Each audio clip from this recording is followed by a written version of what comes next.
Hello, Paranormal M viewers. How has the weather been where you are lately? Let me know in the comments below. I love being here with you, sharing paranormal experiences and helping you unwind. Thank you so much for sending in so many of your stories. Sleep well tonight. And don't forget to subscribe to the channel and turn on notifications. Thank you so much.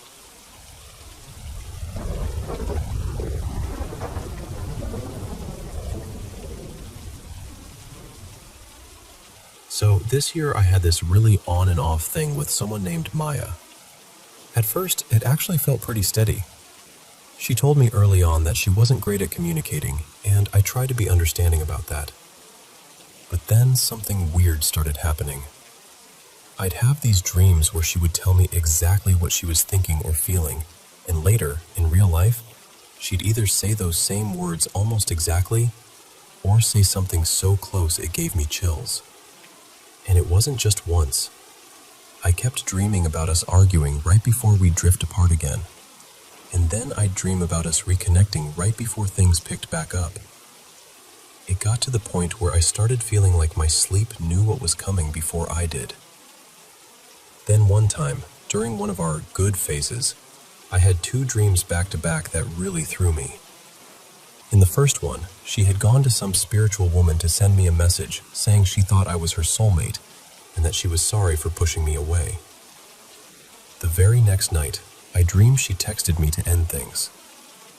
And then, not long after that, she sent me almost the exact same breakup text from the dream.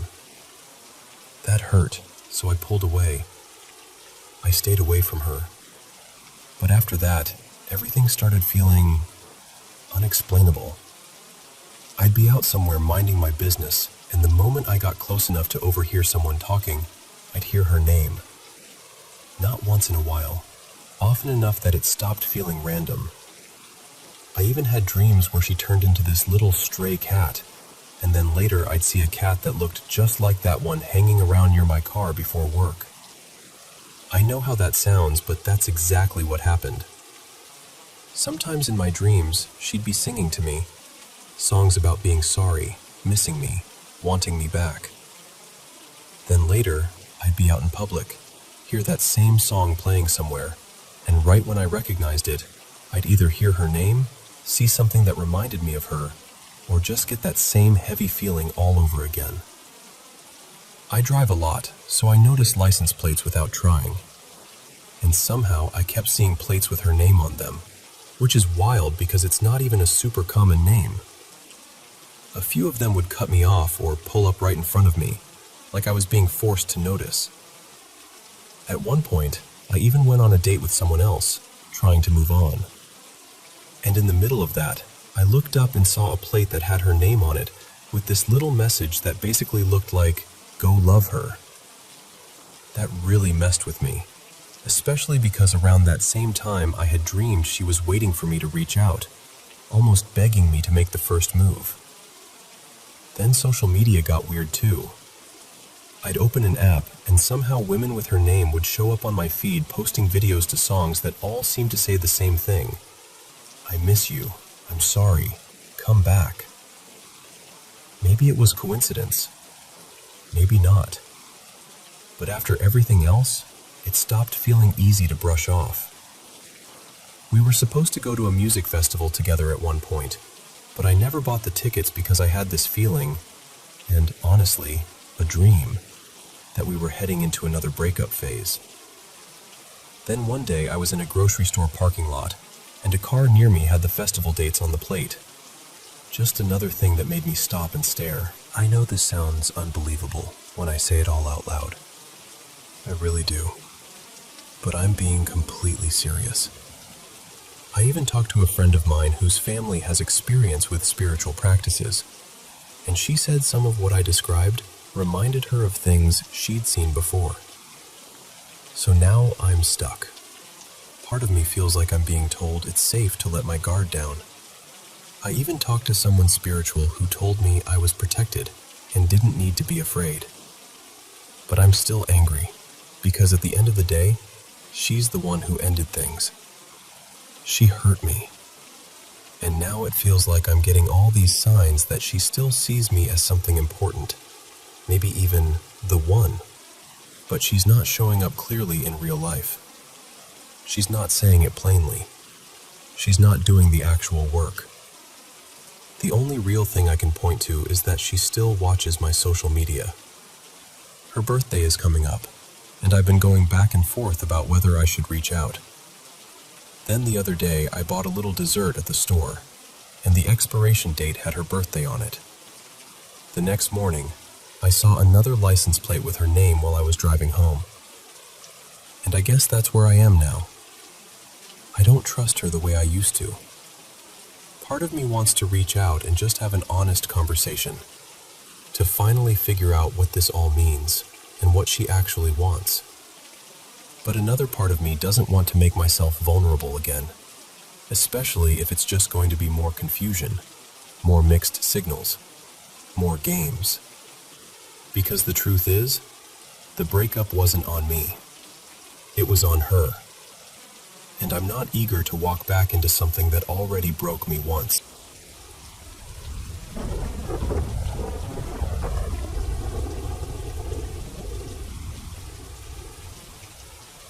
I want to be upfront before I tell this story. Everything I'm about to share happened a few years ago, and even now, I still go back and forth in my mind about it. I've told close friends, I've questioned my own memory, and I've tried to explain it away more than once, but the longer I sit with it, the stranger it feels. My ex-boyfriend Jonah and I moved into this older apartment in the spring of 2022. From the start, I actually loved the place. It had this worn-in, cozy feeling, and for some reason, I felt at home right away.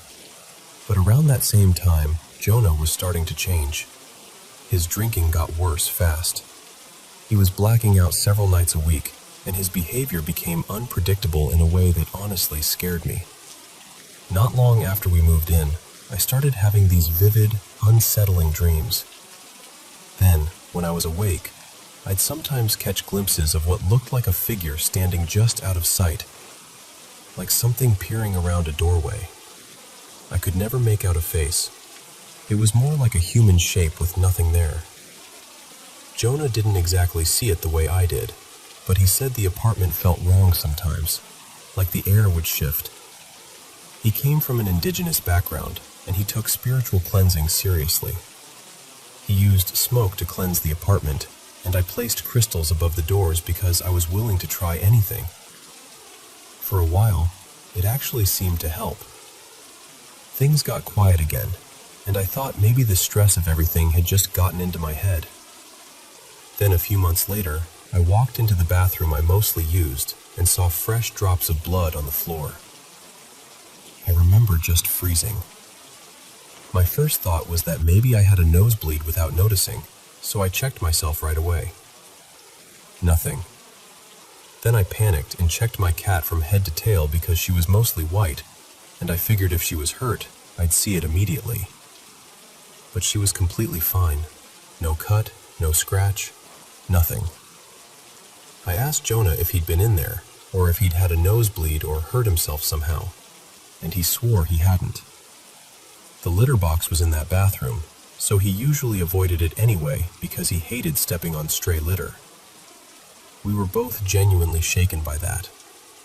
I cleaned it up, and the next day, while I was at work, he did another cleansing of the apartment. After that, things settled down again. For a while, at least. Then about a year later, things started happening that were harder to brush off. Jonah and I would be in the same room, looking directly at each other, and one of us would hear the other say something, clearly in their voice, except neither of us had actually spoken. I know how that sounds, but it happened more than once, and the strange part was that we'd both be watching each other closely enough to know the other person's mouth never moved. We didn't really know what to call it, but we both understood enough not to react too strongly in the moment. We'd kind of just go quiet and try not to feed into whatever was happening. What made it harder to dismiss was that other things kept happening around both of us. More of the voice mimicry, doors opening on their own, the atmosphere in the apartment feeling heavy, almost watchful. It stopped feeling like isolated incidents and started feeling like we were living inside something we didn't understand. Eventually, our relationship ended because I couldn't keep living inside the chaos of his addiction. After we split, I thought that chapter of my life was over. I believed he was getting sober. Then, a few months later, he died from a self-inflicted gunshot wound. That part is still hard for me to say out loud. And one of the things that has stayed with me, in a way I can't fully explain, is that the blood I saw afterward looked painfully similar to those drops I found on the bathroom floor that day. That memory came rushing back in a way that made my whole body cold. Since then, I've gone over everything that happened in that apartment more times than I can count. I'm not trying to avoid the reality of Jonah's struggles. He had depression. He had substance issues. Those things were real, and they mattered. But I can't shake the feeling that there was something else there too. Something in that apartment, or maybe something attached to him, or maybe something shaped by all the pain that was already building.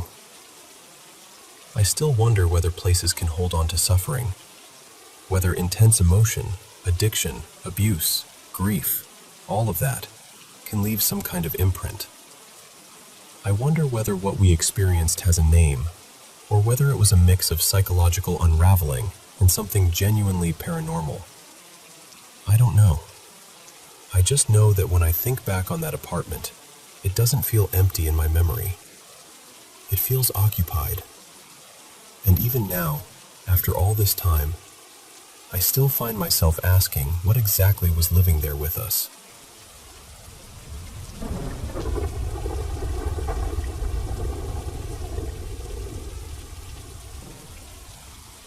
I've always been the kind of person who looks for a logical explanation first. Honestly, that's still where my mind goes. But this is one of those childhood memories that has stayed with me so clearly, and it happened often enough that I've never been able to just brush it off. I was probably about 9 years old, maybe 10. My younger brother was still really little then, still wearing diapers. Most evenings, usually sometime between 8 and 9, one of my parents would call me in and ask me to grab a fresh diaper from their room. They kept them on the top shelf of this tall wardrobe, way up high, so I always had to reach and stretch to get one. And every single time, it played out the same way. I'd walk into their room, head straight for the wardrobe, and stand there with my back to the window while I reached up. Then, the moment I lifted my arm, something in the room would change. It's hard to describe without making it sound dramatic, but it wasn't like something out of a horror movie. It was more like the whole atmosphere suddenly got thick and heavy, and I would know, immediately, that I wasn't alone in there. Then I'd see it. It had a shape that was almost human, in the sense that it had limbs, 2 arms, 2 legs, that kind of outline. But it didn't move like a person at all. It stayed low to the ground, dragging or crawling itself across the floor in this strange, unnatural way, like that was the only way it knew how to move. It looked like a shadow, but not the kind that made sense with the light in the room. More like a dark form that had no business being there. And what really bothered me was its face, or the lack of one. There was nothing there. No eyes, no mouth, no features. Just this blank, dark presence. It would make its way straight to my parents' bed, like that was exactly where it belonged. And the part that still unsettles me now is what happened next. The second it reached the bed, I was just gone. No warning, no feeling sleepy, no chance to run or even think. It was like someone flipped a switch inside me. 1 second I was standing there, and the next, everything cut out. Then later, I'd wake up with one of my parents shaking me, frustrated, asking why I'd fallen asleep in their bed and why I never brought the diaper they asked for. They weren't teasing me either. They were genuinely annoyed, because from their point of view, I'd just gone into the room and never come back. That's the part I still can't neatly explain. The repeated pattern, the missing time, waking up in the bed with no memory of climbing into it myself. I'm not trying to force some supernatural meaning onto it. I'm not saying it was a ghost or anything like that. I just know what I remember, and I know how consistently it happened. So that's why I still think about it. Maybe it was some strange kind of childhood sleep issue. Maybe sleepwalking. Maybe something else I've never heard of. I'm completely open to a normal explanation. I just want one that actually makes sense of the whole thing.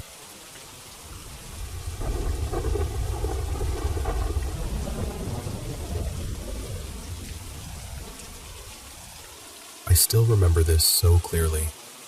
I was probably around 12, maybe 13, living in this neighborhood full of apartment buildings where all the kids would spill outside and play until our parents called us in. Back then, it felt like the whole neighborhood was our playground. One evening, I was out like usual, running around with a bunch of other kids. As it got later and the sun started dropping, most everyone headed home, but a few of us stayed out.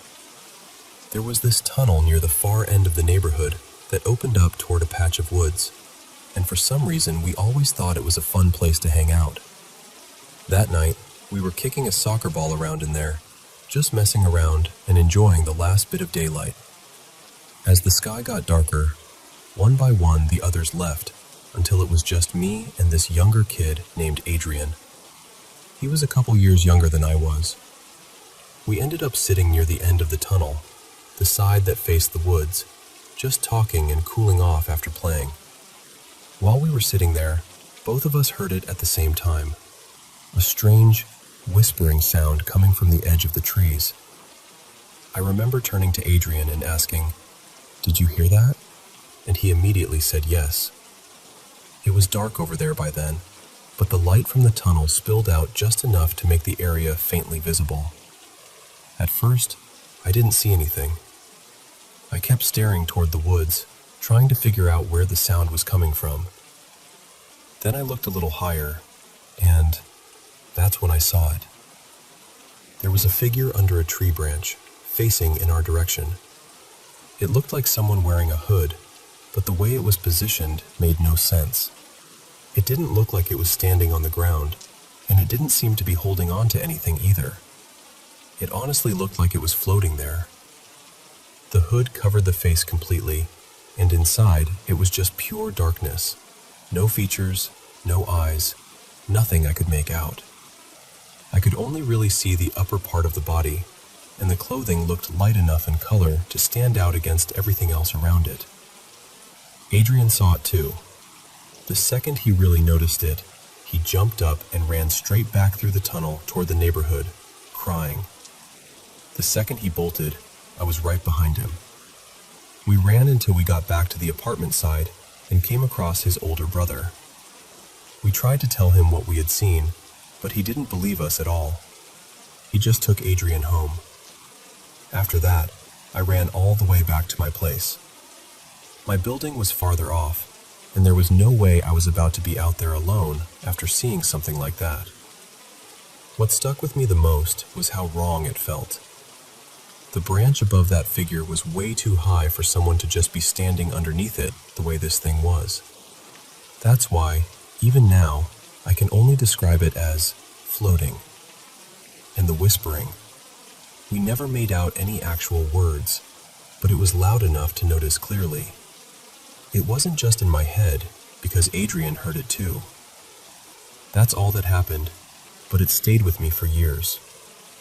Even now, when I think back on it, I can still picture that dark hood turned toward us at the edge of the woods. I've always wondered if anyone else has ever seen something like that.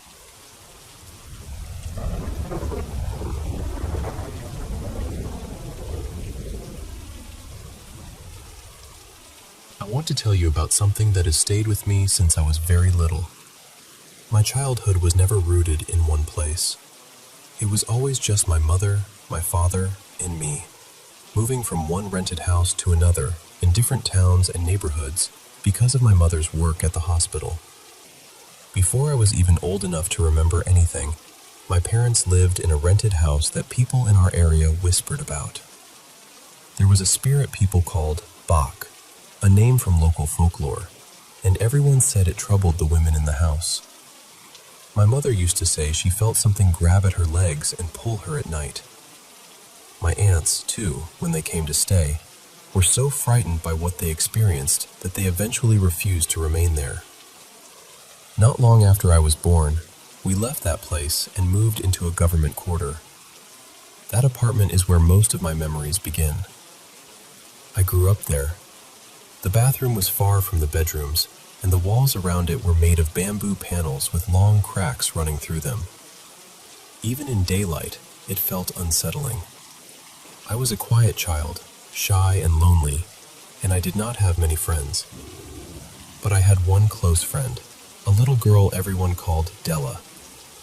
We were inseparable, always wandering around together, turning ordinary corners into adventures. I was only about 3 when the strangest thing happened. Della and I were exploring the neighborhood one day. It was a very still area, almost too still, with long stretches where you could barely hear another person. Nearby, there was an old building that always looked abandoned. I had never seen anyone go in or out of it. But that day, for some reason, the door was open. We were curious, so we stepped inside. From upstairs, we could hear what sounded like construction noises, hammering, movement, the sound of people working. Naturally, we followed the noise. We climbed to the first floor expecting to find workers, but there was no one. We checked room after room, then another floor, and still no one. Yet the sounds had seemed so real. Then I noticed one room that looked completely different from the others. Inside were pieces of broken furniture, scattered rubbish, and a damaged ceiling light that somehow still flickered. The whole room felt wrong in a way I cannot fully explain. On the floor, among the debris, I spotted a strip of red cloth tied around what we call a tabish, something meant to protect against evil. But this one was ruined, torn apart, almost as if it had been violently destroyed. I don't know why it caught my attention so strongly, but I picked it up. I didn't even tell Della. I just slipped it away and took it home with me. I hid it under my bed. After that, everything changed. That very night, I began having terrible dreams. I remember black shapes like shadows slipping into the house. In the dreams, they came close to my mother, and there was always this awful feeling that they wanted to take her from me. There were other things too, disturbing images I can no longer clearly remember, only the fear they left behind. Then came the next night. I woke up needing to use the bathroom. Normally, a child that age would wake their parents, but for some reason, I decided to go alone. I got out of bed and started walking through the dark toward the bathroom. That was when I noticed the front door of our house standing open. I felt disappointed and confused, so I came back down, shut the door, locked it, and finally went to the bathroom. When I was done and started walking back, I suddenly felt this sharp coldness run through me, like ice down my spine. Then I felt a rush of air right beside my ear, though everything around me had been still. And in that instant, I thought I heard a whisper, very faint, but close. So close. I was terrified. I ran back to my room as fast as I could and curled myself into my mother's arms. To this day, I still wonder what followed me home from that building. I don't know whether the families who lived in that apartment after us ever experienced anything strange, but I know I did. And honestly, this is only one part of it. There were many more incidents after that, some of them even more chilling, some too blurred by time for me to describe properly. Even in the place we live now, there have been moments that left me shaken, and not all of them were just feelings. Some felt physical, real, and impossible to explain. But that night, that was where it truly began.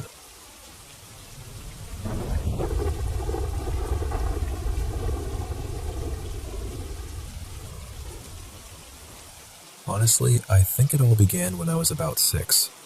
At that age, I didn't know anything about spirits or hauntings or any of that. I was just a kid, sitting alone in the living room one evening, watching TV while my parents slept in the next room. Then, out of nowhere, I felt this cold rush across the back of my neck. At the exact same moment, it felt like someone pressed one finger hard into the top of my shoulder, and right behind my left ear, I heard a voice whisper, "Hey." I ran straight to my parents' room, completely panicked, telling them someone was in the house and that somebody had whispered to me. They barely reacted. They told me I was imagining things and went right back to resting. I still think about that moment sometimes, because it feels like that was the night something noticed me. After that, weird things became normal in our house. My stepdad used to mess with me sometimes. He'd hide in my closet before bed and grab at my feet just to scare me. So one night, I checked the closet carefully before getting into bed. I made sure nobody was inside, then I shut the door and lay down. A few minutes later, I heard the closet door slowly slide open. I looked over at that dark gap, and there they were, 2 red eyes staring back at me. I jumped up, turned on the light, and yanked the closet open, fully expecting my stepdad to be crouched in there laughing. But the closet was empty, completely empty, and the eyes were gone. Not long after that, the same eyes started showing up somewhere else too. Whenever I took a bath, I'd look up at the vent over the tub, and I'd see them watching me from inside the grate. Just fixed on me. It made my skin crawl. I used to keep a wet washcloth with me and throw it at the vent over and over. If I hit it just right, the eyes would disappear. But next time I bathed, they'd be back again like nothing had happened. Then came the first time I saw an actual figure. One night, my older brother and I were hanging out downstairs playing games, and he asked me to go upstairs to grab him a cup of ice. As I started climbing the stairs, I looked up toward the railing above the living room and saw this tall figure leaning against it. It was wearing a long hooded robe, dark and heavy looking, and where its face should have been, there was just blackness. No features. Nothing. What gets me is that I kept going up the stairs. I don't know why. I just did. And as I moved upward, that thing started moving too, but backward, almost like it was mirroring me in reverse. Every step I took toward the top, it took one step back toward the kitchen. By the time I reached the top landing, it had backed into the kitchen doorway. It turned its head toward me for just a second, and then it vanished. I saw that same figure one more time before we moved. I was upstairs in the computer room one afternoon, playing an online game, when I started hearing this sharp cracking sound. At first, I thought maybe the house was settling, but it kept happening, and it sounded too deliberate, like knuckles cracking. I was pretty sure I was home alone, which made it even worse. So I got up and opened the door to the hallway. At the far end of the hall, near the same staircase area, that robed figure was standing there again. It wasn't facing me this time, but I heard that cracking sound once more, and somehow I knew it was coming from that thing. I slammed the door shut and locked it. Maybe 10 seconds later, I heard this awful noise on the other side, something between a growl and a rush of air, and then the door jolted hard, like something had shoved it with real force. Around that time, there was also our babysitter. I'll call her Mara. She was connected to our family through people who worked on our property, and eventually she started looking after my brother and me. She was unusual. Not in a loud or dramatic way, just calm, intense, and strange in a way that stuck with you. Not long after she started babysitting us, she told us she was a witch. I remember her showing us old instant photos of herself with 2 other people standing around a table carved with symbols, like they were in the middle of some kind of ritual. At the time, I thought she was probably just trying to seem mysterious. But then one day, I came in from outside and headed upstairs while she was in the kitchen making dinner. She didn't realize I was there. I stopped in the hallway and watched a knife slide across the countertop by itself, straight into her hand. She didn't flinch.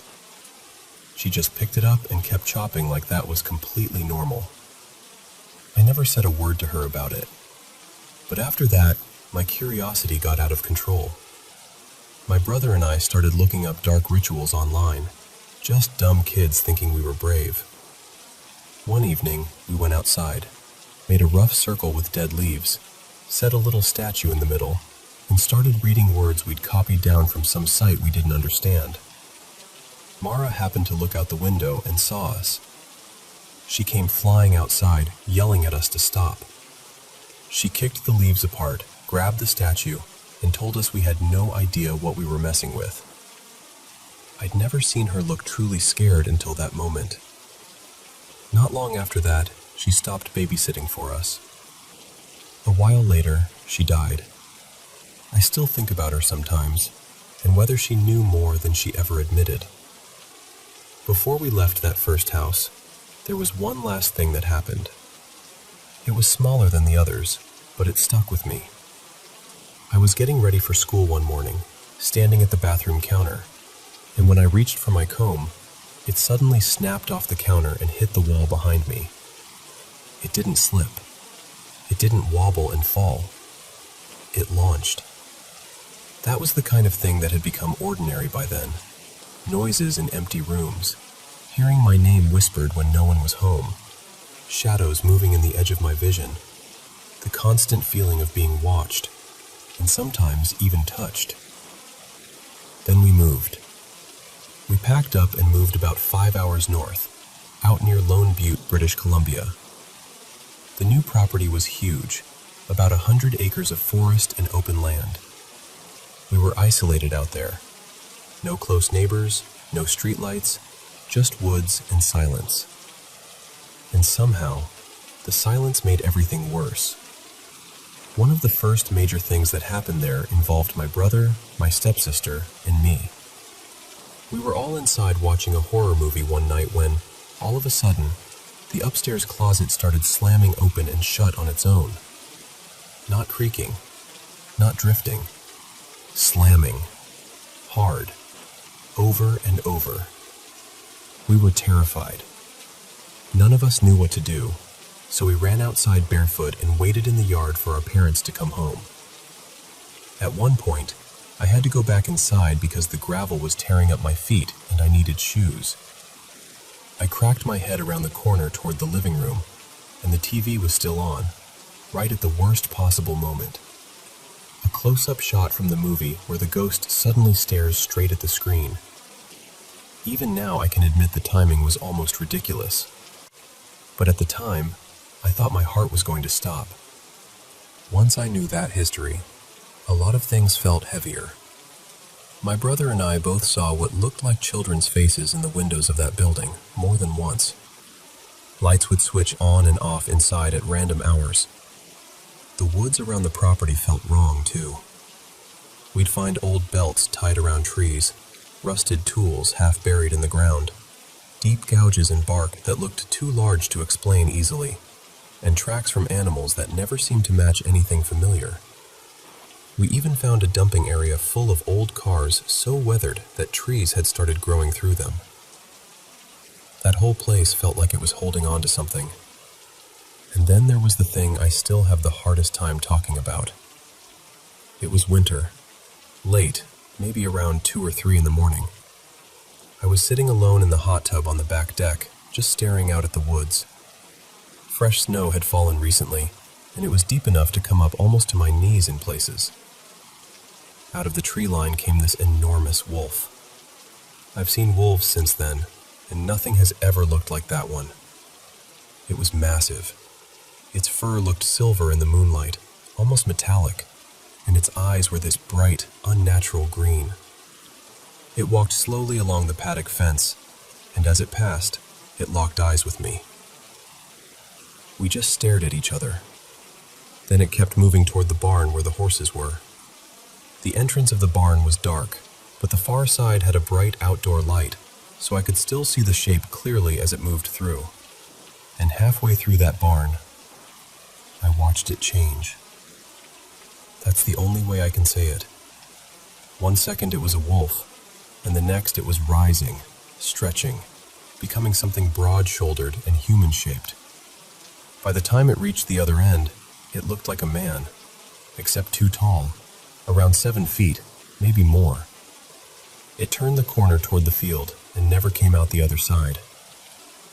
The horses never made a sound, not one. My brother had his own experience too. He told me he woke up one night with that awful feeling that someone was watching him. He looked out his window and saw a huge wolf walking away from the house, right past where he'd been sleeping. So whatever I saw out there, I don't think it was just mine. That's the part that stays with me most. Not just the fear, but the feeling that these things weren't random. Like they followed patterns. Like they noticed us. Like whatever began when I was 6 never really stopped. It just changed shape, moved house with us, and kept finding new ways to remind me it was still there.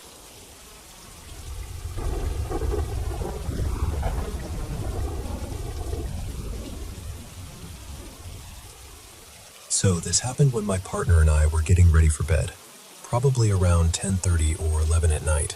Our bedroom was down in the basement, and our roommate, Marcus, stayed upstairs. His schedule was basically the reverse of ours, so it wasn't unusual at all for him to come by late and knock on our door if he needed something. That night, my partner and I were having one of those last sleepy conversations before dozing off when we heard a knock at the door. It sounded completely normal, completely familiar, so I just called out, "Come in," because we were all close and he never needed some formal invitation. But nobody came in. I said it again, a little louder this time. "Come in." Still nothing. So we called out Marcus's name, and when there was no answer, I got up and opened the door. No one was there. I remember just standing there for a second, confused, then sitting back down and joking that it was the ghost. We'd had a few odd little moments in that old house before, the kind of thing people shrug off because old houses make noises, but nothing that ever really stuck with me. Not like this. Eventually, we settled down and tried to sleep. My partner drifted off first, and I was just starting to fade when I heard it again. Another knock. This time, it didn't wake her up, so I didn't say anything. I just got out of bed and decided to look around the basement a bit. I thought maybe the cat was getting into something, or maybe the house was shifting. The weird thing was, the rhythm sounded so much like the first knock that I started wondering if maybe it was pipes reacting to the cold. I tried to convince myself that was all it was, but honestly, it didn't sound like pipes. It sounded exactly like someone knocking on our bedroom door. Same hollow wooden sound, same placement, same unmistakable rhythm. And I knew what the house sounded like in winter. This was different. Still, I told myself it was nothing serious and went back to bed. About half an hour later, it happened again. Knock, knock, knock. At that point, I was wide awake enough to really notice how deliberate it sounded. Not random, not muffled through the walls. It sounded like knuckles on wood, right outside our room. Our laundry room was down the hall, but our bedroom door was thick enough that we almost never heard anything from outside. So hearing it that clearly felt wrong. I was tired, though. I had work the next morning, so I just kept trying to ignore it, but it kept coming back. Every 30 minutes, maybe every hour. I lost track after a while, and each time the pattern changed. Sometimes it was a couple of neat little knocks. Sometimes it was a quick burst, like someone impatiently tapping. At one point, it even sounded like that old shave and a haircut rhythm. That part really got to me, because it felt playful, intentional. Each time I'd start to drift off, it would happen again and yank me right back awake. At some point in the early morning, I was jolted awake harder than before by a knock followed by a man's voice right outside the room saying, "Hey." That was the moment I thought, okay, it has to be Marcus. It had to be. I threw off the covers, opened the door again, and found absolutely no one there. Now I was irritated and, honestly, a little freaked out. I thought maybe he was messing with us, because he definitely had that kind of humor. So I pulled on some clothes and went upstairs to find him. The house was completely dark. No lights, no sounds, nothing. And when I checked, he wasn't home at all. He was still at work. So I went back to bed, trying to come up with any explanation that felt remotely sane. Maybe the house was making noises in a way I'd never heard before. Maybe being half asleep had made things sound stranger than they were. Maybe I'd imagined the voice. But the knocking continued. Eventually, I got so exhausted that I started dozing between episodes. Then around 7 in the morning, both my partner and I shot upright in bed at the exact same time because we both heard it. A clear voice outside the room saying, "Hey!" Not a creak, not a muffled sound, a voice. I opened the door one last time. No one there. I turned to her and asked if that was what woke her up, and she said yes. So at least I knew I hadn't imagined that part. I told her the knocking had been happening all night, over and over. Later that day, when Marcus finally got home, I asked if he'd come by the house at all during the night. He said no. He'd stayed over at a friend's place and never came home. I told him everything, and he was just as confused as we were. For the next few nights, we paid close attention, waiting to hear it again. Nothing. Since then, the weather has changed plenty of times. Temperatures have gone up and down, and the house has made all its usual old house sounds, but never that sound. Never those knocks. Never that voice. I love paranormal stories, but I'm usually the skeptical one. I always look for the ordinary explanation first. But that night still bothers me, because I've never been able to explain it in a way that really fits. And to this day, I still don't know who or what was at that door.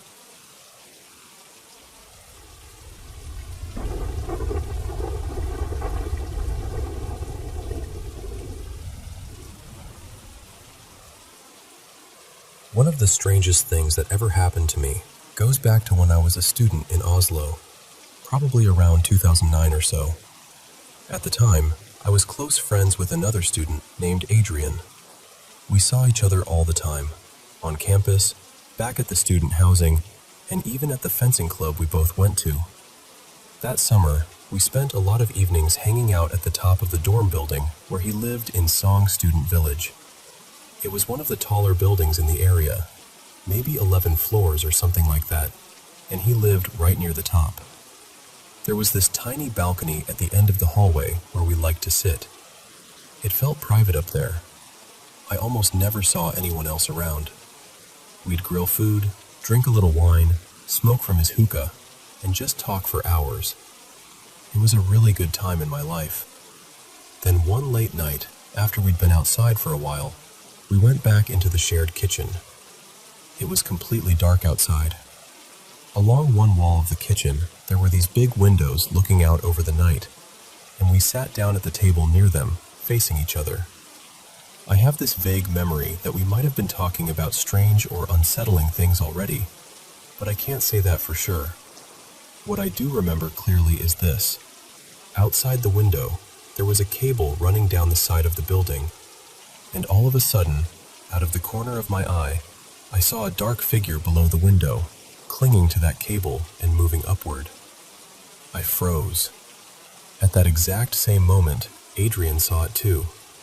He reacted so violently that he actually tipped backward in his chair. I jerked away from the window without even thinking. The whole thing lasted maybe a second or two, no more than that. But it was enough. We both immediately started talking over each other, trying to explain what we'd just seen, and it became clear very quickly that we had seen the same thing. The way it moved is what stayed with me. If you've ever seen that scene in Aliens where the creatures are crawling upside down through a tight overhead space, that's exactly what it reminded me of. Not just the look of it, but the motion. That unnatural, creeping movement. At the time, I wrote it off as some kind of shared misperception. Maybe our eyes caught a shadow the same way. Maybe our minds filled in the blanks. It scared us, absolutely, but I didn't give it any deeper meaning. I left not long after, and in the years that followed, Adrian and I brought it up now and then, almost like an odd story from student days. Nothing more than that. But then, many years later, sometime around 2021, I mentioned it to another friend, and he said something that had never once occurred to me. He said, "You should see whether someone died there." So I looked it up, and almost immediately, I found old news reports about a student who had fallen from a building in Song Student Village and died during a party. The police investigated it, but there was no sign of foul play. The reports were from 2006, a few years before my experience. That hit me hard. I sent the articles to Adrian right away and asked what he thought, and he told me he already knew about the case. According to what he remembered, it had happened in that same building, possibly from the floor just below the one where we had been sitting that night. He also said there had been rumors for years afterward that people had seen something unexplained around the building. That was the moment the whole experience changed for me. What makes it so unsettling to me is that I had never heard about that student's death when it happened. I had no story in my head, no expectation, no reason to connect that place with anything paranormal. So whatever we saw that night, it didn't come from suggestion. All I know is that both of us saw something at the same moment, in the same place, and neither of us forgot it. That experience has stayed with me ever since. I'm still not someone who claims to have all the answers, but it definitely made me more open-minded when other people talk about strange things they can't explain.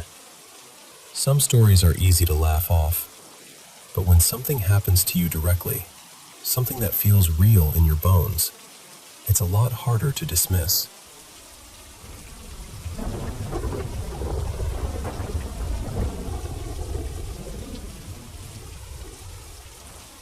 I worked as a delivery driver for a pizza chain in a small Australian city called Lismore for about 2 years. Honestly, even though people call it a city, it feels more like a big country town. In that job, you see the usual stuff sooner or later. Drunk people doing stupid things, sketchy customers, the occasional situation that makes your skin crawl. One night, someone even stole a whole order right out from under me. But out of everything that happened, there were 3 moments that never really left me, because I still can't explain any of them. The first one happened maybe 3 or 4 months after I started. I was taking an order out to a more isolated stretch on the edge of town, where the houses were spread out and the roads got quiet fast. I was driving this beat-up little hatchback I had at the time, and on both sides of the road there were thick reeds and long grass, nearly as high as the hood. Out of nowhere, something bolted across the road on all 4s. It moved so quickly that at first my brain almost refused to process it, but I know what I saw. As it crossed in front of my headlights, it turned its head toward me for just a second. The face looked almost dog-like, but wrong somehow, like part of the jaw was exposed, and I could see teeth. The body didn't look furry at all. It looked bare, almost human-skinned, pale and dirty, and I remember thinking there was no tail. That detail really stuck with me. Its eyes caught the light in this strange, milky white way that made my stomach drop. It wasn't very big, maybe around 80 or 90 centimeters tall, but the way it moved was what really got me. It didn't run like a dog or a cat. It kind of sprang forward in this jerky, gathered motion, almost like it was pulling its back legs up underneath itself and launching forward. In a second, it was gone into the grass on the other side. Now, I'm not someone who jumps straight to paranormal explanations. I'm pretty skeptical by nature. I looked into local stories afterward, tried to find any cryptid reports or folklore that matched what I'd seen, and I came up with basically nothing. I even described it to a friend of mine who knew a fair bit about indigenous stories from nearby regions, and nothing lined up there either. So whatever that thing was, I still have no name for it. The second experience happened not too long after that. I was delivering to a more built-up neighborhood in town. It It was one of those streets where, if you looked one way, there was a sports field, and if you looked the other, there was an old cemetery. I dropped the order off like normal, but the second I turned back toward my car, I got this overwhelming feeling that someone, or something, was watching me. It hit me so strongly that I didn't even try to brush it off. I hurried back, got inside, and locked the doors straight away. Then I looked out the back window toward the cemetery. Nothing. Everything looked still. So I started the car, and while I was adjusting the rearview mirror, I'd knocked it getting one of the insulated bags out. I glanced up. Standing behind my car, just a couple of meters away, was this tall, dark figure. I can't tell you any real features, because there weren't any that I could make out. It was just this looming shape, blacker than the dark around it, upright and motionless. The second I saw it, I drove off. No hesitation. I didn't turn around, didn't take another look, nothing. I just left. Then, suddenly, a woman in a long white dress stepped out onto the road ahead of me. She didn't run. She just walked out and stopped. I slammed on the brakes immediately, but even as I did, I knew I had enough distance. I wasn't going too fast, and she was still several meters in front of me. I should have come to a stop with her still standing there. Except before the car had even fully stopped, she vanished. Not moved, not ran off, just vanished. There was nothing there, no one on the road, no shape in the trees, no sign that anybody had been there at all. The only way I've ever been able to describe it is that it looked like someone had cut a person out of reality, mid-frame. I still think about those nights sometimes. I've tried to explain them away in every reasonable way I can, and maybe there is some normal explanation buried in all of it. But in the moment, each one felt completely real. And even now, telling it back, it still gives me that same cold feeling.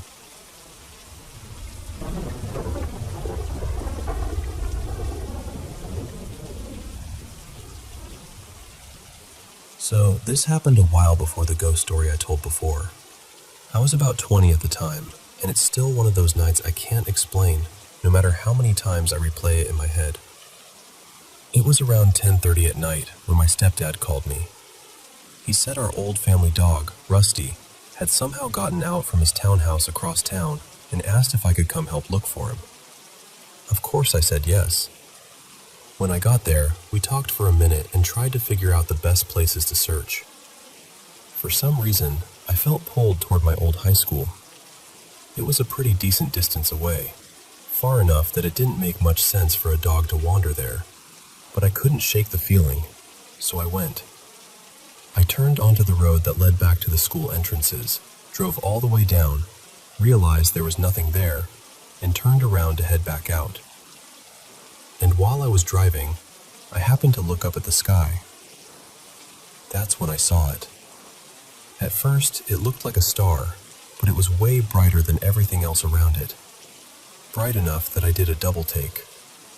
And I remember actually saying out loud, "What the hell is that?"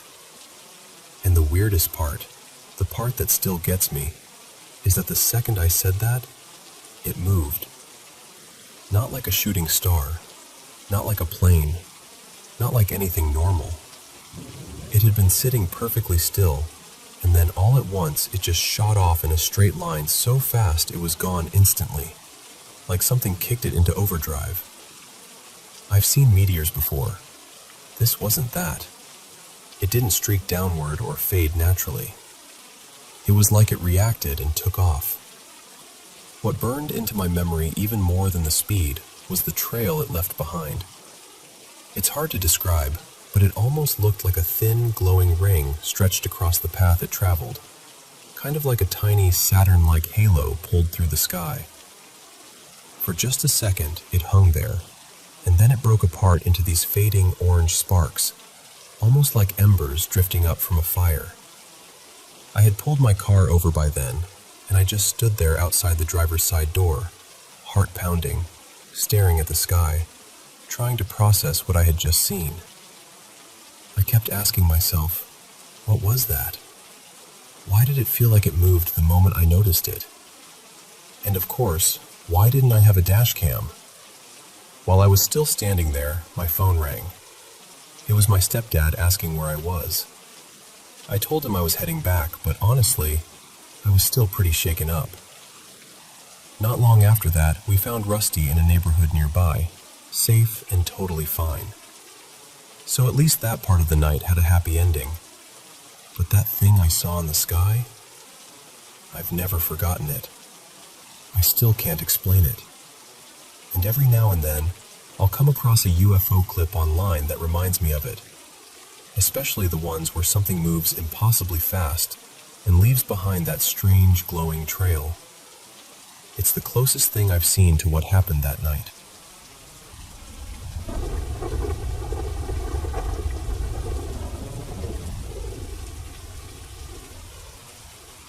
This happened when I was in my early 20s, and honestly, even now, I still don't have a good explanation for it. What made it even stranger was that it really started with a dream my mom had the night before.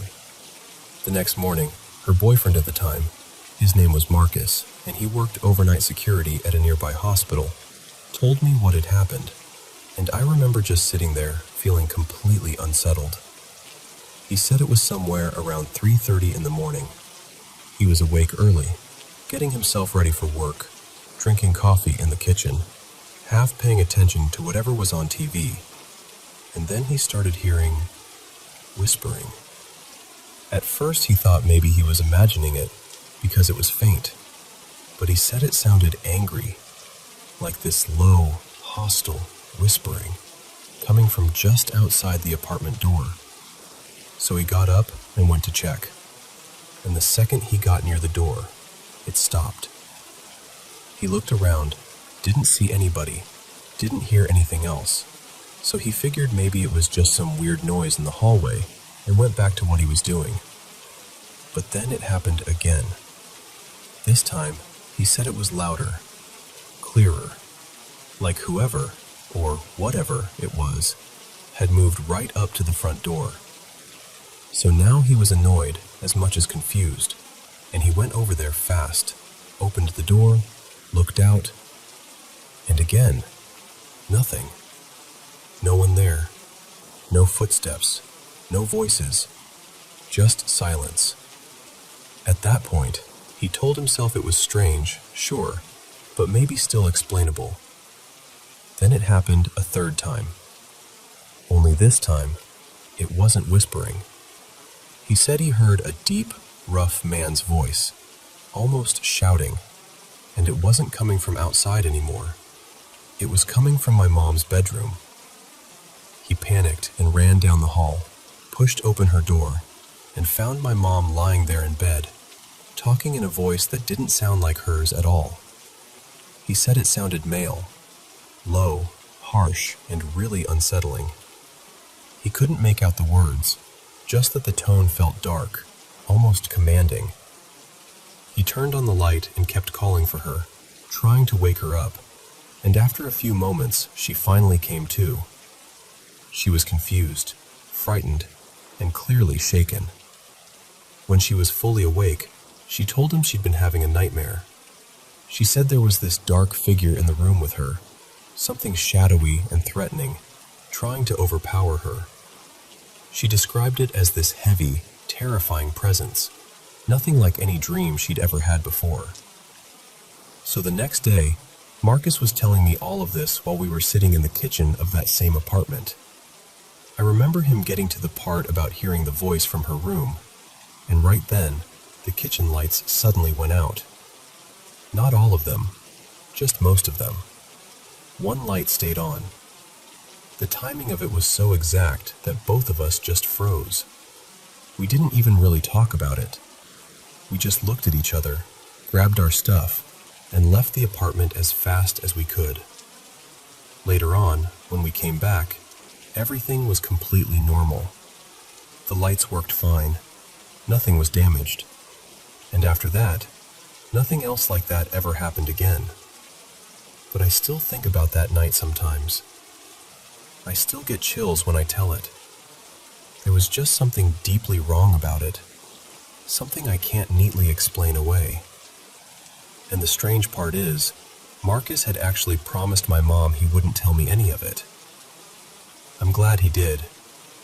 I just wish it had come with answers.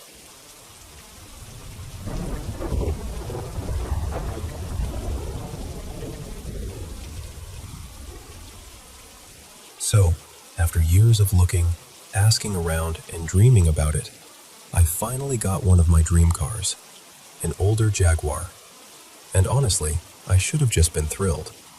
But from pretty early on, I started getting this feeling that something about it was off.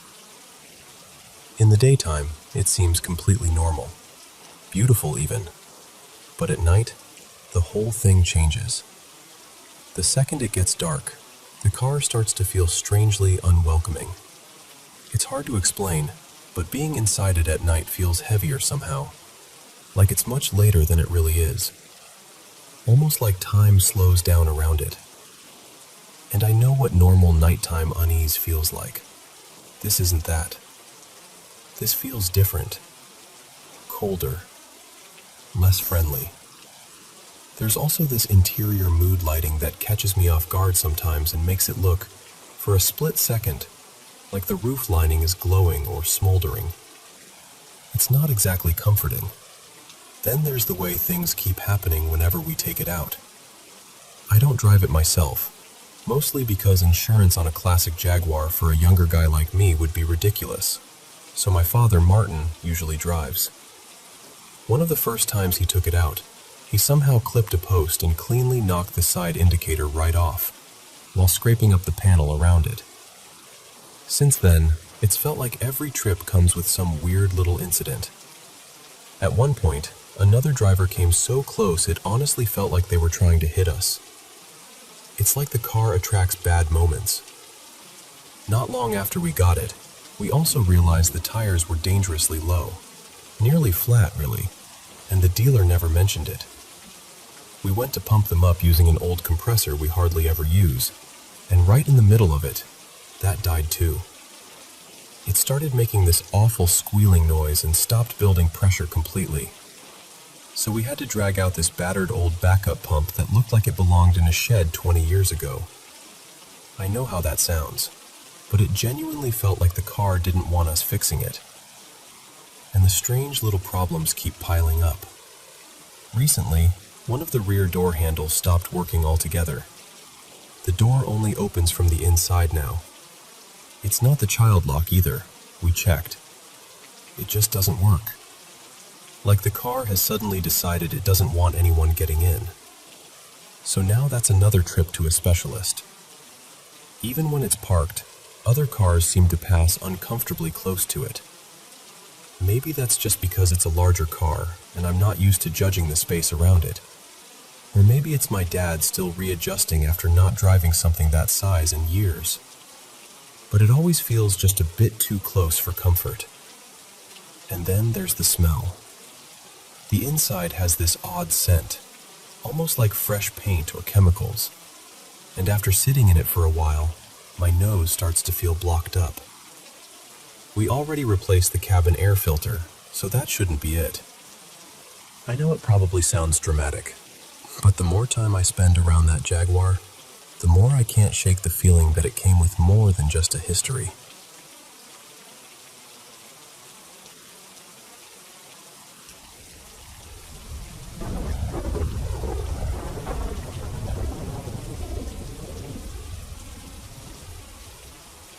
You know, for as long as I can remember, my life has been punctuated by these strange little flashes I've come to think of as clear frame moments. Moments when everything suddenly feels sharper, brighter, more alive. It doesn't seem to matter what season of life I'm in either. Things can be going beautifully, or they can be falling apart, and still, every now and then, it's like some invisible film gets peeled away from the world. Everything looks vivid. I feel completely present. My mind quiets down, and for a little while, I'm not tangled up in the past or worrying about what's next. I'm just there. And along with that comes this rush of warmth, almost euphoria, and a kind of creative energy that's hard to explain unless you felt it too. The closest comparison I can make is when an old, blurry video suddenly switches into full resolution. It's like life goes from muted to crystal clear in an instant. I tend to connect those moments with bright afternoons and sunlight, but honestly, some of the earliest ones happened at night. I still remember standing outside under streetlights when I was younger, and everything looked almost unreal. The glow of the lamps, the shine on the pavement, the feeling in the air. It all felt charged somehow. I had a lot of these moments between the ages of about 12 and 14. Maybe it had something to do with growing up, or maybe I was just more open to the world then. Back then, they often arrived in the evening, when everything was quiet and the lights around me seemed unusually crisp. One of the strongest happened in the spring of 2019. I was walking through an old town center, past rows of brick shop fronts, and out of nowhere, it hit me. The whole street seemed illuminated in this almost dreamlike way. I can still picture it so clearly. That moment felt like the opening scene of some bigger chapter in my life, like something inside me had clicked into place. What's strange is that I also had a few of these moments during 2020, which was, without question, one of the darkest years I've ever lived through. It was a year full of pain and heavy thoughts I'm grateful I never acted on. And yet, even then, these flashes still appeared. I remember one afternoon trying to get a label printer running for my father's work, getting increasingly frustrated, and then sunlight poured through the room in this certain way, and everything suddenly felt still and bright. Another time, I was just standing by the window, looking outside, and the world beyond the glass seemed so clean and sharply outlined that it almost stopped me in my tracks. There have been other moments too. I remember the first time I wore my sailor-style outfit by the coast. I leaned over the rail, looked out across the water, and felt this deep, almost unexplainable sense of belonging, like I had landed exactly where I was meant to be for that one brief second. These days, the feeling seems softer than it used to. Or maybe I just struggle more to separate it from nostalgia, from ordinary happiness, from a day that simply went well. But the older, stronger ones still stand apart in my memory, especially that one in 2019. I remember it with such intensity that it almost feels unreal, like some kind of altered state. And I should say, I've never touched drugs in my life, and creatively, it changes everything. In those moments, I notice patterns in shadows, shapes in reflections, the way light leads the eye. Drawing feels natural. Writing feels effortless. Ideas come without strain. Compared to my usual state, where I can sit there making marks on a page without really knowing what I'm trying to create, it feels almost magical. The odd thing is, you can't summon it. You can't force it into being. It only comes when something unseen has fallen into place. I've had days I thought would give me that feeling, even milestones, even things I once dreamed of, and nothing happened. So whatever this is, it doesn't seem tied to achievement. It's more like one of those puzzle games where every piece has to connect just right before anything starts flowing. And I still wonder about it, whether other people know this feeling, whether there's a name for it, whether it's something psychological, emotional, spiritual, or just one of those rare human experiences that slips through the cracks of language. I'd love to understand it better, because in some quiet way, I think I've been chasing those moments my whole life.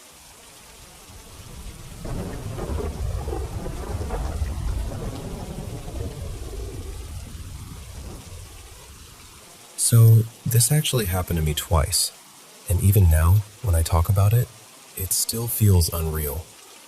The first time was about 4 months ago. I was out on one of my usual evening walks, just making my way down a quiet road in my village, where a few new houses were still being built. It was peaceful, nothing unusual, just the kind of walk I'd done 100 times before.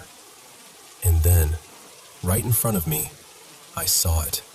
This dark arm, completely black, solid-looking, from just below the elbow all the way down to the hand and fingers, suddenly moved across the road from my right to my left.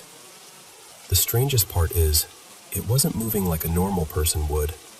It almost looked like it was running on its own. A hand and forearm, just moving by themselves. Then it slipped under a metal sheet near the construction area, and when it did, it made a sharp scraping noise. That sound is what really stayed with me, because it meant I hadn't just imagined it. I heard it. It interacted with something physical. And then it was gone. The second time happened maybe 5 or 6 weeks ago. I was in bed late at night, just lying there scrolling through Reddit before sleep, completely relaxed, not thinking about anything spooky at all. Then, out of nowhere, I noticed my blanket starting to lift near my left calf. At first, I just froze, because I was both feeling it and seeing it happen at the same time. And then something grabbed my leg. Not lightly, not like a brush or a twitch. I mean a firm grip, like a hand wrapping around my leg and holding on. I reacted instantly and kicked hard without even thinking. As I jerked my leg away, it honestly felt like I struck something hand-like. That's the part that still messes with me the most. I know how crazy that sounds. I really do. But as strange as it was, I didn't completely lose it. I just kind of shook it off and kept scrolling. And I know that reaction probably sounds odd too, but the truth is, I've gotten used to weird things happening around me. There was another moment, not directly connected to this, that really changed how I see all of this.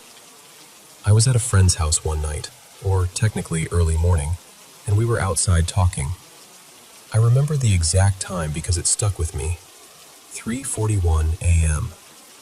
I was sitting on a couch facing toward the kitchen area inside, and then I saw this figure. It was like a shadow, but not normal darkness.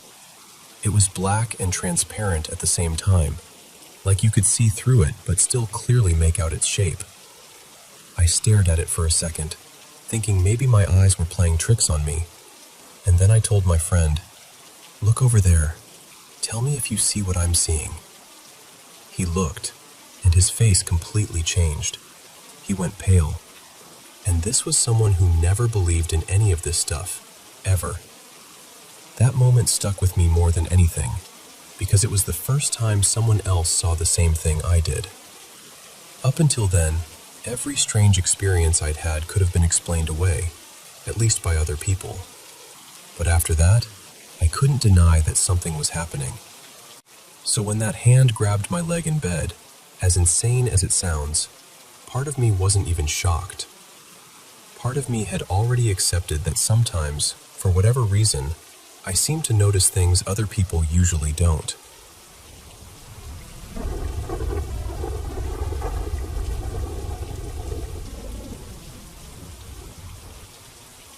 I don't know why this memory came back to me the other day. I was just standing in the shower, minding my business, and suddenly it was right there again, clear as ever in some parts and blurry in others. I've already tried giving it the usual explanation, like maybe I was just little, maybe I misunderstood what I was seeing, maybe it was the excitement of the day messing with my head. But honestly, even now, I still can't fully explain it. I was probably around 9, maybe 10. A bunch of my family had gone out to this huge park for somebody's birthday. And when I say huge, I mean it had everything. There were regular playground areas with jungle gyms and swings, a splash pad section, a place where kids were sliding down grassy hills on flattened boxes, just all kinds of stuff going on. People were everywhere. Families, kids running around, adults talking, music somewhere in the background. It was one of those loud, busy days that feels exciting when you're a kid. My mom, my aunt, and one more grown-up were walking me and a few of my cousins around, just letting us explore. We ended up near this one playground that looked pretty normal at first. On one side of the path, there was a wooden play structure, kind of shaped like a castle, with wood chips all around it. On the other side, there were swings, slides, and one of those merry-go-rounds. The adults stopped near a bench and let us run around while they kept watch from there. So I went straight for the castle play area. I was running around outside it at first, just messing around with the other kids. Then I climbed inside, and that's where I saw them. There were 3 kids in there. One of them looked normal enough, just another kid at the playground. But the other 2, even back then, something about them stood out right away. They were both really pale enough for a child to notice. They had dark, straight hair, and their lips were this strange, bright red. The boy had this smile stretched across his face that I still don't know how to describe without sounding dramatic. It was way too wide, almost cartoonish, like something painted on. At first, I genuinely thought that's what it was, face paint. But when I got closer, it didn't look painted on at all. I remember asking him, plain as day, "How are you doing that?" And the second I said it, he dropped the smile and looked at me like I was the weird one. He said, "What do you mean?" So I said, "That face you were making." Then he smiled again, just like that, wide and unnatural. And the girl beside him started giggling, like she knew something I didn't. But I wasn't scared, not at all. In my little kid mind, I thought I'd found some cool trick. Like when kids used to do weird stuff with their thumbs or flip their eyelids and act like they had a superpower. I thought maybe he had just practiced making his face do that. So I kept staring, trying to figure it out. More kids came through the playground while we were talking, but nobody stayed near them for long. Looking back, it kind of seemed like the other kids were avoiding them. But me? I thought they were fascinating. I thought they were cool. At one point I said, "Yeah, that smile. How are you doing that?" And the girl started laughing harder. Then the boy started laughing too. I was getting annoyed because I really wanted them to show me, so I asked, "What's so funny?" The boy tried to answer, but he kept laughing. Then he finally got serious for a second and said, "We're vampires." So I asked if they were serious. The boy said something like, "You don't believe us? Look at her teeth." And I did. I remember the girl showing her teeth, and they looked sharper than normal. Not like monster fangs from a movie, just wrong. Too pointed. His teeth looked similar too, and that's around the point where the whole memory starts getting hazy, almost dreamlike. I remember still being drawn to them, even though by then I knew something felt off. I wasn't exactly comfortable, but I also didn't want to leave. They still had this strange pull, like I wanted to keep talking to them because they seemed mysterious and interesting. I know that sounds odd, but that's exactly how it felt. I asked them more questions after that, though I can't remember what I asked. I just remember their faces starting to seem less normal the longer I looked at them. Their eyes looked darker. There were shadows under them that made them look sick or sleepless. And at some point, I remember their pupils looking strange too, almost too dark and too sharp. But even then, little me still thought it was kind of amazing, like I was seeing something rare. The whole conversation after that is just bits and pieces. Maybe it lasted 5 minutes, maybe longer. I remember other kids passing by, and once or twice the boy or girl tried to talk to one of them, but nobody stayed. It was always just me. Then I remember them trying to get me to go somewhere else with them.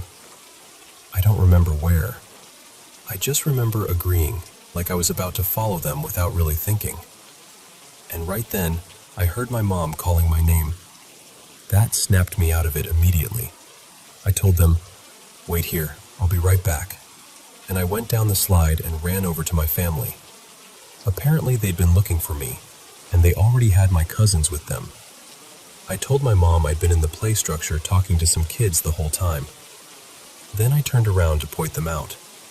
And there they were, standing near the slide inside that castle playground, just looking at us and waving, still smiling. I asked my mom if I could go with them. I remember her looking at them for a second with this very serious expression, then looking at me and saying, "No." That was it. No hesitation, no discussion, just no. She turned me around and we went on with the rest of the day. And the rest of the day really was fun. I played, ate cake, ran around with my cousins, did all the normal kid stuff. But every now and then, I'd think about those two and kind of hope I'd run into them again. I never did. And that's what gets me now. Back then, I brushed it off because I was a kid, and it had been such a fun, overstimulating day. Plus, there was face painting happening somewhere in the park, so for years I figured maybe that explained some of it. But now that I'm older, and I've replayed that memory more times than I can count, I really don't think it was face paint. I can't tell you exactly what I saw.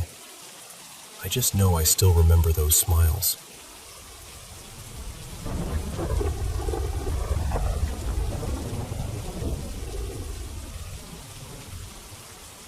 You know how some memories never really leave you? They just sit quietly in the back of your mind, and then, out of nowhere, they come back. When you're walking home, standing in the shower, doing something completely ordinary. That's how this one has always been for me. I think about it every now and then, even all these years later, and it still feels just as strange and vivid as it did then. This happened about 7 years ago when I was on my way home from middle school.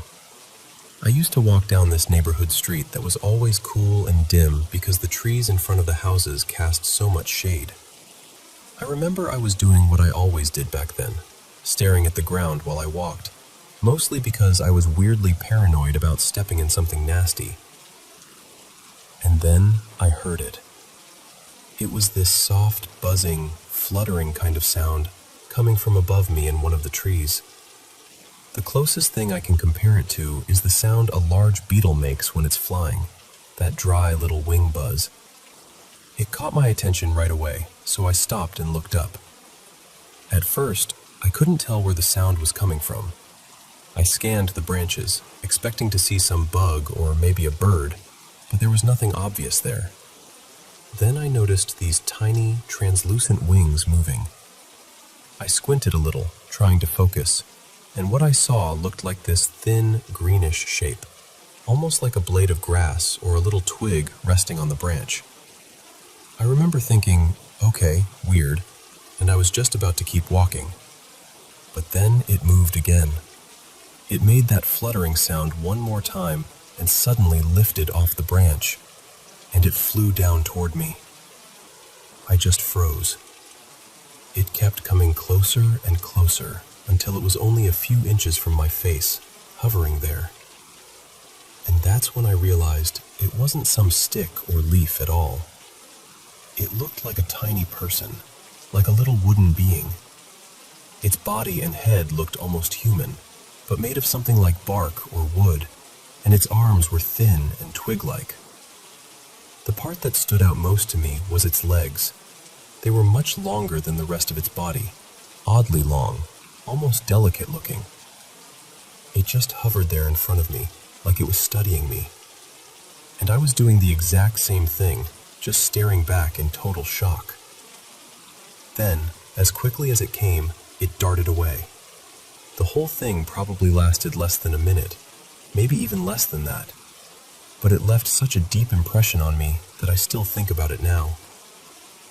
I walked home afterward and didn't tell anybody. I honestly thought no one would believe me, and I didn't want to be laughed at. Then a couple of years ago, during New Year's, my whole family was gathered at the house, and somehow the story came up. I finally told my parents what I had seen. For a little background, my mom and dad both grew up in a small, rural village in Mexico, and in a lot of Mexican communities, there are stories about little beings called duendes, sort of gnome-like creatures. I already knew about that in a general way, but I had no idea my own family took it seriously, or that they had stories of their own. So when I told them about the little winged creature I saw, I braced myself for them to joke about it. But they didn't. They believed me right away.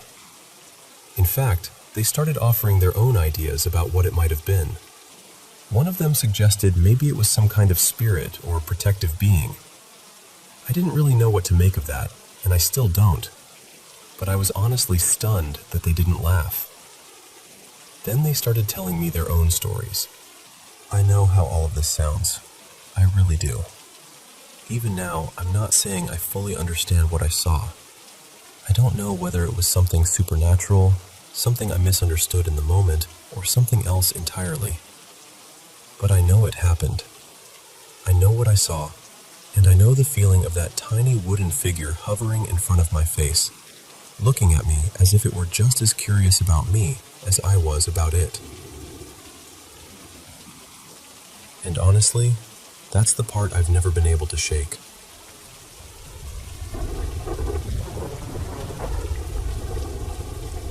Hello everyone, and welcome back to Paranormal M.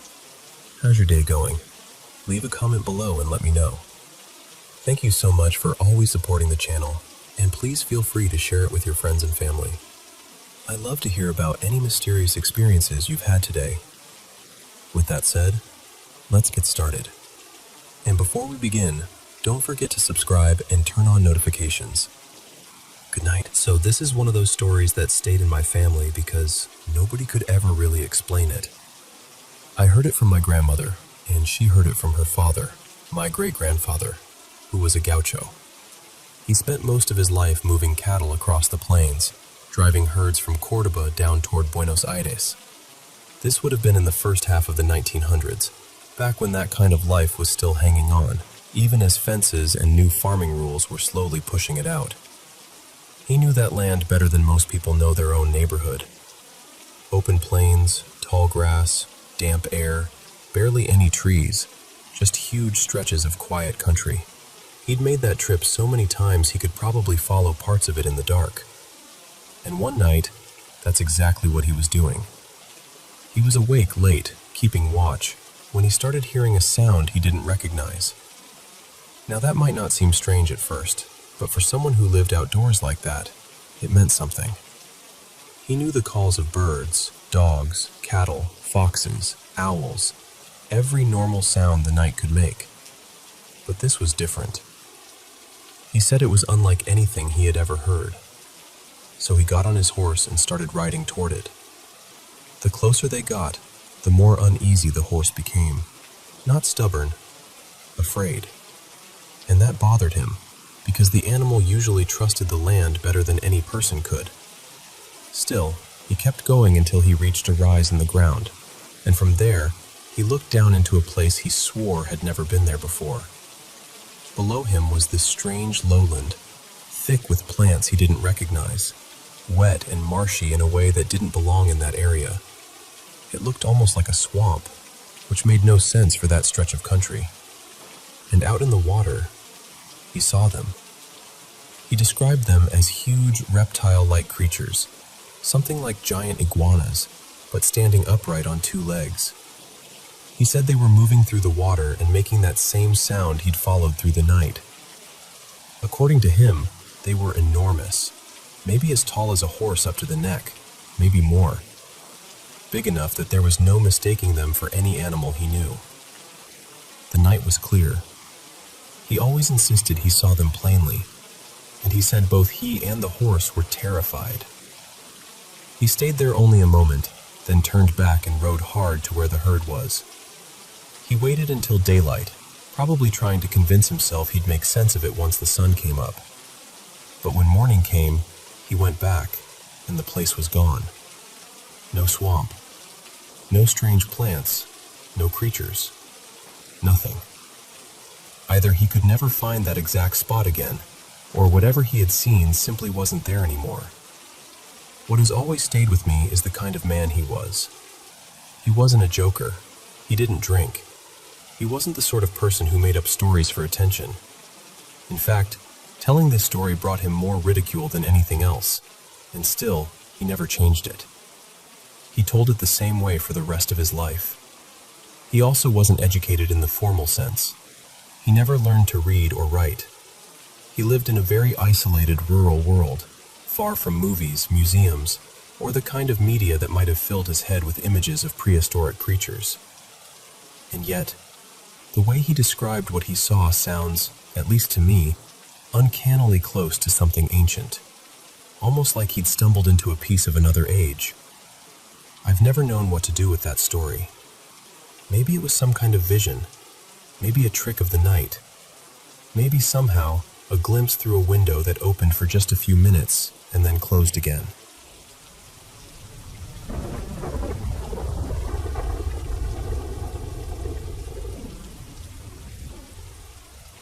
So, I'm getting closer to 40 now, and over the years, I've had more encounters with shadow figures than I can even explain. The most common ones were the simple kind, just those darker than dark, human-shaped shadows. They never seemed all that interested in me directly. Usually, they'd stay tucked away in a corner of the room, just watching. And the second I tried to focus on them, they'd slip out of sight. They always left me uneasy, a little tense, like my body knew something was wrong before my mind could catch up, but it was never completely overwhelming. Then there was one I started calling the Hat Walker. He had that same old-fashioned, detective-like outline people always describe, and unlike the others, he seemed very interested in me. He didn't just linger in the background. He would come toward me. Every time the fear would build slowly, but once it took hold, it felt unbearable. Like pure dread was filling every inch of the room. It always felt like life or death. But even that was different from the shadow I can only describe as this shapeless, shifting mass. Not really human at all, more like a living blot of darkness. That one was worse in a different way. There was no slow build. The second I felt it there, I knew I was in danger.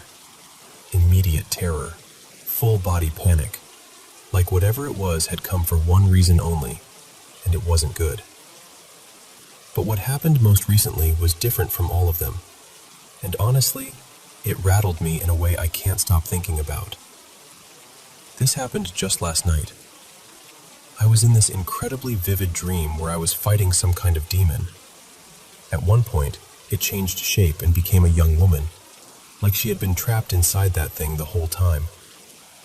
Somehow, after everything, I helped her get away with me. We were sneaking past these guards who were grinding metal rods into sharp points against the pavement, and the whole thing felt chaotic and dangerous. Eventually we split up, and I went back to my room, except I was still dreaming. I laid down in my actual bed, in my actual room. At least that's how it felt. Then I heard people outside my bedroom door. Not just noise, but cheerful voices, laughing, talking, the kind of sound that should have been comforting. I watched my bedroom door swing open and then shut again, but there was no one there. Nothing visible anyway. And then, all at once, it appeared beside my bed. It was a shadow figure, but unlike any I'd seen before. It looked like some twisted plague doctor shape, with a long, beak-like profile and these jagged, smoky edges that seemed to flicker and tear into the air around it. The second I saw it, fear hit me so hard it felt like I drowned in it. I couldn't move. I couldn't make a sound. Then it spoke. Its voice was deep and rough, almost gravelly, and it said, "You can run, but we will always find you." I swear, every part of me froze even harder when it said that. Then it leaned in closer and lifted its arms like it was about to strike. That's when I finally forced out a scream, and the sound of it yanked me awake. I've had a lot of experiences with shadow figures, but this one felt different, more deliberate, more personal, and honestly, more terrifying than most of the others. I still can't shake the image of that plague doctor shape standing over me. Even now, just talking about it gives me chills.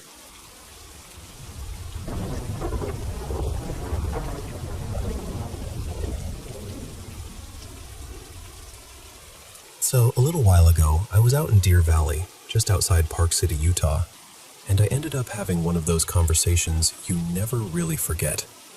I was riding in a cab, and at first it was all the usual small talk. You know, where are you from? How long have you lived here? That kind of thing.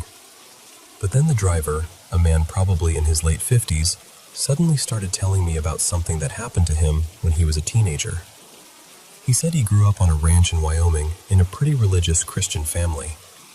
They went to church all the time, but he told me, laughing a little at himself, that he was always the bookish one. He said even as a kid, he had a hard time believing in anything that didn't make sense to him logically.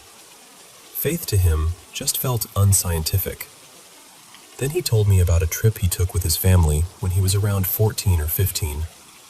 They were visiting a historic plantation museum somewhere in the South at a former president's estate. I don't remember the exact name he gave me, and honestly, I wouldn't have known it anyway. But he remembered it clearly. He said they were walking through the property together, looking around the house and grounds, and at one point, he stepped out through a back door by himself. The moment he did, he saw a young black woman standing nearby, maybe in her early 20s. He said there was something about her that immediately caught his attention. She looked calm, completely still, almost peaceful, just leaning lightly against the wall like she belonged there. What really stayed with him was what she was wearing and carrying. He said she had on old-fashioned clothing from that time period, the kind of clothes an enslaved woman might have worn, and in her arms was this large woven basket with a rounded bottom. Inside it were a bunch of tiny tied bundles of grain, maybe wheat, wrapped up neatly in cloth. He told me that detail bothered him more than anything, because he had grown up working with crops and livestock, and it made no sense to him. He couldn't understand why anyone would gather grain into such small bundles, or why they'd use a basket that couldn't even sit flat on the ground properly. It struck him as impractical, and because of that, he noticed it.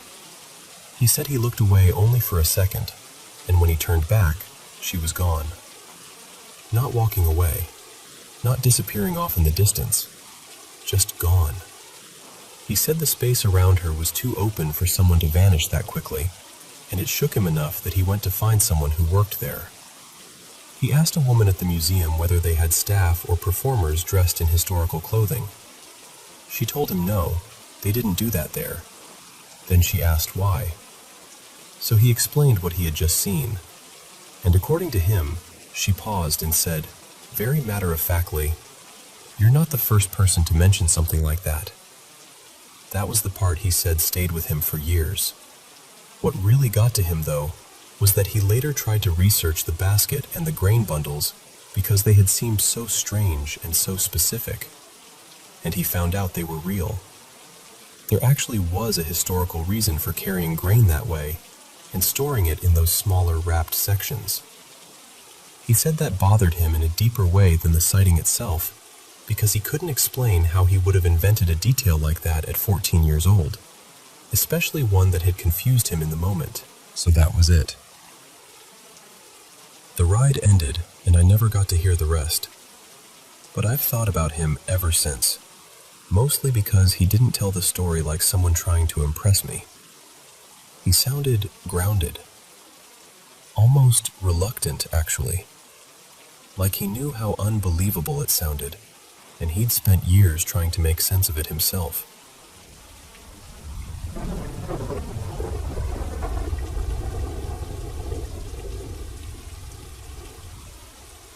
So, this happened a few nights ago, and honestly, I still get chills thinking about it. There's this little park near my house, right beside a frozen lake, and lately I'd been going there at night whenever I had too much energy to sit still. Usually I'd meet up with a couple friends, but that night, nobody could come, and I was restless, so I went by myself anyway. It had snowed earlier in the week, but that night was calm. Clear sky, no wind, just one of those cold, quiet nights where everything feels a little too still. The second I stepped onto the playground, something felt wrong. The best way I can explain it is that it felt like walking through deep water or wet cement. Every step felt heavy, slow, like my body wasn't moving the way it should. And right away, I had this awful feeling that I wasn't alone. You know that feeling when you just know you're being watched, even though you can't see anyone? It was exactly that. There were 4 swings there, 2 regular ones, a toddler swing, and one of those wider, accessible swings.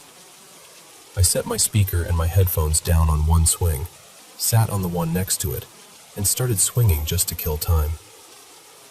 I'd only been there maybe a minute or two when this wave of exhaustion hit me out of nowhere. And I mean extreme exhaustion. It made no sense. I'd left the house full of energy. I had loud music playing, and suddenly, I could barely keep my eyes open. I kept drifting off while I was still swinging. At first, I thought maybe I was just more tired than I realized. But then it happened again. And again.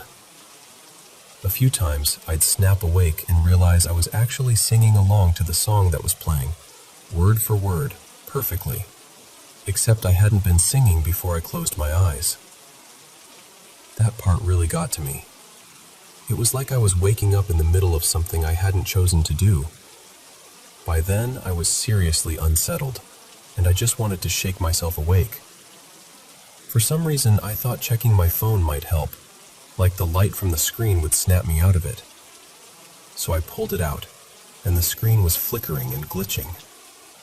I tried to brush it off because the cold messes with my phone sometimes, but then I looked to my left. The swing next to me was moving. Not lightly either. It was swinging hard enough that there was no way it could have been from me just shifting around. My speaker and headphones were still sitting on it, but it was clearly moving on its own. Then I looked to my right, and the other swings were moving too, each one in a different rhythm, not matching, not reacting to wind, because there wasn't any. That's when I really panicked. And then I looked farther out, toward the open area between the playground and the lake. I saw these figures, tall, black, solid-looking shapes standing in the distance. The lake was a good half-mile off, maybe a little less, and these things still looked enormous. Easily 20 feet tall, maybe more. And I know how that sounds, but I need to say this. I know that park. I've been there so many times.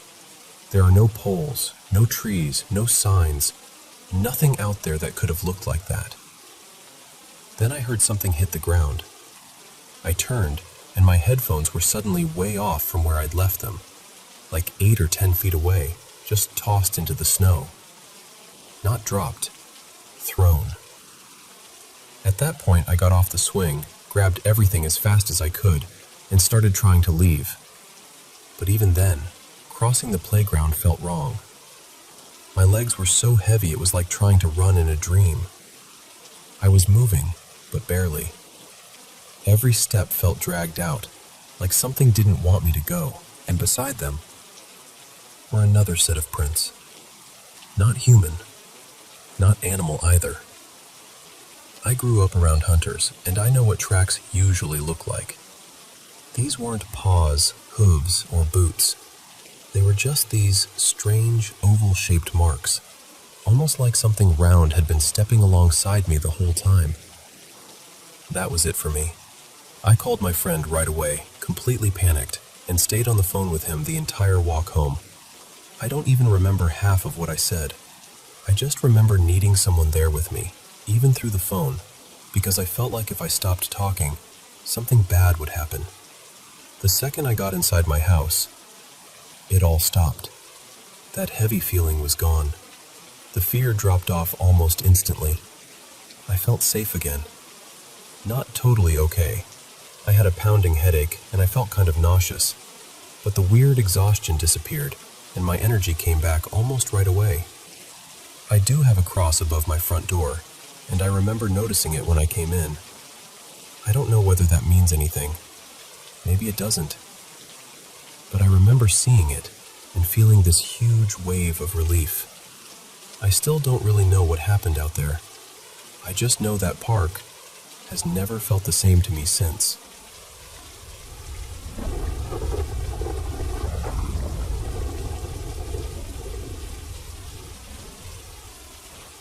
I've never really forgotten this, even though it happened years ago. I think it was sometime around 2012, but I honestly can't remember what season it was.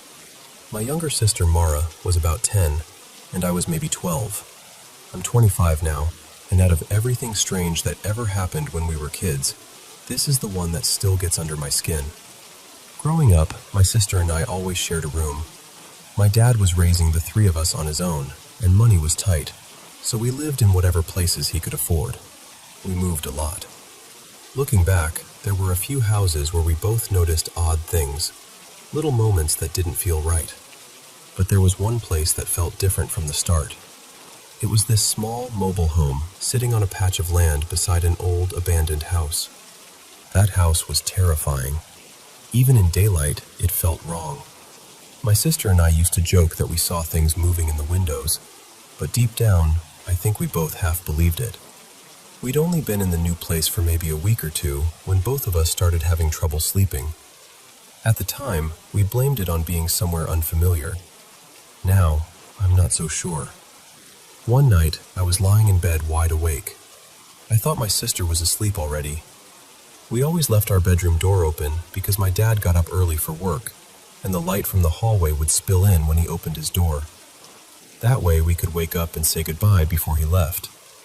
I remember staring into the dark, feeling this awful uneasiness, like something was in the room with us. Then I saw it. A tall figure, dark and hazy, almost like a person made of smoke, stepped into our room.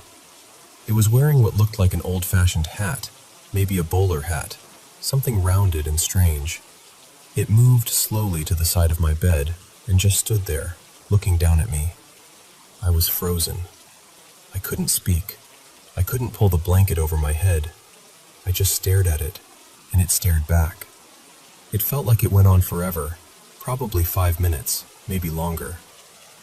Then, all at once, it leaned toward me, like it was falling right on top of me.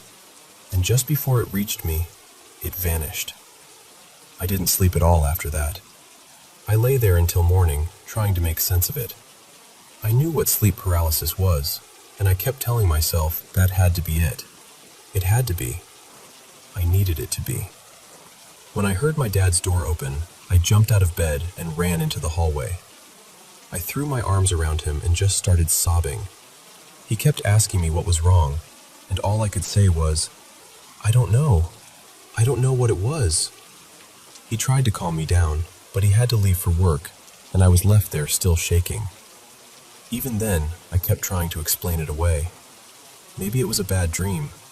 Maybe I was half asleep. Maybe my mind made it up. But then my sister woke up. She looked unsettled, and she told me something weird had happened during the night. I asked her what she meant, and she described the same figure. The same tall, shadowy shape. The same strange hat. The same feeling of it standing there in the room. I can still remember the way my stomach dropped when she said it. And this is the part I still feel guilty about. I was so scared by hearing her confirm it that I panicked and told her it was just a bad dream, that everything was okay. I acted like I didn't believe her. For years, I let her think I thought she imagined it, when really I had seen the exact same thing. Eventually, I told her the truth. I told her I had seen it too, and she was furious. Not because she didn't believe me, but because she had spent all that time thinking she was crazy. I can't blame her for being angry. She had carried that alone because I was too afraid to admit it, but she's gone now. And that's the hardest part. Not just that people think I'm making it up, but that the only other person who truly knew what happened that night isn't here anymore. So I tell it the only way I can, exactly as I remember it. Because whether anyone believes me or not, I know what I saw. And so did Mara.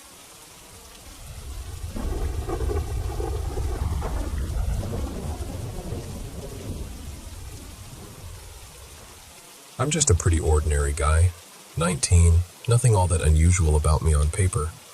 But there's this part of my life I still can't explain, and honestly, even talking about it now gives me that same feeling I had back then. It really started when I was around 8, maybe 9. Over the course of a few weeks, I kept having these dreams, 3 of them in a row that felt way too vivid to brush off. In each one, there was this figure hiding in the closet in my room. It would just stand there watching me, taunting me, almost enjoying the fact that no one else could see it. And every time I got close enough to touch it, it would let out this horrible shriek that completely froze me in place. What stayed with me most wasn't even the way it looked. It was the feeling, that helplessness, like something was in my room and I was the only one who knew. Then one night, the dream changed.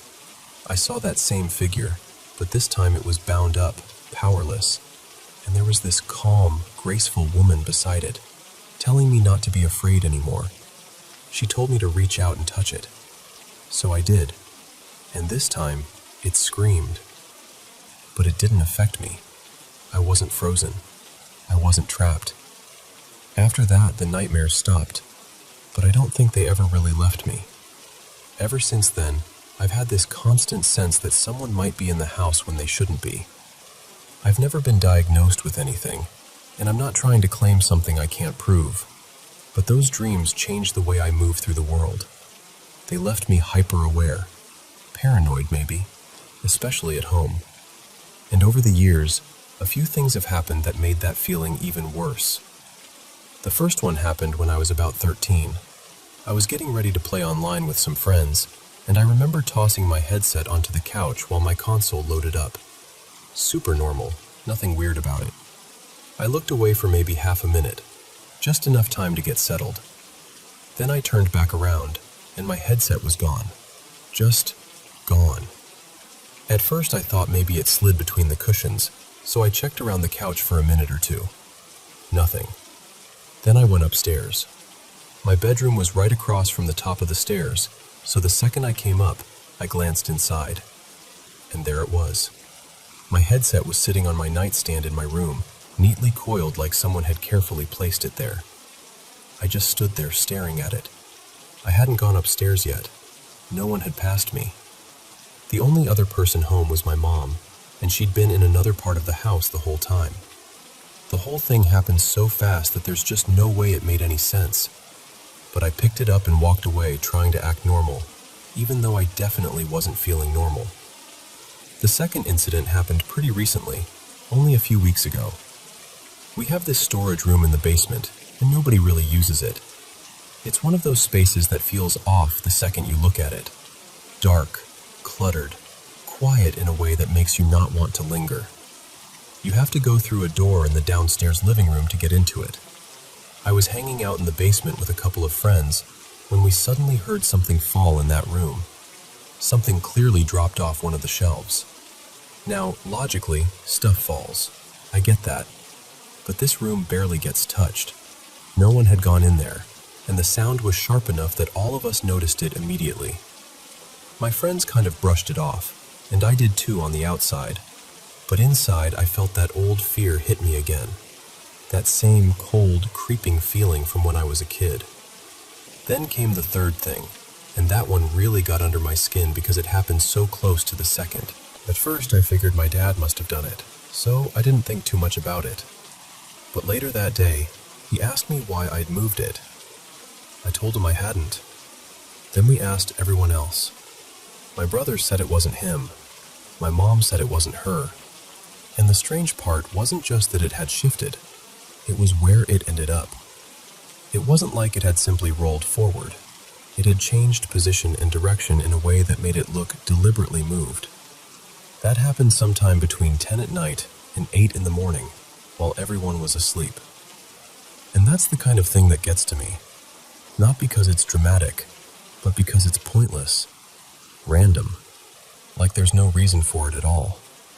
There have been other moments too. Me and my brother used to blame each other for strange things happening around the house all the time. We've both heard heavy footsteps on the stairs when nobody else was awake.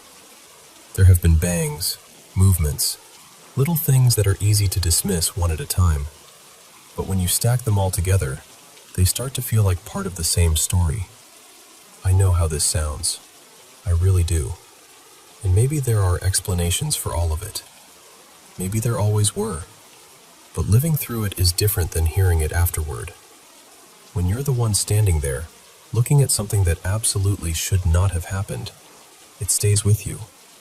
So yeah, that's part of my life. Strange, uncomfortable, and still unresolved. And to be honest, I'm not even sharing the worst of it. Just the pieces I can talk about without feeling like I'm back in that house, listening for footsteps again.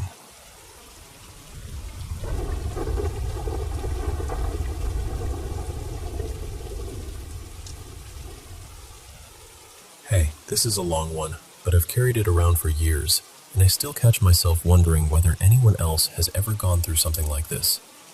Honestly, it just feels good to say it out loud.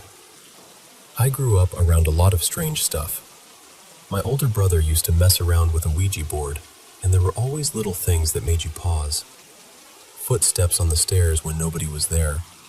A doll my cousin owned somehow ending up in a different room when the house had been empty.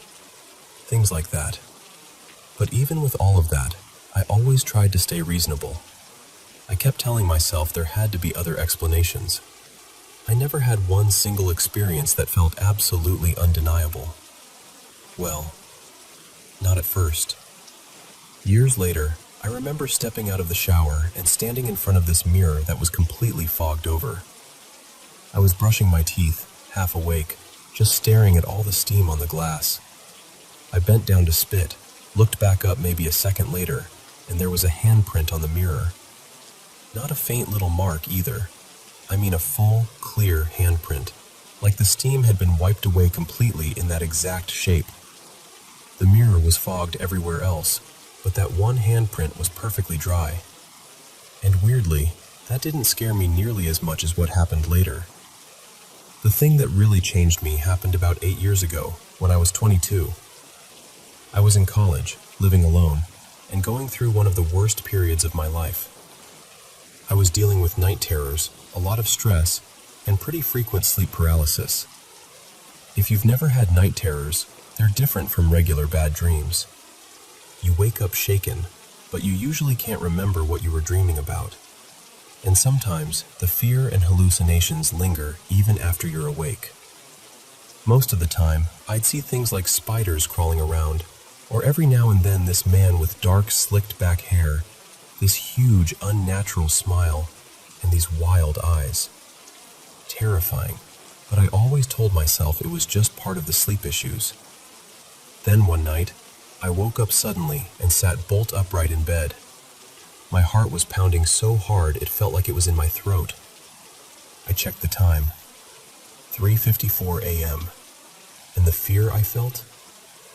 I don't even know how to describe it properly. It wasn't normal fear. It wasn't even the kind of panic you feel when you think someone's broken into your house. It felt deeper than that. It felt spiritual almost. Like something was wrong in a way I couldn't explain. Like I wasn't afraid for my body so much as for something inside me. And for some reason, I was staring straight at the far left corner of my bedroom. Every instinct in me was screaming, "Don't go back to sleep." I remember sitting there, thinking this had to be another night terror. Usually, if I hallucinated after waking, it would fade pretty quickly. Maybe 20 or 30 seconds, and then reality would settle back in. But this didn't fade. I sat there for minutes, completely frozen, exhausted, but too terrified to relax. At some point, I drifted for a second, then jerked awake again like something had snapped me back. I knew, with every part of me, that I had to stay awake. Eventually, morning came. The light started coming in, the feeling lifted, and only then could I finally sleep. The next night, it happened again. Same exact thing. I woke up in terror, staring at the same corner. I checked the time. 3:54 a.m. Again. That was when it really got to me, because now it wasn't just a one-time thing. I turned on the lamp and sat there against the headboard, just staring into that corner while this thought kept repeating in my mind. Do not fall asleep. Huge mistake. I dozed off, then suddenly woke up again, and this time, the fear was even worse. What terrified me most was that I wasn't staring at the corner anymore. I was lying on my side, facing outward, and I was looking directly in front of me. I still couldn't see anything, but somehow I knew it had moved. Or maybe more accurately, I knew my eyes had followed it. I can't explain that in any logical way, but that's exactly what it felt like. A couple more minutes passed, and I was struggling to stay awake again. Then I drifted off one more time. What woke me that time was the sound of a paper wrapper on the floor beside my bed. It had come from a snack I'd eaten earlier, and it was the only thing on the floor. I heard it crinkle. Not shift, not settle. Crinkle, like someone had stepped on it. That was the moment I stopped being able to write it all off as just being in my head. So on the third night, I asked this guy I was seeing at the time, his name was Pierce, to stay over. I didn't tell him why. I just said I hadn't been sleeping well. That night, I slept straight through. No terror, no waking up, nothing. I felt better than I had in days. Then the next morning, Pierce asked me if I was okay. I said, "Yeah, actually. Why?" And he told me that sometime in the night, he woke up and saw me suddenly sit straight up in bed, just staring into a corner. I got chills immediately and asked him, "Which corner?" It was the same one. I can still feel that cold rush through me even now. I left after that and stayed at his place for a few days. His house felt peaceful in a way I can't really explain. Calm, grounded, safe. The whole place just had this warmth to it. Someone suggested I hang something protective in the room when I went back home, but I didn't really have anything religious. I wasn't raised that way. Then I remembered a little beaded necklace my mom had given me when I was a kid. She used to work in a nursing home, and one of the residents had given it to her. It was made with rosemary-colored beads and had a small cross on it. My mom thought I'd like it, so she passed it to me years earlier. I found it and hung it on my bedroom door.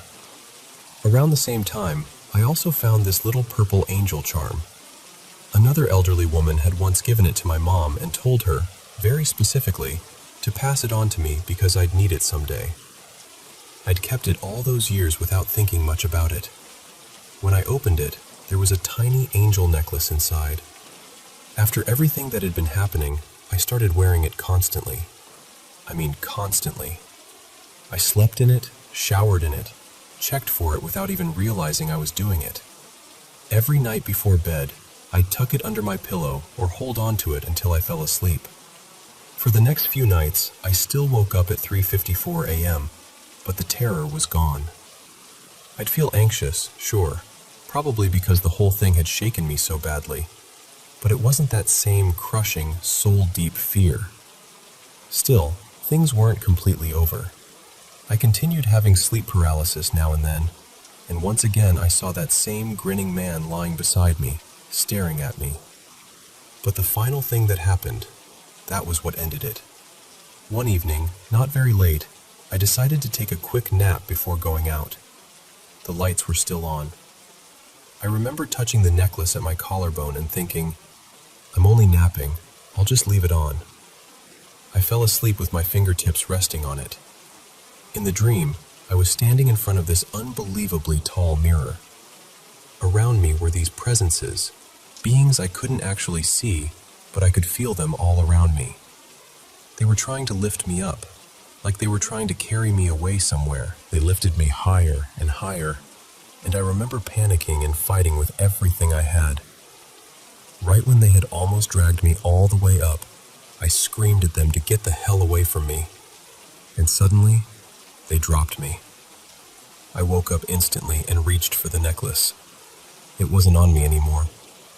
I found it neatly wrapped up at the foot of the bed, on the opposite side from where I'd been sleeping. After that, everything stopped. Completely. I've never really been able to explain any of it. Maybe there is an explanation. Maybe there isn't. I still go back and forth sometimes, but even now, when I think about those nights, I get this nervous feeling in my chest. And to this day, I still keep those beads hanging up. I haven't taken them down once.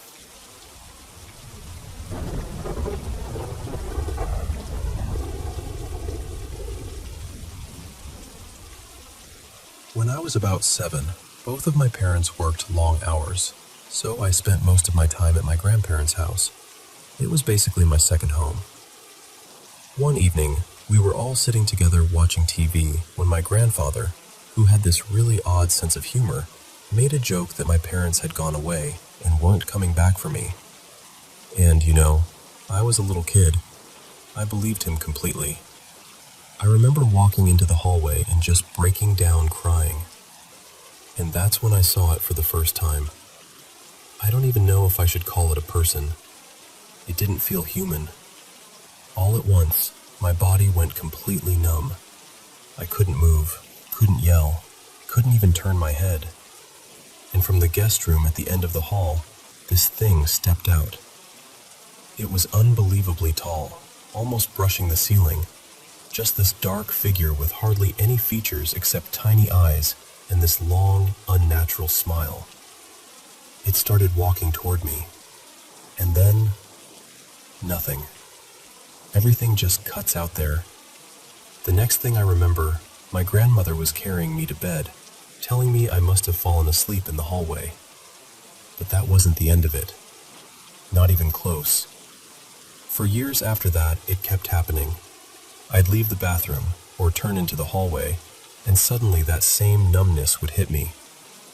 The air would feel thick, heavy, wrong, and he would be there. Sometimes he'd just stand there staring at me. Sometimes he'd be sitting across from me, completely silent, just watching. He never said a word. Until one day, he did.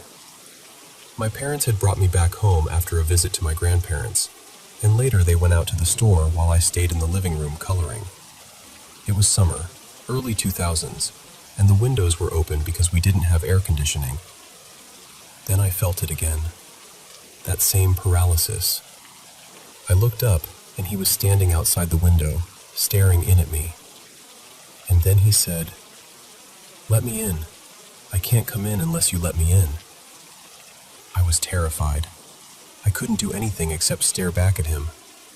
Eventually the feeling lifted, and the second I could move, I ran into the hallway screaming and crying. I was completely hysterical until my parents came home. I told them, but it wasn't the first time. And like always, they said I needed to stop scaring myself, that I had an overactive imagination. So it continued. Year after year. Eventually, my mom got so worried that she took me to see this woman who lived a couple towns away. Looking back now, I honestly think she must have been some kind of spiritual healer, maybe even a witch. She told my mother that my third eye was open and that she was going to close it. I only remember pieces of that day, little flashes. I remember being carried. I remember being turned around over something burning, maybe bundles of sticks or herbs. I remember heat, way too much heat for a child to be that close to fire. But after that, he stopped coming. For a long time, I didn't see him at all. Then 2 years ago, when I was 26, I spent the night at my grandmother's house. My grandfather had passed away a few years earlier, and I was sleeping beside her. She was snoring so loudly that in the middle of the night, half awake and irritated, I grabbed my pillow and blanket and went to sleep in the guest room. Yes, that guest room. I didn't even think about it. I fell asleep, and then I woke up suddenly because something hit me in the head so hard that I actually fell off the bed. The first thing I said out loud was, "Absolutely not."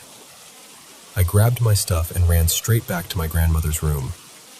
I was shaken up, but eventually I managed to fall asleep again, except when I woke up the next morning, I had this huge lump on my head, about the size of a tennis ball. After that, I just pushed it down and tried not to think about any of it. Then last year, I was talking to my brother about how creepy our grandparents' house always felt when we were kids. And out of nowhere, he casually brought up this very tall figure that used to come out of the guest room. I swear, I almost stopped breathing. I started asking him questions right away, and every single detail matched.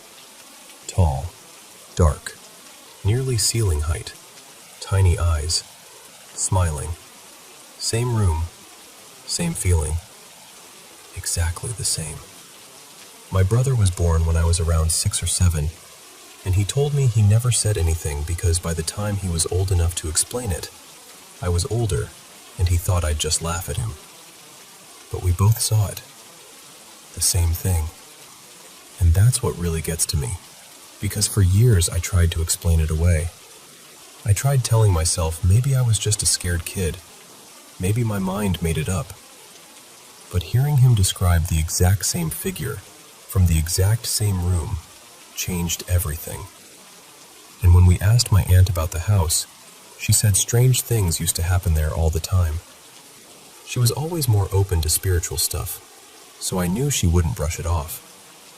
She told us they used to wake up and find eggs cracked on the walls. Light bulbs would explode for no reason. She always felt this heavy, unsettling presence, even if she never actually saw the figure I described. At one point, the electrical problems got so bad they almost caused a fire while nobody was home. So my grandfather brought in a sheik to bless the house. Things calmed down for a while after that, but eventually the problems came back. Even recently, there was an electrical short that knocked the power out for days, and the electricians couldn't fix it right away. As far as I know, nobody died in that house. My grandfather built it back in the 70s, and no other family ever lived there except ours. The guest room, though, used to be part of the kitchen before they renovated the house after all the kids moved out. So now, honestly, I don't know what to believe. I just know what I saw, and now I know I wasn't the only one.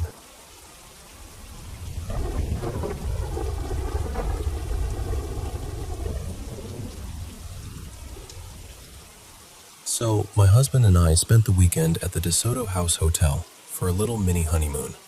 And honestly, it turned into one of the creepiest experiences I've ever had. We'd always talked about going to Galena, and when we finally planned the trip, we picked the DeSoto because the location was perfect, and it just looked charming. Cozy, historic, romantic. All the things you want for a getaway like that. What we didn't know when we booked it was that the hotel had a haunted reputation. The moment we walked into our room, something felt off to me. I couldn't explain it at first, but it was the bathroom that really got under my skin, especially the mirror. When the bathroom door was open, you could see that mirror clearly from the bed, and I immediately hated it. It had this strange energy to it, like it wasn't just a mirror. I remember telling my husband Aaron that it made me uneasy, but I brushed it off pretty quickly. I didn't want to sound dramatic, and honestly, he'd planned the whole trip, paid for everything, booked everything. I just wanted to enjoy it. And for a while, we did. We had a great dinner in town, grabbed drinks after, and came back to the hotel feeling relaxed. We were standing in the lobby, looking at one of the old glass displays, when the night manager came out from a side room and asked if we'd been waiting for him. We told him no, that we were just curious about the hotel's history. He started chatting with us and gave us a little background, not just on the hotel, but on himself too. He said he'd actually gotten married there years ago, in what used to be the library, and is now part of the tavern. Then, almost casually, he mentioned that the hotel was haunted, though he said he didn't really believe in ghosts. That was strange enough, but then he encouraged us to wander around and look at the empty rooms and halls while it was quiet. After a bit, he told us to follow him downstairs to the basement because he wanted to show us something really interesting before he finished closing up for the night. So we followed him. He took us down into the basement while shutting off lights as he went, which already felt unsettling. Then he showed us this hole in the wall and told us the story of the Lady in Black. According to him, people had seen this woman in mourning clothes for generations, and she always disappeared into that opening in the wall. He said sightings supposedly went all the way back to the Civil War era. And then, despite saying he didn't believe in ghosts, He admitted some of his coworkers had seen her themselves while working late at night. At that point, the hairs on the back of my neck were standing straight up. Then he led us through this dark back area and shined his flashlight on what he said was part of the hotel's original facade hidden in the basement. He didn't want to turn the lights on because he said it looked better in the dark. And I'm sorry, but that did not help. Nothing actually happened down there, but the whole thing felt unnerving. I was trying to stay calm, but as a woman, you don't just blindly trust someone because they seem harmless, even if they're older and polite. I was with my husband, so I felt safe enough, but my heart was pounding the whole time, especially walking back through what felt like this endless dark service hallway to get upstairs again. After that, I couldn't shake the feeling that something was wrong. So I started looking up the hotel's history, and that made everything worse. I found out the floor we were staying on, the third floor, was supposedly the most haunted part of the whole hotel. People had reported feeling a presence in their room, feeling something tug at their feet or ankles, even feeling the bed dip like someone had sat down beside them. But the second night was different. We came back a little earlier, and there was no one at the front desk. We'd mostly stopped thinking about all the ghost stuff by then, so this time we went to sleep with just one lamp on and the bathroom door open. Sometime in the middle of the night, both my husband and I woke up separately, and both of us saw something in that mirror. He told me later that he saw what looked like the back of someone's head reflected in the bathroom mirror, like someone was standing at the foot of our bed. He said he didn't wake me because he knew I'd panic, and he just tried to go back to sleep. I woke up at 3:26 a.m., which freaked me out even more because our room was 326, and when I looked toward the bathroom, I saw what looked like a man's shoulder in the mirror. Not a full figure, just enough to make my blood run cold. And I had this awful feeling in my chest, this deep certainty that someone, or something, was hiding just out of sight in that bathroom. I told myself it was probably a towel, or maybe a trick of the light, and somehow I forced myself to go back to sleep. But in the morning, there was nothing there. No towel hanging in a way that could explain it. Nothing jutting out from the doorway. Nothing at all that could have made that shape. And my husband swore he never got up during the night. By the time we checked out, we were both looking at each other like, what exactly did we see? And honestly, the weirdest part of all might have been that night manager. Because after everything that happened, we started wondering whether he was just a helpful employee, or whether maybe he was part of the story too.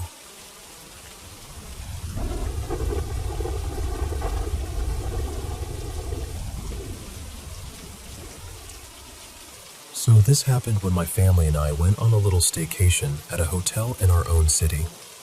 It was supposed to be simple, relaxing, nothing dramatic. We even ordered an extra bed for my younger sister Lila, and honestly, that's when everything started to feel off. The first strange thing was the bathroom door in our room. It would only open if someone pushed really hard from the outside, almost like somebody was inside holding it shut. At first we laughed it off, but then, throughout the day, we started hearing these random knocks. Not just from the walls, but from the table too. Just sharp, sudden knocking sounds that made no sense. It was weird enough that everyone felt uncomfortable, but since we'd already paid for the room, my family decided we were staying the night anyway. We complained to reception, and they did send staff to check. But there was no construction going on, no one in the rooms next to ours, nothing that could explain what we were hearing. So we just stayed. That night, I managed to fall asleep, but my cousins later said they heard crying, and something like howling. By morning we left, after breakfast of course. My family was very much in the, we paid for this, so we're at least getting one night and the free breakfast mindset. I kept saying we should just leave, but nobody wanted to waste the money. which, looking back, is kind of ridiculous, because apparently terrifying knocks from the walls, doors, and furniture still weren't enough to make us pack up immediately. Then about 2 weeks later, things started happening at home. At first, it was loud knocking on the wall behind my bed. Then it started happening in my grandmother's room too. The sounds were so loud and so frequent that they actually gave us headaches. We checked with the neighbors, thinking maybe someone was doing repairs or something, but they were out of town. And we live in a large house, so the noise really had nowhere obvious to come from. Then the intercom started ringing. We have intercoms in different rooms of the house, and they began going off on their own. Always around these really specific times, like 3 a.m. or 3 p.m. Whenever someone picked up, there was just silence. At first, we thought someone in the family had to be messing with us. So one day, everyone gathered in the living room on the ground floor just to prove nobody was near the system. And still, the intercom rang. Even the men in the family, who had been brushing everything off, got seriously shaken after that. My uncle even disconnected the intercom system completely, cut the wires and everything, and somehow it still rang. That was the moment it stopped feeling like a prank and started feeling genuinely disturbing. One evening, the knocking got so loud that we all ran to my grandmother's room because she was terrified. Later, 2 of my cousins swore they saw shadows moving behind the curtains, though I can't honestly say I saw that myself. Then my aunt told us she'd had a dream about a shadowy figure, almost childlike, asking her, "Why are you trying so hard to make me leave when I haven't harmed anyone?" That really stayed with all of us. Around that same time, my sister said she could hear the knocking at school too. We thought she was just frightened and imagining it, until her teacher confirmed it. She said they were in the library when loud knocking sounds started. The staff thought some student was causing trouble, so they lined everyone up and searched, but the knocking kept happening and no one could find where it was coming from. After that, we followed every instruction the priest gave us. We called my sister by her new name. No one slept alone anymore, always in pairs, and nobody was allowed to wear perfume. A few weeks later, he returned carrying this long, thin stick. He slid it across the walls of the house while reciting prayers the entire time. Slowly, little by little, the activity started to die down. The knocking became less frequent, then weaker, and eventually it stopped altogether. And since then, nothing like it has ever happened again. We still live in the same house now.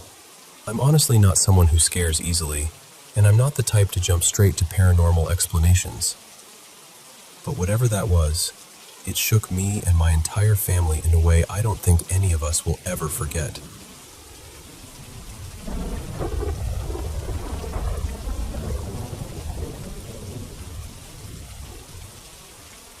Honestly, I don't even know how to explain this without sounding completely ridiculous.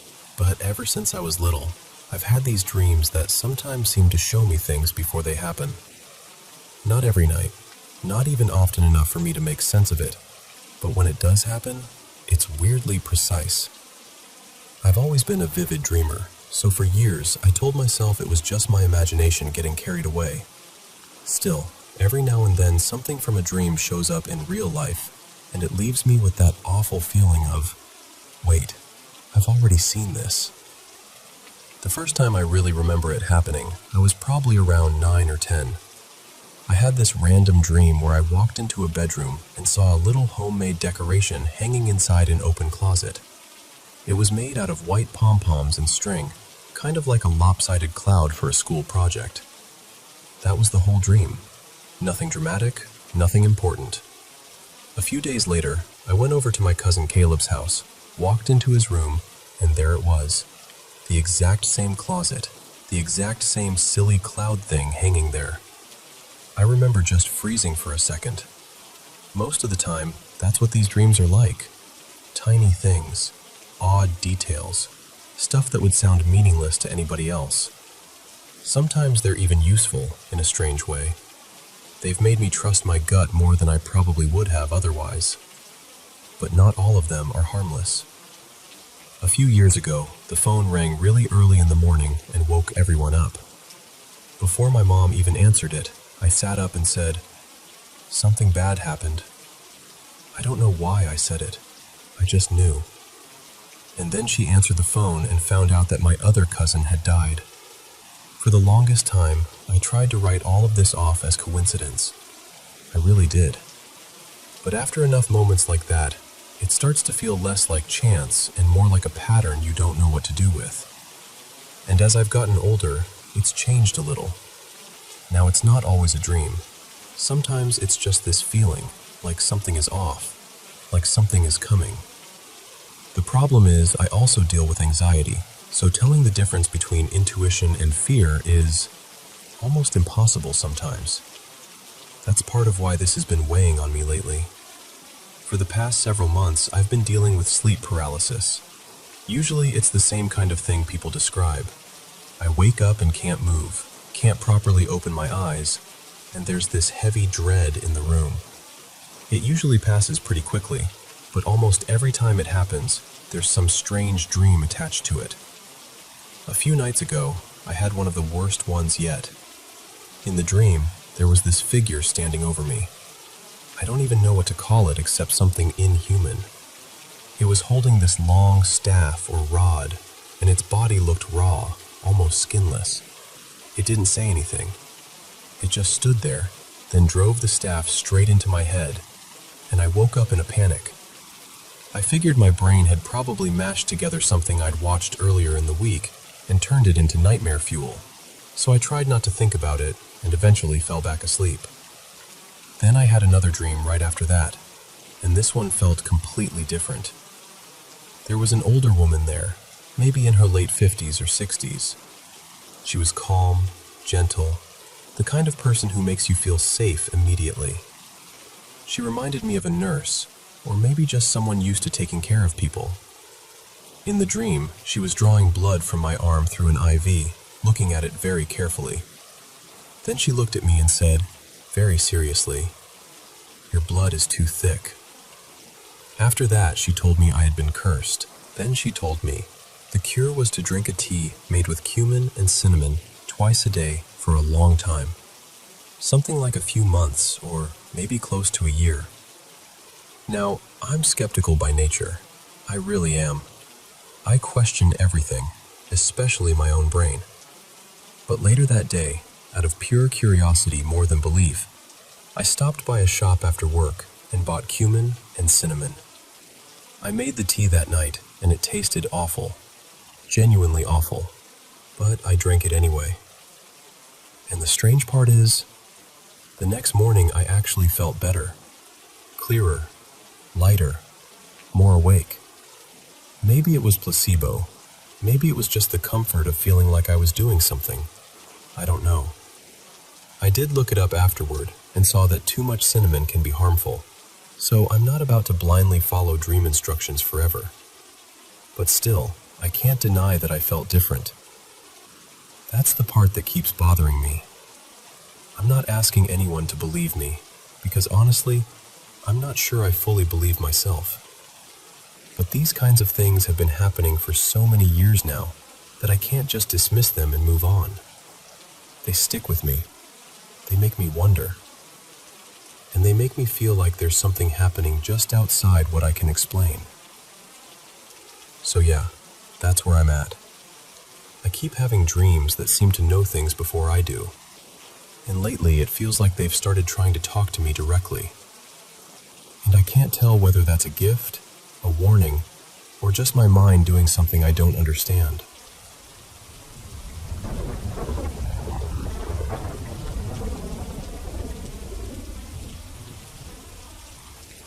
I've learned something the hard way.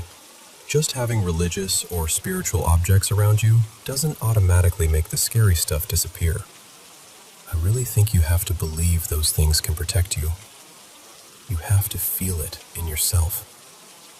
From what I've experienced, Supernatural things seem to go after people when they're vulnerable, when they're exhausted, when they're already afraid. It's like they feed off doubt. And honestly, I don't think they can do much unless they sense that weakness in you. That's why I started understanding why people turn to all kinds of protection. Religion, spiritual practices, prayer, rituals, runes, chants, incense, sage, bells, singing bowls, salt, holy water, crystals, scripture, keeping the lights on, wearing a cross, carrying a charm, even just surrounding yourself with people who make you feel calm and safe.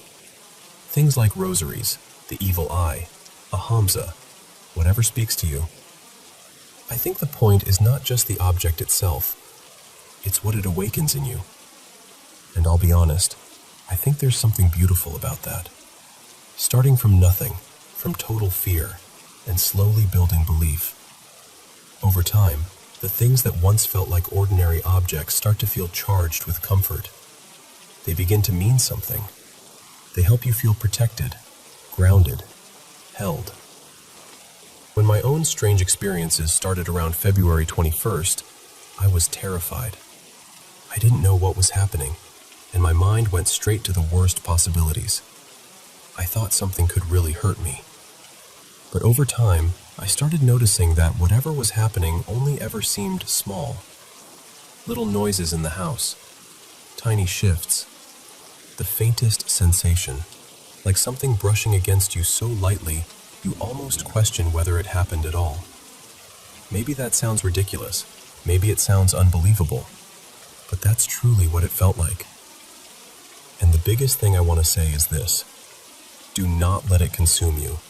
Do not let fear convince you that you are powerless. Also, please take care of your mental health. I mean that with my whole heart. Take your medication if you need it. Go to therapy. Keep your space clean. Make your room, your home, your bed, your corners of the world feel soft and safe and lived in. That matters. Safety matters. Stability matters. Sometimes the most powerful protection is being cared for properly. I'm not even someone who grew up deeply religious. I've always been skeptical, and I've definitely always been afraid of the dark. So if I can find ways to calm myself and keep going, I really believe other people can too. If faith helps you, lean into it. Go to church. Pray. Read scripture. Wear something blessed if that brings you peace. Visit a crystal shop if that gives you comfort. Choose the things that make you feel stronger in your worst moments. Hold on to whatever reminds you that you are not helpless. And if you've dealt with anything like this, I just want to say, I'm sorry. It's such a lonely thing to talk about. People judge so quickly. There's so much stigma, and that makes it even harder to ask for help or be taken seriously. So truly, if you're going through something you can't explain, I hope you find support.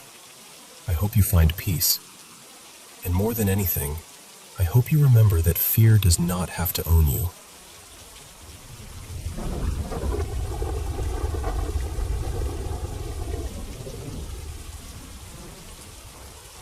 I still get chills when I think about what happened to me in May of 2010.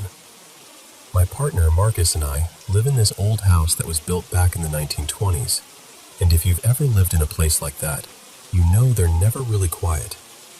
The floors pop, the walls creak, and at night it always sounds like someone is moving around, when really it's just the house doing what old houses do. I'd gotten so used to it that I stopped paying attention. Most nights, if the sounds got louder, I'd blame it on Marcus shifting in his sleep, or one of us having a bad dream. But that night was different. Marcus had been away in Singapore for work for nearly 2 weeks, so I was in the house alone. I went to bed a little after midnight, completely worn out, and I fell asleep fast. Then, sometime around 3:40 in the morning, my phone buzzed twice on the nightstand. It was on vibrate, and I remember thinking, half asleep, that it was probably Marcus messaging me during his afternoon. I reached for it and checked. Nothing. No text. No missed call, no voicemail, nothing at all.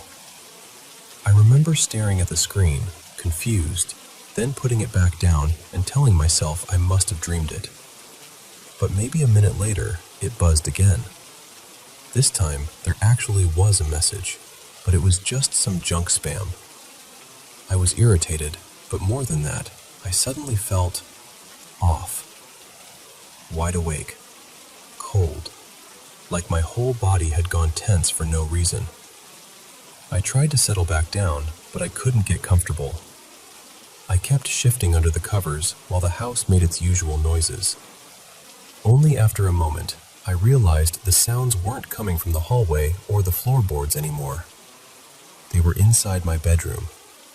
Close. Too close. Near the bed. Near the nightstand. Right by the headboard. I went completely still. I was trying to make sense of it, trying to tell myself there had to be some explanation, when I became aware of this strange sound in my head. The only way I can describe it is like radio static, soft but constant, except it wasn't coming from the room. It felt like it was happening inside my skull. And then I heard it. A child laughing. Not loudly, just this soft, almost playful giggle coming from outside my open bedroom window. I froze. Because who hears a child outside at that hour? Who hears that in the dead middle of the night and doesn't instantly know something is wrong? The giggling got closer.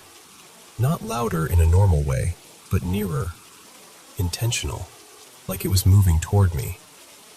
And somehow, without hearing footsteps or anything I could explain, it felt like whatever it belonged to had come through that window and climbed right onto the bed. I was lying on my side, facing away from Marcus's side of the mattress, and then I heard movement over there.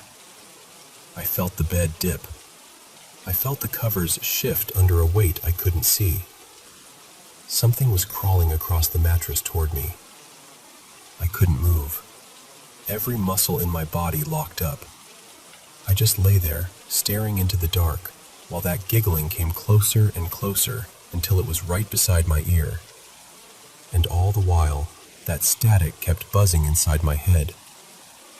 My heart was pounding so hard it hurt. Then all at once, the giggling stopped.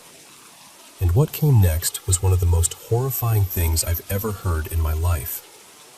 It exploded into this single, deep, guttural scream right into my ear. Not human, not animal, just raw and violent and wrong. It felt like it tore through me. For 1 second, I couldn't do anything, and then I snapped out of it. I still can't explain what happened that night. I know how it sounds, I do, but I also know what I felt. The mattress sinking, the thing moving toward me, that laughter, that scream. Whatever was in that room with me, I don't believe it was human.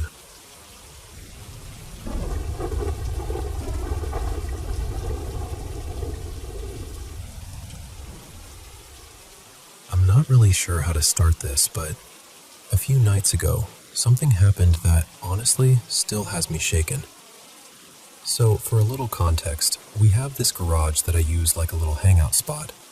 It's where I go to sit, smoke, unwind, and just be by myself for a while. The garage door is pretty old, definitely not new, and until recently, I didn't even have a working key for it. The only way to open it was from the inside by pressing the wall button, and that matters later. Ever since we moved in, I've had this weird feeling in that garage. The room above it too. Nothing dramatic ever happened at first, but I always felt uneasy in there, especially when I was alone, or when it got dark. Just one of those spaces that never feels fully empty, you know? A few days before all of this, I was sitting out there with my boyfriend Levi, just hanging out.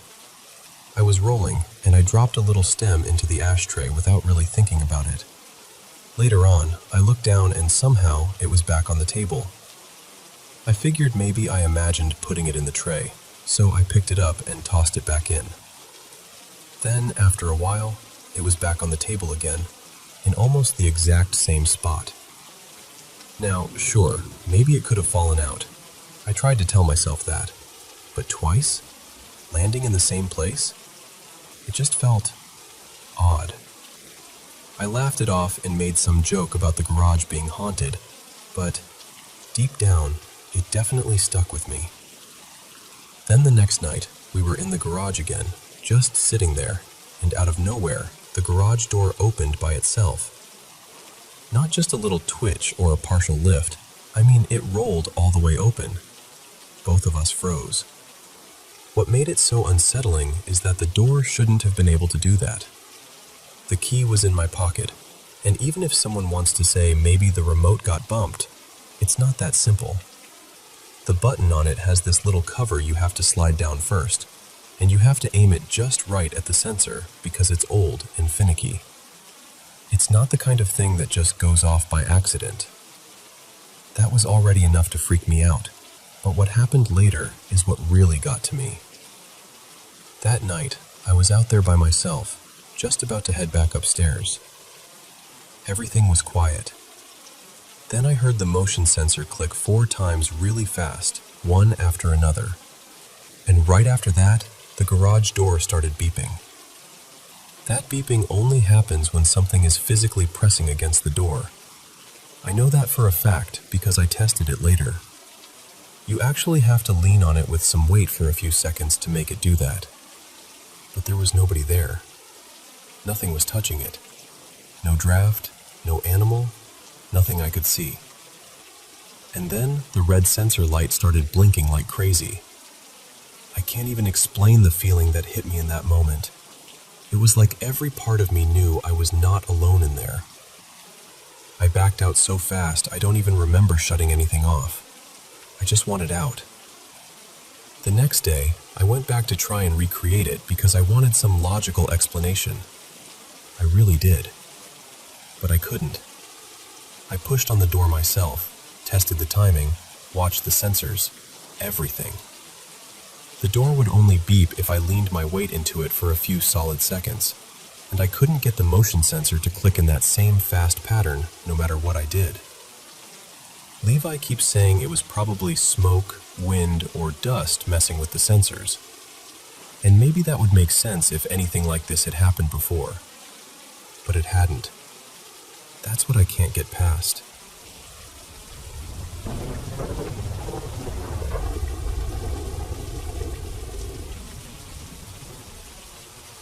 So, I've never really told this story out loud before, because even saying it makes me feel like it can't possibly be true.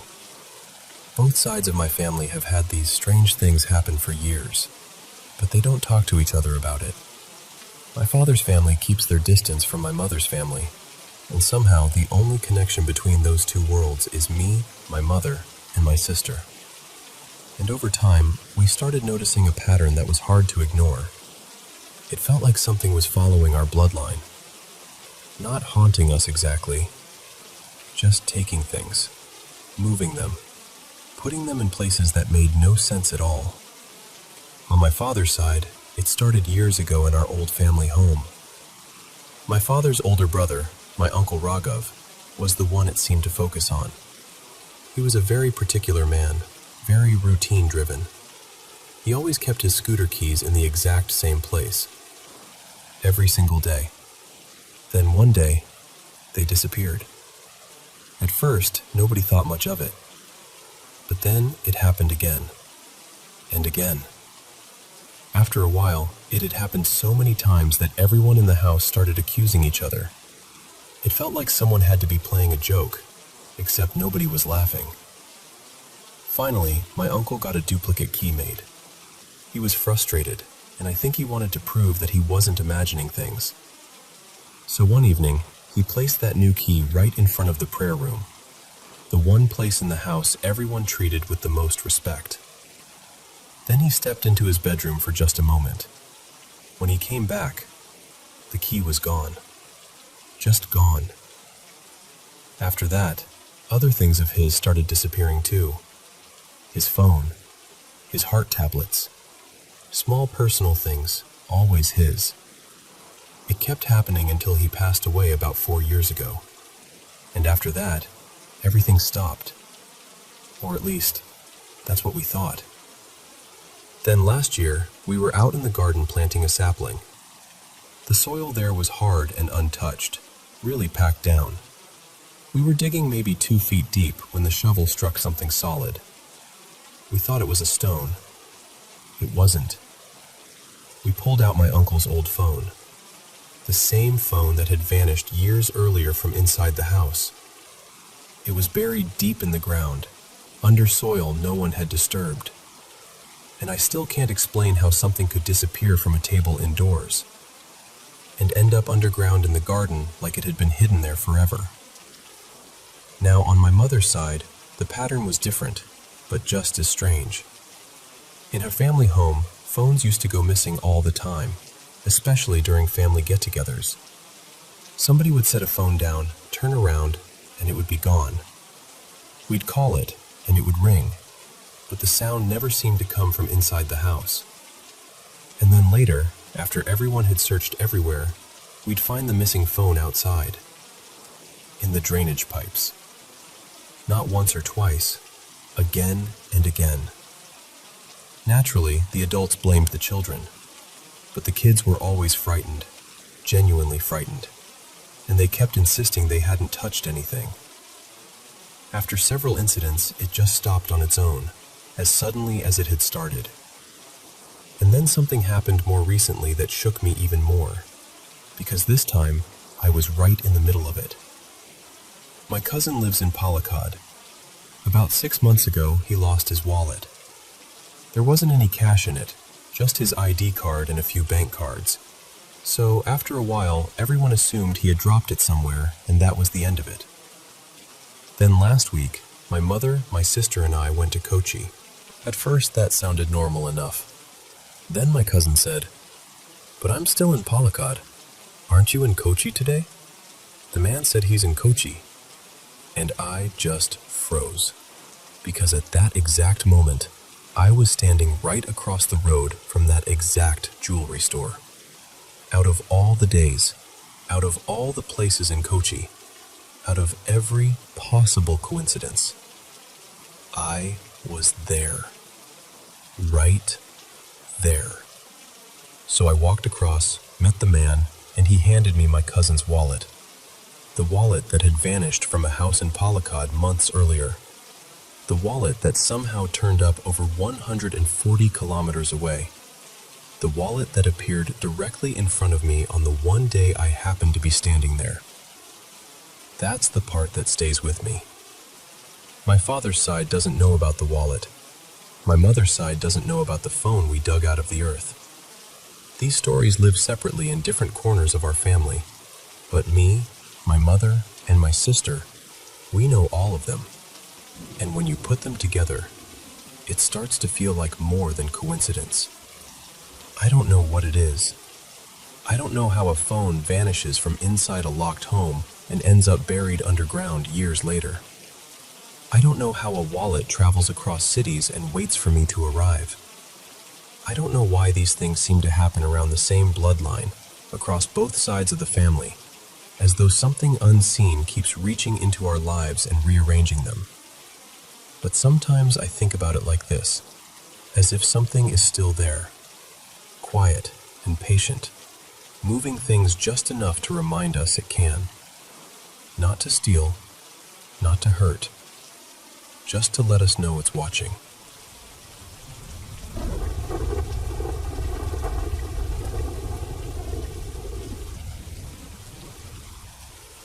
I've always thought of myself as a skeptic, really. I'm the kind of person who needs to see something with my own eyes before I believe it.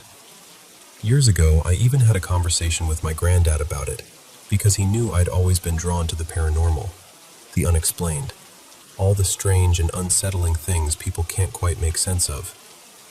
I remember saying to him, "Granddad, when you pass, if there really is an afterlife, please send me a clear sign so I'll know it's you."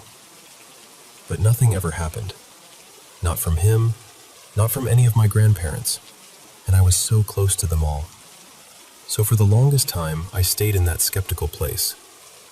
Then life started putting stories in front of me that I just couldn't explain away. About 8 years ago, a close friend of mine lost her sister in the most horrific way imaginable.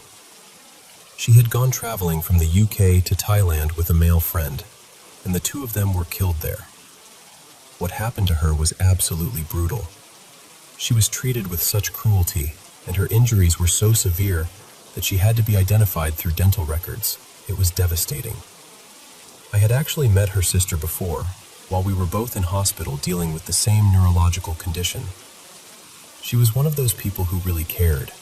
She worked so hard to warn other backpackers about the dangers in that area because there had already been so many suspicious deaths connected to that island. After she died, my friends started experiencing all sorts of strange things that honestly made my skin crawl. And then something even more tragic happened. My friend herself, who had the same health condition as me, was in hospital with what should have been manageable issues, nothing that seemed life-threatening. But she died suddenly. And not just suddenly. She died on the exact same date her sister had been taken from the world, 5 years later, to the day. She was only 35. During the post-mortem, they discovered she had been pregnant and didn't know it. They never found a clear reason for her death. In the end, it was recorded as sudden natural causes. I still think about her parents. The grief they carried was just unbearable. She had told me things before she died, stories about what she'd experienced after losing her sister, and she was not the kind of person to invent things. Not for attention, not for comfort. She was grounded, honest, and what she shared with me stayed with me. Then, about a year later, another friend of mine lost her daughter. She was only 19. She took her own life, and her mom was the one who found her when she came home from work. I can't even put into words how awful that was. Her daughter had been training to become a nurse, and because of that, her mom always associated this strong hospital disinfectant smell with her, especially when she came home from shifts. She hated bringing that smell into the house, so she kept a bottle of her favorite perfume, Angel, in the car and would spray herself before going back inside. After her daughter passed, she started noticing things. She told me there were moments when she could suddenly smell that exact mix, hospital disinfectant and Angel perfume, so strongly and so randomly that she just knew her daughter was near. I remember thinking how unlikely that sounded, especially because it was February. It was bitterly cold, snowing even. The kind of weather where you'd never expect to see a butterfly at all. We sat down on the bench and started talking about her daughter. My friend got emotional, and as soon as she started crying, the air around us filled with that exact scent, disinfectant and Angel perfume, both so strong that it stopped me in my tracks. I knew the perfume well myself, so there was no mistaking it. Then the butterfly appeared. And not just any butterfly. It was exactly the one my friend had described to me before we arrived, with the same striking colors and markings. It came right over and landed gently on her hand while she was crying and talking to her daughter, telling her how much she missed her, how much she loved her. And it stayed there. Not for a few seconds, not for a minute, but for around 25 minutes. I just sat there in disbelief.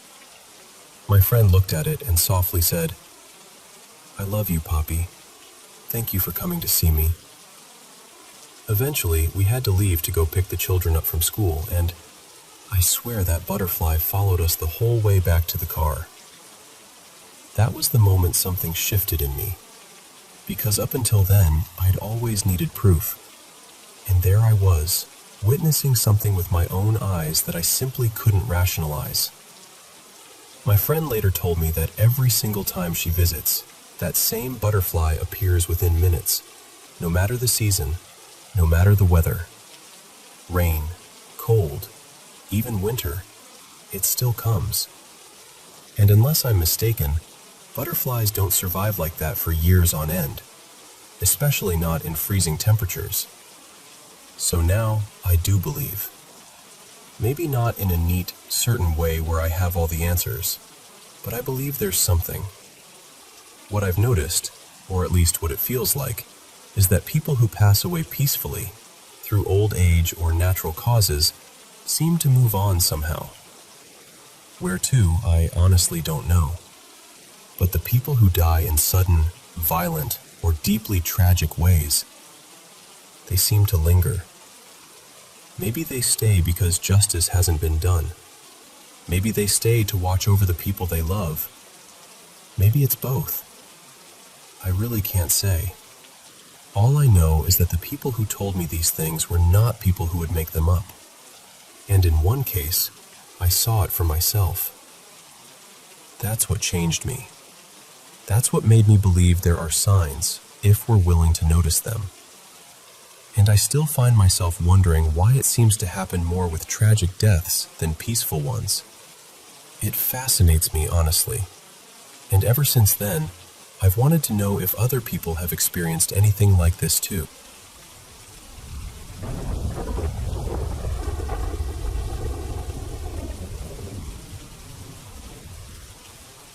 Hello, my dear listeners. Have you been having trouble sleeping lately? Don't worry, I'm here to help. I'm going to share some mysterious stories with you to help you relax and drift off to sleep. You know, I truly love doing this. And by the way, thank you so much for sending me so many mysterious experiences. Please subscribe to the channel and turn on notifications so you won't miss more mysterious stories. Good night. So, a while back, my friend Lena came to stay with us during a road trip she was taking with her new boyfriend. They'd stopped in Salem on the way, fully leaning into the Halloween mood, and picked up a couple of ghost hunting gadgets for a laugh. You know the kind. An EMF meter, a spirit box, all that stuff. When they got to the house, we spent ages messing around with everything. We walked those gadgets through the living room, the basement, up near the attic hatch, even around the fuse box, just to see if anything would happen. The spirit box gave us a bit of muffled radio noise here and there, but nothing that seemed meaningful, and the EMF meter barely reacted at all. Honestly, we were mostly just laughing at ourselves. It felt silly and harmless, and that was the whole fun of it. Later that night, we were all just lounging around, half tired, half wired, and Lena asked if I still had my tarot cards. I actually did. My mom had always loved anything paranormal, and years ago we'd tried figuring tarot out together. Neither of us ever became experts. We kind of decided tarot worked more like a mirror than magic, like therapy really. You see what you need to see in it. I've always been skeptical by nature, but in a curious way. I'm open-minded enough to admit it would be pretty amazing if there really was something more out there. So I dug out the old deck and the little guidebook that always came with me as backup. I still don't know all the meanings by heart, so that book is basically my comfort blanket. I started with Lena, laying out a few cards and checking the meanings as I went. And almost immediately, I wanted the floor to swallow me whole. Because the message I was getting, plain as day, was basically, this man sitting in your living room is not the one for her. It pointed to a relationship that wouldn't last, and some huge decision coming around Christmas. And in my head I'm thinking, oh no, he's probably going to propose. She's going to want to say no. There is absolutely no way I can say any of that out loud. So I panicked. I did what any deeply unqualified fake tarot reader would do. I completely bottled it. I gave her some vague, fluffy nonsense instead, just enough to get through it without detonating the evening. Thought I'd got away with it. Then she smiled and said, "Do him next." And I thought, oh, come on. I've only just met this guy. But everyone was in good spirits, so I said fine and started laying out cards for him. The second I did, everything changed. One minute I was joking around, completely normal. The next, I felt absolutely awful. Not anxious in a vague way, physically awful. My head started pounding, my hands went clammy, and I felt this wave of sickness come over me so suddenly it was frightening. I remember thinking, Brilliant. I'm about to have my first ever panic attack in front of my friend and her brand new boyfriend. Fantastic timing. I dropped my eyes to the guidebook, trying to focus, trying to find something, anything to say. But I couldn't. My mind just went blank.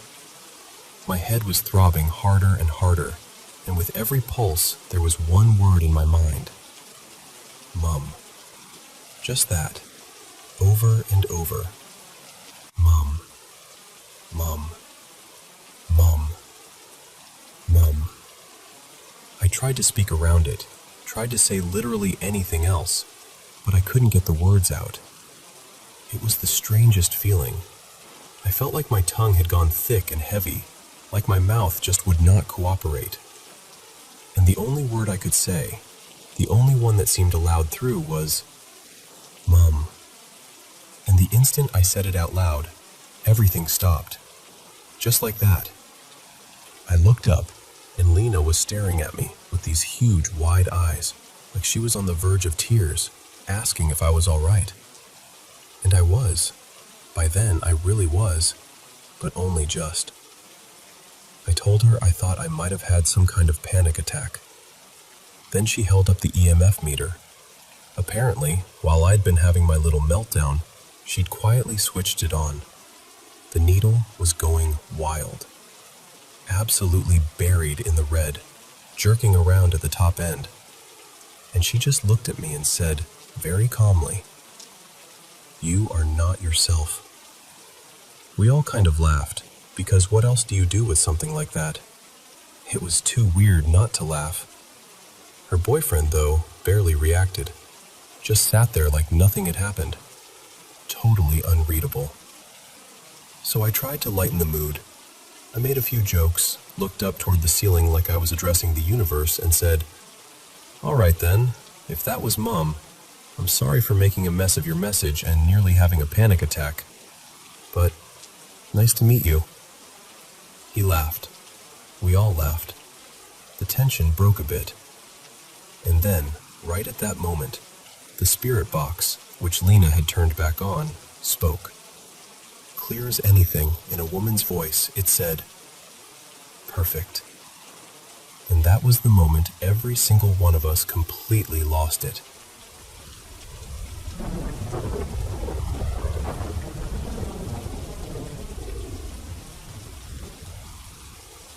So this happened in Southern California, a few years back. Back then, my old friend Marco and I had this habit of getting a little lit and hiking the trails after sunset. Out there, away from the traffic and noise, it honestly felt like meditation. Just quiet, darkness, and a chance to breathe. One evening, we parked near the trail lot right before the sun went down and walked maybe 3/4 of a mile in. We had a usual little spot we liked, nothing special, just a concrete retaining wall where we could sit and relax. The trail stretched ahead of us. There was a narrow creek off to the left, and on the right, there was this side path that didn't really go anywhere. Behind us, the main trail kept winding up the hill, and right behind the wall stood this tall tree that kind of loomed over the whole area. We got settled in, lit up, put on some low music, and just started talking. For the first half hour, everything felt normal, peaceful. No one else around, no movement, no voices, just the two of us sitting out there in the fading light. Then we heard it. At first, it sounded almost like someone calling out to a friend in the distance, kind of a drawn-out cooing sound. If you've spent enough time around LA, you know the kind of sound I mean. Marco and I both went quiet and started scanning the trail, expecting somebody to come walking toward us. But the sound didn't stay in one place. It started out ahead of us, then shifted off to the left, almost like it was moving in this strange zigzag pattern. We kept waiting to see a person, or an animal, or anything really, but there was nothing. And the closer it got, the weirder it sounded. Not like any owl or bird I'd ever heard. The only way I can describe it is like something between an injured owl and a completely unnatural imitation of one. It was off. Deeply off. Like whatever was making it didn't fit the sound at all. By then, it was getting properly dark. The sound stopped for a moment, and everything went still. Then suddenly, right above our heads, from the tree behind us, this loud, sharp, drawn-out coo blasted down at us. I didn't even think. I just grabbed my phone, turned on the flashlight, pointed it straight up into the branches, and shouted, "Hello?" Nothing. No eyes reflecting back. No bird shifting in the leaves. No person. No animal. Just total silence. Marco had already slung his bag on and stepped forward like he was ready to bolt. Meanwhile, I had all my stuff spread out beside me. My notebook, water, everything. And I swear those 10 seconds it took me to throw it all into my bag felt way longer. I was standing right under that tree, right under whatever had made that sound, and after I yelled and shined the light up there, it never made another noise. That was the moment the whole thing stopped feeling weird and started feeling wrong. We took off running. Full sprint down that dirt trail, straight back to the cars, no stopping, no looking back. To this day, I'm still amazed neither of us ate it in the dark, because we were moving fast. When we finally got back, we were standing there by the cars trying to make sense of it, doing that thing where you nervously laugh and keep asking, "What was that?" But even then, it wasn't over. There was a ditch in front of the parking area, full of brush and little trees, and from down in there, we suddenly heard this loud, aggressive snarl. That one could have been a raccoon or an opossum, sure, but at that point, it just felt like the place was telling us to leave. So we did, and whatever that was, I have never heard anything like it before or since. So yeah, that's one I still think about. And honestly, I still don't know what was in that tree.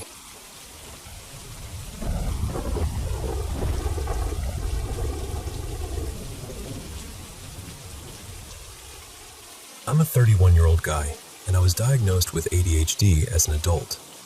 I know that probably sounds unrelated at first, but it really does connect to what I'm about to tell you. For as long as I can remember, my mind has always been moving fast. I've dealt with the usual stuff, trouble focusing, constant thoughts bouncing around, moving a little awkwardly when I'm distracted, all of that. But there was also something else. Ever since I was young, I'd catch what looked like a person out of the corner of my eye. It would happen in the middle of ordinary moments. I'd be doing something, glance up, and for a split second, I'd think someone was standing there or walking past. Then I'd look straight at it, and there'd be nothing there. No one. Just empty space. When I was younger, I brought it up to my psychologist. He told me it could happen with ADHD, that my brain was trying to process too much at once, and sometimes it would sort of fill in the blanks. He said I'd probably grow out of it. I never did. What I did do was get used to it. Over time, it stopped feeling shocking and just became part of life. Weird, sure, but familiar. I stopped mentioning it. Honestly, it felt too strange to explain, so I mostly kept it to myself. A few years later, I met my wife, Mara. After we'd been together for a while, I finally told her about it. The conversation only came up because there had been a few times when I asked if she'd just walked into a room, and she'd say she hadn't even been nearby. After enough of those moments, she looked at me like, "Okay, why do you keep asking that?" So I told her, not in detail, just enough, that sometimes I thought I saw someone in my peripheral vision. I never really described it, and after that, we didn't talk about it again. Then, when we were both around 29, something happened. I had just gotten home from work and went into the kitchen to throw together something to eat. I heard Mara coming from the living room, and as I looked toward one doorway, I caught movement in the other one. That same familiar shape, that same passing figure. I turned toward it automatically, then looked back. Mara was standing in the opposite doorway, staring at me. And she asked, "Did you see that?" I remember just looking at her and saying, "See what?" She paused, like she wanted to say more, but then she brushed it off. And somehow, We both let it go. We never brought it up again. Until last night. It was around 1 in the morning. I woke up half asleep to use the bathroom. The bathroom is attached to our bedroom, and the bed faces the door. Mara was still awake, lying there, scrolling on her phone, with the lamp turned low so I could get around without my glasses. I got up, headed toward the door, and there it was again. That shape. Same as always. At this point, I'm so used to it that I barely reacted. I just shifted around it without even thinking, went into the bathroom, came back, and got into bed. Then suddenly, Mara turned the light up and grabbed my arm. I was groggy, confused, trying to figure out what was going on. I had work in a few hours, so I really wasn't all there yet. But when I looked at her, she was pale, completely rattled, trying hard to keep it together, but scared. She looked right at me and said, in this shaky voice, "I saw it." And I asked, still half asleep, "Saw what?" That was the moment I fully woke up. Because the way she described it, it was exactly right. Exactly how I've seen it my whole life. And I had never described it to her like that. Not once. So now I don't really know what to think. When it was only me seeing it, I could write it off. I could live with it. I had lived with it. It had become background noise, basically. Creepy sometimes, sure, but manageable. But now she's seen it too. Now she's scared to be alone. She's talking about moving. And I don't even know how to explain to her that moving might not matter, because this thing hasn't belonged to one house or one room. It's been with me for as long as I can remember. That's the part I can't stop thinking about. Not that she saw it. Not even that she described it perfectly. It's the fact that she said it was standing there, waiting by the door, waiting for me.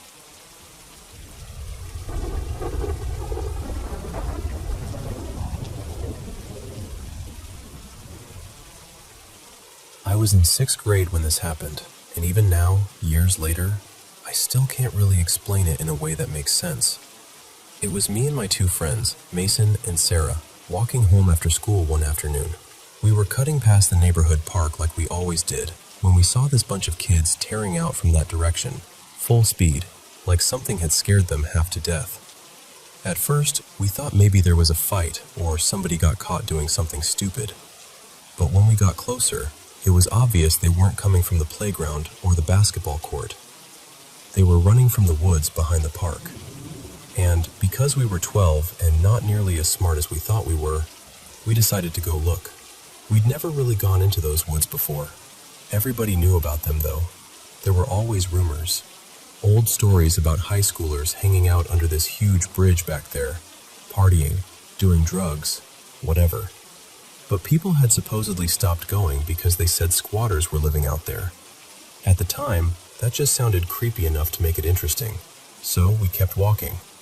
We went deeper than I realized at the time, maybe close to a mile in, and eventually we found the bridge. It was massive, all concrete and rust and shadows underneath. The whole place felt abandoned in the worst way, like it had been left behind but was still somehow being watched. We moved farther under the bridge, and that's when we saw them. 3 symbols drawn on the ground, laid out like ritual circles with stars in the middle. I don't know what they actually were, but to a bunch of kids standing in the dark, they looked satanic. That's the only word I had for it then, and honestly, it's still the word that comes to mind now. The second we saw them, the mood changed. You know that feeling when your stomach drops and every part of you suddenly knows you shouldn't be there? That's what it felt like. None of us even argued. We just turned around and started heading back. Then a rock slammed against the side of the bridge. It was so loud it made all 3 of us jump. We spun around immediately, expecting to see someone there, but there was nothing. No movement, no voice, no one. That's when we ran. At first it felt normal, just blind panic, crashing through leaves and roots and branches. But after a while, something started to feel wrong. We should have made it out by then. Instead, every turn led to more trees, more dark, more nothing. We kept making random lefts and rights, trying to remember where we came from, until finally we stumbled into the same clearing again. The bridge. We had somehow made a full circle. By then, it was getting late. I remember trying to call my mom, hands shaking so bad I almost dropped my phone, but there was no service. Mason checked his too, same thing. Our batteries were dying anyway. We were scared, trying not to show it, but it was obvious. The sun was gone, and the woods looked completely different at night. Then we started hearing something moving behind us. Not just in one direction either. Branches snapping from different sides, like something was circling us. Fast. Too fast. We kept turning around, trying to see through the dark, and then all at once I realized Sarah wasn't with us anymore. She was just gone. I remember yelling her name over and over. Mason was shouting too. We searched everywhere we could without really knowing where we were going. Every second felt longer than it should have. I don't know exactly how much time passed, maybe close to an hour, but it felt endless. And then we heard her scream. We thought she was dead for a second. I really did. We shook her, called her name, begged her to wake up, and eventually she opened her eyes. But she was not okay. Not even close. Sarah was always the bright one in our group, always laughing, always making everybody feel less scared. But in that moment, she looked completely broken. She couldn't speak. She was trembling so hard her teeth were chattering, and her heart was pounding so visibly I could see it in her chest and throat. She curled up into herself and just stared, like whatever she'd seen had taken something out of her. We knew we couldn't stay there, so Mason helped her up and kept an arm around her while we kept moving. We didn't have a plan anymore. We were just walking, hoping the trees would finally open up. At one point, I heard a voice. It was low, quiet, almost like a whisper right near us. Leave. I stopped for half a second, but Mason said it was probably the wind, and honestly, I wanted to believe him. I needed to believe him. A few minutes later, we started hearing those sounds again. Rustling, snapping branches, movement from too many directions at once. And then I looked off to my left and saw it. There was a figure standing behind a tree, just barely visible, like it was leaning out enough for us to notice it. We ran immediately. I didn't think. I didn't say anything. I just ran. And I could hear it behind us. Heavy steps, branches cracking under its feet. Sarah started crying, over and over, saying, "Not again, not again, not again." And hearing that come from her made everything worse, because it meant something had happened while she was missing. Something she never told us. We kept running until, out of nowhere, we saw the edge of the park. I have never felt relief like that in my life. We burst out of the woods and onto the grass, just gasping and stumbling, and then all three of us turned around. Standing at the tree line was this tall, shadowy figure, easily 7 feet, maybe more. It didn't move toward us. It just stood there, perfectly still, staring straight at us. And then it stepped back and disappeared into the dark. I'm 23 now, and I still think about that night more than I want to admit. None of us ever really talked about it afterward. Mason tried to act like it was just some messed up night in the woods, but even he never went back. And Sarah, whatever happened to her out there, it stayed with her. As for me, I've never stepped foot near that park again. Not once. And honestly, I don't think I ever will.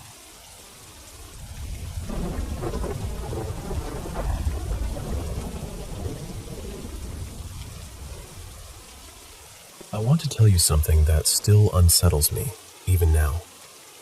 And to be honest, I've never really been the kind of person who believes in paranormal stuff. I'm naturally skeptical. I always look for a rational explanation first. But every now and then, something happens that doesn't sit right with you, no matter how much you try to explain it away. This was one of those things. I hadn't thought about it in years. It was like my mind had tucked it away somewhere deep and decided not to revisit it. But not long ago, I was talking with someone, and the memory came rushing back so clearly that I got goosebumps all over again. That cold, prickly feeling just came right back. This happened a long time ago, when I used to babysit for my cousin's 2 girls. The older one, Mia, was maybe 7 or 8, and the younger one, Lila, was around 4. Lila was a very sensitive little kid. Every time her parents left, she'd get really upset and cry for hours. Sometimes she'd get frustrated and lash out too, but honestly, I mostly just felt sorry for her. She seemed deeply unhappy in a way I couldn't quite explain. They were living in a fairly new house at the time. It had only been built not too long before they moved in. Everything looked normal, clean, modern, bright during the day. But at night, that house felt different. It's hard to explain. There was just something off about it. Little noises, strange shadows in the corners. That quiet kind of atmosphere that makes you feel uneasy, even when nothing obvious is wrong. Usually, once the girls were asleep, I'd sit downstairs, watch TV, and check on them every so often. Mia's room was on the 2nd floor, and Lila's room was up on the 3rd. My cousin's bedroom was across the hall from Mia's. One night, after I'd been babysitting there for a while, something happened that I've never forgotten. I went upstairs to do my usual check. Mia was sound asleep, nothing unusual there. Then I went up to Lila's room. When I walked in, I stopped for a second because there was a chair sitting on top of her bed, and she was asleep curled up underneath it. It was odd, sure, but kids do strange things all the time, so I didn't think too much of it. I quietly lifted the chair off the bed, set it back where it belonged, and went downstairs. She never even stirred. A while later, I went up again. Same thing. The chair was back on the bed, and Lila was under it again. That's when I started feeling a little uneasy. I remember just standing there for a second, staring at it, trying to think of how that could have happened. But again, I took the chair down and left the room. Later on, I did one last check before her parents got home. And once again, the chair was on the bed.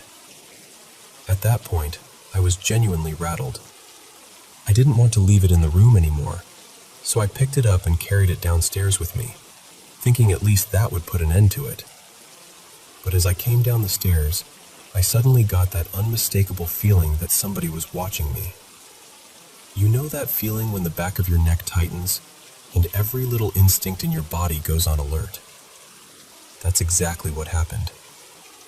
I turned my head and noticed that my cousin's bedroom door, across from Mia's room, was slightly open. Just barely. Only enough to leave a narrow crack. The room was dark, so I couldn't clearly see inside, but I had this overwhelming sense that there was someone standing there, looking directly at me. Then suddenly, the bedroom door slammed shut. Not slowly, not like it drifted on its own. It slammed. At that exact moment, Mia woke up and stepped out into the hallway, rubbing her eyes. So I knew it wasn't her, and I had just been upstairs with Lila, who was still asleep. I was terrified. I mean, truly terrified. I must have looked it too, because Mia took one look at me and asked what was wrong. Before I could even explain, she glanced toward her parents' room and gave me this look I still remember. It was this calm, knowing expression, like she already understood. Then she said, very matter-of-factly, that I didn't need to look in there, that it was better if I just went back downstairs. That made everything worse, because it didn't sound like a child imagining something. It sounded like someone who was already used to it. I asked her to come downstairs with me, and she did. I didn't want to be alone, not even for a second. Not too long after that, her parents came home. I got out of there, and I never babysat for them again. I did try to bring it up later with my cousin. More than once, actually. But every time she'd brush it off and say something like, "I know, just leave it alone." And honestly, that's the part that still gets to me. Because what does that mean? What was going on in that house? Why did Mia seem to understand? Why did my cousin act like it was something already known, something not worth discussing? I still don't have an answer, and even now, thinking about that night gives me chills.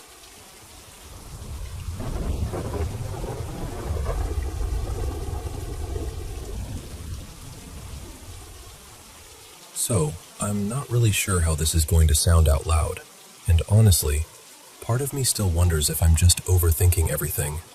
I do have OCD, so I know my brain can latch onto things and make them feel bigger and heavier than they probably are. But this has stayed with me for so long that I finally felt like I needed to say it out loud to someone.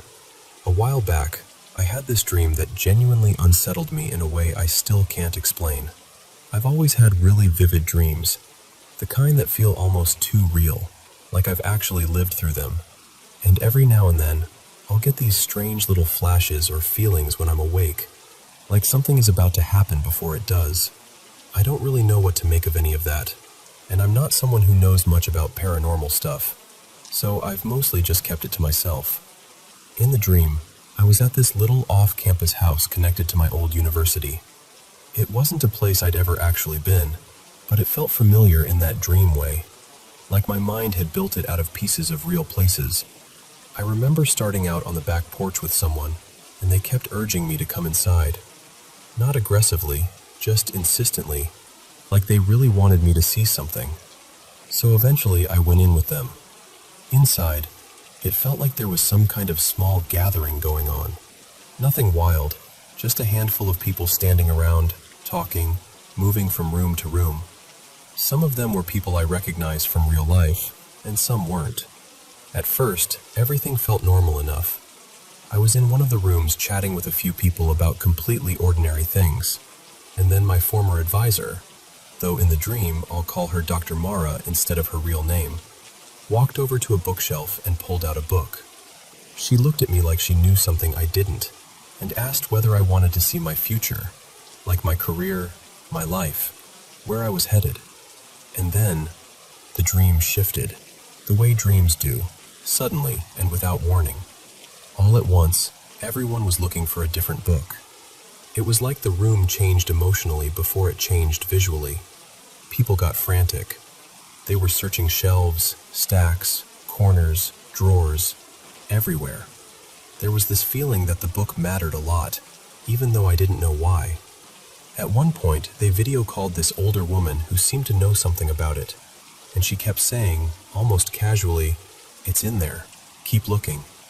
Like she was completely certain. Then, they found it. The second that book appeared in front of me, I felt this huge wave of dread. Just pure dread. I can still remember that feeling more clearly than some real memories. The book was large, very old-looking, and completely black. Not dark blue or brown black, just black. That alone felt strange. I love books. I own way too many, and there was something deeply wrong about the way this one looked. It had these metal details on the cover and spine, almost like clasps or bindings, like it was being sealed shut or reinforced somehow. It looked heavy, serious, almost ceremonial. And on the front, there was only one word: Archaon. Even saying that now makes me uncomfortable. I don't know why that word bothered me so much, but in the dream it felt charged, like I was looking at something I absolutely was not supposed to open or even know about. And right when I saw it, right at the peak of that horrible feeling, the dream ended. That would have been strange enough on its own, but what made it stick was what happened not too long after. It was black, and the second I really looked at it, I got hit with this awful flash of recognition. It wasn't exactly the same book from the dream, not perfectly, but it was close enough to make my stomach turn. I remember just standing there staring at it, feeling that same cold panic rising up again. I opened it and checked the first few pages, and the back pages too, searching for that word from the dream, hoping I wouldn't find it. I didn't. But even so, I couldn't shake the feeling that there was something wrong with it. I ended up shoving it into a drawer where I kept gifts and random things I meant to deal with later, and it stayed there for months. Every time I remembered it was there, I felt uneasy. Eventually, I took it out and got rid of it. I know that probably sounds dramatic, but I was honestly scared of it by that point. It felt cursed, or at least tied to something I didn't understand and didn't want near me. And then there was the part that made everything feel even stranger. Around that same time, my dad, who is deeply religious, more than I am, had a disturbing dream of his own. In his dream, he walked up to a house where some kind of gathering was happening and knocked on the door. When the door opened, it was the devil standing there. Now, my dad is the kind of person who avoids anything even remotely connected to that kind of imagery, so for him to have a dream like that was completely out of character. It rattled him. And what really got to me was that his dream happened either the same night as mine or within a day of it. Very close together. My mom may have dreamed something odd too, but she almost never remembers her dreams long enough to say. So ever since then, I've had this lingering feeling that there was some meaning to it, or at least some connection I can't explain. Maybe there isn't. Maybe it was just a vivid dream that collided with coincidence and my own anxiety. I know that's possible. But even now, when I think about that house, that search, that black book, and that single word on the cover, I get the same chill I felt in the dream. I still don't know what it was supposed to represent. I don't know why it felt so forbidden, or why finding that real book afterwards scared me as much as it did. I just know the whole thing has been sitting heavy with me ever since, and I've never really known who to tell. So I guess I'm saying it now exactly the way it's been living in my mind. Confusing, unsettling, and impossible to fully shake.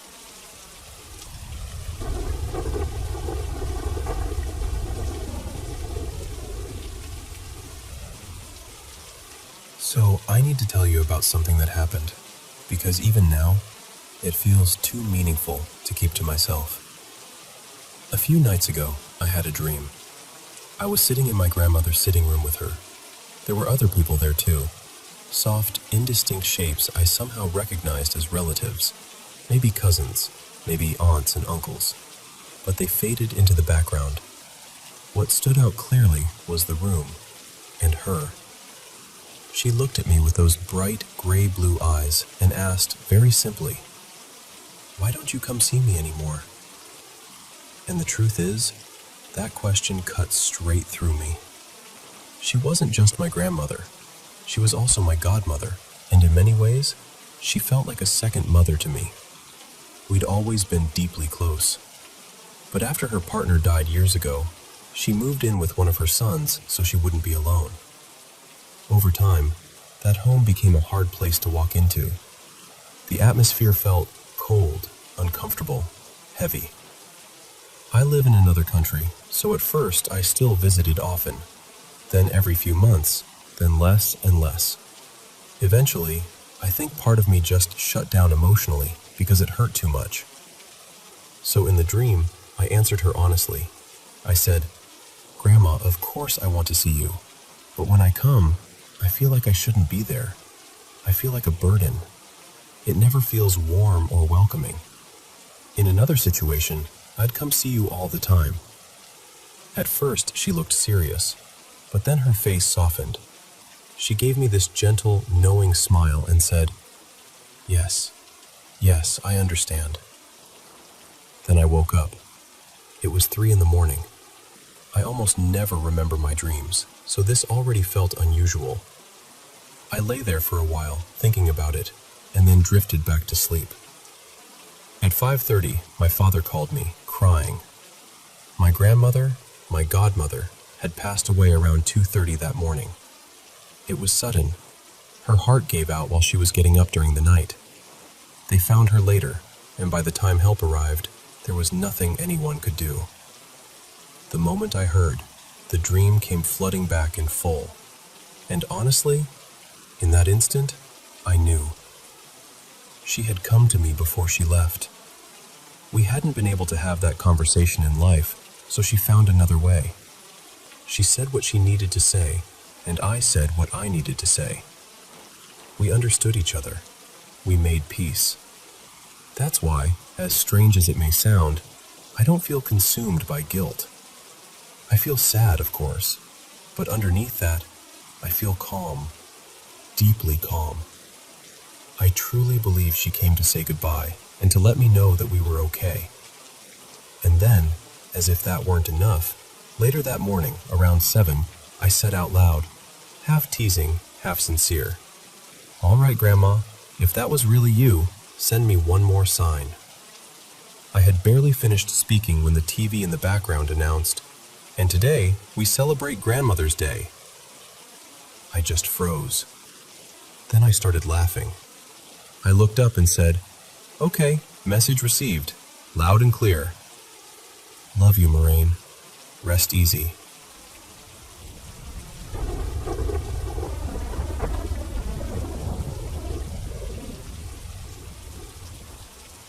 So, I have this pair of rings I've worn since I was about 14, and at this point, they've been with me for nearly 3 decades. They mean a lot to me, so much so that I almost never take them off. The other morning, I left the house really early, and while I was driving, I suddenly realized my rings weren't on my fingers. My stomach just dropped. I had no idea where they could have gone, and I immediately started panicking. When I got back, I searched everywhere I could think of. I looked under furniture, behind the bed, in the bathroom, in the kitchen, in the trash, in my car, and even outside around the porch and yard. I checked every place that made sense, and when nothing turned up, I got more and more upset. Now, my grandmother passed away years ago, but I've always had this feeling that she still helps me find things when they go missing. I know that might sound strange to some people, but in that moment, I stopped and quietly asked her to help me bring the rings back. After that, I kept searching, but this time I started looking in places that honestly didn't make much sense, and somehow, that's exactly what led me to them. I found my rings sitting on a windowsill in a part of the house I barely even use, except maybe once in a while to tend to a plant or open the blinds. I hadn't been over there recently at all. I still can't explain why I would have taken them off there. Unless I was sleepwalking or something, it just doesn't add up. But deep down, I really feel like my grandma helped me. And this isn't the first time I felt that way. Years ago, when I was in my early 20s, I was with a longtime boyfriend, and on my birthday he took me out to dinner. That night, I wore this necklace that had belonged to my grandmother. It was delicate, a little long, and really special to me. On the drive home, we pulled off somewhere private and ended up fooling around in the car. Before that, I remember taking off the necklace because I didn't want it to get tangled or broken. I was sure I had tucked it into my purse. But later, when I reached for it, it was gone. We tore the car apart looking for it. I searched everywhere, under the seats, between the cushions, in every pocket of my bag. Nothing. I went home completely heartbroken, convinced I had lost something I could never replace. Then, a few months later, I was standing in my parents' room talking with my mom, and I happened to glance at the closet door. Hanging there was the necklace. I just stared at it. I asked my mom where she found it, and she told me she hadn't found it at all. It had just appeared there one day, and she assumed it belonged to either me or my sister. To this day, I cannot explain how that necklace could have gone from the car that night to my parents' bedroom closet. It makes no logical sense to me. And honestly, that's exactly how I feel about the rings showing up on the windowsill. Maybe there's a simple explanation. Maybe there isn't. All I know is that in both moments, when something precious was missing and I felt helpless, it somehow found its way back to me. And in my heart, it feels like my grandma still looks out for me.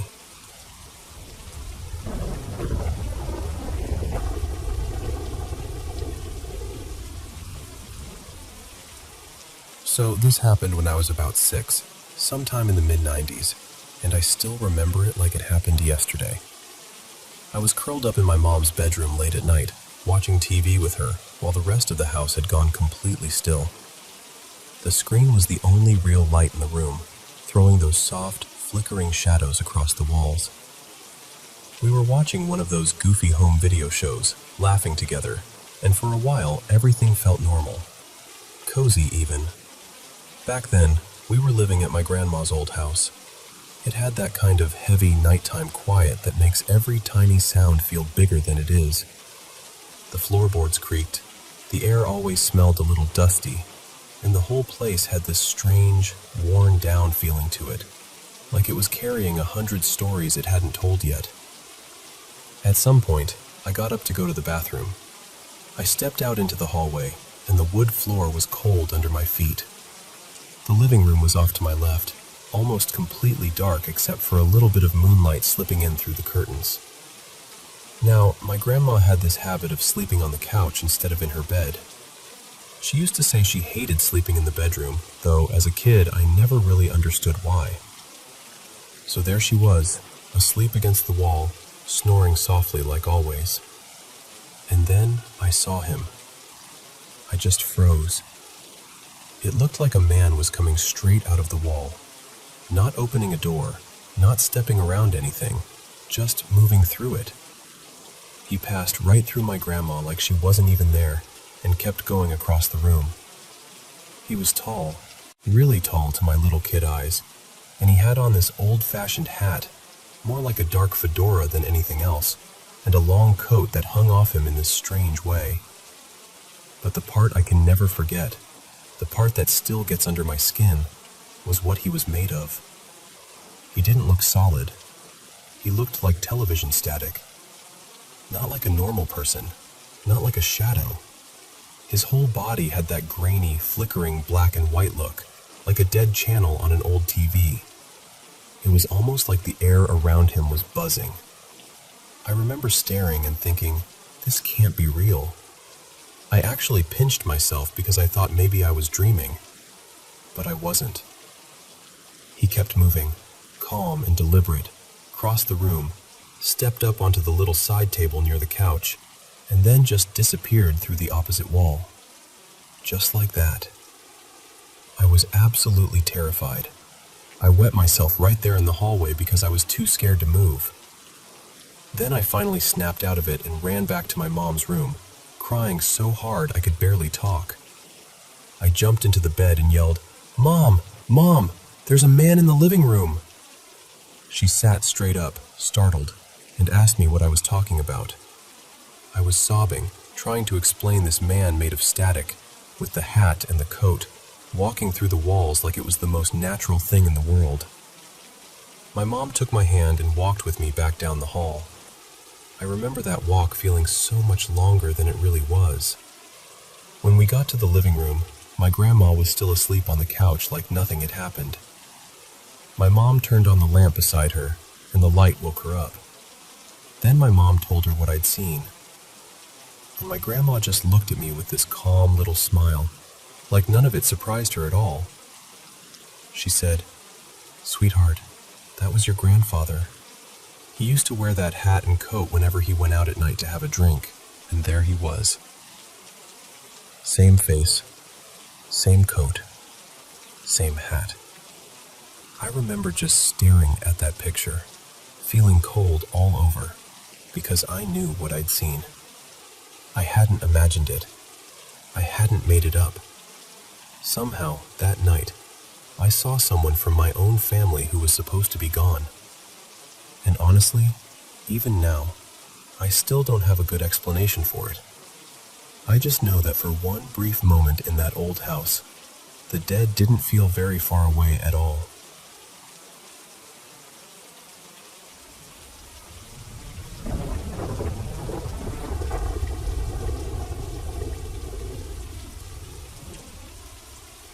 I've had sleep paralysis before, but there are two experiences that have stayed with me in a way I still can't really shake. The first time happened in early spring of 2021, just after sunrise, somewhere around 6:30 in the morning. I was asleep, and as I started trying to wake up, I slipped straight into that awful in-between state where your mind is alert, but your body won't move. It felt like I was fighting to pull myself awake, blinking hard, trying not to sink back under. And then, in those blinks, I saw them. There were 4, maybe 5 small gray beings in my room. 2 of them were right up close to my face, 1 on either side, and at least 2 more were standing near the foot of the bed, just watching me. I have this faint memory that there may have been another one standing off in the far right corner, but that part is less clear. One of the ones near me seemed to be holding something, some kind of object, and it was close to my face or chest. I still couldn't tell what it was. What I remember most clearly is the way they reacted when I started fighting the paralysis. They looked startled, almost panicked, like they hadn't expected me to be aware of them. One of them, on my left side, moved suddenly and sharply, almost like it jerked back toward the window beside my bed. And through all of it, I had this intense sensation that I was lifting, like my body was floating, even though I was still trapped there. After what felt like forever, maybe a minute or 2, I finally managed to move again. I sat straight up in bed, blinking, trying to get my bearings. And just like that, they were gone. At the time, I didn't let myself dwell on it too much. I'd never fully believed in aliens, and I told myself maybe it was just a one-time thing, some terrifying sleep paralysis hallucination that happened to feel more real than anything I'd ever experienced. But then it happened again. This was in 2026, just a couple of nights ago, around 1 in the morning. Same kind of beginning. I woke into sleep paralysis, completely still, fully aware. But this time, it was different. There was only one figure. This one was taller than the others had been, more medium height, and something about the presence felt different too. I got the strange impression it might have been female, though I know that sounds ridiculous, and honestly, I have no idea whether that even makes sense. It was wearing something that looked like a dark fitted suit, almost like a flight uniform, and unlike the others, it didn't seem alarmed at all. It was calm. It just stood at the end of my bed, staring at me in this steady, focused way, almost as if it was observing me, studying me. What surprised me was that I didn't panic the same way I had the first time. I didn't struggle to break out of it. I just looked back. I couldn't move, but I stayed there, completely locked in, staring at this being while it stared at me. And behind it, somehow, there was what looked like a UFO in my room, as if it had simply appeared there. That part had never happened before. We stayed like that for about a minute, maybe a little longer. Then I blinked, and it was gone. The room was empty, the paralysis lifted. I sat up in bed again, heart racing, trying to make sense of what had just happened.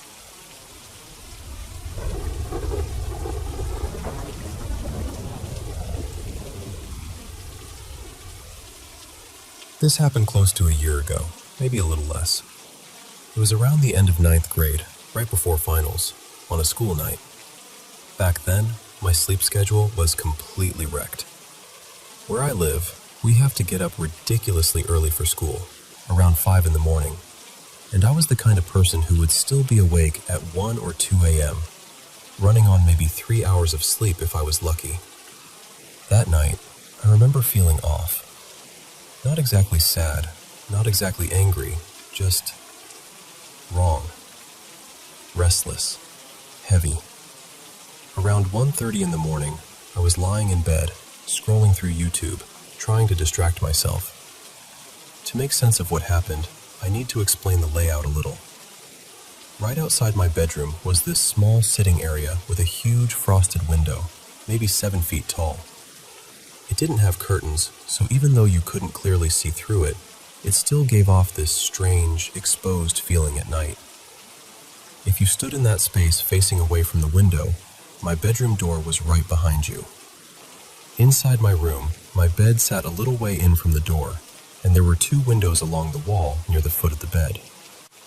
The room itself wasn't huge, just enough for the bed and a bit of walking space.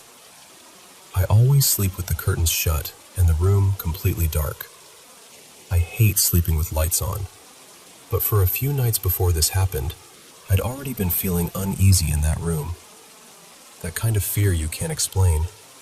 Like the space itself felt wrong. Like I wasn't supposed to be there. Anyway, sometime around 2 a.m., I came across this video called something like, "How to Make Yourself Faint." And because I was tired, bored, and clearly not thinking straight, I decided to try it. The video said to lie down, take 40 deep breaths, and then on the last one, stand up quickly and try to inhale hard. So I sat on the edge of my bed, thinking if anything happened, I'd just fall back onto the mattress. I followed the instructions, and on that last breath, everything got strange. I didn't black out exactly, but I went into this awful fog. It felt like my brain had slipped sideways, like I wasn't fully there anymore. For a second, I couldn't tell what I was feeling or even where I was. Then it was almost like time skipped. The best way I can describe it is that weird sensation of suddenly realizing time has passed after you fall asleep. Except I was still sitting there.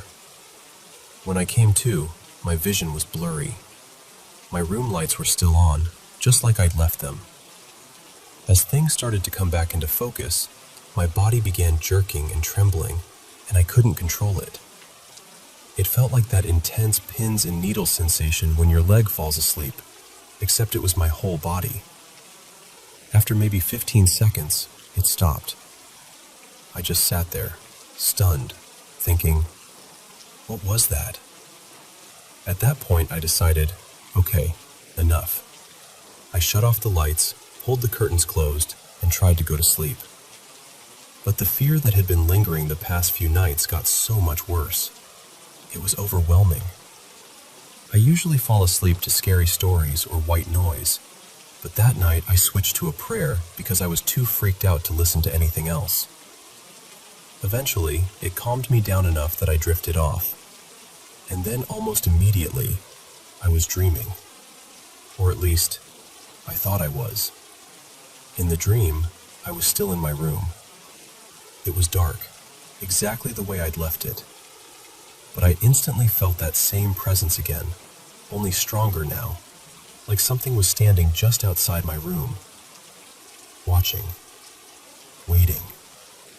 Then my focus shifted to the doorway, and there was this woman standing there. But her eyes were not human.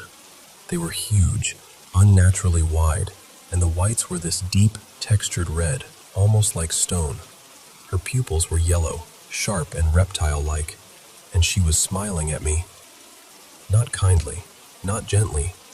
It was this stretched, taunting smile, like she could see exactly how terrified I was and was enjoying it. Behind her, through the frosted light from outside, was this eerie blue glow, almost like exaggerated moonlight. Everything about it felt theatrical and horrible. The second I saw her, I shut my eyes in the dream. I was lying in bed facing the door, and even with my eyes closed, I could feel her come into the room. That's when I tried to move, and I couldn't. Not even a little. That was the worst part. I fought with everything I had to sit up, to scream, to move my arms, anything. But my body just wouldn't respond. It felt like being trapped inside myself. I kept my eyes squeezed shut and started begging myself to wake up. Then I felt hands on me. Actual hands. I felt my body being shaken, like someone was trying to wake me up fast. My heart was pounding so hard it felt like it was in my throat. I was panicking, praying, trying to think of anything safe. And for some reason, I thought of my grandma, my real grandma, and held on to that as hard as I could. And then I heard her voice, right in my ear, clear as anything. She said in her language something like, "Hey, kiddo, it's me, Grandma." It sounded exactly like her. Same tone, same softness, the way she used to comfort me. And somehow, Even in that terror, it calmed me a little. After that, everything gets blurry. I don't remember exactly how it ended. I just know I woke up at 5 a.m., completely terrified, fully convinced that something evil had tried to get into me that night. And honestly, even now, remembering it still gives me chills.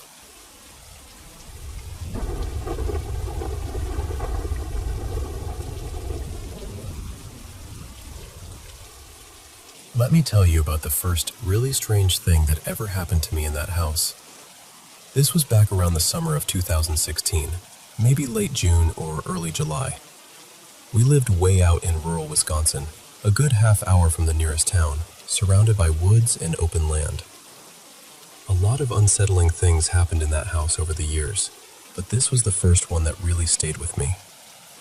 I woke up really early one morning, somewhere around 4:30, maybe 5. It was that in-between time of day when it's not fully night anymore, but the sun still hasn't come up. The sky outside had just started turning that pale blue-gray color, and inside the house everything looked like shadows and outlines. From my bed, I could see through my bedroom door into part of the living room. I remember sitting up, still half asleep, and just staring out there. At first, I didn't even know what I was looking at. I just had this weird feeling that something wasn't right, and I couldn't pull my eyes away. After a few seconds, I laid back down and tried to shake it off, but that feeling only got stronger. So I sat up again and looked toward the living room one more time. That's when I saw it. In the corner of the room, we had this old rocking chair, and there was someone sitting in it. I know how that sounds, and I know it sounds like every creepy story you've ever heard, but I'm telling you exactly what I saw. The room was still dark enough that I couldn't make out details clearly, so all I could really see was the shape of a person. Just a dark figure in the chair, outlined by the faint light coming through the windows behind it. But I could see the head. That's the part I remember most clearly. It rose above the back of the chair, and it looked smooth, almost bald. I just stared at it. That was the weirdest part. I wasn't screaming. I wasn't frozen in pure terror, but I also wasn't okay.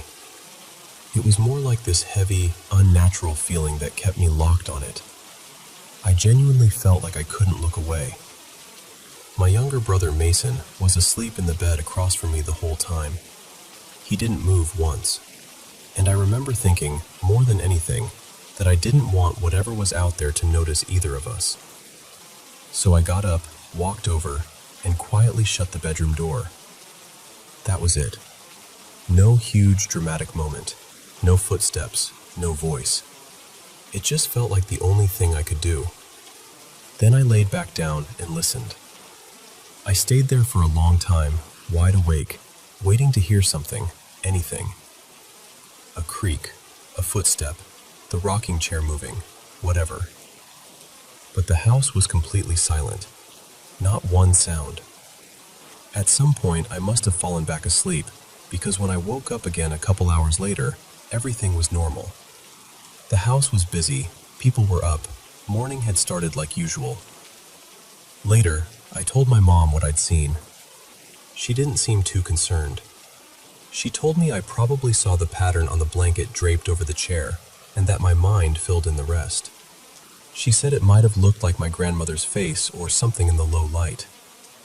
Then she added that, for some reason, she'd actually slept on the couch in the living room that night. I remember thinking she completely misunderstood me, but I didn't push it. Because I know what I saw. It wasn't a face in a blanket. It wasn't a trick of the light. There was someone, or something, sitting in that chair. I could see the shape of its head above the backrest. It was real enough that I still remember exactly how wrong it felt. Nothing big happened right after that, but more strange things came later. Looking back, that morning felt like the beginning of it all.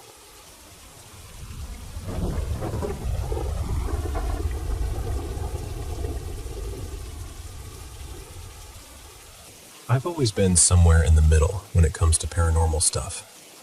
I'm open to the idea that ghosts or darker things might exist, But I also think most stories people tell have a normal explanation, or they're just made up. That's how I felt before this happened, and honestly, it's still how I feel now. But there is one experience I've never been able to explain away. This happened around 12 years ago, in the middle of winter. My parents and I had gone to visit my Aunt Lena's grave on the anniversary of her passing. We went late in the day because my parents had both been working, so by the time we got there, the cemetery was only a few minutes from closing. It was just before 5. Not especially late, but in winter it was already getting dim. That gray-blue kind of evening where everything feels quieter than usual. The place was almost empty by then. We'd spent a little while at the grave, and the three of us had just turned to head back to the car when we noticed a woman walking some distance away.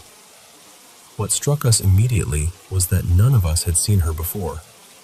She wasn't far enough away that we should have missed her. The cemetery grounds in that section were flat and open, and there really wasn't anywhere she could have come from without us noticing. I don't think any of us said the word ghost in that moment, but there was this strange feeling, like something about it was off. So we kept watching her. She walked for maybe 10 seconds or so, just moving at a normal pace, and then she was gone. Not hidden, not blocked from view, just gone. I know how that sounds, and I'm not claiming I can prove it. I'm only telling you exactly what I saw, and I am completely convinced that this woman vanished right in front of us. 1 second she was there, and the next second she wasn't. My mom is one of the calmest people I know, and even she reacted. She didn't scream or anything, but she definitely got rattled. I still remember her blurting out, "What the hell was that?" And then, "Are you kidding me right now?" She was trying to make sense of it, but you could hear in her voice that she was shaken. My dad handled it differently. Looking back, I think he was more unsettled than he wanted to admit. At the time, he gave this awkward little laugh and said something like, "Well, that was strange. Maybe we just saw a ghost." Then he immediately followed it up with some joke about how we needed to leave before the shopping center parking lot got more terrifying than the cemetery. We were planning to stop and pick up a few Christmas gifts afterward, and I think he was trying to steer us back into normal life as quickly as possible. But the thing is, all three of us saw it. That's what has stayed with me all these years. If it had just been me, I probably would have talked myself out of it by now. I would have assumed the light was weird, or I was tired, or I just filled in the blanks wrong. But it wasn't only me.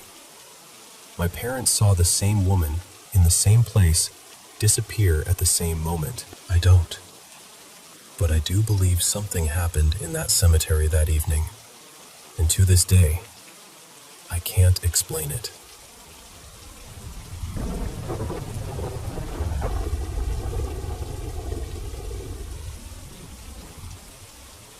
I'm not really the kind of person who jumps straight to ghosts or the paranormal, but honestly, after everything that happened growing up, I still can't come up with a better explanation.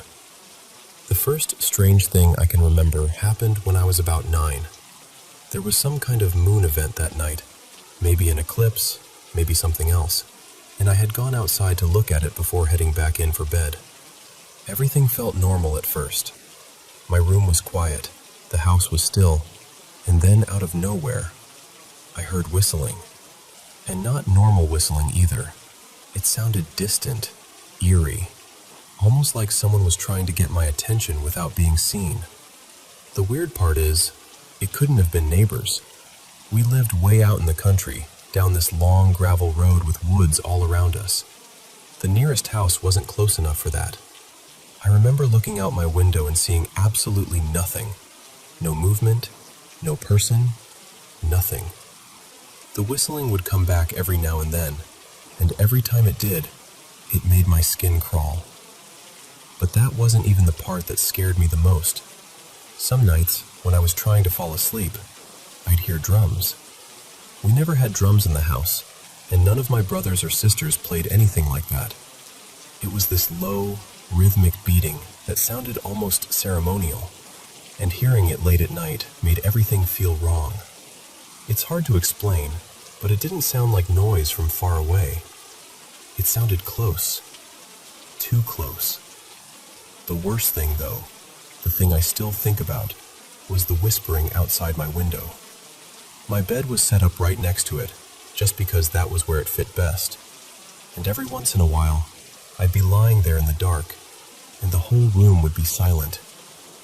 Like someone was standing just outside, whispering words I couldn't quite make out. Not loud enough to understand, but clear enough to know they were there. That terrified me more than anything else. What really gets me is that it wasn't just me. My dad, Rowan, used to talk about how that place always felt off. He'd say that whenever he was out near the tree line, he had this constant feeling that something was watching him. He mentioned hearing movement in the leaves, little rustling sounds, like something was staying just out of sight. And honestly, I understood exactly what he meant. I felt it too. One morning, years later, I woke up really early for work, before sunrise, and immediately felt like something was in the room with me. I know that probably sounds dramatic, but I don't mean I was just nervous or half asleep. I mean I felt a presence, a real one, heavy, aware, like it knew I was awake. And whatever it was, it did not feel harmless. It felt deeply wrong, almost hateful. I had never felt anything like that before, and strangely, I never felt it again after that one morning. That land has been in my family for generations, close to 100 years now, and even before that, it was just old, untouched ground. A lot of history could be tied to a place like that. I've wondered before if maybe people lived there long before my family ever did. I don't really know enough about spirits or hauntings or any of that to say what it could have been. All I know is, I didn't used to believe in this kind of thing. Now, I'm not so sure anymore.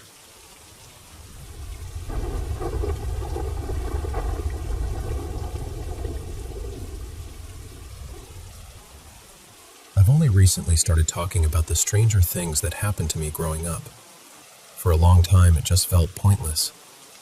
People either laughed, tried to explain it away, or acted like they understood when they really didn't. I'm not trying to convince anyone anymore. I guess I'm just hoping to share it with people who are willing to listen. When I was younger, my friends and I used to wander through abandoned places out in rural Nebraska. At first, it was just the thrill of exploring old, forgotten houses and barns. But after enough weird things started happening, we half-jokingly started calling it ghost hunting. Not exactly creative, but it stuck. There was one house in particular that never left me. It sat way back from a dirt road, so far out that at night it felt like it barely existed. When you stepped through the front door, there was a small kitchen off to the left, and through a narrow opening on the right was the living room. The place was mostly bare, almost stripped clean, except for a few cabinets still hanging crooked on the walls, and this one old armchair sitting in the middle of the kitchen, like someone had carefully placed it there. And on the arm of that chair was a book. It was huge. I mean, absurdly huge. Thick, heavy, packed with page after page. We brushed the dust off and realized it was an old Connect the Dots book. I remember laughing because it was so strange. This giant book, filled with hundreds of nearly identical puzzles, just sitting there in an abandoned farmhouse. We took it with us, mostly as a joke. On the drive back, my friend Mara sat in the back seat doing a few of the puzzles with a pen she found in my center console. After I dropped everyone off, I forgot the book was still in my car. Over the next few days, I kept noticing it in the back seat whenever I glanced behind me. Then by Friday, after work, I decided I should finally clean the car out and toss it. But when I opened the back door, the book was gone. Just gone. My car stayed locked most of the time, and I was pretty obsessive about that, so the only explanation I could come up with was that maybe one of the doors hadn't latched properly and someone took it. It didn't really make sense, but I wasn't that upset about it. I probably would have thrown it out anyway. Still, I texted Mara and asked if by any chance she'd left it there on purpose, or maybe come back for it. She said no, of course not. So I told her it had disappeared, and that kicked off a whole conversation about the house again. The more we talked, the more uneasy I felt. By that night, we decided to drive back out there and take another look. We went in through the same front door, same little kitchen, same opening to the living room, same silence. And there, in the middle of the kitchen, was the same armchair, with the same giant book resting on the arm. I remember us just staring at it for a second. Then we walked over, picked it up, and wiped the dust from the cover again like we were hoping we were wrong somehow. I laughed, but it came out shaky that time. Not amused, more like my brain didn't know what else to do. We flipped through the pages. Every single puzzle was blank. Not one pen mark, not one line, nothing. The pages Mara had filled in on the drive home were clean, like no one had ever touched them. What makes it even stranger is that we went back to that house more than once after that, and we never saw the book again. Not on the chair, not on the floor, nowhere. It was like it had shown up twice and then decided that was enough. I still can't explain it. I don't know where the book went when it was in my car, and I definitely don't know how it ended up back in that house looking untouched. Of all the things I saw in those years, that's still one of the most baffling. And honestly, it's the kind of thing that stays with you. Not because it was loud or dramatic, but because it made absolutely no sense at all.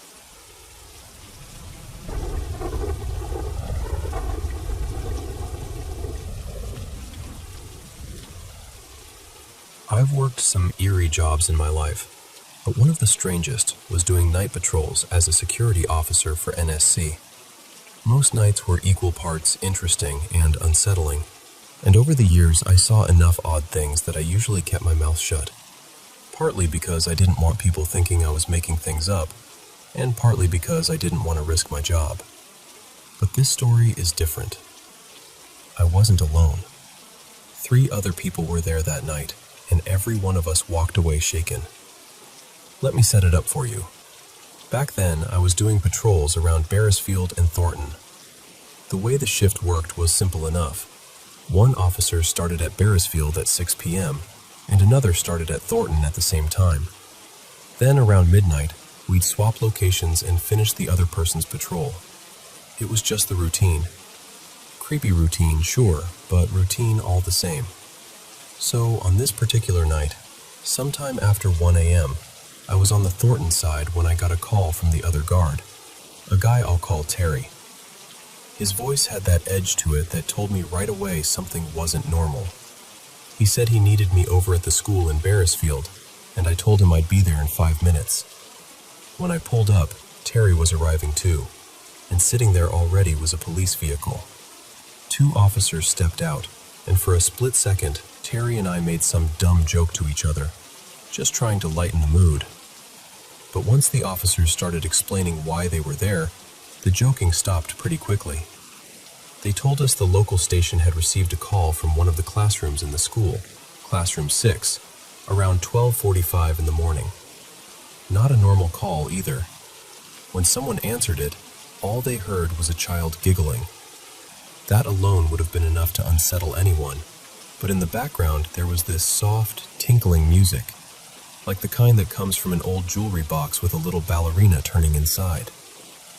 I've never liked that sound, not even as a kid. There's just something about it that gets under your skin. The sergeant apparently thought maybe a child had somehow been locked in or left behind, so he sent the officers out to check. Now, this school was fully fenced, tall black fencing, pointed spikes on top, not the kind of place you just casually wander into. Terry unlocked the gate, and the 4 of us headed inside together. We walked through the main glass doors into the front hall. Offices lined both sides, and at the end of the corridor was the main office, where the internal phone system connected to all the classrooms. Then, the second we stepped into that office, the phone rang. Not only rang, it lit up, and the display clearly showed Classroom 6. I remember every one of us freezing for a second. One of the officers said she'd answer it. She picked up, listened, and I watched the color drain right out of her face. Then she said, very quietly, "It's the kid giggling, and the music's playing again." That was enough for me. I said I'd go check Classroom 6, and before anyone could stop me, I was already moving. I ran down the corridor, out through the glass doors, and straight toward the room. The windows stretched across the classroom wall, so I glanced in first. Nothing. No movement. No child. I opened the door and stepped inside, and I can still remember exactly how that felt. The air in that room hit me like ice. Every hair on my body stood up. I had goosebumps everywhere. It wasn't just fear. It was that horrible, instinctive feeling that something was deeply wrong. I turned and looked back toward the office through the glass, and I could see Terry and the two officers staring at me, wide-eyed, waiting. Then I noticed something odd. There was no phone on the teacher's desk. That didn't make sense. This was supposed to be the room making the calls. I looked closer and spotted a phone cord running toward one of the wall cupboards. I opened it, half expecting, honestly, dreading, that I might find a child hidden inside. Instead, there was the phone, tucked away inside the cupboard, and it was off the hook. I could hear the dial tone coming from it. I just stood there staring at it for a second, feeling sick. Then I put the receiver back in place. And that's when I noticed the folding divider wall between Classroom 6 and the room next door. I slid it open just enough to squeeze through into Classroom 5. The moment I stepped in there, the same feeling hit me again, stronger somehow. My whole body tensed. I didn't even finish checking properly. I backed out, shut the divider, hurried out of Classroom 6, slammed the door behind me, and made it back to the office faster than I'd like to admit. I told them exactly what I'd found, and to my surprise, the two officers looked at each other and basically said, "Nope, we're done." They were genuinely rattled. One of them said they were leaving the rest to us. I remember blurting out something like, "That's nice, you've got guns and we've got flashlights." But they were already mentally out the door. One officer's radio crackled, and the sergeant asked for an update on the school call. She told him they'd explain when they got back to the station because they didn't want the rest of the officers hearing it over the radio and taking the piss out of them. He agreed. Then they left. So there it was, just Terry and me. We looked at each other, both of us trying to act steadier than we were, and decided we had to do one more full sweep of the classrooms together. So we did. All 6 rooms. Thoroughly. Nothing. No child.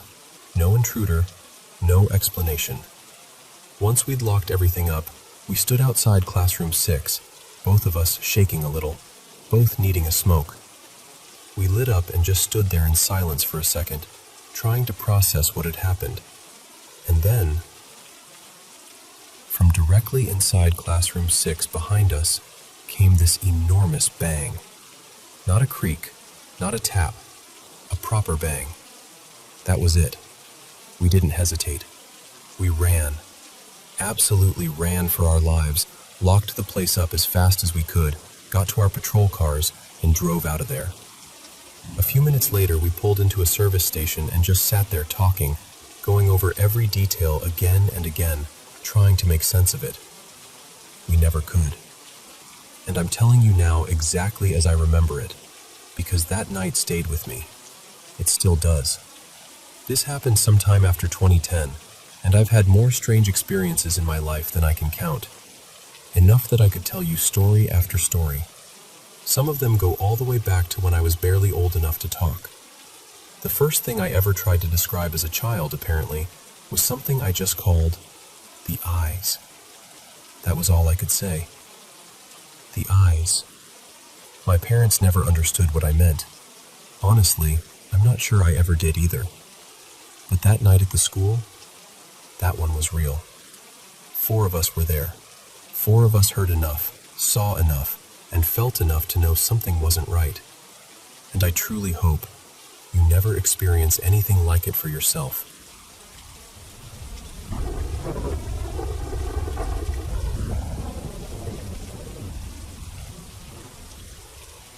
Hello, Paranormal M viewers. I absolutely love what I do. It's such a pleasure to be here sharing these paranormal experiences with you. Thank you so much for sending in so many of your own stories.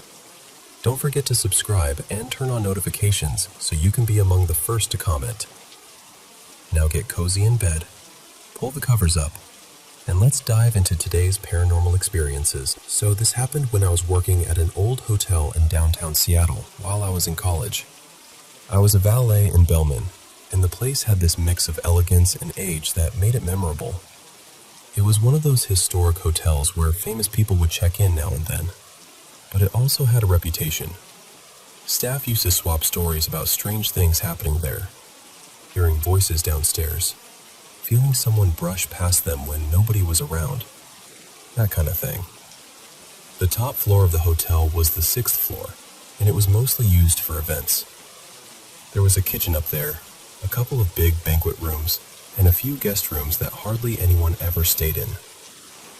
One night, I was working the evening shift, getting close to the end of the night and trying to finish up my closing tasks before the overnight guy came in. I was standing at the concierge desk, sorting through valet slips and checking them against the nightly log when the phone rang. I picked it up and said, "Concierge desk, this is Nate. How can I help you?" The guest on the other end sounded tired. They said, "Hi, we're in room 505, and we were wondering how much longer the party upstairs is supposed to go on. It's pretty loud, and we're trying to get some sleep." That immediately caught me off guard, because there weren't supposed to be any events happening that night. Still, I figured maybe a few guests had wandered up there. One of the banquet rooms opened onto a rooftop patio, and people sometimes like to sneak up for the view, have a drink, and hang out a little longer than they should. So I told them, "I'll go check it out right now." I got in the elevator and headed up to the 6th floor. The second the doors opened, I could hear it all. Voices, laughter, glasses clinking together, and a piano playing, clear as day. It sounded like a full gathering, dozens of people, easy. There was one banquet room up there with an old piano inside, so it all seemed to line up. The strange part was that when I walked over to the double doors and tried to open them, they were locked. I knocked, expecting someone to answer, or at least for the noise to shift a little, but nothing happened. The sound kept going, like a full party was happening just on the other side. At that point, I was more confused than anything, so I went back downstairs to grab a master key. It only took a few minutes, really. I came right back up, but this time, when the elevator opened, the whole floor was silent. Completely silent. No voices, no laughter, no clinking glasses, no piano, nothing. I walked straight to the banquet room, unlocked the doors, and opened them up. The room was empty. Not just mostly empty, completely empty. And that's what got me. There's no way that what sounded like 50 people could have packed up and disappeared that fast. There was only one elevator, and it was small. Even if everyone had decided to leave the exact second I went downstairs, there just wasn't enough time for that many people to get out without me seeing or hearing at least some of it. I just stood there, staring into this silent, empty room, trying to make sense of it. To this day, I can't really explain it. Maybe it was some kind of leftover energy, like an echo of something that had happened there years before. I don't know. I'd heard plenty of ghost stories from other employees and guests, But that was the only thing that ever happened to me personally. And honestly, that was enough.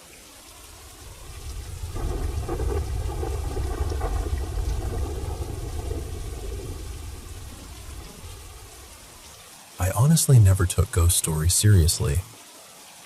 Not until a few weeks ago. I live alone in this old studio apartment in the city. It's nothing fancy. The floors creak, the pipes groan, and the walls are so thin I can practically hear my neighbors sneeze. But the rent is cheap, and these days, that's reason enough to stay anywhere. At first, it was little things. The kind of stuff you brush off because you don't want to sound dramatic.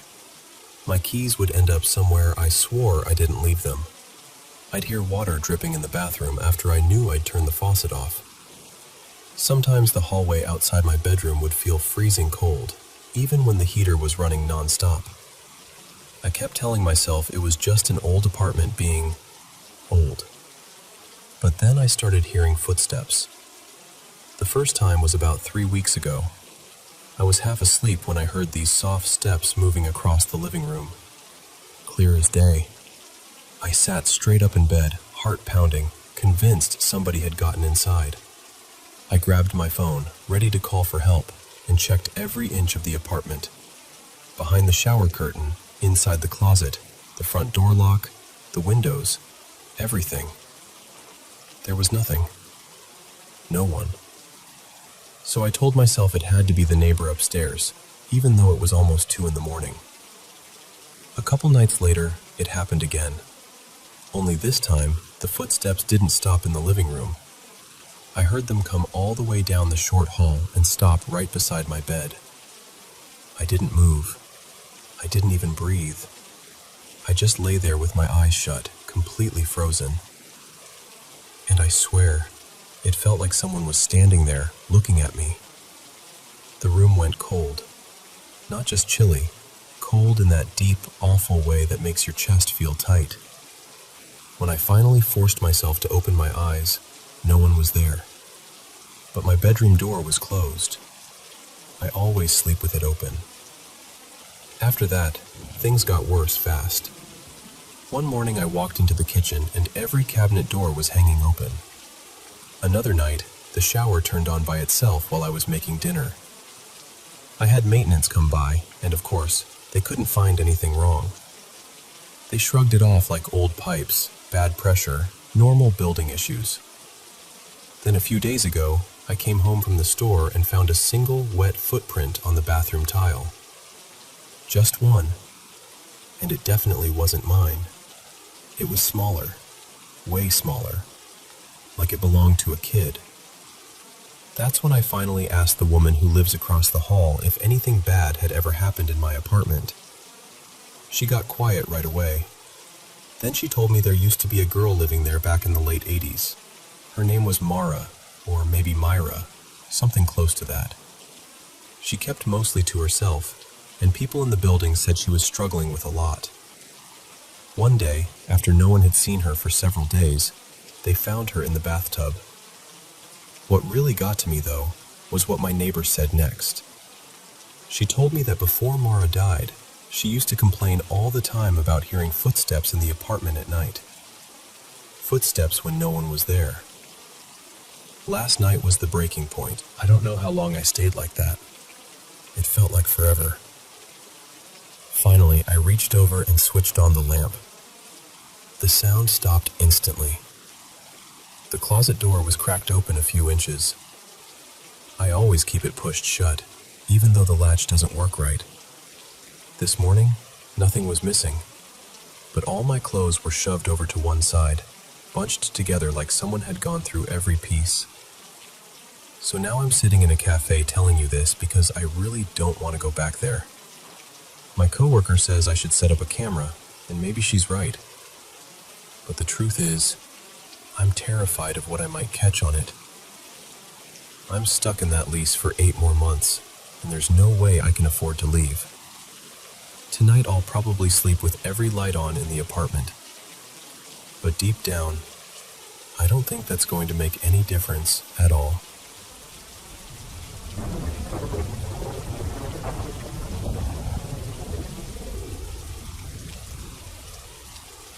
So I'm 18, and not long ago I went to my granddad's funeral. The whole day was really heavy. I never had my dad around growing up, so my granddad was more than just a grandparent to me. He was the closest thing I had to a father. He'd always been that steady, caring presence in my life, so saying goodbye hit me harder than I can really explain.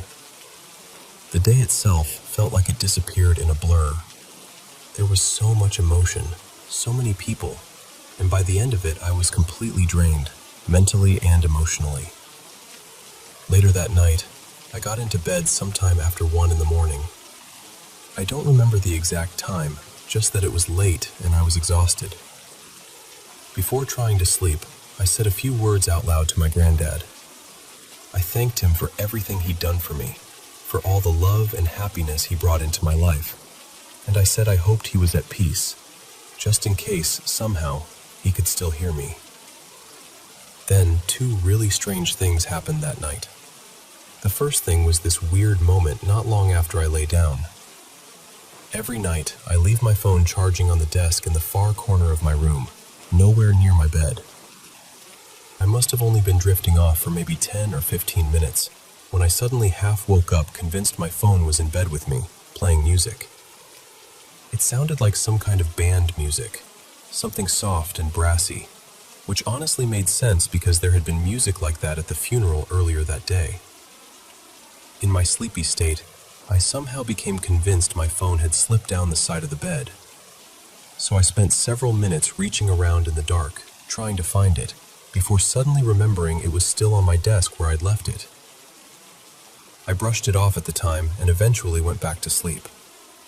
Then later, maybe a couple of hours after that, things got even stranger. I woke up the next morning at around 7 o'clock, in my mom's bed. And I mean, I had absolutely no memory of getting there.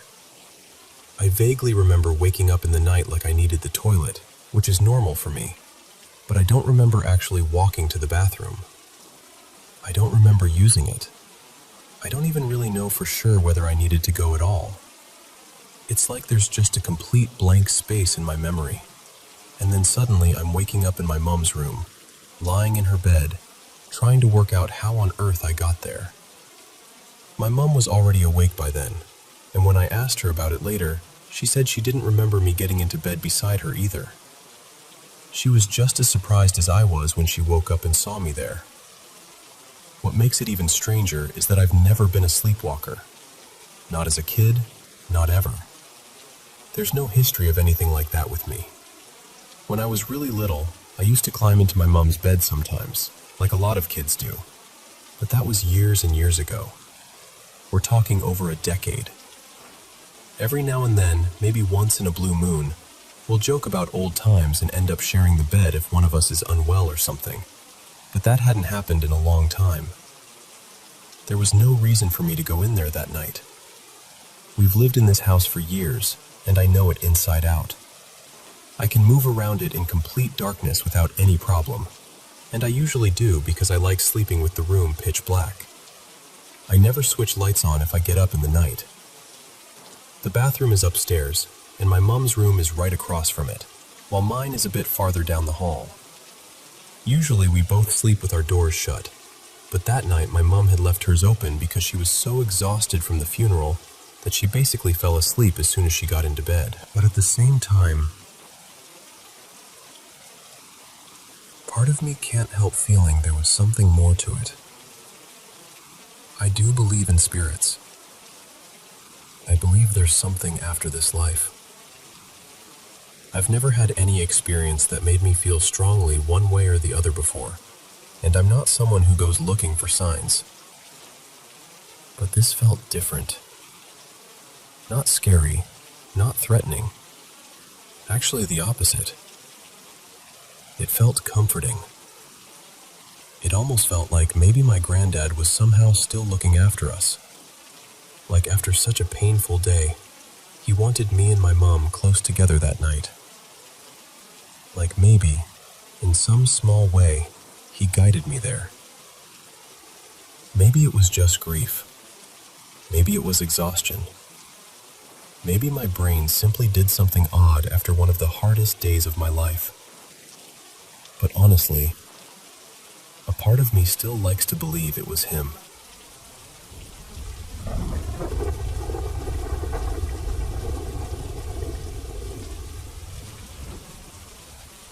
This happened more than 20 years ago, when I was about 8 months pregnant with my son Mason.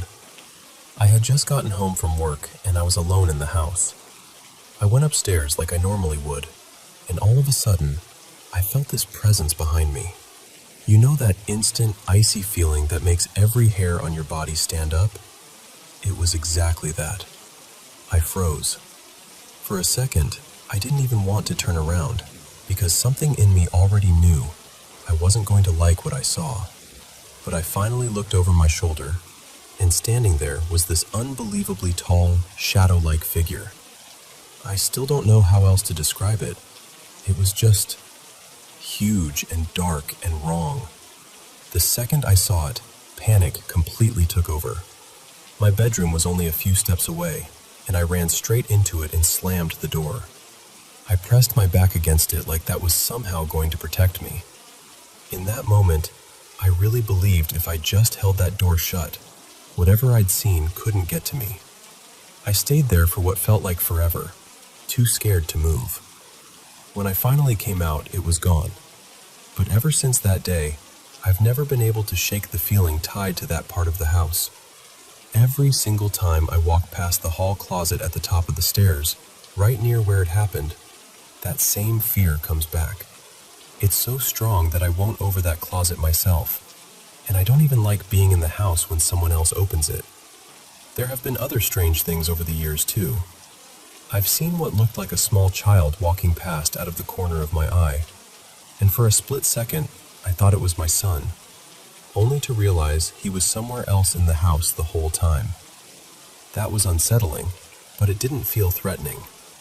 Another time, I heard what sounded like an older man grunting, like the kind of noise someone makes when they're trying to stand up from a chair. No elderly man has ever lived in this house, so again, it was strange, but not terrifying. The one experience that really stands out to me as possibly connected happened when Mason was around 10 years old.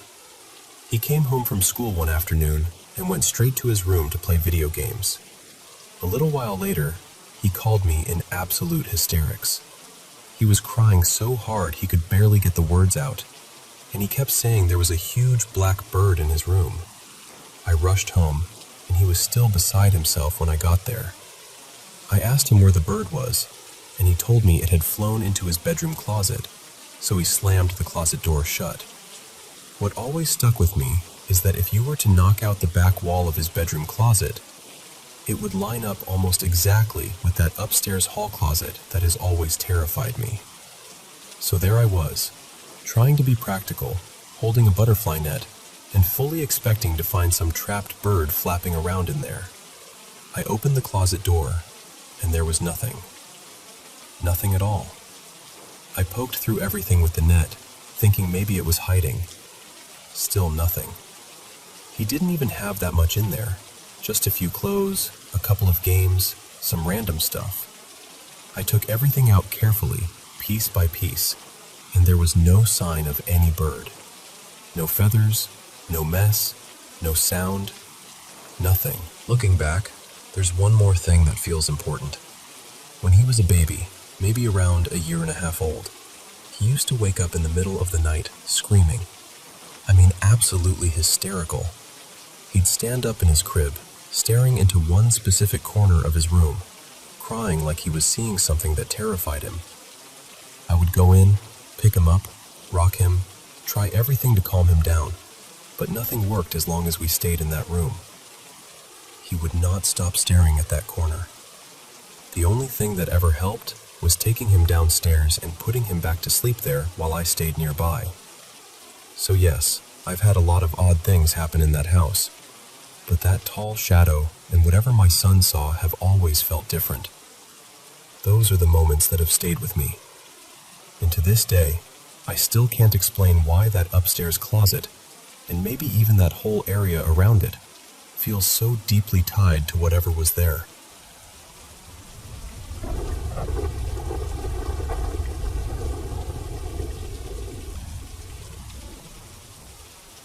I was about 10 when I had the first experience that really stayed with me.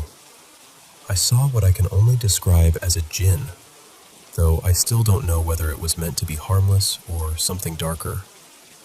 It had taken the form of a girl I knew, almost perfectly, except the hair was wrong. That was the detail I couldn't get past. Ever since then, strange things have followed me in one way or another. Later, I moved abroad for university, and honestly, I can't remember living in a single apartment where something unsettling didn't happen at least once. There was always some odd feeling, some sound, some moment that made the air feel wrong. Now I'm in my 30s, and about 7 months ago, my family and I moved into a new apartment in a different city. For a while, everything felt normal, quiet, safe. I actually thought maybe, for once, nothing would happen. But then, just like always, before I'd even been there a full year, it started again. Sometimes I wonder if these things somehow find me, or if they only begin to notice me after I've been somewhere long enough. I don't know.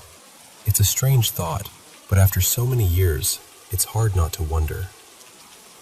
What happened last night shook me more than anything before, because I've never had one actually speak to me.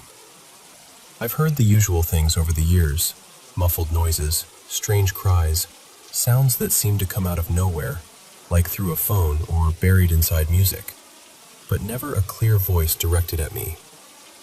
I'd been up late watching television until around 2 in the morning. My spouse and our baby were asleep in the bedroom.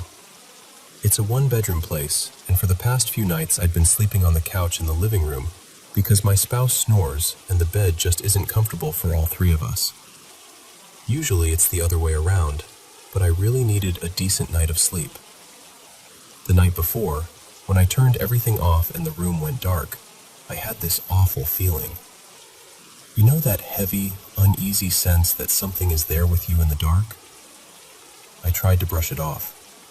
I told myself it was probably just because I was sleeping in a different spot than usual, going from the bedroom to the living room. Still, the feeling was intense enough that the next night, the moment I switched off the TV, I caught myself thinking, I really hope I don't feel that again. Usually, if I ever sense something strange, it passes. It's there for a night or a moment, and then it's gone. It doesn't stay. But this time, right after that thought crossed my mind, I heard a voice from just behind my head, maybe 2 feet away. I was lying on the couch, and it sounded close, far too close. The voice was rough, low, and unnatural, raspy in a way that made my whole body go cold. I couldn't make out what it said, and at first I didn't immediately think of anything paranormal. I thought maybe my spouse had come into the room and said something I didn't catch. So I answered the way anyone would. I said, "What?" And then it replied.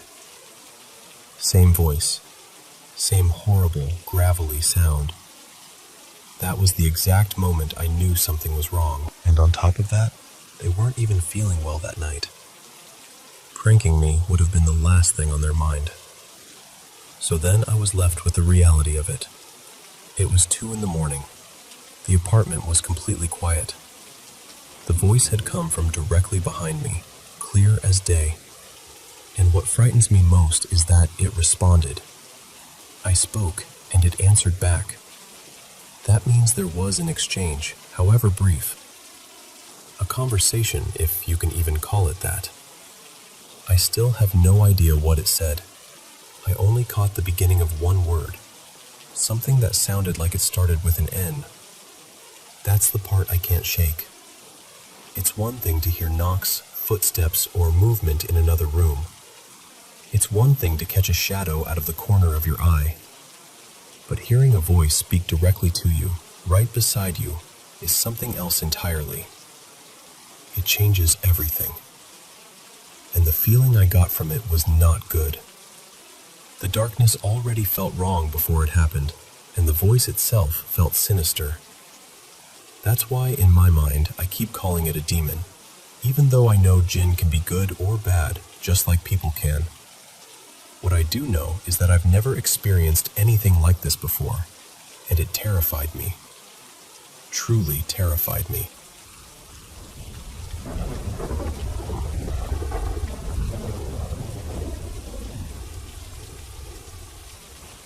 So, let me tell you this the way it happened. A little before Christmas in 2023, I met my fiance's mom for the first time. It wasn't a long visit, nothing dramatic on the surface, but I could feel pretty quickly that she didn't warm up to me. And apparently I was right, because as soon as the night was over, she told my fiance she didn't like me. At the time, I figured it was just one of those awkward family things. I didn't think much of it. But then, not long after that, everything kind of spiraled. In the early hours of New Year's Eve, around 2 in the morning, I was driving home from work when I got hit in a crash that very easily could have killed me. Another driver ran a red light at full speed. Later, I found out he'd been trying to get his girlfriend to the hospital after stabbing her during some drug-fueled episode. It was chaos. The impact knocked me out cold. When I came to, the very first thing I saw was a hand reaching into my car, trying to pull open the passenger door. What stuck with me was the tattoo on it, an upside-down pentacle on the back of the hand. Then I looked up and saw this woman covered in blood. The second she realized I was awake, she started screaming at me through the shattered window, saying, "You killed my baby," over and over, just absolutely losing it until the police got there. And one detail that still bothers me is that I had been on the phone with my fiance when the crash happened. The call cut off in the wreck, obviously, but she heard enough to know something was terribly wrong. I ended up in the hospital and got released the next morning.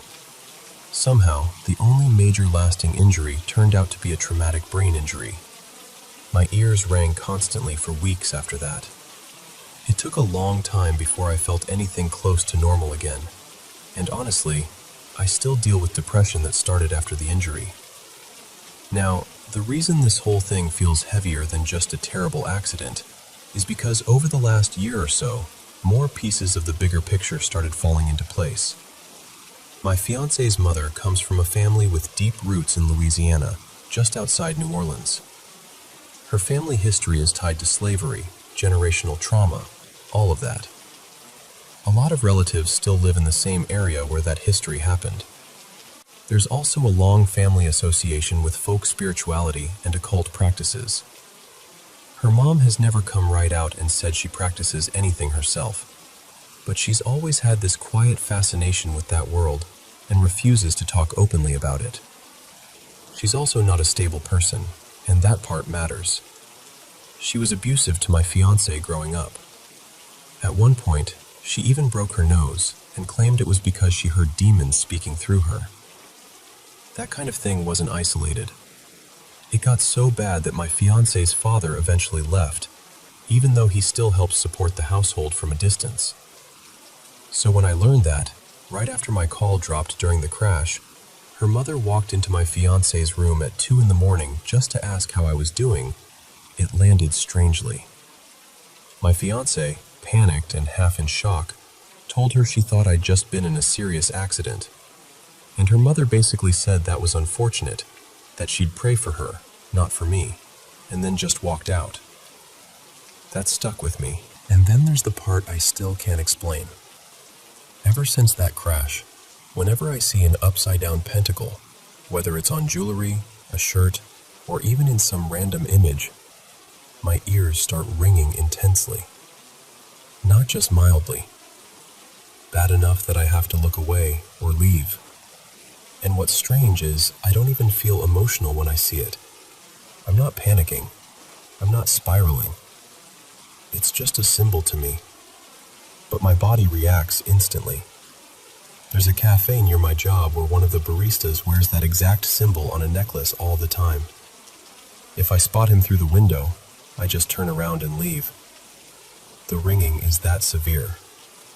So that's really why all of this has stayed with me. It's not just the accident itself. It's the timing, the hostility, the family history, the eerie little details, and the way my body still reacts to that symbol like it remembers something I can't fully process. And I guess the question I keep circling back to is this. Did Mara's mother put some kind of curse on me? I know that probably sounds wild, and maybe there's a logical explanation for all of it. Maybe it's trauma. Maybe it's my brain attaching meaning to the first thing I saw when I woke up after nearly dying. But I can't shake the feeling that something about all of this is off. The atmosphere around it has just never felt right.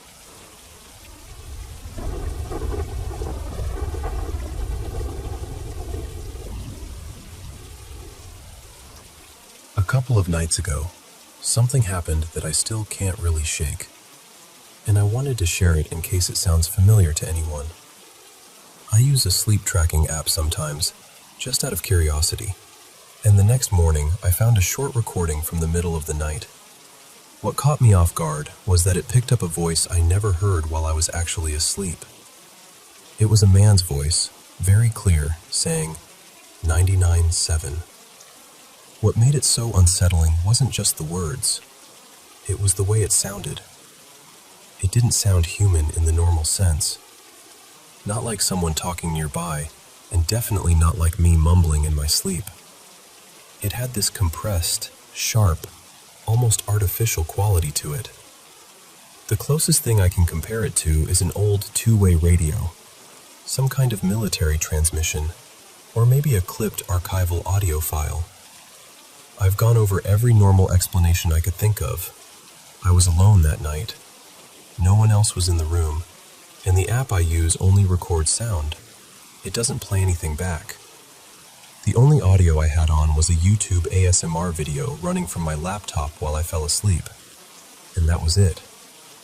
No autoplay, no extra apps open, nothing in the background that should have kicked on by itself. The next day I checked everything I could.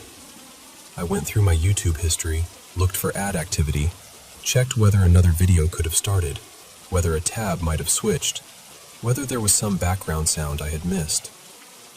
Nothing lined up. No video, no ad, no accidental audio source explained that voice. And the words themselves were strange too. It didn't say a sentence. It just said, very precisely, 99-7. No emotion, no context, no surrounding noise that made it make sense. It didn't sound like a radio host, and it didn't sound like anything you'd hear in an ASMR video. It almost sounded like a code, or some kind of signal check. The weirdest part is that I never heard it in the moment. I only found it the next morning when I listened back. That same night, I also had a really disturbing run of false awakenings. You know those dreams where you think you've woken up, but you're still dreaming? It kept happening over and over. There were threatening figures, this long corridor I was trying to get through, and at one point in the dream, my apartment looked like it had been completely wrecked. It had that horrible, lucid nightmare feeling where everything seems vivid and wrong at the same time. I'm not trying to say it was something paranormal. I honestly don't know what it was. I just know I've ruled out the obvious explanations, and the voice still doesn't match anything I knowingly played or heard. So I guess I'm asking, has anyone else ever found something like that in a sleep recording? A voice that sounds more like a transmission than a person? And does 99-7 mean anything to anyone? Maybe some kind of signal, code, or audio glitch pattern? Even if nobody has an answer, it would honestly help just to know I'm not the only person this has happened to.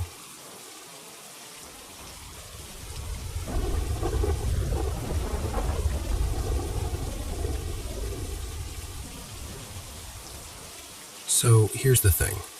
I'm 23, still living at my parents' place while I commute to school, and I've never been the kind of person to jump straight to ghosts or demons or whatever. I grew up Jewish, and that part of my life means a lot to me. The traditions, the history, the way I was taught to think through things carefully, it all shaped me. So whenever something strange happens, my first instinct is always to find the practical explanation. I'm usually pretty good at that, But this has been harder to file away neatly. The first time anything started feeling off was back during the 2020-2021 school year, when I was finishing high school remotely. My older brother had recently moved out, and I took over his old room as my little setup for online classes. I had my laptop, 2 monitors, headphones on all the time, way too many tabs open, just absolute chaos. I've had terrible attention issues for as long as I can remember, so I was constantly overstimulated, constantly half-focused, and honestly sometimes I couldn't tell whether a sound came through my headset or from somewhere in the house. A couple months into that year, I started hearing knocking. Not loud pounding or anything dramatic, just a quick knock-knock on the wooden frame of the doorway. Enough to make me look up and say, "Yeah?" or get up and open the door. And every time, there'd be nobody there. Sometimes the hallway would be empty. A few times, I knew for a fact I was the only person home. At first, I brushed it off. The house was older, built in the late 50s, I think, and there was this old central vacuum hookup right by the door, plus an air vent in the same wall. So I told myself it had to be the house settling, or pipes knocking, or airflow doing something weird. That explanation made sense. It still makes sense, honestly. The only thing that bothered me was how specific the sound always felt. It always sounded like it came from the doorframe itself, and it almost always happened when I had both ears covered with my headphones. It was rare, too. Maybe once every few weeks, always quick, always over before I could really test it. Then a few years passed, and in August of 2024, it started again. By then I'd moved into a finished room in my parents' basement while commuting to college. It was actually a pretty nice setup. Real walls, door, lamps, overhead light, everything. Not some unfinished storage corner. Around that same time, I had this dream that really got under my skin. And I know how that sounds. I hate using a dream as evidence for anything, because dreams are slippery. They mutate the second you wake up. But this one stuck with me in a way I can't really explain. I woke up abruptly because my dad accidentally triggered the house alarm early in the morning, and I wrote down what I remembered right away. Even now, I don't fully trust the details I wrote, but I trust the feeling it left behind. The feeling was awful, deeply personal. Not like I'd had a nightmare about monsters or being chased, but like something had reached directly into the center of how I understand faith, tradition, God, all of it, and told me I had it wrong. Not Judaism itself, exactly. More like my place inside it, my understanding, my relationship to it. Like I'd been singled out somehow. That was the part that shook me. Not the dream itself, the feeling after. And right around then, the knocking came back. Then in February of 2025, something else happened. In this one, I actually do think I can explain. At least, mostly. I'd started using weed pens at night. Not in a healthy way, if I'm being honest. I was stressed, disappointed in myself, feeling stuck, and it turned into a bad coping habit pretty fast. After a few weeks of that, I started hearing whispering at night. Very soft, not constant. Just the sound of people murmuring right outside my room in the basement. Every time it happened, I'd freeze and listen, and every time I did, it stopped. That part, I think, probably was paranoia, or at least partly. I was young, I was using way too much. I already felt guilty about hiding it from my parents, and the whispers almost always made me feel like I was about to get caught. Like my parents were right outside the door, talking quietly before confronting me. Once I stopped using pens alone, the whispers almost completely disappeared. Now I only use anything socially, and not often. So that part doesn't haunt me the same way. It fits too well into a pattern I understand. Still, even then, the whispers only ever happened when I had headphones on. That detail kept bothering me. By May of 2025, I was still in that basement room, still commuting, still trying to ignore anything that didn't come with an obvious explanation. The room itself was normal. The door latched fine. My overhead light worked. My desk lamp worked. The little lamp near my bed worked. I'd gotten into the habit of keeping one ear uncovered whenever my parents were home, just in case someone actually called for me or knocked for real. And if I heard knocking without a voice attached to it, I'd mostly ignore it. I told myself that was the healthy thing to do. Don't feed it. Don't dramatize it. Then came the part I still can't sort out. My mom asked me to start cleaning my room before I moved out for the summer, so I went through this old storage bin full of cables, flash drives, adapters, all the random tech junk that piles up over time. I found an old USB stick and figured I'd see what was on it, mostly because I wanted to recover some school stuff from before our accounts got wiped. There was a PowerPoint on it with a boring name, something like Midterm Slides, American Government 2020. Totally generic. The kind of file I absolutely would have made half asleep the night before a deadline. Plain template, ugly font, walls of text. Nothing unusual about it. Until I clicked onto one slide. Something about an early 1800s Senate election, I think, and noticed there was writing in the speaker notes. Not normal notes either. Just short lines. One sentence per line. No bullets. No explanation. Just fragments. Stuff like, nobody is upstairs. Mute the audio. Second from the top now. I went back through the whole presentation. Every slide. Only that one had notes in it. And that night, I couldn't stop thinking about one of the lines. Second from the top now. It got stuck in my head in this weird way. I kept turning it over, wondering what it even referred to. The second item in a list? The second line in the notes? I don't know. It just started feeling like an instruction. So I opened the file again, and when I looked at the notes a second time, I swear there was another line at the top. Either it hadn't registered before, or it wasn't there the first time. I know how that sounds. I really do. But this time the top line read, "Begin below notice." And right then, I heard a single knock beside me on the doorframe. One knock. Close enough that it made my whole body tense. And the part that really gets me is this. I meant to go back and save the file somewhere safer. I even thought about attaching it when I tried telling this story before. But later, when I went looking for it again, I couldn't find it. I went through drive after drive, old folders, everything. Nothing. I still remember the file name. I remember the slide. I remember those lines. But I can't produce the file anymore. And that's what unsettles me most. Not because I think that proves anything supernatural. It doesn't. Memory is messy. Fear changes perception. Headphones distort awareness. Weed definitely didn't help. Old houses make weird sounds. All of that is true. But there's still this part of me that keeps wondering whether I've been brushing something off for too long. Whether I've spent years reducing everything to noise and coincidence because that's what makes me feel safe. And now I don't know whether that instinct is helping me stay grounded or keeping me from seeing something I'm supposed to pay attention to. That's the part I can't make peace with. I don't know if I need to make it stop, or if I even can. I don't know whether this is just anxiety stitched together out of years of half-heard sounds, bad sleep, guilt, stress, and one disturbing dream. Or whether I've let myself get too comfortable ignoring things that felt wrong.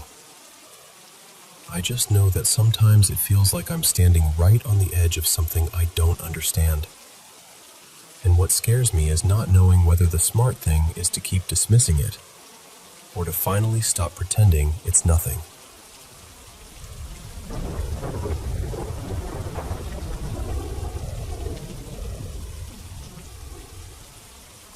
Honestly, this has been with me for as long as I can remember. When I was little, it was more of a feeling than anything I could explain. Just this strange sense that something was there, even when I couldn't see it. As I got older, that presence became harder to ignore, and eventually I started thinking of it as this shadow figure that would show up just enough to remind me it hadn't gone anywhere. At some point, I gave him a name, Gerard. I think I did that because naming him made him feel a little less terrifying, and a little more like this weird, intrusive presence that kept drifting in and out of my life. When I was younger, it mostly showed up in little things around the house. A cup would end up knocked over. My pets would refuse to go near certain corners. I'd find marks on the bathroom mirror after a shower, even when no one else had been home. Back then, I didn't really know what to do with any of it. I just knew it felt real. I think I was about 13 when I first actually started seeing him. We were living in an apartment then, and there was this narrow hallway that connected the bedroom area to the living room and the front door. I'd be walking back and forth getting ready or grabbing something, glance to the side, and there he'd be, a tall, dark figure just standing there. You know that moment when your brain doesn't process it right away, and then suddenly it hits you and you look back? That was always how it happened. And every single time, he'd be gone the second I looked again. I told my dad once, and he brushed it off, saying maybe some random guy had wandered in. That definitely did not help. Then when I was 15, I had one of the clearest experiences I've ever had with him. He walked into my room, plain as day, and just stood there for a few seconds. Calm, still, watching. Then he turned, stepped into the hallway, and disappeared. No footsteps, no door, no sound at all. I remember calling my best friend immediately.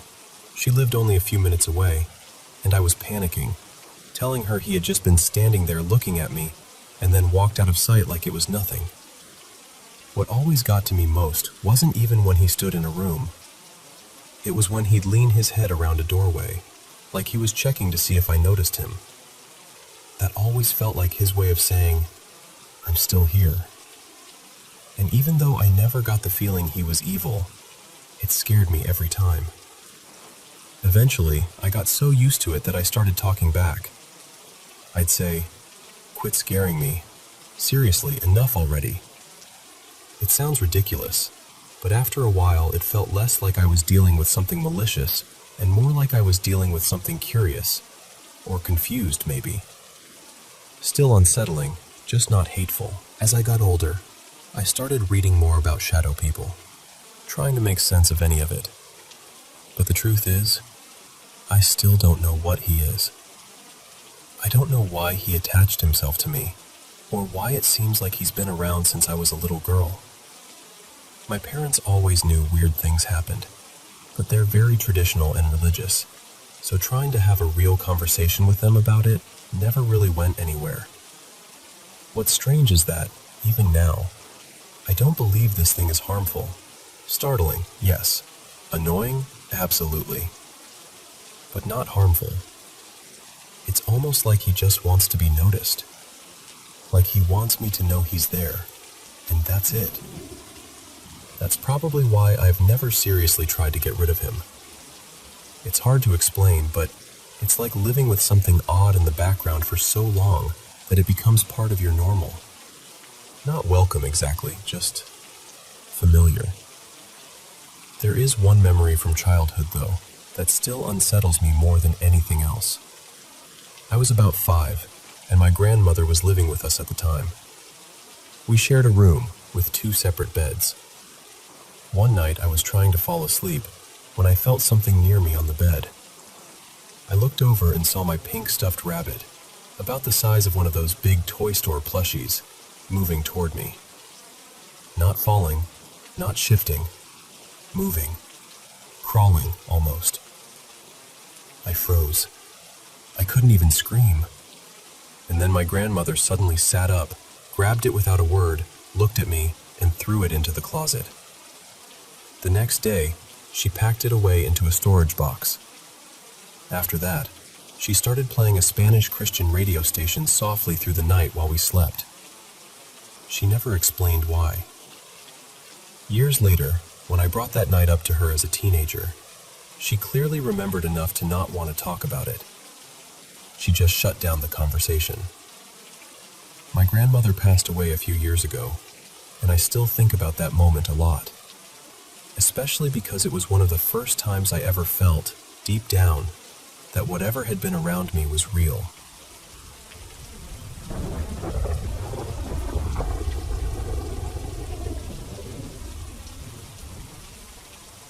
So back in 2019, I moved to a small town in eastern Oregon. I was a broke college student, and I ended up renting this tiny attic room in a huge old house that had been standing since the late 1800s. The rent was cheap, which was really all I cared about at the time. The other girls living there tried to warn me, though. They told me weird things happened in the house. I laughed it off. I figured they were just trying to mess with the new girl. At first, it was little things. I'd wake up in the morning and find the upstairs balcony door standing wide open, even though it was still locked from the inside. Sometimes chairs from the dining room downstairs would somehow show up in the hallway on the second floor. I honestly thought it was just my roommates pranking each other, or maybe forgetting where they'd moved things. Then Thanksgiving happened. There were 11 of us living in that house, and over the holiday, I was the only one who stayed behind. I woke up that morning absolutely freezing. The whole house felt cold in this strange, heavy way, so I went downstairs in my socks to turn up the thermostat. And while I was standing there pressing the buttons, I heard voices. 2 women talking nearby, like they were in the next room. I stopped and listened. One of them said, very clearly, "He's coming." I froze. I can't even remember what else they said after that, because those 2 words just hit me so hard. I went through the whole house looking for whoever was there, checking every room, calling out, but there was nobody. Not a single person. It was just me. I tried to convince myself I was overtired. I spent the whole day doing that, actually, trying to act normal and shake it off. That night, I was sitting in the living room with my roommate Mara's kitten curled up in my lap. I was just petting her, trying to relax. Then all at once, she went completely stiff. Every muscle in her body locked up. I looked up, and there, on the window, was this shadow. Not like a reflection, not like somebody standing outside. It was darker than black, almost like ink smeared across the glass. I stared at it, and I had this awful feeling that it was staring back at me. Then it moved, slowly, sliding across the window, and vanished. I called the only friend I had nearby, and I begged her to come sit with me, because I did not want to be alone in that house anymore. After that, things got worse. Anytime I went down into the basement, I felt like something was watching me. Not just a creepy feeling, really watching me. The basement had this strange, narrow hallway that twisted back toward a little apartment in the back, and we all jokingly called it the catacombs. One night, one of my roommates swore she saw a man standing down there. She called the police in a panic, but when they came, they couldn't find anyone. My attic room was shaped like this odd little triangle, and at night, I would hear what sounded like fingernails dragging slowly above my head. Long, deliberate scratches. Things would disappear from all over the house and never turn up again. One night, every fish in my roommate's tanks died at the same time, for no reason anyone could explain. I kept hearing whispers too, in different parts of the house, always too soft to make out clearly. It was like the house was always saying something, just never loud enough for me to understand. When the lease was finally up, every single one of us left. None of us wanted to stay another day. I told myself I'd never go back there. But the strange part is, sometimes I still feel pulled toward that house. If I'm in the neighborhood, I'll catch myself stopping outside without meaning to. And I just stand there, staring up at the window of what used to be my room. like some part of me is still there, waiting.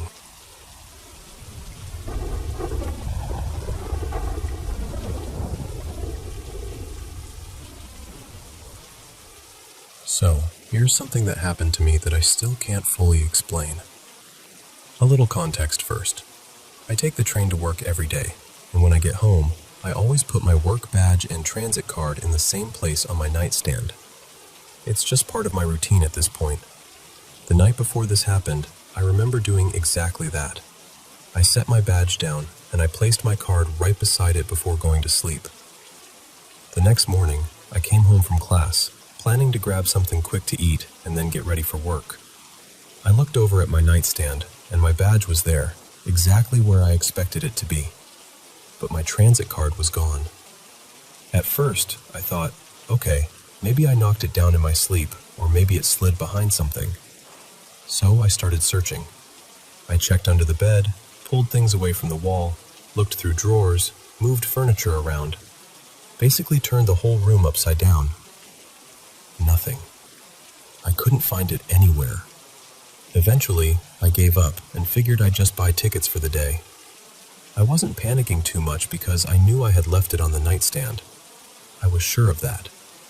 So I thought maybe after work, when I had more time, I'd come back and do a better search. Before I left, though, I asked my mom if she could take a look too.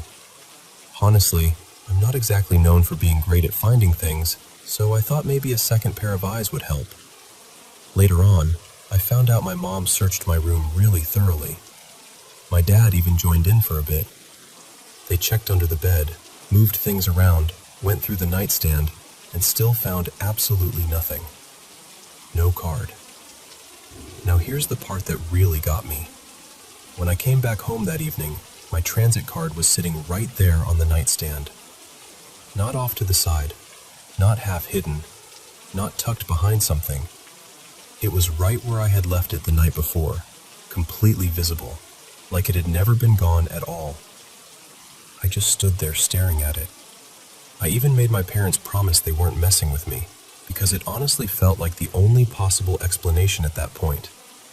And look, I know this isn't some huge horror movie moment or anything, but I genuinely cannot explain it. I know what I saw. I know it wasn't there earlier, and I know my parents didn't find it either.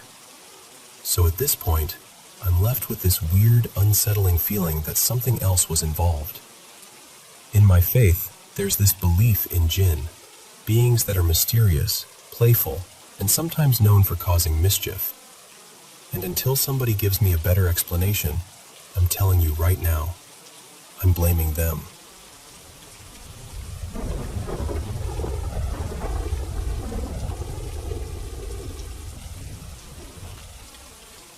I've had 3 experiences in my life that I still can't fully explain, no matter how hard I try to convince myself they were just in my head.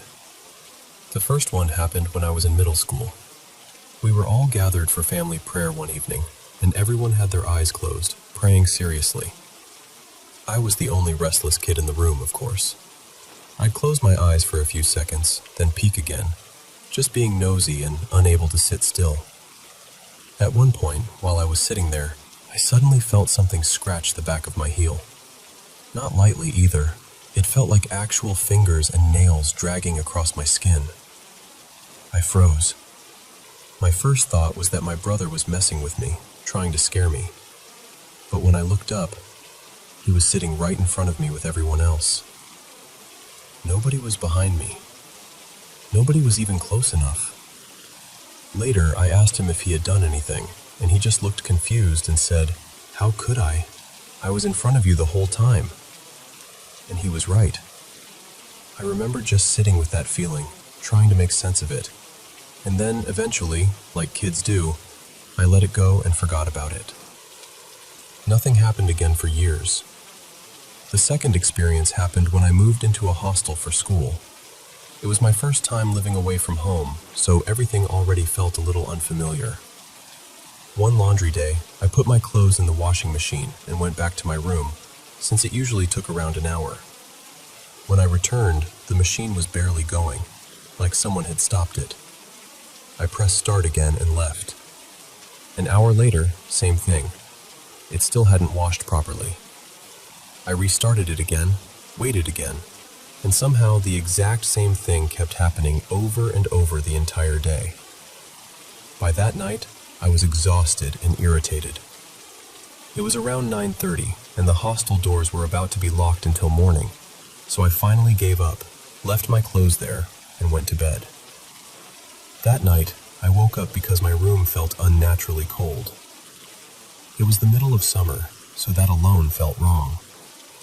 I pulled my blanket closer and tried to ignore it, but then I heard a voice right near me, angry, harsh, and loud. It said, "Do you remember?" Half asleep, I assumed it was my roommate asking about the laundry, so I mumbled, "Yes," without even opening my eyes. But when I did open them, there was no one there. My roommate had gone home the day before. I was alone in that room. What scared me most was how real it felt. I could actually feel the breath of that voice against my neck. After that, everything got worse. I started getting sick out of nowhere. I couldn't eat properly, couldn't sleep, had fever, vomiting, stomach issues, and this constant anxiety that wouldn't leave me alone. It became unbearable. I decided I needed to go home. But while I was packing, I got so suddenly ill that I could barely even leave the room. The next day, I forced myself to go home anyway.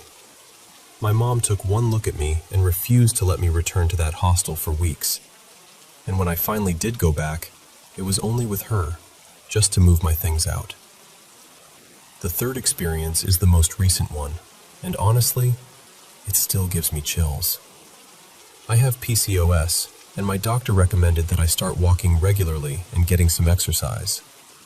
So my dad started waking me up early in the morning to walk on the terrace of our apartment building. One winter morning, around 7, we were doing our usual walk. I was still half asleep, just wandering along and staring at the fog. I slowed down and stared a little longer. Then I realized it looked like a woman standing there, holding the window.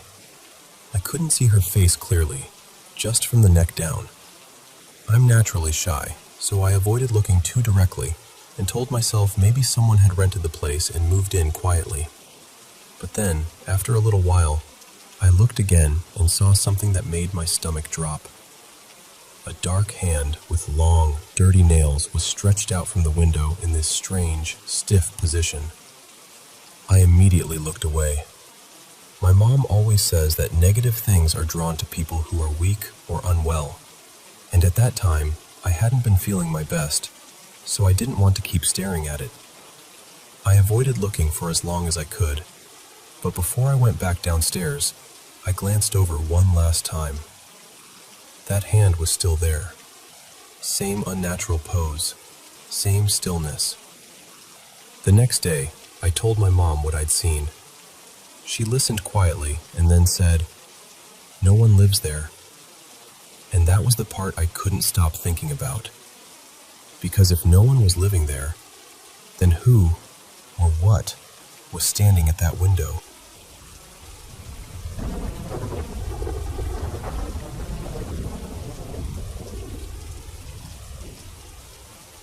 So, right now, I'm actually sitting in my car outside the inn, running on almost no sleep, trying to process everything that happened last night. A little backstory first. My boyfriend and I both grew up in houses that always felt off. His childhood home was investigated more than once, and mine was this old colonial place that was well over 2 centuries old. So we've both always felt like we're a little more sensitive to paranormal stuff than most people. And honestly, last night really put that to the test. The second we checked into the Sadie Black room, I felt something brush past the back of my neck. At first, I tried to explain it away. I thought maybe it was the air kicking on, or maybe I was just getting in my own head because of where we were. Later that afternoon, around 4, we set up some of our ghost hunting stuff. We had the spirit box going, a small bell, and one of those light-up cat toys placed in a drawer. For a while, nothing major happened. Just a few little sounds here and there, like the doorknob giving a tiny jiggle and the old floorboards creaking. We kept telling ourselves it was probably just other guests moving around and the building settling. Then, before dinner, probably around 5:30, I was in the bathroom washing my hands when the cat ball sitting on the vanity across from me suddenly lit up and started going off on its own. I stopped and just stared at it. When it turned off, I tried everything I could think of to recreate it. I tapped the counter, walked around it, even bounced a little to see if vibration would trigger it. Nothing. It stayed completely still. Later, during the basement tour, we found out that exact spot was supposedly tied to someone named Jonah, which made the whole thing feel a lot stranger. And that was really when the night started to shift. After dinner and the tour, we came back to the room, opened a bottle of wine, and tried the equipment again. Still, not much that felt like solid evidence. Eventually, we started getting ready for bed, and out of nowhere I caught this really distinct smell of perfume. At the same time, the cat ball on the floor started flashing, and the bell that had been quiet all evening suddenly rang. That was enough to seriously rattle me. My boyfriend, who was exhausted and way less reactive than I was, basically told me to calm down, close my eyes, and go to sleep. Around 11:30, he was fully asleep and snoring, and I had my head under the covers trying to ignore everything. That's when I started hearing this dragging sound above us, like something heavy being pulled across the floor in the attic and then set down. Not long after that, I heard footsteps out in the hallway. I woke him up, told him what I heard, and he just mumbled that I needed to go back to sleep. After things went quiet for a bit, I finally did. Then around 12:30, after maybe 15 or 20 minutes of sleep, I woke up again to that same perfume smell. I looked over, and the cat ball was going off over and over. At that point, I needed to use the bathroom, but I was genuinely scared to get out of bed. I finally forced myself up a little after 1. What made it worse was that I didn't feel like I understood whatever was in that room. My boyfriend had experienced way more intense things growing up, but for me, this felt unfamiliar, and that somehow made it scarier. The weirdest part was that when I walked right past the cat ball, it didn't react at all. Sometime around 3 in the morning, while I was finally asleep, he had his own experience. He told me he heard 6 hard knocks at the door, one after another, and then it sounded like someone rushed the door, like they were trying to push their way in. He said the doorknob started turning hard, like somebody was actually trying to open it, even though the door was locked. He just stayed there frozen, trying not to panic, and didn't wake me because he knew I'd completely lose it. Eventually that stopped, but then he said the bed jerked in one clean motion and shook hard enough that there was no brushing it off. By around 3:35, the footsteps and the sounds at the door were still happening off and on. I woke up again, already panicking about the footsteps, and that's when he finally told me what had happened while I was asleep. And somehow, he was way calmer about it than I was. By 4, I was done, completely done. The knocks, the bed shaking, all of it felt wrong to me. Not playful, not harmless, just heavy and aggressive. I told him I didn't care if he was annoyed or tired. I was leaving the room. I wasn't about to stay in there waiting to see someone sitting at the edge of the bed. So now it's almost 8 in the morning. He's asleep in the passenger seat next to me, and I'm sitting here writing this, completely drained, trying to make sense of the most unsettling night I've had in a long time. That was my night at the Farnham Inn.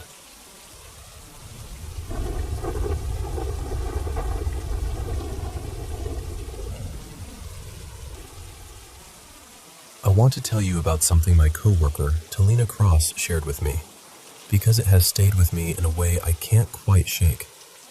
It carries that same quiet feeling of the unexplainable, but this one ended with a kind of peace. Talina lost her mother to cancer in September 2025, and ever since then, grief had been moving through her life in waves. She told me she'd dreamed of her mother a few times after the funeral, But those dreams always slipped away by morning. Then, on January 9th, 2026, something happened that felt completely different. Not just like a dream, but like a visit. She said it started in a place that felt so ordinary, so real. In the dream, everyone was gathered near a service station after church, the kind of place where people linger, talk, laugh, and catch up before heading home. Her younger sister was there too, standing with a few friends. Then her sister looked across the road, spotted her, and waved her over. "Cece," she called. And then she said something that instantly changed the whole feeling of the moment. "Nanku umama ufuna ukuteta nawe." "Here's Mom, she wants to speak with you." That stopped her in her tracks. What made it feel even more real was how familiar it was. When her mother was alive, she used to call Talina's younger sister and then ask to speak to Talina through her phone. It was such a normal family habit that, in the dream, Talina didn't question it right away. She just walked over, took the phone, and held it to her ear. And then there was silence. A long, heavy silence. She told me you can't really explain what that feels like, waiting for the voice of someone you know you're not supposed to hear anymore. Finally, she spoke first. "Hello, Mommy," she said softly, using the name she always called her mother. Nothing. Then she tried again, stretching it out the way she would when teasing her. "Mommy." Still silence, but she said it didn't feel empty.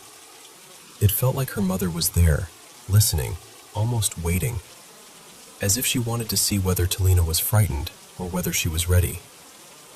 In the background, her sister turned to her friends and said something like, "Yo, she's lucky she still gets to connect with people who've passed on."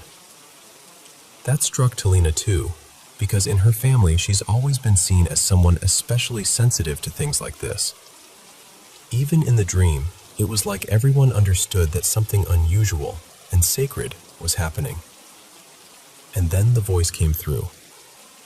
Not faint, not strange, not ghostly.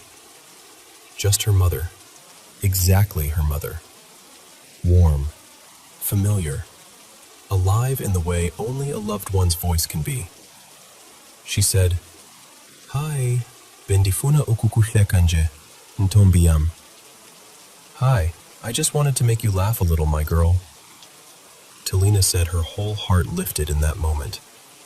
"Ew," she answered right away. "Yes." Then her mother started telling her some funny little story about a woman in Silver Grove, the neighborhood where she had bought her first home many years ago. That place meant everything to their family. It was where so many memories began. Safety, home, childhood, belonging. So of course Talina asked the question anyone would ask. "Upi? Where are you?"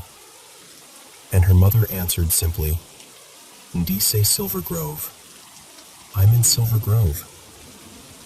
The way Talina understood it, her mother was telling her she was somewhere familiar, somewhere good, back at the beginning, back in peace.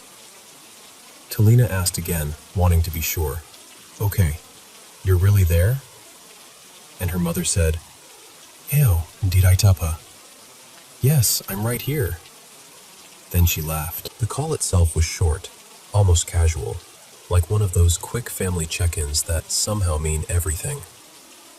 Then her mother said, "Bye-bye, Ka." And Talina answered, "Bye. I love you." Her mother replied with a plain, matter-of-fact, "Okay."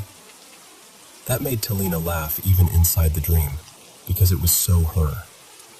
No dramatic goodbye, no long speech, just that simple, practical response. Exactly the way she would have said it in life.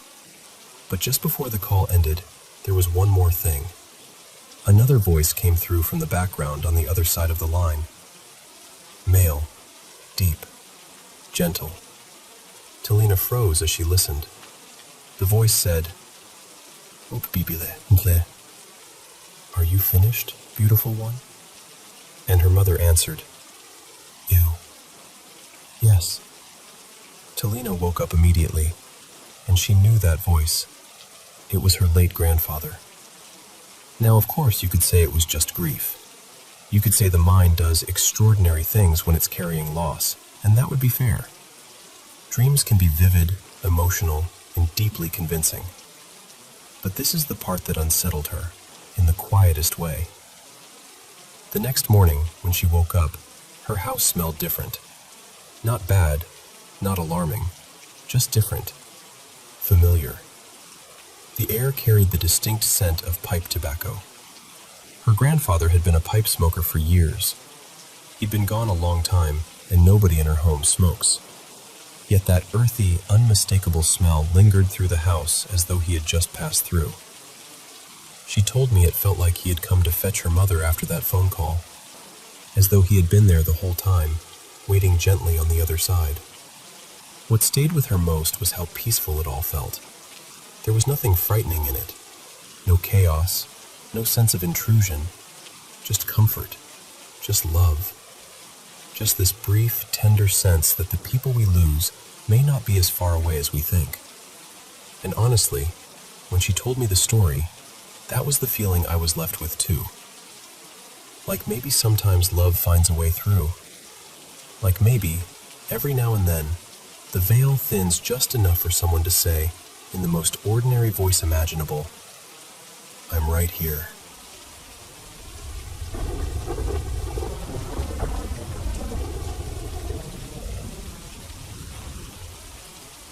So, I want to tell you about the house I grew up in, because honestly, even now, I still can't explain some of the things that happened there. It was this old place way out in the country, built sometime in the late 1800s. I've always suspected it used to be part of an old farmstead, maybe even a creamery or something like that. Either way, it was isolated, creaky, and full of the kind of silence that makes every little noise feel important. If you count the basement and the attic, the house had 4 levels. There was the basement, then the main floor with the living room and dining room, then the upstairs where all the bedrooms were, plus a tiny study, and then the attic above that. It was a big, strange house with a lot of corners and shadows, and over the years, I had more unsettling experiences there than I can count. The first one that really shook me happened when I was 17. My parents had gone out for the evening, my 2 brothers were somewhere downstairs, and I was upstairs in the study. At some point, I needed to head down, and to get to the staircase, I had to pass my parents' bedroom, which sat right at the top of the landing. Their bedroom door was shut. I remember stepping onto the first stair, and right then I heard it, a woman's voice, low and urgent, from inside that room. She whispered, "Help me." Not loud, not dramatic, just scared, desperate. I froze for half a second, then turned around and shoved the bedroom door open, fully expecting one of my brothers to be in there trying to mess with me. But the room was empty. No one was there.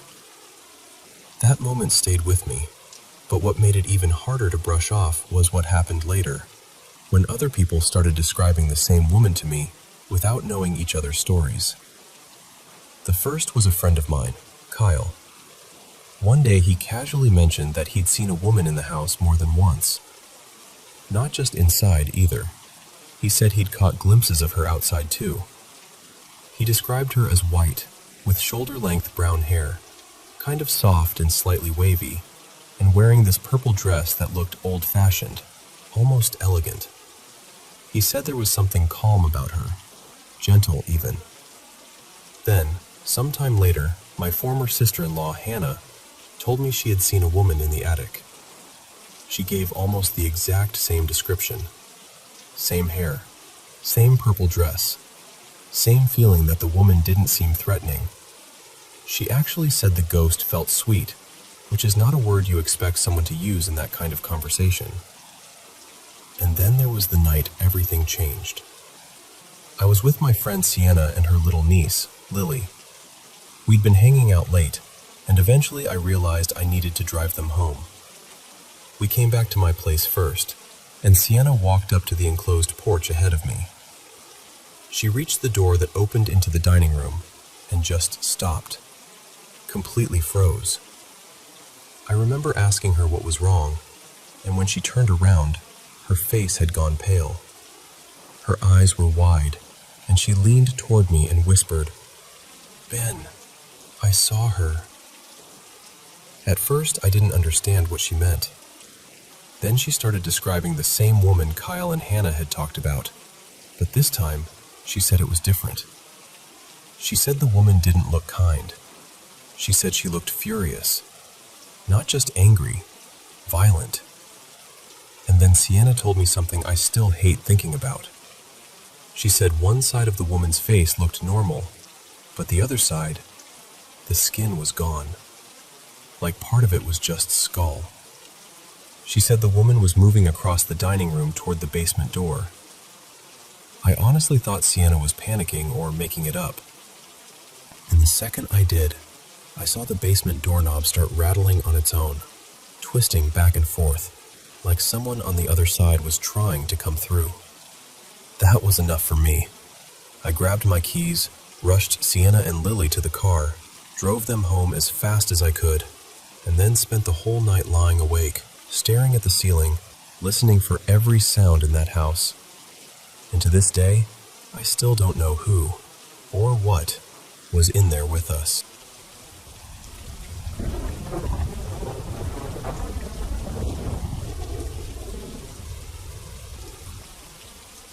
This happened quite a few years ago now, probably around 2014 or 2015, but I still think about it all the time.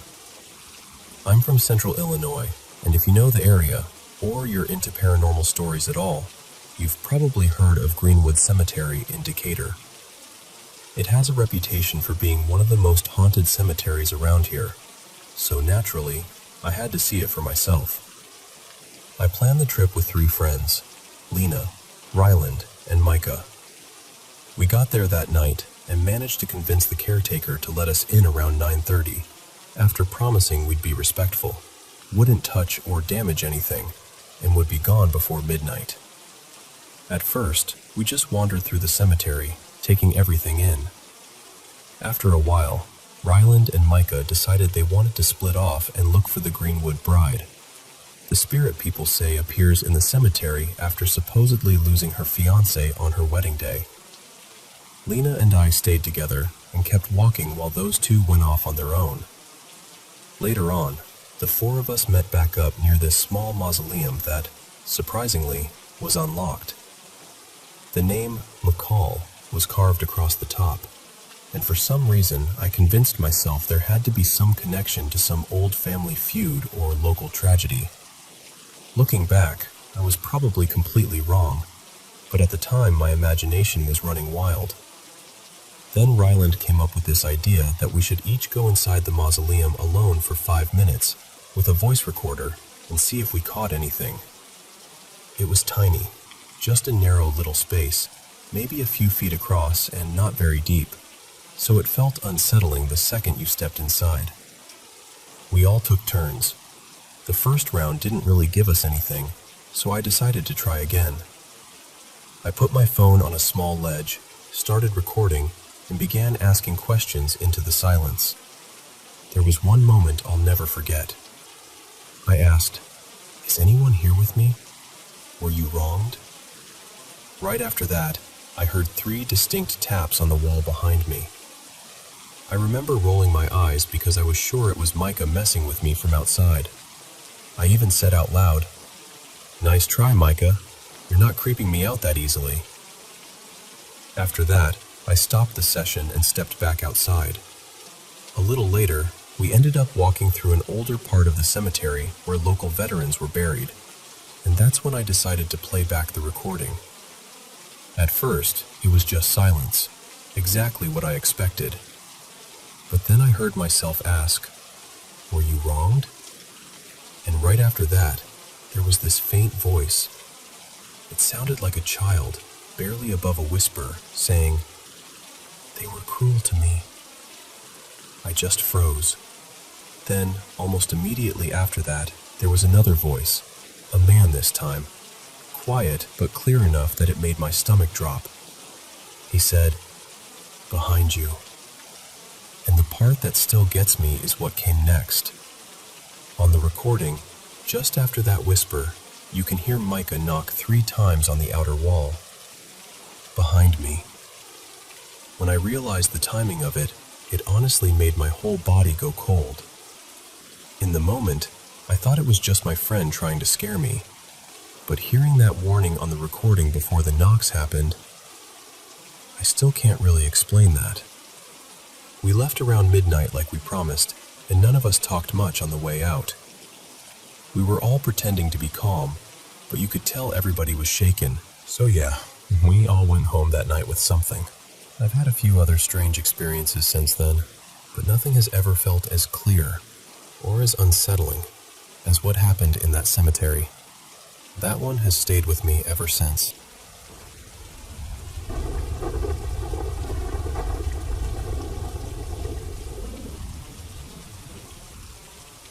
Hello, Paranormal M viewers. Have you been having trouble sleeping lately? Don't worry. Let the eerie stories on this channel help you unwind and drift off to sleep. And don't forget to subscribe and turn on notifications. Also, thank you so much for sending in so many mysterious experiences. Now, without further ado, get cozy in bed, put on your headphones, and let's get started.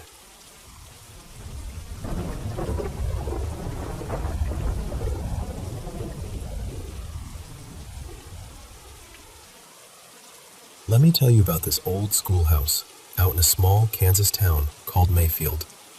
It had been in our family for years, and even though it belonged to us, it never really felt like ours. It felt like it belonged to something older. The place was falling apart in that beautiful, unsettling way old buildings do. The brick was cracked, the windows were so dusty you could barely see through them, and the floors groaned every time you took a step. In daylight, it just looked abandoned. But at night, it felt alive in a way I still can't fully explain.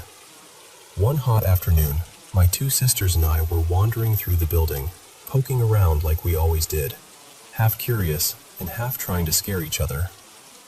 We ended up in the old library, where the shelves were bowed with books nobody had touched in ages.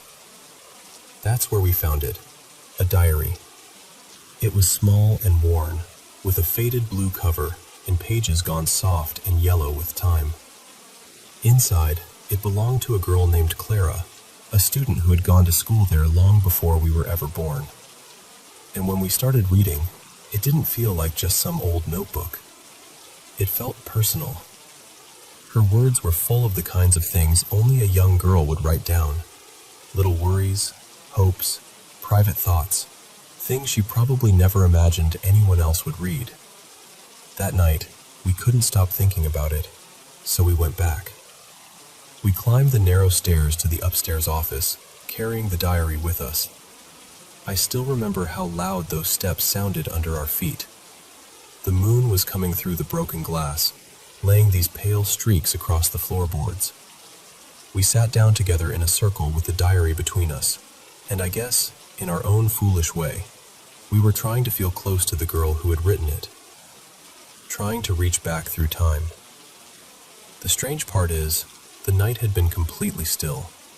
Heavy summer air, no wind at all. But while we were sitting there talking softly, wondering about Clara and what her life had been like, this sudden rush of cold air swept through the room. Not just a draft, I mean a real, sharp gust. It passed right between me and my youngest sister, and it was so cold it made us both jump. It felt like something had moved through us, something unseen, but very much there.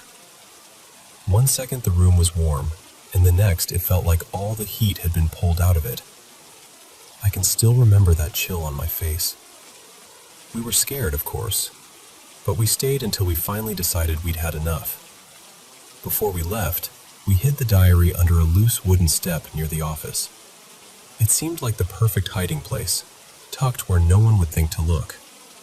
We closed it up and went home, fully expecting it to be there when we came back. but it wasn't. When we returned, the whole building felt quiet in a different way. Too quiet. We went straight to the step, pulled it open, and the diary was gone. Just gone. No dust disturbed anywhere else, no explanation, nothing left behind. It was as if Clara had come back for it herself and taken her words with her. After that, the schoolhouse never felt the same to me. It seemed colder, harsher. The silence in those rooms felt heavier, like the place was listening. People around there still talk about it. Some say Clara's spirit never left, that she still lingers in that upstairs office, searching for the diary and brushing past anyone who stays there too long after dark. Others think the building itself kept the secret, that some things buried in the past aren't meant to be carried into the present. All I know is this: we found that diary, we read her words, and then one night it vanished without a trace.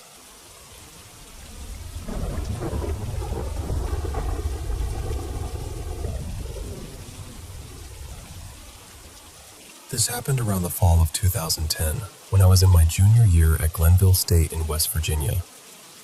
It's a university now, but back then it was still Glenville State College. I grew up about an hour away, so I never really felt like I'd gone very far from home.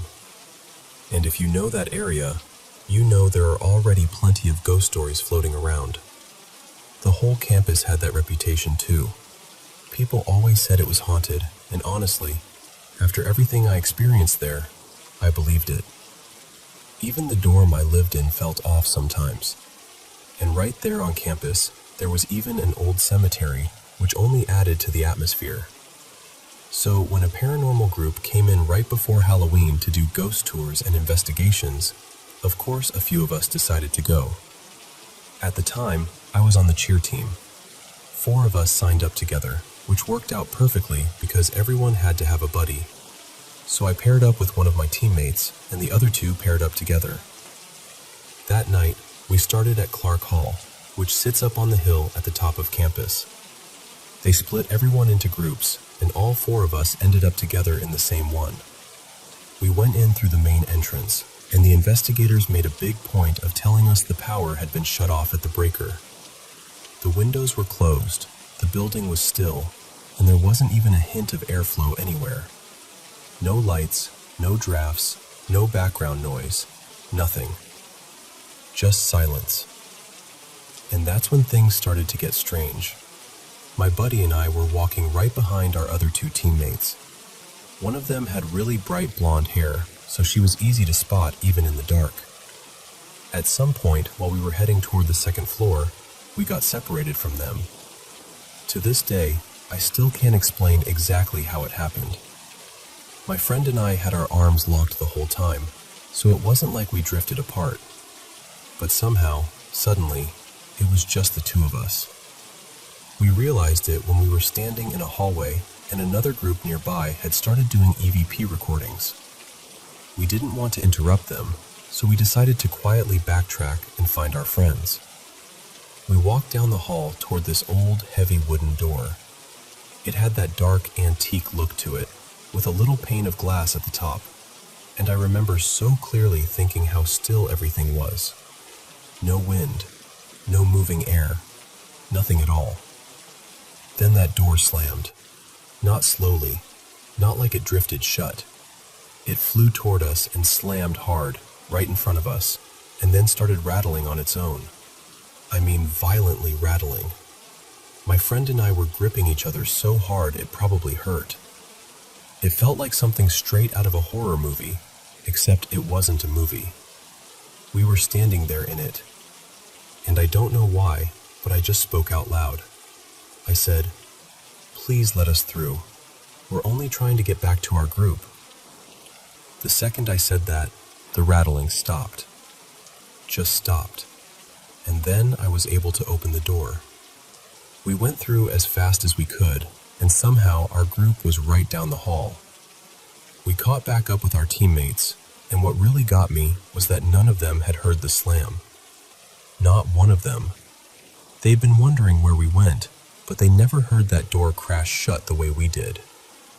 They were busy taking photos, hoping to catch something in the still shots. But the night still wasn't over. My ankle was badly hurt. One of my teammates, the flyer I usually based for in cheer, ended up helping carry me back. I remember thinking there was no way she could manage that, but she absolutely did. All 4 of us made it back to the dorms together. Later, I found out I had fractured that same ankle again. I'd broken it years earlier when I was running track, so this was a refracture. It's been a long time now, but I still think about that night. And looking back, what stays with me the most is the feeling at that door. I'm sensitive to energy, and what I felt there didn't seem random. It felt like an older woman, frustrated, almost offended, like she thought we were trying to wander off or disrespect the space. And that door slamming in our faces felt like her way of saying, "No, go back." Whatever it was, I've never forgotten it. And honestly, I don't think I ever will.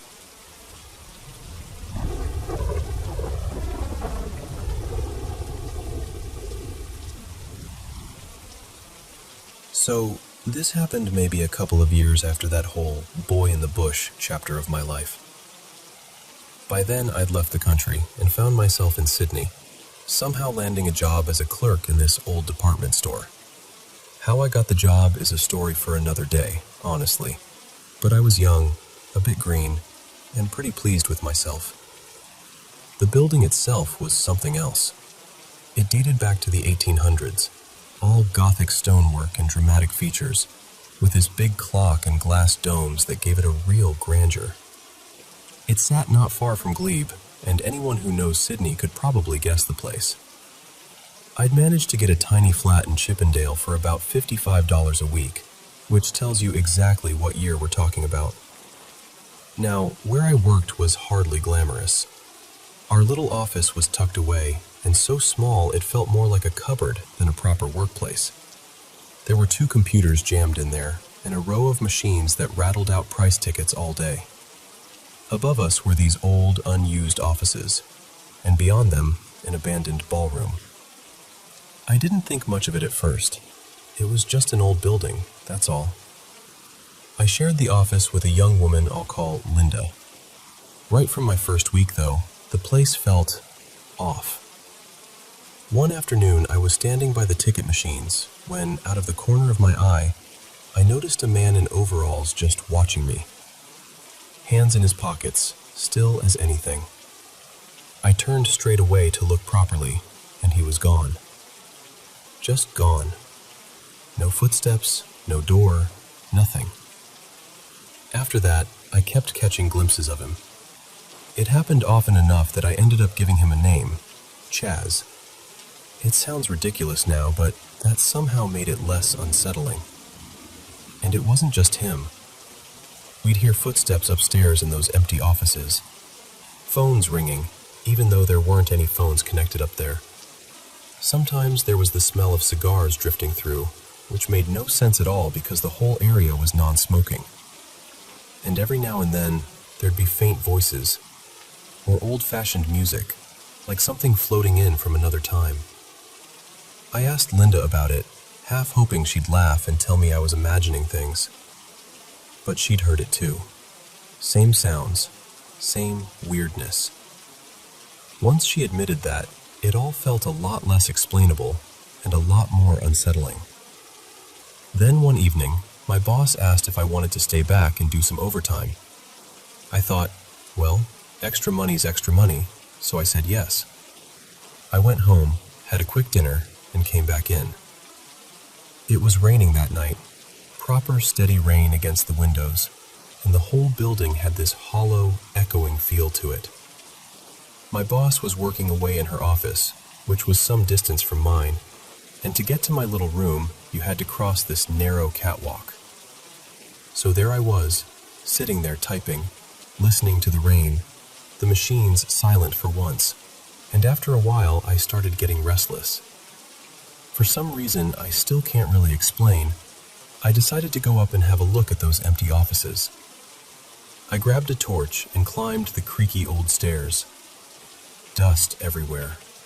The beam of the torch swept across the floorboards and into these abandoned rooms with old desks and shadows pressed into the corners.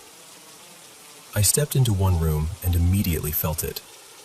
You know how sometimes a place can feel wrong the second you enter it?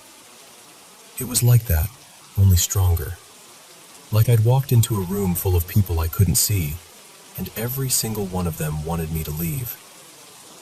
The air felt charged, almost electric. Not threatening exactly, but deeply unwelcome. I backed out slowly, heart already thumping, and then I noticed a shaft of light spilling in from the old ballroom. And there, in that single pale beam, I saw a man and a woman dancing. Just dancing together, quietly, gracefully, as if the ballroom were still alive and full of music only they could hear. I can tell you now, I have never moved so fast in my life. I nearly fell down those stairs trying to get out of there. I grabbed my bag, bolted across the catwalk, and headed straight toward the main office. And just as I got there, my boss came hurrying toward me, white as a sheet, handbag over her shoulder. She looked at me and said, "Where were you?" And I said something hopeless like, "That's a bit hard to explain." Then she asked, very sharply, "You didn't go into those upstairs offices, did you?" I remember just staring at her and saying, "No, why?" She said, "Come on, I'll tell you across the road." So we left and went to the pub nearby. Over a drink, she told me what had happened to her. She'd been in her office doing paperwork when she started hearing the sound of people typing and talking outside. Not clearly enough to make out words, but enough to sound like an office in full swing. Every time she got up to check, there was nobody there. But that wasn't the part that frightened her most. What really shook her was that, just before she left, she saw a woman walk past her office. An actual woman. By the time she reached the corridor, no one was there. Then she saw me, looking terrified, and that was enough for both of us. I told her what I'd seen in the ballroom, and we sort of made an unspoken agreement not to talk about it too much at work. Of course, I told my best mate later because there was no way I was keeping all that to myself. That place was strange, no doubt about it. Properly haunted, if you ask me. I never did find out who the man in overalls was. I looked into the building's history later and found there had been a few worker deaths there over the years, so maybe that explains him. Maybe Chaz was one of them. Or maybe not. Who knows? I just hope whoever he was, he's finally found some peace.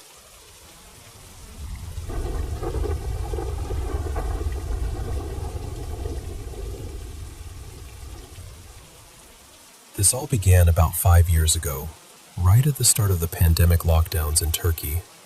Before that, our apartment always felt open and full of life. We had these huge windows that usually filled every room with sunlight, and the whole place felt warm and normal. But once the lockdown started, everything changed. The air in the house felt strangely heavy, like something dense and invisible had settled into the walls. I spent most of my time at my computer back then. My desk was positioned near the bedroom door, and from where I sat, I could catch a sliver of the hallway out of the corner of my eye. That's where I started seeing them. These tall, dark figures, almost like moving stains in the air. They weren't still. They shifted and trembled, like reflections on disturbed water. And every time I turned to look straight at them, they disappeared. But as soon as I faced my screen again, they came back. That went on for weeks, maybe close to a month. I lived with this constant feeling that something was watching me. I started sleeping with my door locked, in complete darkness, hoping that would help. But it didn't. The heaviness stayed. Then one afternoon, I was home alone, and I saw one of those figures again. This time, instead of freezing, I got angry. Really angry. I started shouting at it, cursing at it, saying anything I could think of. And the second I stopped, the whole atmosphere changed. Even though it was only late afternoon, the sky outside suddenly went unnaturally dark, and the electricity cut out. Then I heard it. A sound coming from my room. High-pitched, almost musical, like a flute mixed with a human cry. It wasn't random noise either. It was a melody. A very deliberate, eerie melody. I stood in the kitchen, staring down the hallway, and I could see my room getting darker by the second, like the shadows in there were thickening into something solid. I called my neighbors right away, asking if they could hear it too, but none of them heard anything. And then I saw it. A hand, waving from inside my room. I was so terrified I thought I was going to throw up. Then suddenly, the lights flickered back on. My family had just come home. Not long after that, I left. I packed up and stayed with my grandmother in another city because I couldn't handle being in that apartment anymore. But whatever this was, it didn't stay behind. At my grandmother's house, I started seeing the same dark shapes again. So at that point, I realized it was never just about the apartment. It felt like it had attached itself to me somehow. One time I was on a video call with friends, and they swore they saw a floating, smiling face behind me. That honestly shook me more than anything, because for the first time, it wasn't only me seeing strange things. What made it even stranger was that this presence seemed to react to certain things I said. Years earlier, back in high school, I had made a cruel, cynical joke about babies. The moment the words left my mouth, my metal water bottle exploded. The lid shot upward, hit the ceiling, and even though the bottle had been completely full, it was suddenly empty, bone dry. And there was this horrible smell in the air, like sulfur. Then during the pandemic, I was on Discord joking with friends about jinns and spirits, and the same kind of thing happened again. This time, it was a plastic bottle. The cap blasted off, and smoke started coming out of it. Sleep wasn't any safer either. I kept having these nightmares that felt too vivid to just be dreams.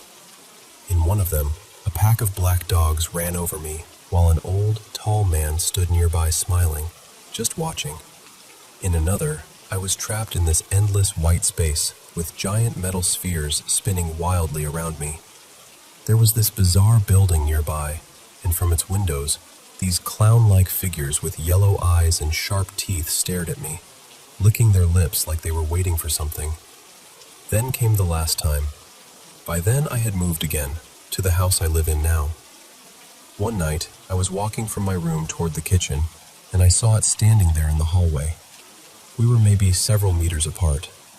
A yellow streetlight from outside was shining behind it, so for once I could see it clearly. Not just a flicker, not just something in my peripheral vision. Clearly. We just stood there, staring at each other. It lasted what felt like 2 full minutes. But this time, something was different. I wasn't panicking the way I used to. I wasn't feeding it the same fear. And then, in the strangest moment of all, it lowered its head and slowly shook it from side to side. Not angrily, not threateningly, more like disappointment. Like it had expected something from me and didn't get it. Like it had failed. Then it started to fade. It became transparent and disappeared completely. And since that night, I haven't heard the melody again. I haven't seen the shadows either. So now, looking back, I honestly feel like whatever it was had been feeding off my fear for years. And the moment it realized it couldn't anymore, it gave up and left. That's the part I still can't explain. Not the fear, not the visions, not even the melody. It's that final look of disappointment. That's what stayed with me most.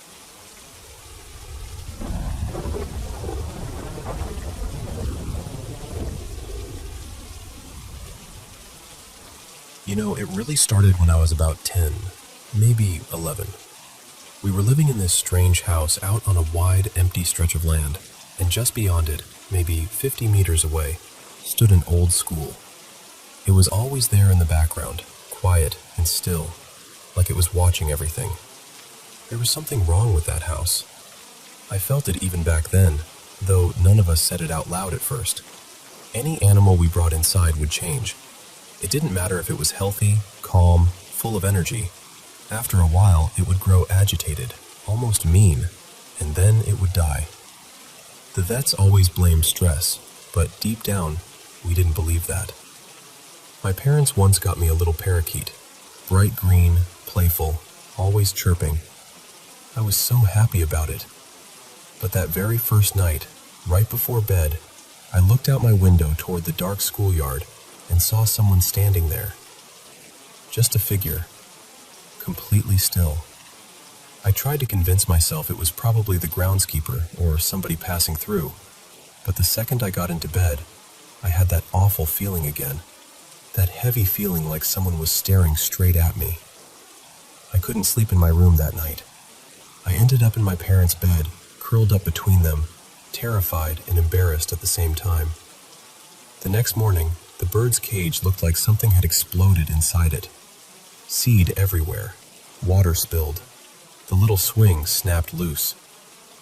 And the weirdest part was, I hadn't heard a single sound during the night. Not one flutter, not one crash. A few days later, the bird got sick. It started making this faint, raspy sound when it breathed, like its chest was filling with dust. We tried medicine, tried everything, but it kept getting worse.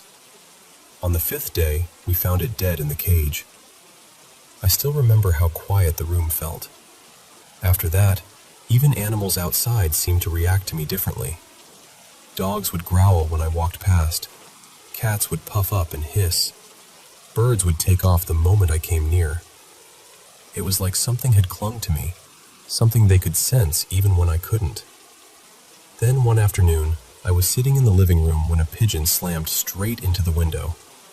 Not like it got confused, more like it threw itself at the glass on purpose. And in that split second before it dropped, I saw the figure again, out near the schoolyard. Same stillness, same feeling. Only this time it felt more certain, like it wanted me to know it was there. At that point, only my family and an elderly man on the top floor were still living in that building. He was kind, really kind. Every few weeks he'd bring me some tiny gift, like a toy car or a marble puzzle. Just little things. I liked him. He felt safe. One day, I went upstairs to bring him some food, and he didn't answer. The next day, still nothing. My father called for him over and over, then finally forced the door open. I remember the smell before I saw anything. Sharp, metallic, wrong. He had taken his own life. I never understood why. What stays with me most, strangely enough, is what was sitting on the table beside him. The last little toy he had bought me. A small blue truck. Untouched. A couple of years later, when I was 12, we moved into a round cluster of apartment buildings where a bunch of our relatives lived close together. In summer, all the kids would stay outside until evening, running around until the sky turned purple and the adults started calling us in. Of course, that made us want to see it even more. One afternoon, 4 of us snuck over there and climbed in through a broken window. It was broad daylight outside, hot, sunny, normal. But inside that house, it felt like dusk. The air was freezing, and not just cool, unnaturally cold. The kind of cold that makes your skin tighten. I went in last. The others were already joking around, calling into the darkness, saying things like, "Come on out, we'll settle your debts for you." They were laughing, and then all at once, the laughter stopped. A scream cut through the house. I've never heard anything like it before or since. It was close, too close, and it didn't sound human. We all froze. I remember that so clearly. None of us wanted to turn around. It felt dangerous even to move. Then one of the girls with us nervously laughed and said, "Okay, stop. That's not funny." And she looked at us, pale as paper, and whispered, "That wasn't me." Before anyone could even process that, the scream came again. This time it was right behind us, near the window we had entered through. Higher now, sharper, and it didn't stop. It just kept going, without a breath, without breaking, like something impossible was forcing it out. We ran. We didn't even know where we were running to. We just tore through the house, stumbling over warped floorboards, trying to get as far from that sound as we could. But it followed us. It curled through the rooms with us. I could feel it in my teeth, in my chest, in my bones. We made it to the far side of the house where there was another window. Someone shoved it open, and one by one the others climbed out. I was last. And I swear to you, as I jumped, the scream was still pouring after me, like it was chasing me out. The second we were all outside, the whole house started shaking. Not just creaking, shaking. The walls groaned. The ground seemed to vibrate under our feet. It felt like the place was waking up angry, or collapsing inward on itself. We stood there grabbing each other, too scared to run any farther, and then suddenly, it stopped. The scream ended a few seconds later, but I still hear it sometimes, even now. Sometimes in dreams, sometimes when I'm almost asleep. Sometimes it feels far away, and sometimes it feels so close I can almost feel it against the back of my neck. Then when I was 17, I was on a bus heading to the hospital with a family member, and we passed the ruins of that first house, the one near the school. It was decayed by then, peeling walls, empty windows, everything gray and dead-looking. And there, in two separate windows on different floors, were two dark figures. One looked almost like a woman. The other had no clear shape at all. The bus slowed as we passed, and for what felt like forever, maybe 10 or 15 seconds, I looked straight at them, and they looked straight at me. I can't explain how I knew, but I knew they recognized me. And I recognized them too, even though I had never known what they were. In that moment, everything came back at once. The bird gasping for breath, the toy left on the table, the endless scream in that ruined house. All of it felt connected, not random, not separate. Like whatever had been there from the beginning had never really let me go. And the clearest feeling of all, the one I still can't shake, is this. They had been waiting for me.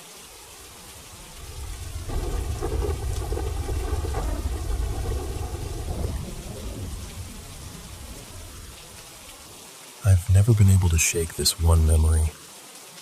It's still so clear to me, even now. I was around 8 years old, so this would have been sometime in 2003 or 2004, and I'm in my 30s now. I was at my childhood home, just a completely ordinary afternoon. My mom had asked me to help by folding some laundry in the spare room. It was one of those rooms that mostly held storage, except for when family or visitors came to stay. So I'm sitting on the bed, folding clothes, nothing unusual at all. And then I noticed the curtain move by the window. At first, I honestly thought it was my cat creeping along the windowsill behind it. The movement looked exactly like that. I remember waiting for him to step out from behind the curtain. But that's not what happened. Instead, what came out was a hand. Not transparent, not shadowy, not blurry. It was this glowing white hand, almost solid-looking, but at the same time it felt unearthly. The best way I can describe it is like bright white energy taking the shape of a human hand. I can still picture it perfectly. When it first appeared from behind the curtain, it pointed toward the wall 3 times, like it was trying very deliberately to show me something. I was completely frozen. I couldn't make sense of what I was seeing. Then it slipped back behind the curtain for maybe a second or two.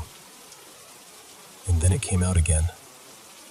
This time, it pointed directly at me. 3 times. That was it for me. I panicked. I ran straight out of the room, down the hallway, screaming. I found my mom and told her what I'd seen, but she brushed it off and said it was nothing. But for me, it was absolutely terrifying. It stayed with me for years. I never saw it again, and eventually I kind of buried the memory and stopped talking about it. Like, maybe if I ignored it, it would feel less real. Then, a few years ago, I went to see a medium for something completely unrelated. During the session, she brought up my family home. She said the house was like a crossing point, a place where lost spirits gathered, trying to move on. She even mentioned that the area around the house felt unusually dark at night, especially near the gate and driveway, because of the energy there. I hadn't told her a single thing about what I saw as a child, and hearing that brought the whole memory rushing back. Looking back now, I'm not sure that whatever I saw was trying to hurt me. I actually wonder if it was trying to get my attention for a reason. Maybe it wanted help. Maybe it was trying to show me something, and I was just too young and frightened to understand. Of course, part of me still wonders if it was something darker. I honestly don't know. But I do know this. It felt real, and I've never forgotten it.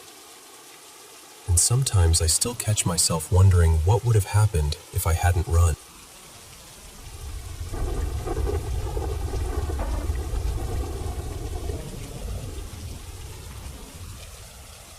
This happened back in 2023, when I was still living with my former partner Adrian in this old apartment just outside town. It was one of those places that had clearly been standing for generations, even though it had been fixed up a few years before we moved in. The layout was unusual. You walked straight into the kitchen when you came through the front door. On the next level up, there was this tiny bathroom and a small room we used as both a living room and an office. Above that was our bedroom, and then downstairs in the basement, there was this big space we used for laundry and gaming. What made it stranger was the history of that basement. It had once been part of an old cellar, and apparently there had been some kind of passage connected to the church nearby, leading somewhere no one could really explain. Even before anything happened, that detail always stayed with me. The whole town had a strange feeling to it, honestly. I've always been the kind of person who picks up on things strongly. Certain places affect me more than they seem to affect other people. When we first moved in, I already had this uneasy feeling, like something about the apartment wasn't right. But I brushed it off because I was excited about starting that new chapter of my life. Over time, though, that feeling got heavier. I constantly felt watched, like I was never really by myself, even when I knew I should have been. One night, I was sitting on the couch in the living room, just trying to unwind and watch a movie. Then I heard footsteps in the kitchen below me. Not normal footsteps either. It sounded like someone slowly dragging their feet in slippers across the floor. I paused the movie and called out to my partner, asking if he was downstairs. No answer.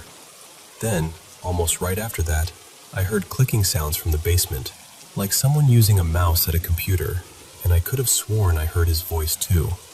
So I tried to reason it away. I thought maybe it was part of the movie. Maybe the sound had carried oddly. But the footsteps came again, louder that time. I remember sitting there frozen, trying to act like it didn't bother me, and eventually I just forced myself to keep watching. That wasn't the only time. Another evening, I was in that same room when I heard someone in the bathroom across from me, like the sound of a person taking off their clothes, moving around, getting settled. The bathroom door was in plain sight, so if anyone had gone in there, I would have seen them. I asked out loud if someone was there. Again, nothing. No answer, no movement, just that awful silence afterward. The worst moment happened later that year. I had gone to bed like normal and fallen asleep without any trouble. Sometime in the middle of the night, I woke up and saw this figure standing at the foot of the bed. It was dark, almost blending into the room, except for its eyes. I remember them so clearly, these glowing reddish eyes fixed on me. It moved toward me very slowly, and then all at once, it lunged forward. The second it did, I jolted awake fully, and at that exact same moment, the fire alarm exploded into sound. I tried shaking my partner awake, but before he even really responded, the alarm suddenly stopped on its own. The next morning, I checked it, expecting maybe the batteries were dying or it had malfunctioned. But no, it worked perfectly. I never figured out what any of it was. Part of me wondered whether it had something to do with that old church passage beneath the building. Another part of me thought maybe something had followed my former partner home from work. He worked at a mortuary then, so that thought definitely crossed my mind. But deep down, I always felt it belonged to the apartment itself, like whatever was there had been there long before we arrived. And honestly, I still believe something remains in that place.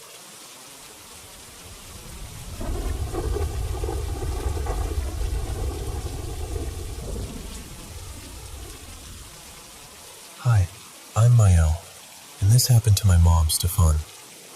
Before I tell you what happened, there's one thing you should know about her.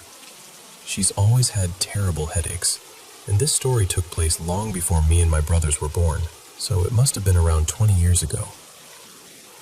At the time, my dad's side of the family was all gathered at my grandparents' house because a family friend had just passed away. Everyone was staying over, talking quietly, remembering him, that kind of thing. My mom didn't really know the man very well, and on top of that, she had one of her bad headaches, so she decided to go lie down early. Eventually, everyone else went to sleep too. Now, my mom is the kind of person who sleeps right on the very edge of the bed. She shifts a little, and she's basically halfway to the floor already. So sometime in the middle of the night, she suddenly woke up because she felt this weight pressing down on the side of the mattress, like someone had sat there. It was enough to make her feel like she was slowly sliding off the bed. She opened her eyes, still half asleep and disoriented, and there was a man standing beside the bed. She had never seen him before. He was tall, bald, and dressed for winter. A heavy coat, bulky snow pants, the kind of clothes people wear during a real Canadian cold snap. And he wasn't looking at her.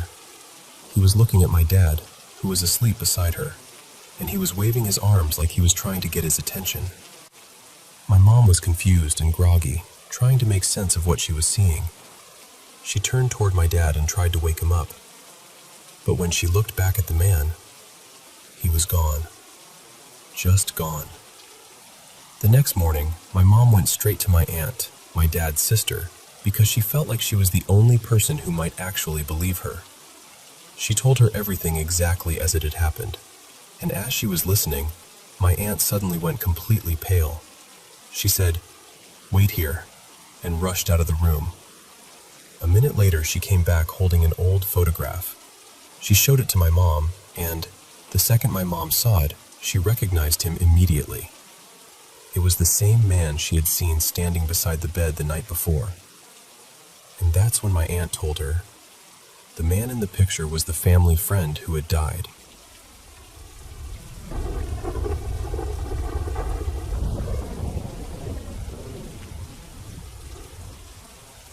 So let me share something with you, because this is important.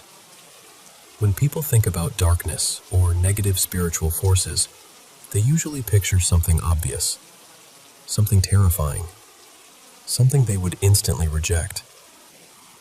But that is rarely how it shows up. Real darkness is subtle. It is persuasive. It understands people deeply, and it knows exactly how to reach us through the places where we feel lonely, unseen, ambitious, wounded, or hopeful. I witnessed this very clearly in a session with a client I'll call Nora. During the session, her higher self guided her into a past life where she saw this pattern unfold in a painfully vivid way. And what came through was not just disturbing, it was revealing. It showed how spiritual exploitation can begin with something that looks noble, even generous. In that life, she found herself as a man of high status, maybe in his mid-40s. He was refined, educated, respected, and financially gifted. He moved easily among influential people. He understood patterns, strategy, and money almost instinctively. From the outside, he had everything: wealth, status, access. But underneath it, he was alone. He had no real partner, no children, no true emotional closeness. And that quiet loneliness mattered more than he realized. At some point, he received an invitation to join a cause that was presented as meaningful, important, even beneficial to society. In trance, Nora spoke as him and said, "They told me it would help people. They made it sound honorable.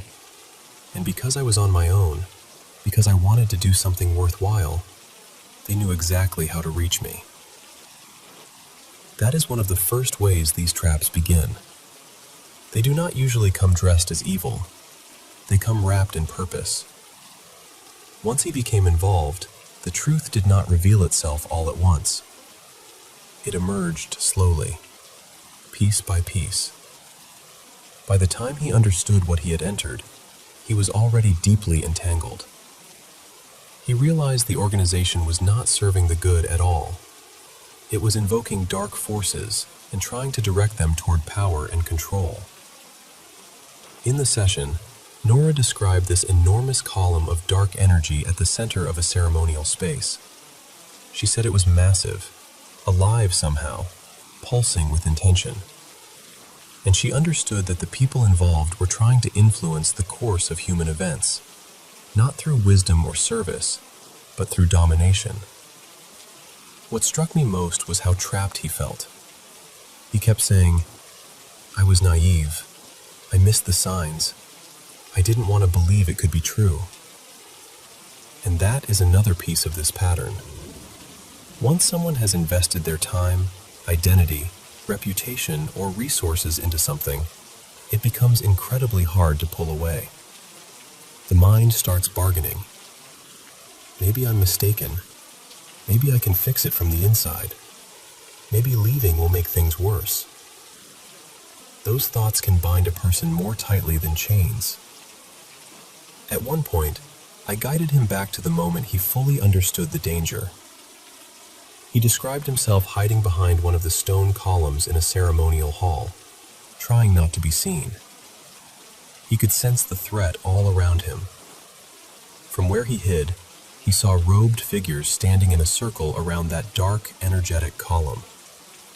He said the atmosphere felt cold, calculated, merciless. The column itself was not physical stone, but a vortex of dense, living darkness. And from it, thin, energetic threads were extending outward in every direction.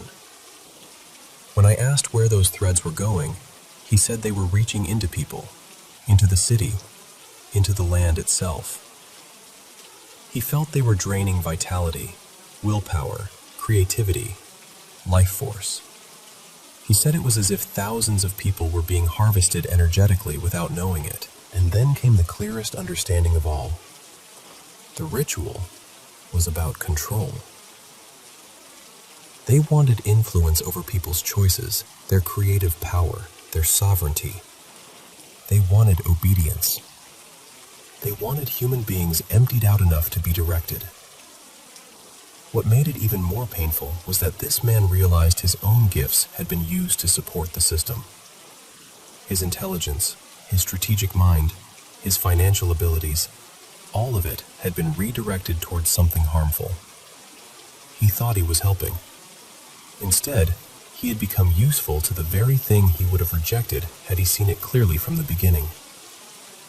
There was also another heartbreaking layer to this.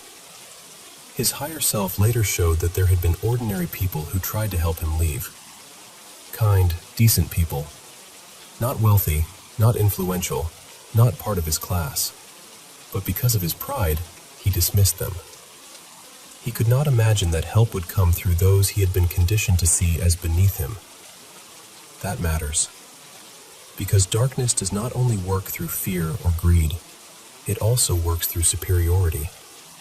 Through the belief that only certain people are worthy of trust, or that asking for help would somehow diminish you. In that past life, he could not reconcile what he had become part of. He could not face the shame.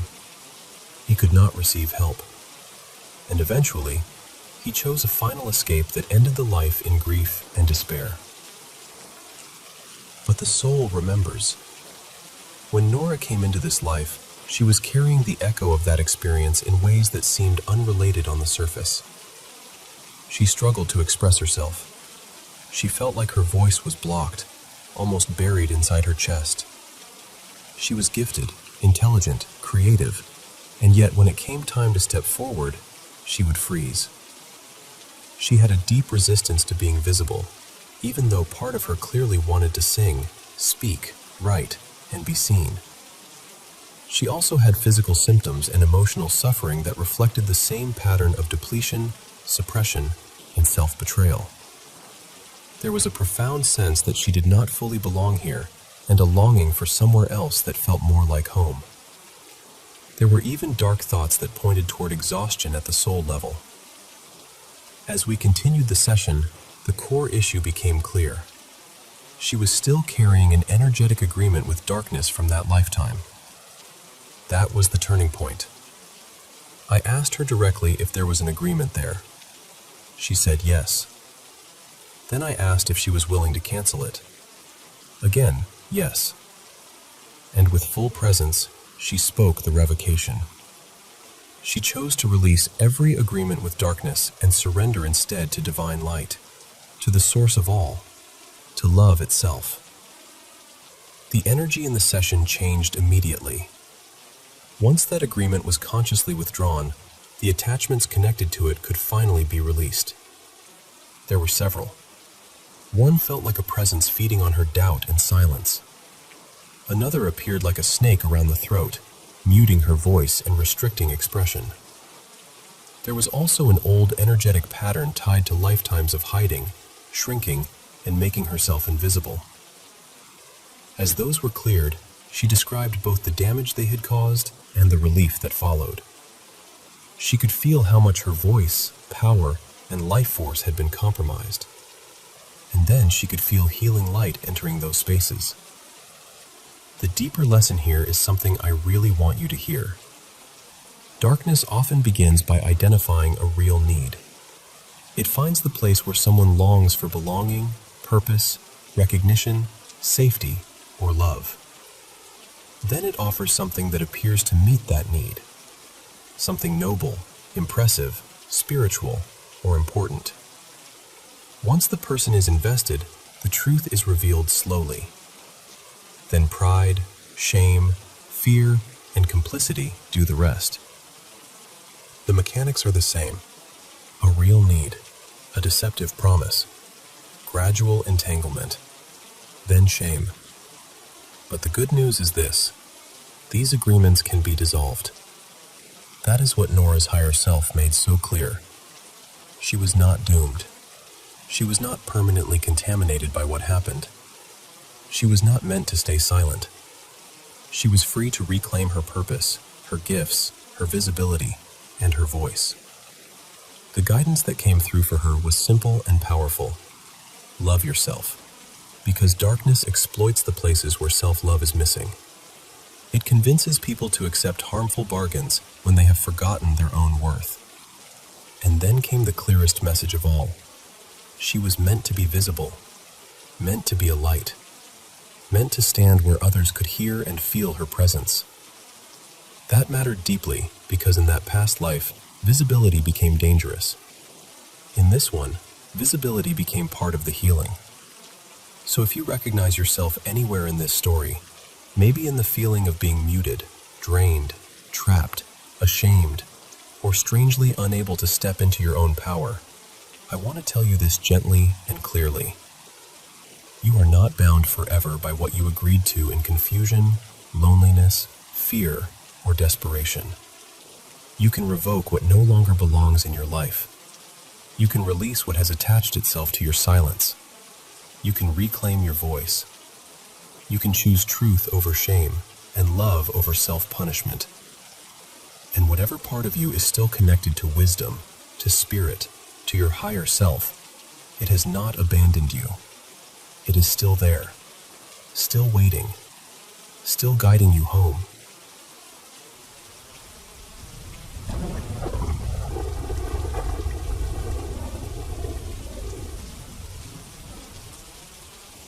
I want to tell you about a place my family lived in years ago, because even now, I still think about it.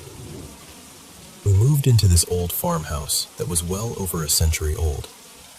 It sat by itself on a ridge just outside a small town, surrounded by thick bush and scrub.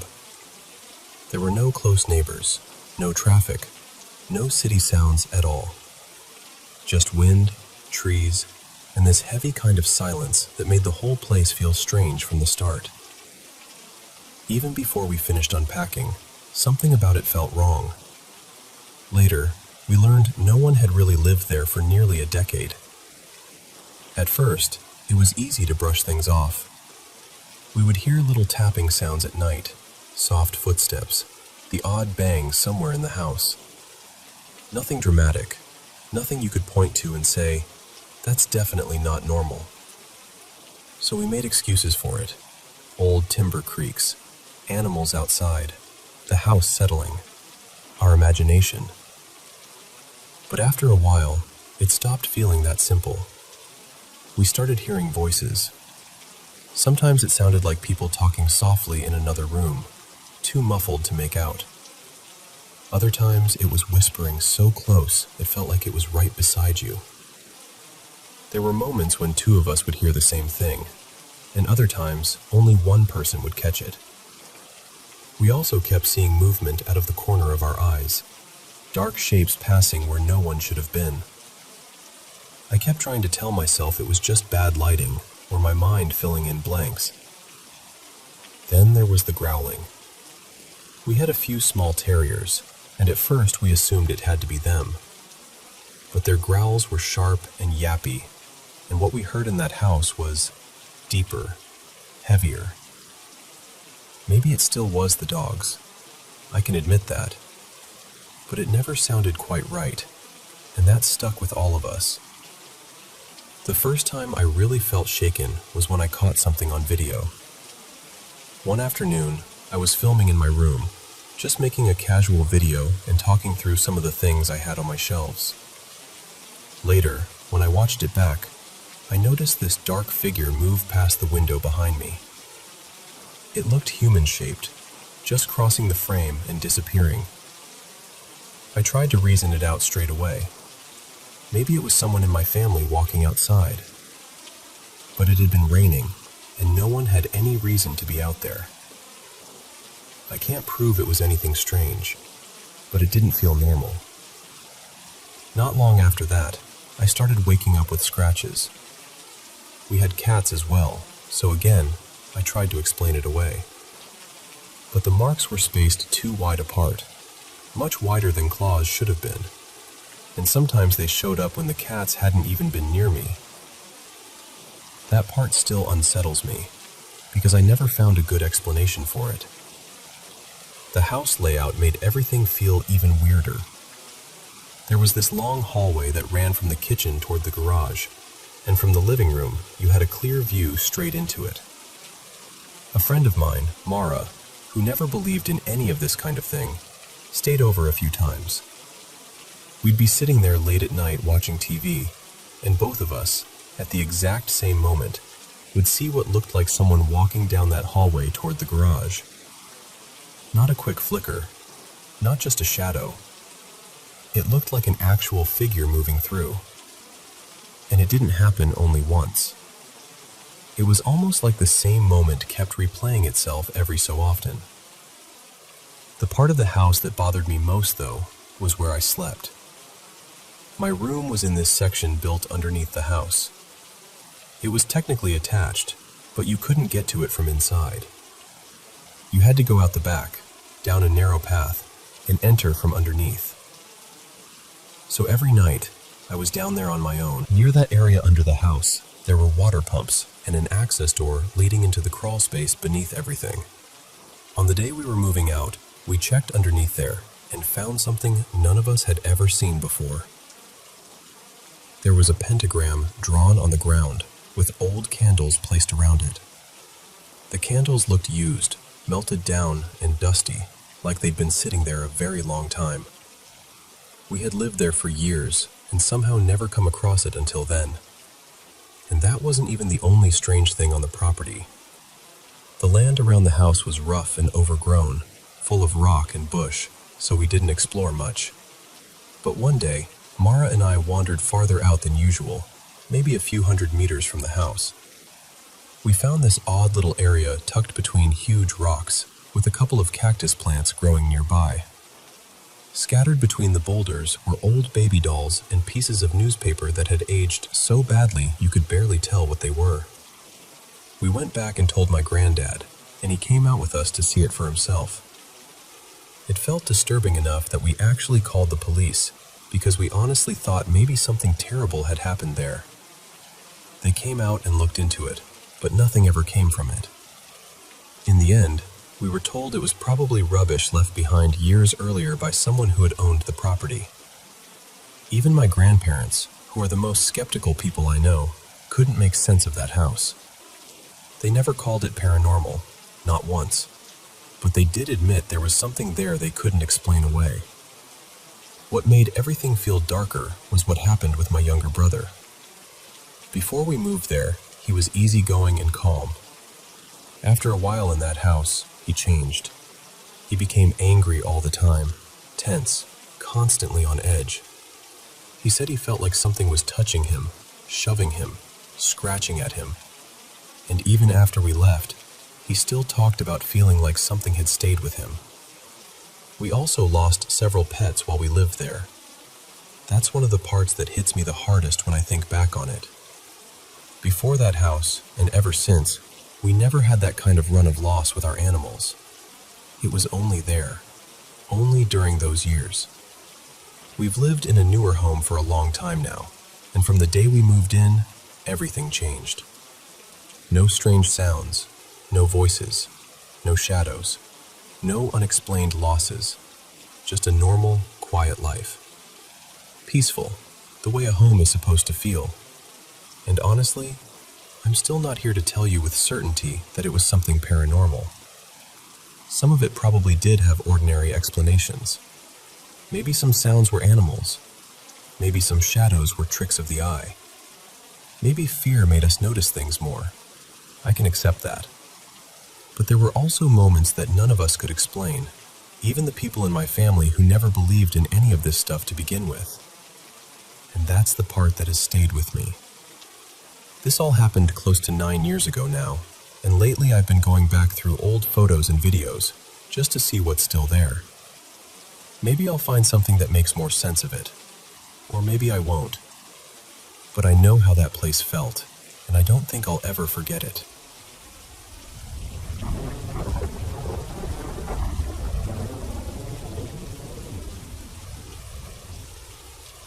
I need to tell you about this road trip we took in the spring of 2021, because even now, I still replay it in my head, and I can't quite explain it.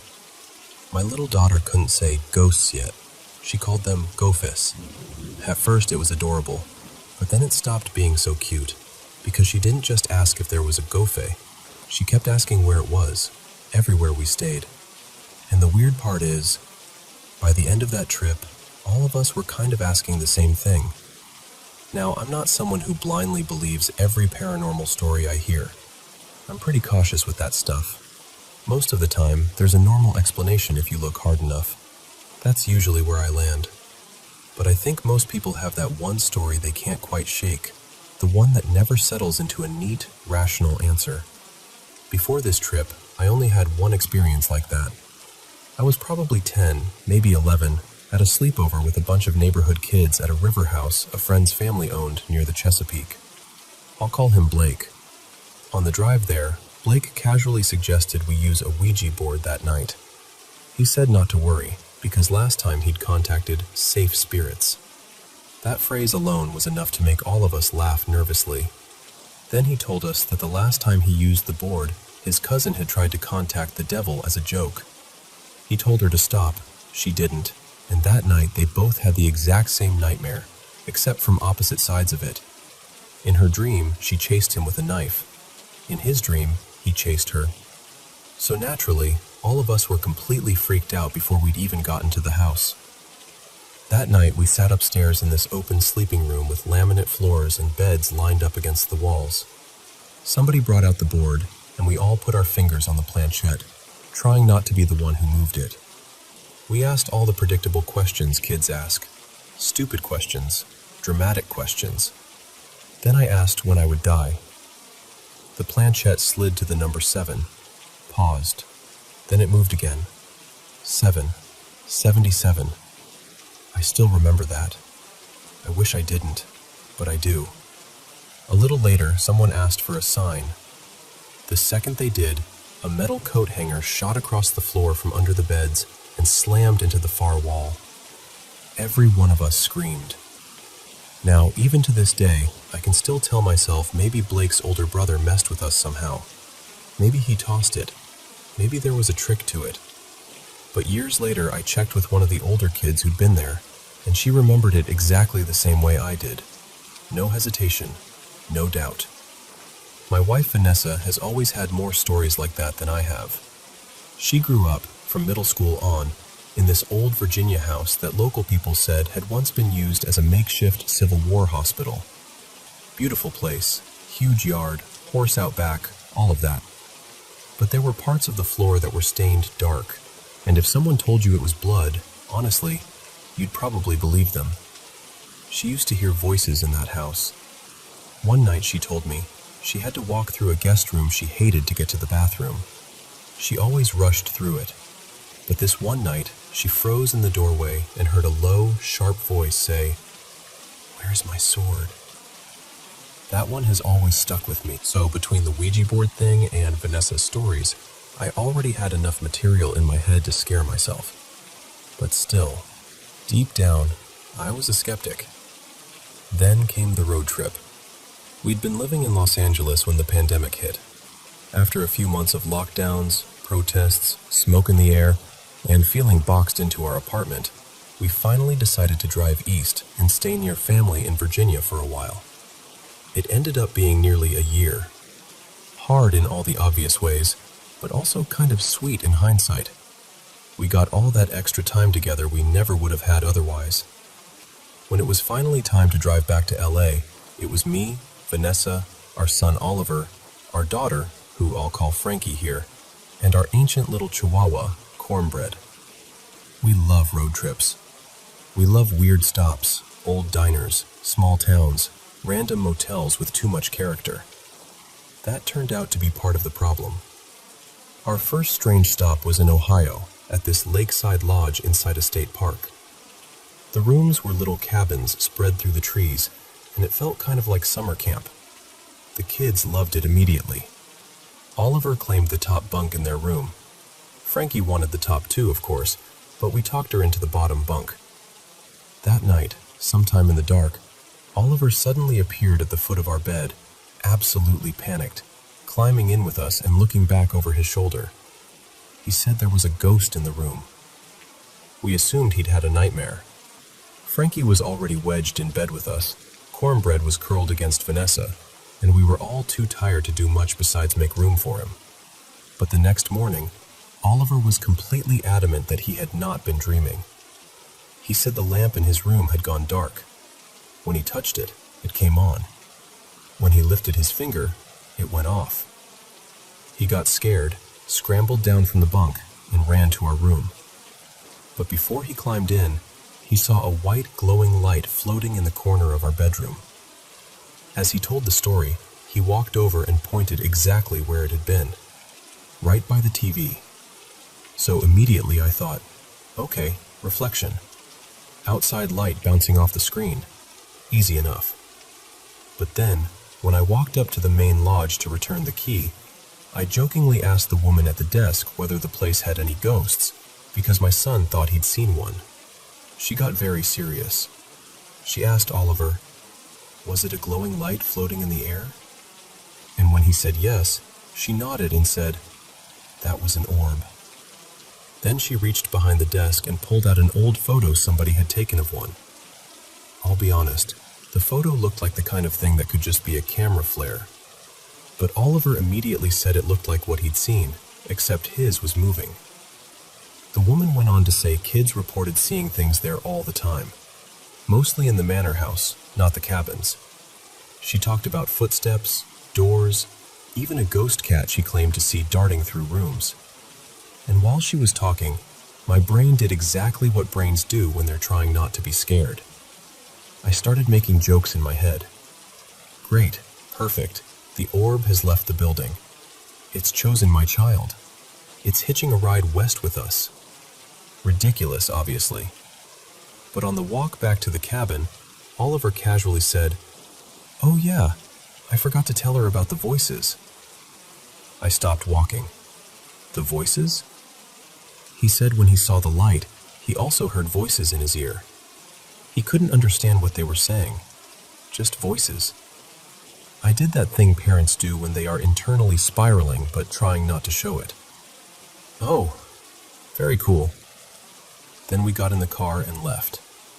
That evening we reached this old inn on Lake Michigan.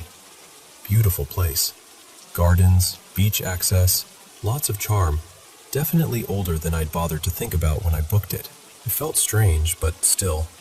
Old building. Wiring. That was enough for me. Then during the night, I half woke up and thought I saw Oliver running across the room. Not walking, running. My sleepy brain tried to explain it away, but even then I remember thinking, why is he running? I fell back asleep.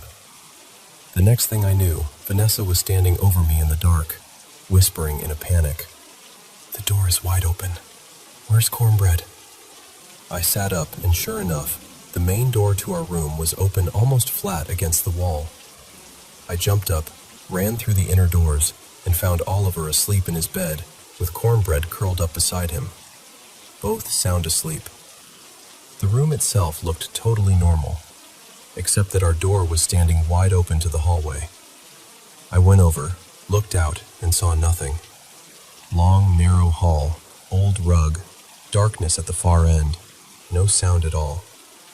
I shut the door, locked everything again, put the chain on carefully, and got back in bed. Vanessa and I just stared at each other. We both wanted an explanation. Maybe Oliver had sleepwalked. Maybe Vanessa had. She has sleepwalked before, especially years ago when she briefly tried Ambien for insomnia. I once found her standing at a window in the middle of the night, just staring out into the dark. Another time I found her asleep in the bathtub. Another night she was trying to work the deadbolt on our front door while completely out of it. So yes, sleepwalking was technically on the table. But still, something about that night felt off. Later, Oliver showed up at our bed again, breathing fast and saying he was cold. That may not sound strange, except Oliver was the kid who never wore jackets, never wanted blankets, never wanted socks, no matter how cold it was. So I took him back to bed, tucked him in, and quietly asked whether he remembered getting up earlier or opening the door. He looked at me like I was speaking another language. He remembered none of it. The next morning, over breakfast, Vanessa and I agreed that night number 3 needed to be boring. No more charming inns, no more character. We wanted something plain, bright, forgettable. By late afternoon, we were looking for a place somewhere in Minnesota. I was juggling the dog leash while Cornbread barked at some much larger dog in a park, so Vanessa took my phone and found a hotel that looked fine. New enough. On a college campus. Safe. Boring. Perfect. I booked it without thinking much about it. About half an hour later, Vanessa was on her phone making that face people make when they've found information they wish they'd known earlier. The boring hotel had originally been built in the 1880s as an infirmary. Students with contagious illnesses had stayed there. Civil War veterans had been treated there. There were stories online from people claiming to see figures in the halls. When we pulled up, it was drizzling. Fog everywhere. The whole place had this eerie, hushed feeling before we even got out of the car. Inside, our room was nicely renovated. Totally normal. But the hallway to get there was wrong in a way I can't fully explain. Too narrow. Sharp turns where there shouldn't be sharp turns. Like it had been designed to mess with your line of sight. You could never see more than a few steps ahead. That night, everybody went to bed with this weird, half-joking tension hanging over us. Sometime around 4 in the morning, I woke up to Cornbread pacing. Not just awake, pacing. panting, staring around the room.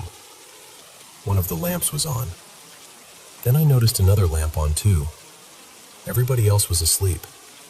I turned the lamps off, picked up cornbread, and realized I had to take her outside, which meant going into that hallway alone. So I did. I told myself it was nothing.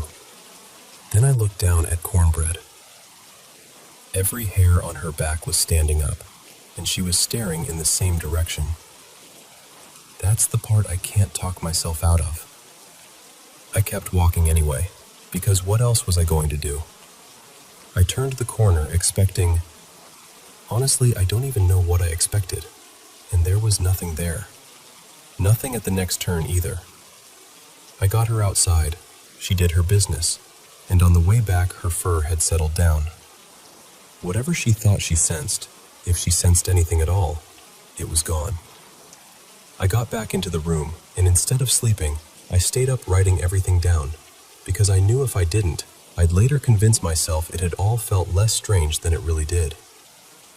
The next morning, after we left, Vanessa was digging through Oliver's backpack at breakfast, looking for a pen, and pulled out this little ceramic saucer.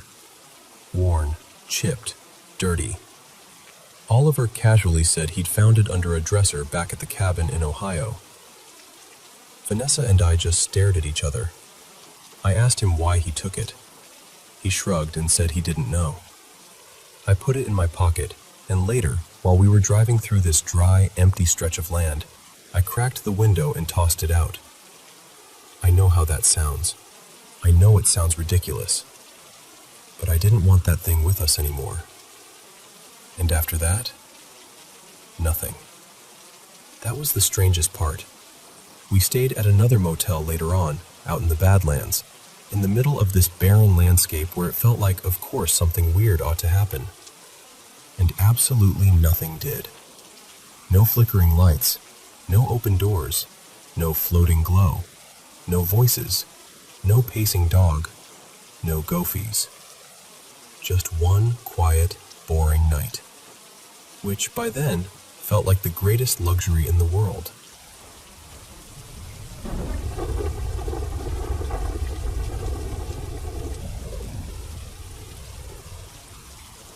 So I've got this friend I'll call Mason. That's not actually his name, but it works for the story. We've been close for a long time, and over the past couple of years, we got really into mechanical stuff. Fixing engines, messing around with mini bikes, old machines, anything we could get our hands on. Most of that happened in his garage, mostly because, well, that's where all the tools and junk were. What's strange is, before we started spending time out there, I never thought much about the garage at all. It wasn't attached to the house, so when I came over, we'd usually just hang out inside. And honestly, the house never felt that weird to me back then. Nothing stood out. Nothing felt off. That changed once we started using the garage regularly. Pretty quickly, both of us started noticing little things. Sounds that didn't make sense. That uneasy feeling you get when you suddenly don't want to turn your back on a room. Every now and then, something would happen that neither of us could explain, and after a while, it stopped feeling like coincidence. There's some history there too. Before Mason was born, his mom had been married once before. From what I was told, her first husband died suddenly, had a heart attack in the basement during the night, and nobody realized until the next morning. I know that kind of story sounds almost too perfect for a haunting story, but I'm telling you, the things that happened there were real. One day, Mason and I were planning to work on this old snowmobile his grandpa had passed down to him. We opened the garage door, got everything ready, and then realized we were missing the impact driver. Mason said he thought he'd left it inside, so we went back into the house to look. We got distracted for a few minutes, grabbed some snacks, wandered around a bit, then headed back out. And right as we stepped through the front door, we both looked down toward the garage and watched the big bay door slam shut on its own. Not drift down, not slowly close, slam. We both just froze and looked at each other like, did that really just happen? Then, without even saying much, we turned around and went straight back into the house. Neither of us was in a hurry to deal with that. Another time, Mason, me, and another friend, I'll call him Derek, were hanging out in the garage late one night. We had this little setup in there with an old couch and a table, and that's where we usually sat. The garage had two sections, a smaller bay where we actually worked, and a bigger one used mostly for storage. In the larger side, there was a staircase leading up to this rough second level, basically just plywood flooring and stacks of old stuff. That upstairs area still held a lot of belongings from the man who had died. We almost never went up there. While we were sitting there talking, all three of us heard footsteps above us. Slow, heavy, deliberate footsteps, like someone pacing across the plywood overhead. Not a creak, not a mouse. Actual steps. We all heard it, and that's what made it so unsettling. It's one thing when you hear something alone and start doubting yourself. It's another when everybody in the room goes silent at the exact same moment because they heard the same thing. But the moment that sticks with me the most happened when Derek and I were in the smaller bay, trying to install an aftermarket carburetor on his mini bike. I was bent over doing the work, and Derek was standing a few feet behind me near the open garage door. Then we heard it. A metallic clink against the concrete. Every so often, another little metallic hit. Derek and I both got quiet. The whole room just felt wrong. We finally gave up on the mini bike, stepped outside, and decided to wait there instead. A minute later, we looked down the driveway and saw Mason still coming back from the house. So whatever we'd been hearing in there, it wasn't him. We used to spend a lot of time in Mason's basement too. It was finished, set up almost like a little den, with a TV in the corner and a couple of couches. One night, the three of us were down there watching something, and eventually, everybody passed out. Mason slept in his room downstairs, and Derek and I crashed on the couches. Sometime in the middle of the night, Derek woke up and said something to me, but I was so half asleep, I barely registered it. The next morning, though, he told me he'd heard someone talking behind the couch. Behind the couch was the boiler room, and that room was the one place in the basement nobody liked going into. It had this heavy, unsettling feel to it all the time. Derek was dead serious when he said he heard a voice coming from in there, like someone quietly speaking just out of sight. At first, I wasn't sure whether to believe him, but after everything else, it didn't feel so easy to brush off. The next morning, I ended up talking to Mason's mom and stepdad about it. What really got me was how calm his mom was. She barely reacted. She just kind of shrugged and said that weird things happened in the house all the time, and that she believed it was probably the spirit of her first husband. She said they often heard strange noises on the main floor, especially around the bathroom, sometimes even voices. And directly under that bathroom was the boiler room. Right above it had been Mason's old bedroom. He told me more than once that when he used to sleep in there, he'd hear his closet door shut on its own, and the whole room would suddenly feel wrong, like something was standing there with him. What always messed with me most was how random it all was. These things didn't just happen when someone was alone and tired and imagining stuff. Sometimes it happened with a whole group of people around. One afternoon, Mason, his parents, and I were all in the kitchen and living room area. It was basically one open space. His mom was unloading dishes, his dad was standing across the kitchen, Mason was over on the couch, and I was just nearby watching them talk. There was an open cupboard above the counter, and inside it was a plastic cup sitting on the top shelf, way back where only Mason or I could normally reach. Out of nowhere, I watched that cup fly out of the cupboard and land right near my feet. Not tip, not fall, fly. It crossed several feet and hit the floor with enough force that everybody stopped and stared. Mason was way too far away. His dad wasn't even close. His mom was bent down at the dishwasher. There was nobody in position to touch it. And I still can't explain that one. That's the part that stays with me. Not just one weird sound. Not one creepy moment at night. It was the fact that things kept happening, over and over, in front of different people, in different parts of the house and garage. Enough that you stop trying to come up with excuses. I still don't know what was in that place, but I know this much. Something there didn't like being ignored.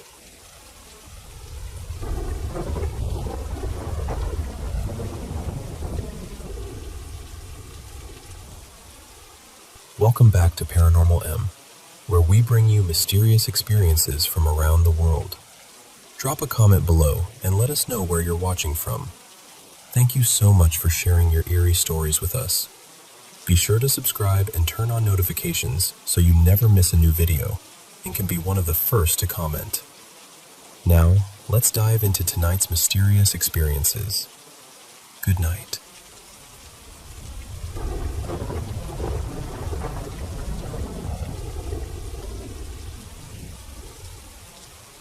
I want to tell you about one of the eeriest stories to come out of Turkey, and what makes it so unsettling is that people there have about it for generations. This isn't some made-up internet legend.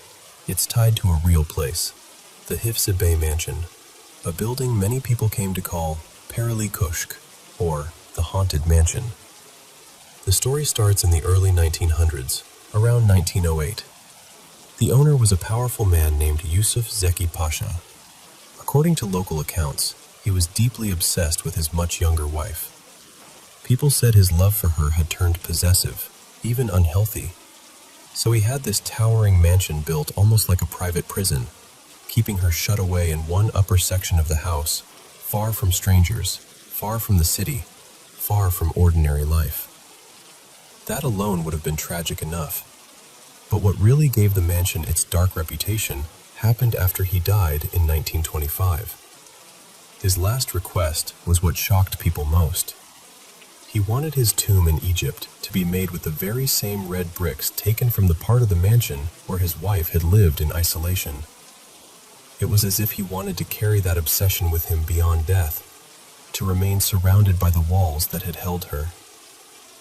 After that, the mansion stood unfinished and abandoned for decades, just looming there over the Bosphorus like a memory no one wanted to touch. And over the years, the stories began to build. People living nearby claimed they would sometimes see a woman standing in the windows at night. Long hair, pale figure, moving slowly from room to room, even though the building was supposed to be completely empty. Then, during restoration work many years later, workers started sharing their own stories. Some said they saw a woman in outdated clothing reflected in mirrors behind them, only to turn around and find no one there. A few of them were so shaken they refused to go into certain rooms by themselves. There were also reports of music, especially late at night. Not loud, not clear, just the faint sound of piano notes drifting through the hollow structure. The strange part was simple. There wasn't even a piano inside the building. And one of the most disturbing discoveries came during the renovation itself, when hidden underground levels were reportedly found beneath the mansion, floors that didn't seem to appear in the plans people thought they knew. That only deepened the mystery, because suddenly the place felt even less understood than before. Today, the mansion has been restored and put to use, but the stories never really disappeared. Even now, some people say that if you look up at the tower from a boat on the Bosphorus after dark, you might still catch sight of her. A woman standing there, waiting silently at the window. Maybe it's just legend layered over history. Maybe it's the emotional weight of what happened there. Or maybe some places really do hold on to the people and feelings trapped inside them. Either way, that mansion still carries a heaviness people haven't forgotten.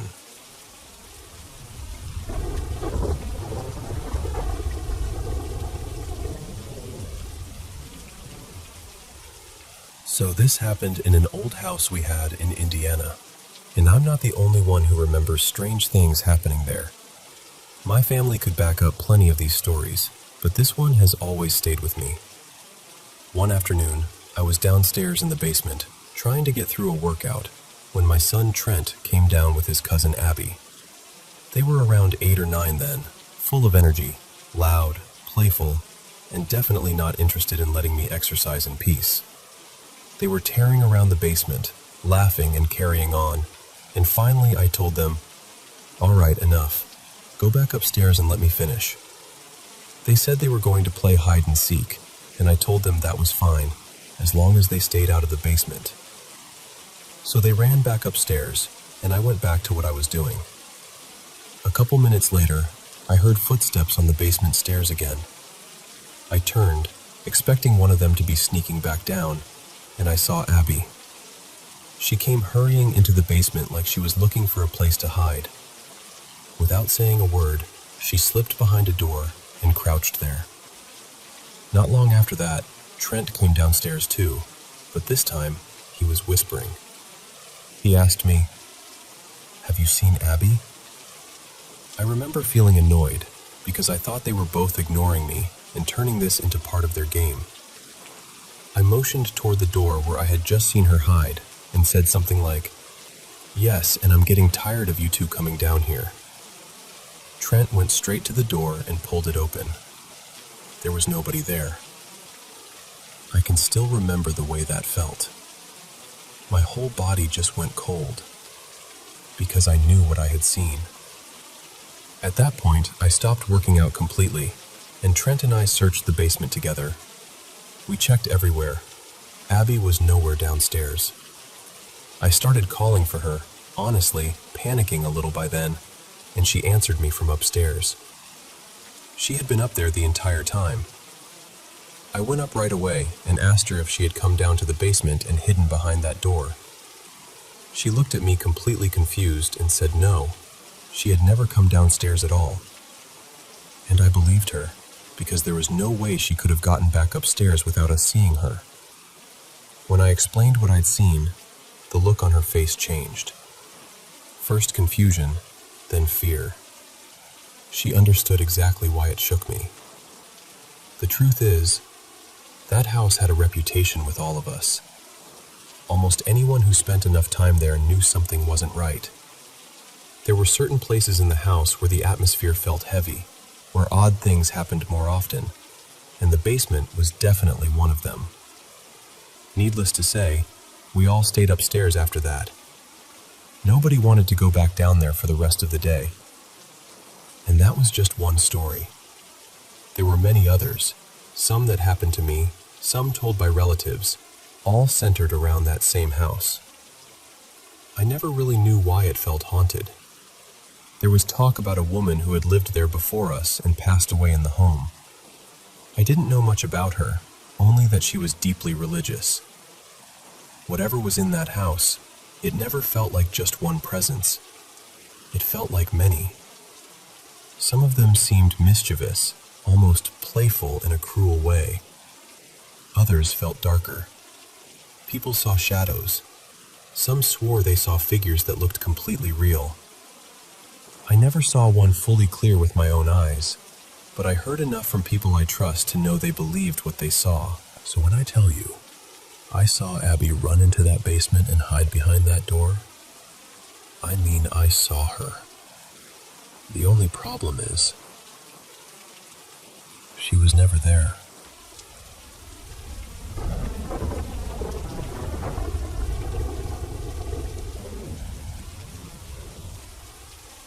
When I was about 9, my mom and I moved out to my grandmother's horse ranch, and that's where everything started.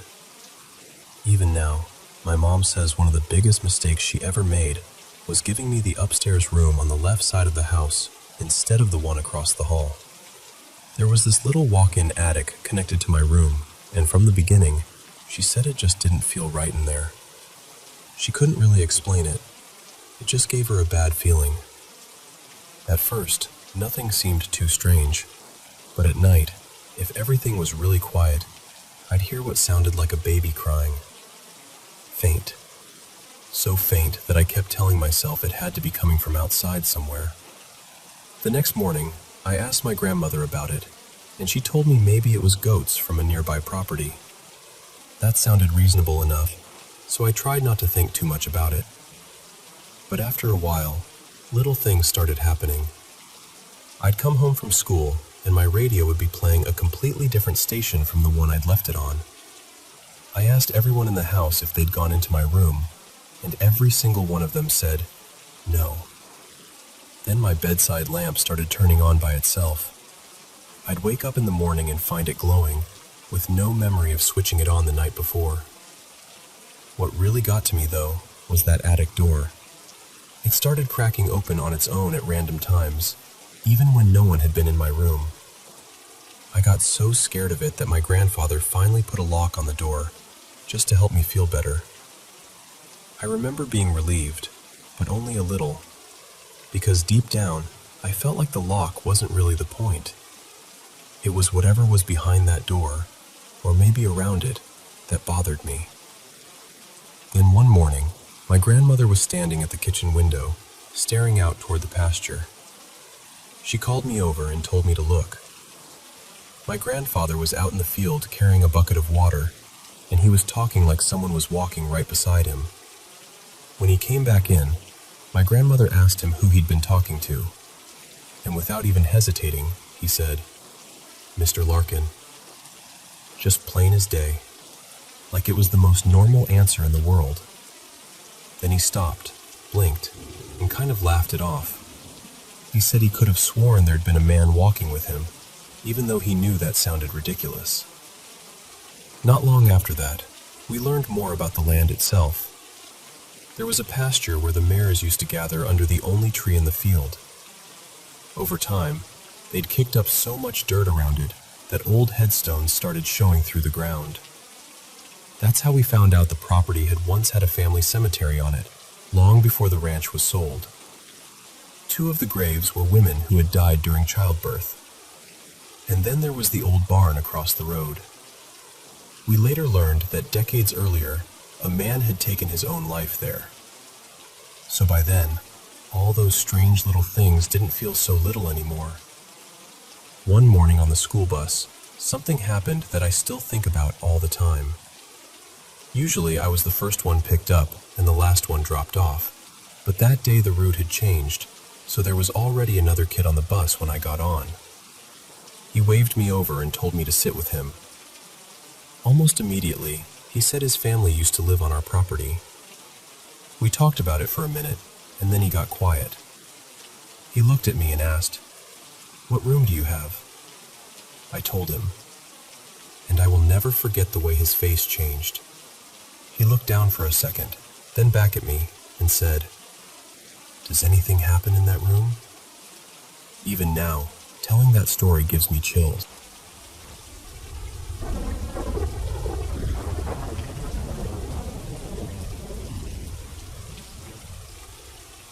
I want to tell you something that's been passed down in my family for years.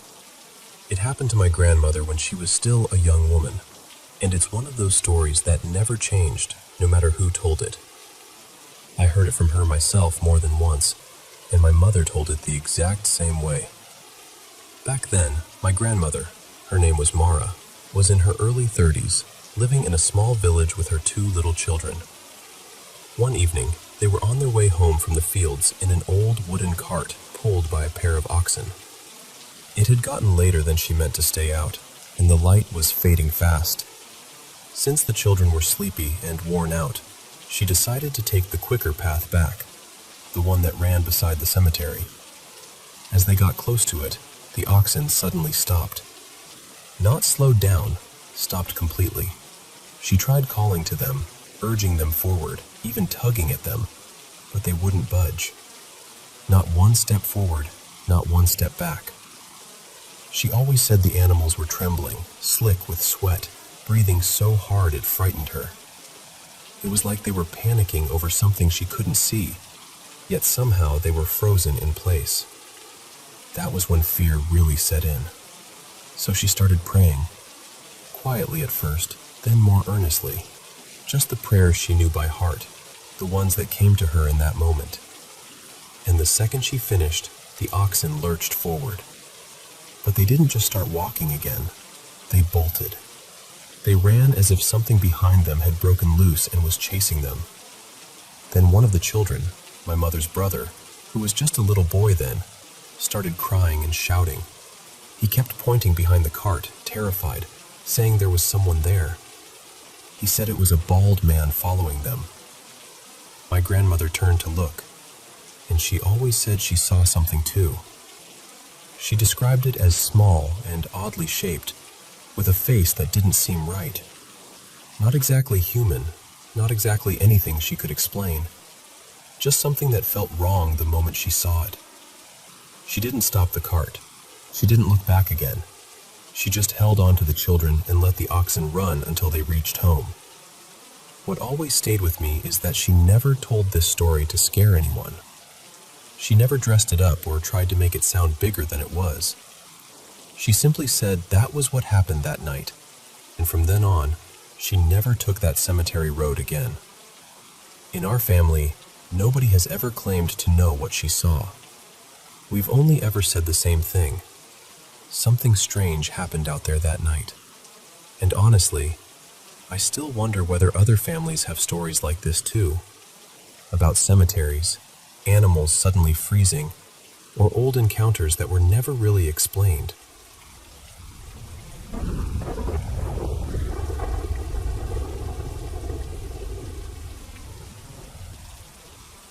Last winter, I was staying at a friend's farmhouse with a small group of close friends. We had lit a fire out in the courtyard, and as the night settled in, we started swapping stories about jinn, strange encounters, and all the things people whisper about after dark. Right in the middle of it, the old caretaker came out and told us dinner was ready. My friend smiled and said, "We'll come in soon." But I stopped him and said to the caretaker, "Why don't you sit with us for a while? We're telling jinn stories, and I'm sure you must know a few." He gave a quiet smile, nodded, and said, "Oh, I know plenty." So after dinner, we asked him to come back and join us by the fire. He settled down, looked into the flames for a moment, and then began. He said, "Back in my village, there was a large house owned by a wealthy family. They had one daughter, Samira. She was strong-willed, the kind of girl who liked doing exactly what she was told not to do. Her mother always warned her not to go up to the roof around sunset, but she never listened.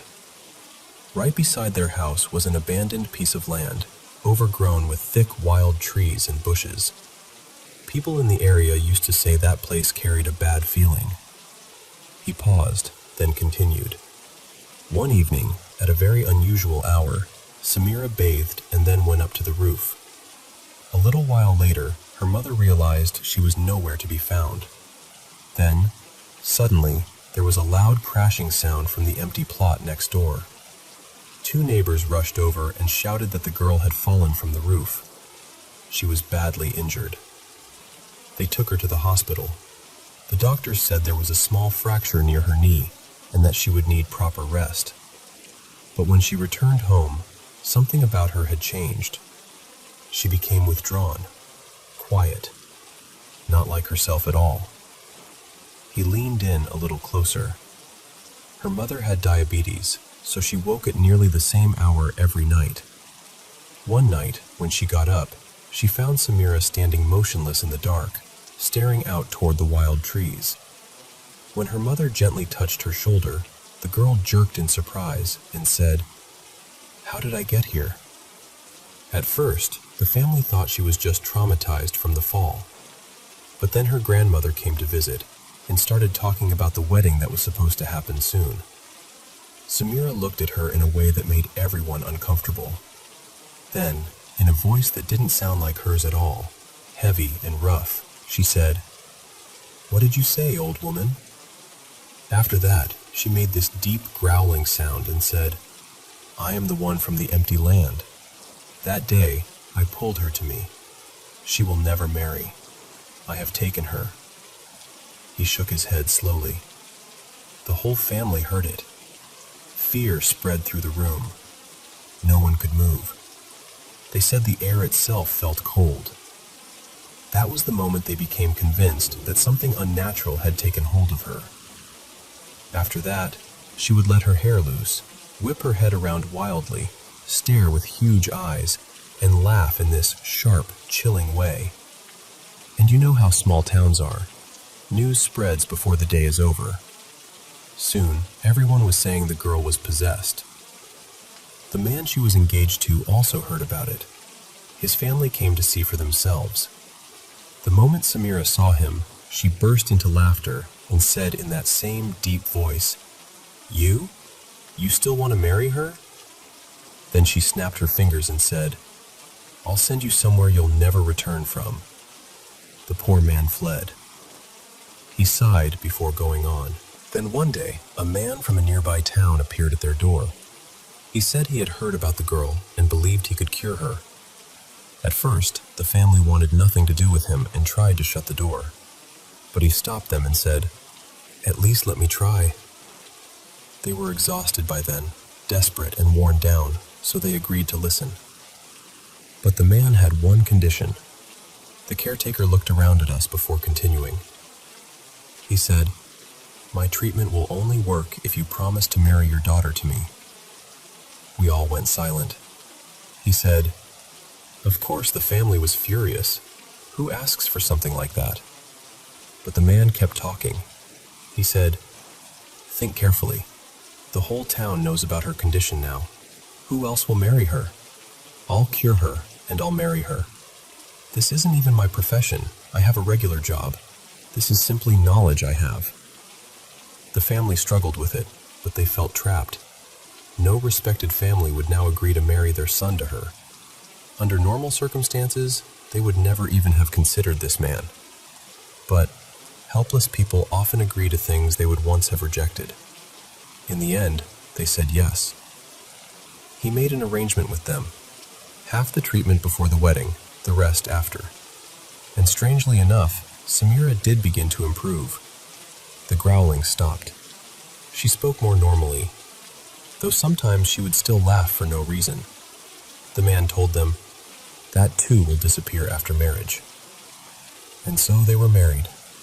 He looked down at his hands. For nearly 2 years, everything seemed peaceful. It looked as if she had truly been healed. Then one day, she came to visit her parents. I happened to be there, doing some work outside. By chance, I overheard her speaking softly to her husband.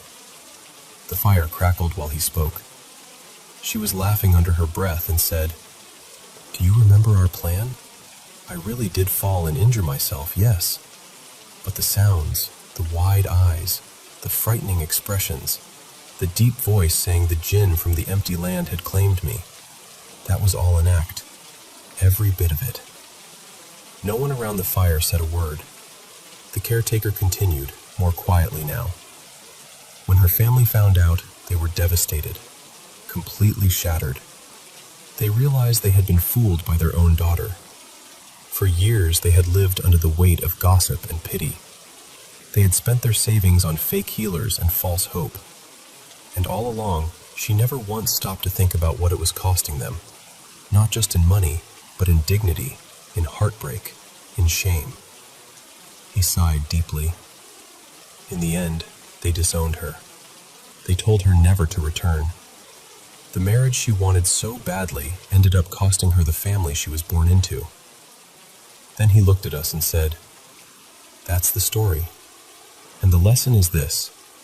Not every frightening thing is a jinn story. Sometimes it's deception. Sometimes the people who claim they can help only want your money. And sometimes the real darkness comes from the lie of someone you trust." Then, after a pause, he added in a softer voice, "And if someone is truly suffering, may God guide them to sincere healers. People whose work is for the good of others, not for greed. People whose actions show honesty and purity, and who seek healing with God's help. Amen."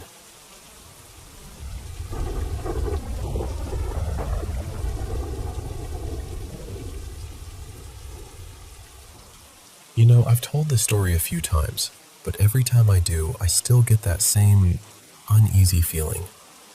My dad bought this old building back in 2009. It was this sturdy 2-story sandstone place with a lot of history packed into it. Over the years, it had been an inn, a gas station, a little cafe, and at one point, the owners even lived upstairs. Dad used the downstairs for his business and kept a few trailers parked out front. Not long after he got it, I started hearing stories about the place. One that stuck with me was about a man who'd lived there decades earlier, back when the building was in its restaurant phase. People in town had apparently treated him horribly after he was outed, and not long after that, he took his own life. I never knew how much of that story was true, but it stayed in the back of my mind. Upstairs had been renovated before we moved in. It was basically one giant open room, the kind of space that had to be a bedroom, living room, and dining room all at once. Off to one side there was a bathroom and this tiny, cramped kitchen, and on the far end, my brother and I had our own little area. We moved in around 2011. Dad worked downstairs every day, and for the most part, life there felt normal. I mean, sure, sometimes the place gave me the creeps for no reason I could explain, but nothing dramatic happened to me as a kid. The one thing I do remember was what happened to my mom. One night she woke up completely frozen, totally aware but unable to move. She said it felt like something heavy and dark was pressing down on her chest, like the room itself had turned wrong somehow. She couldn't breathe properly until it finally passed. A few years later, around 2014, we moved into a regular house, but Dad still had his shop downstairs, and I worked with him there. One afternoon, I got ridiculously tired and decided to go upstairs to nap. My parents had left an old mattress there, so I just dropped down on it face first and passed out. When I woke up, all 4 of my limbs were stretched out, like I'd been pinned into place. I couldn't move. It was sleep paralysis, but worse than anything I'd ever heard described. I could feel pressure on my wrists and ankles, and there was this strange tingling all through my body as I started coming to. Then I heard this faint chanting right behind my head. Not English, not anything I recognized, just soft and rhythmic and wrong. When it finally let go, I didn't jump up screaming or anything. I just lay there, staring around the room, trying to act calm while feeling absolutely rattled. Then I got up and left. That was the last time I ever took a nap there alone. Later on, a friend of mine, Ophelia, moved in for a while because she needed a place to stay. She used to say, flat out, "This place is haunted."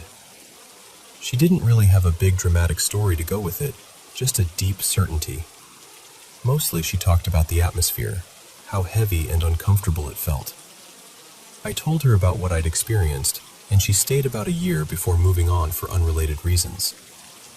Then, around 2017, my uncle moved in. He'd come up from Texas after his marriage fell apart and his business collapsed. He started working for my dad too, and honestly, that whole stretch of time was rough. He was carrying a lot, and you could feel it. Eventually, he took his own life. I remember going to the apartment after reading the goodbye post he left online, and the whole place felt darker than I'd ever felt it before. His laptop was still sitting on the table with some medical diagram of the heart on the screen. He had gone out to the side of the highway several miles away and shot himself there. That memory stayed with me in a way I can't really explain. It felt like the apartment absorbed every tragedy that touched it. Mine was vivid and awful. A man walked into the local grocery store and shot himself right in front of me. Sadie's was different, but just as disturbing. In hers, she was trying to talk to her mom, but her mom couldn't hear her. Then in the dream, she realized she had died and was the one haunting the room. We woke up and told each other what we'd dreamed, and it shook us both. We tried to reason it out. Maybe it was just suggestion. Maybe we already knew too much about the place. But still, it was unsettling. Not long after that, we adopted a cat and named her Lady. Within days, she made it very clear there was one particular part of that apartment she did not trust. It was this open closet area in the corner near the bathroom door. The first time we really noticed it, Sadie and I were both in the bathroom when Lady trotted over to the doorway, looked sharply into that corner, and froze. Her whole body puffed up. She turned sideways like cats do when they're terrified, and just stood there absolutely locked in. Sadie and I didn't say a word. We just looked at her, then at each other. And it kept happening. over and over. That same corner. She was fascinated by it, but also terrified of it. And honestly, once we started noticing her reactions, we got scared of it too. The apartment already felt off in general, even in broad daylight, but that corner felt especially wrong. One morning, while I was still asleep, Sadie got up to use the bathroom. While she was in there, Lady let out this scream from just outside the door. Not a yowl, not a hiss, not a regular cat noise. Sadie said it sounded horrific, like an animal in absolute panic. Her first thought was that Lady must have been badly hurt. She rushed out, heart pounding, and couldn't find her anywhere. Eventually she found her hiding behind the microwave, staring out with this terrified look on her face. I somehow slept through all of it, but when Sadie woke me up and told me what had happened, I remembered the dream I'd been having. In it, I was just falling down an endless staircase. That was the whole dream, just falling and falling. After that, Lady started hiding behind the microwave all the time. It became her safe place. And that scared us more than anything, honestly. We worried about her when we were gone. We started staying home more because we didn't want to leave her there alone. Then, the strangest confirmation came from downstairs. At the time, the lower floor was being rented by a native man named Jeff, who made regalia for dance ceremonies. One night, Sadie and I had a little fire going out back, and Jeff came over to smoke and chat. The conversation was casual at first, and then out of nowhere he asked, "Y'all got something weird going on upstairs?" I remember just staring at him. I asked, "Like paranormal weird?" And he said, "Yeah, this place is haunted. For real." That hit us hard because there was no real reason for him to know we'd been talking about it. It's not like we were shouting ghost stories out the window. So I asked him what he'd experienced. He said he'd had a few unsettling things happen downstairs, but what really got him was the noise from upstairs. He'd see us leave through the big front windows, watch our car pull away, and then minutes later hear somebody walking around up there. Not light little sounds either, not cat feet. Heavy footsteps. A grown man pacing back and forth from one side of the apartment to the other. The chills I got hearing that. I still remember them. Then he told us about one night he'd pulled up and seen a black figure moving inside downstairs. He thought somebody had broken in. He grabbed a huge knife, went in ready for a confrontation, and found the place locked and empty. No one there. Jeff said he'd been wanting to talk to us for a while, but didn't want to sound crazy. Then he offered to help. He told us he wanted to smudge the place, but that doing only downstairs wouldn't matter if whatever was there was throughout the whole building. He had a blend of cedars from different places, and said he'd smoke out his side if we did the same upstairs. He told us to open the windows and doors, let the smoke move through, and speak out loud. Tell whatever was there that it had overstayed its welcome, that the place belonged to the living now, and it needed to move on. So we did exactly that. Jeff texted me when he started downstairs, and Sadie and I began upstairs at the same time. I know this might sound dramatic, but the difference afterward was immediate. The apartment felt lighter, peaceful even. Lady stopped reacting to that corner. She stopped hiding. The strange, oppressive feeling that had settled over everything just lifted. Maybe somebody could call it placebo, and maybe that's fair, but all I know is it worked for us. Nothing happened after that. Not one thing. Before long, Sadie and I moved into a house, and thankfully, nothing followed us. Lady never showed any of those strange behaviors again either. After us, my brother and his wife lived there on and off, and she said the place still felt creepy, but she never had a concrete story to tell. Then in 2025, one of my longtime friends moved in with his wife. I hadn't really brought up the haunting stuff to him before. We weren't talking much back when I lived there, so it just never came up. But later on, after we'd started hanging out more and playing music together, his wife came with him to a jam session, and I casually asked how she liked the apartment. She said, I really like it, but I don't like being there alone. I asked if anything strange had happened. She said not exactly, just that she always felt like she wasn't alone, and their dogs would get stirred up over nothing. My friend joked that dogs do that anyway, but then I asked her if there was one particular spot in the apartment that bothered her most. She started to answer, and I stopped her. I pulled out my phone and typed a description of the place I was thinking of. I wanted to see if she'd say the same thing without me leading her. Then I asked, "Okay, where?" And she said, "That corner by the bathroom, the one with the little closet." I showed her my phone, and she just stared at it. That was the moment that really stayed with me. Out of all the places in that apartment, it was always that same corner. Always. I've wondered a lot about why. I've wondered whether that old story about the man from decades ago connects to it somehow. I've wondered if that was the exact spot where something terrible happened. Truth is, I don't know. I just know too many people felt the same thing in the same place for me to dismiss it completely. And even now, when I think about that apartment, that's the part I see first. That corner by the bathroom.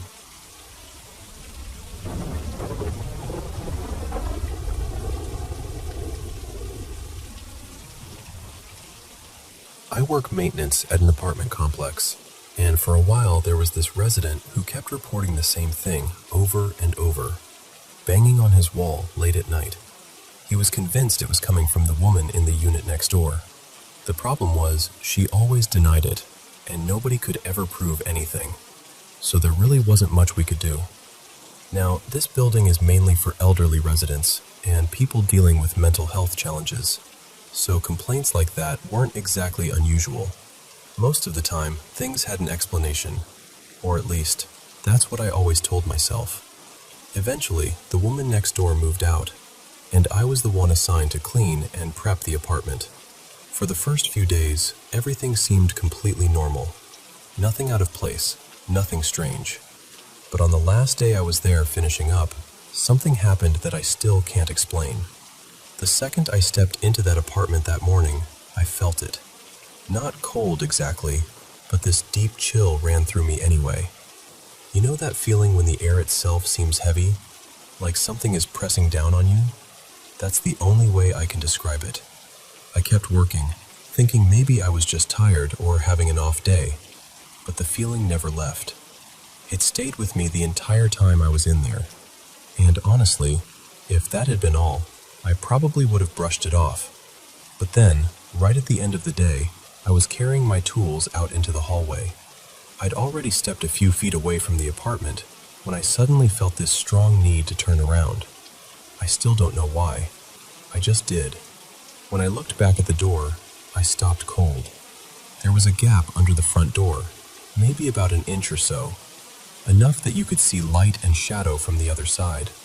And under that door, I could clearly see the shadow of what looked like 2 feet, like someone was standing just inside the apartment, right near the door. I remember staring, trying to make sense of it, because I knew nobody was in there. I had been inside that unit all day. I would have seen anyone.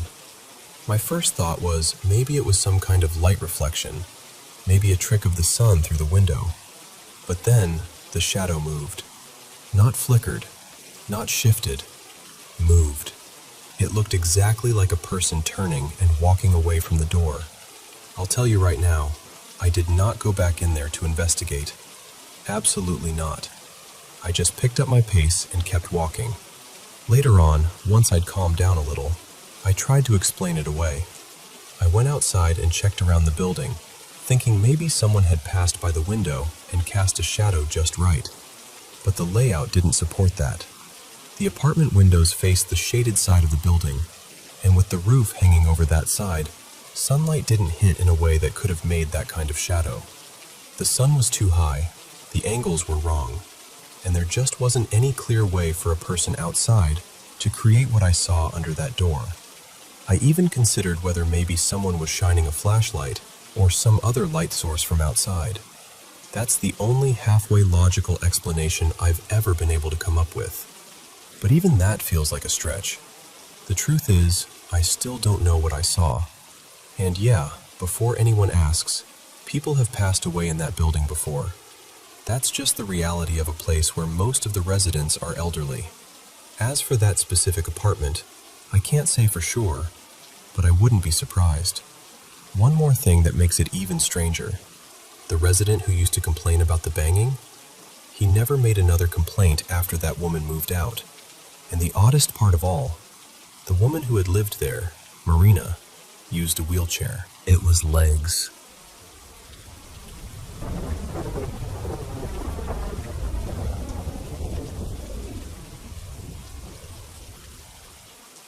So, a few winters ago, my ex and I rented this cozy little Airbnb just a bit outside Port Angeles in western Washington.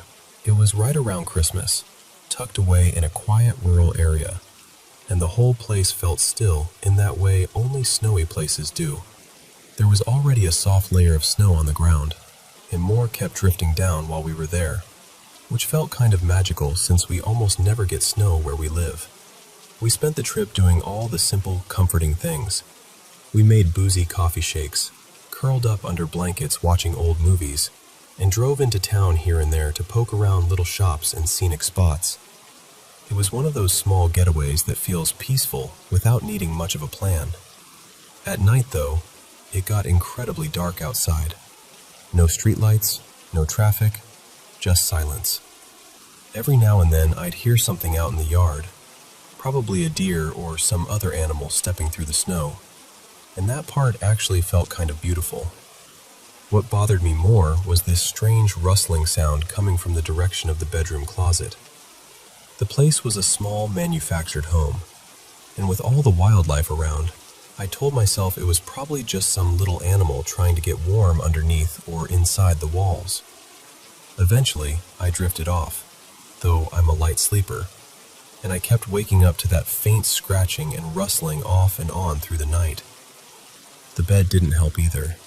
It definitely wasn't mine, so I don't think I really slept deeply until close to morning. And then, out of nowhere, I woke up feeling like someone had their hand on my throat. It was sudden, firm pressure right across the front of my neck. I started coughing immediately, and just as fast as it came, it was gone.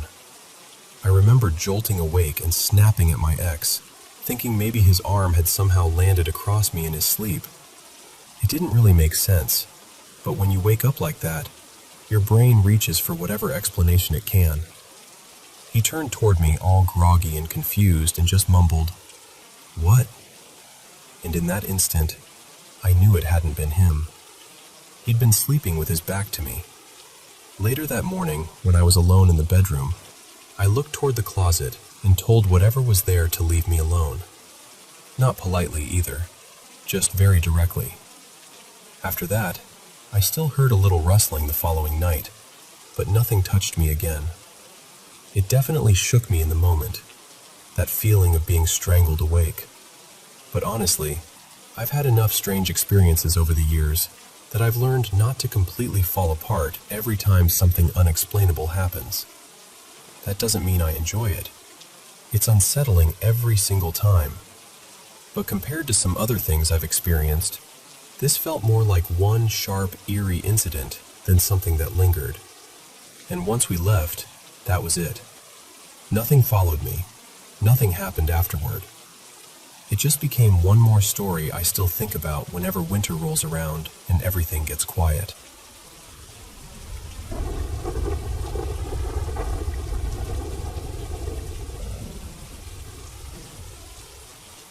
I was about 14 when this happened, and even now, years later, I can still picture it like it was right in front of me.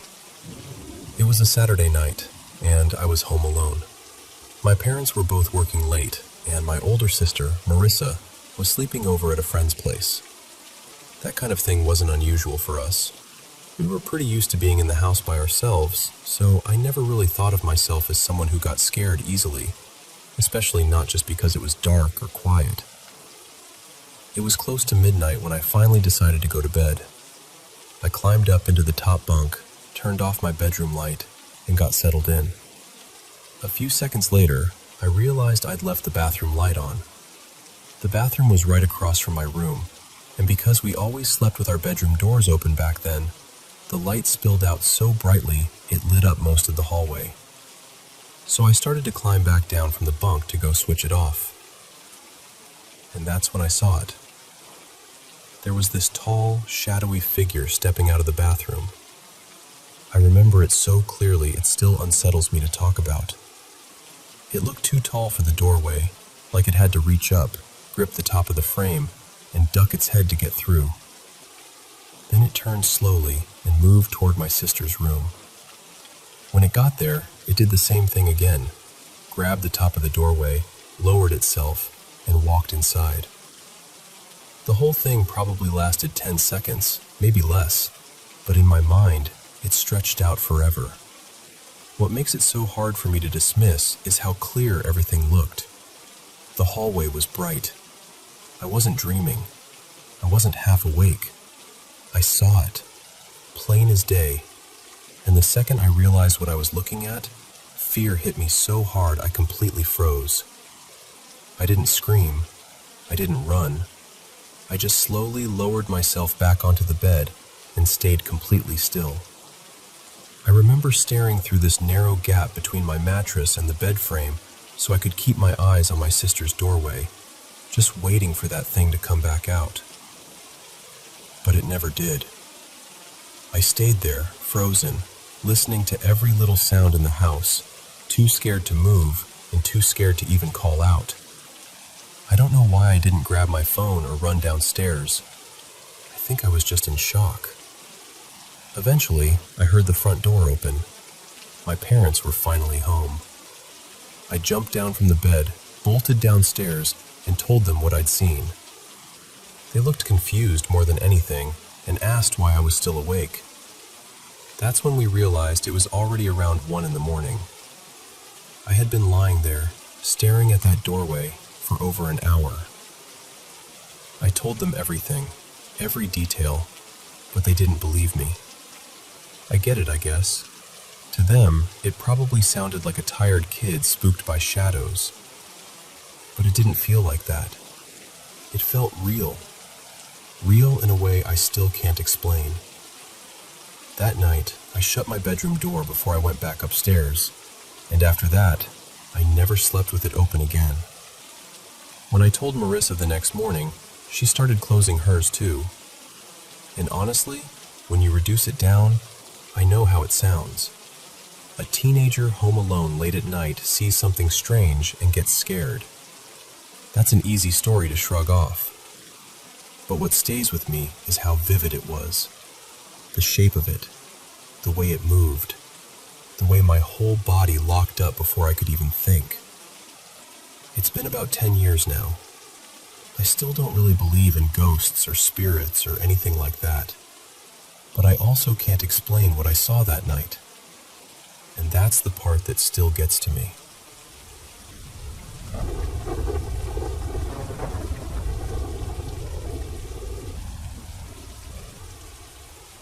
When I was little, I used to spend my school holidays at my mother's house in the village.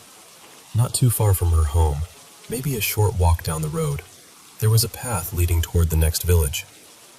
Along that path stood a huge old banyan tree, the kind that seemed ancient even to a child.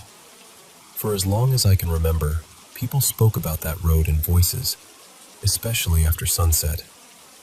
The elders said that many years earlier, a young woman named Mira had been killed near that tree. After that, the place was never quite the same.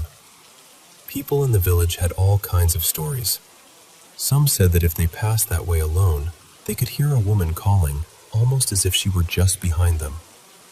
Others said they felt a sudden shove from the back, even when no one was there. And some talked about a strange wave of fear that came over them for no reason at all, like the air itself had turned heavy. What made everyone take it seriously was that a few people were actually found unconscious near the tree. By morning, villagers would discover them lying by the roadside or a little farther away, with no clear idea of what had happened. After enough of those incidents, people stopped using that road in the evening altogether.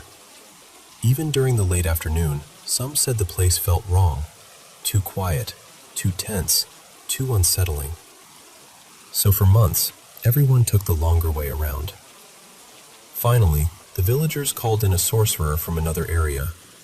He listened to everything and said the spirit of the young woman was still trapped there. For 7 days, he performed rituals near the banyan tree.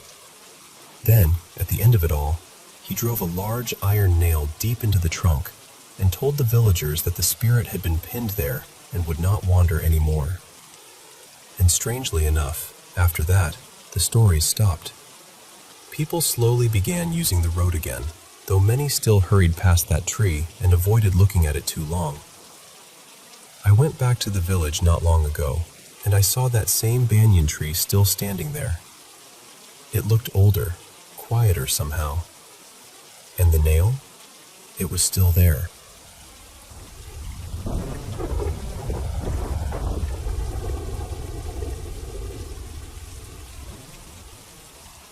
I still remember this so clearly because it happened during the lockdown in 2020, when life already felt eerie and uncertain. At the time, I was living with my mom in this old apartment building. It had 3 levels, and we were on the first floor. There were flats at each corner, with this open hollow space in the middle, and directly across from us was one apartment everyone in the building quietly avoided. People always said something was wrong with that place. So, the night this started, it was October 9th, 2020. Nothing unusual was going on. I was lying there playing a game on my phone, and my mom was watching one of her usual shows on TV. It felt like any other late night. Then I checked the time. It was 11:35 p.m. I got up to head to the bathroom, and the second I opened the door, I heard this strange sound. It's honestly hard to describe even now. It wasn't exactly a voice, and it wasn't exactly a noise either. It was like something between a whisper and a vibration, like the air itself had shifted for a second. It made me pause, but I brushed it off and kept going. I had only been in the bathroom for maybe half a minute when I suddenly heard screaming from the flat next to ours. Not just startled yelling, real panic. Everyone came rushing out into the hallway. Our neighbor, a woman who had only moved in recently, was shaking so badly she could barely talk. She said she had been tidying up her room when she saw a figure standing in the corner, just watching her. And then, right in front of her, it disappeared. The unsettling part was that she had no idea about the stories people told about that side of the building. She didn't know anything about the apartment across from us, or the rumors attached to it. I wish I could say that was the end of it, because honestly, that would have been easier to accept. But exactly 1 week later, it happened again. That night, I was sitting at home working on something, completely focused, when I heard that same strange sound.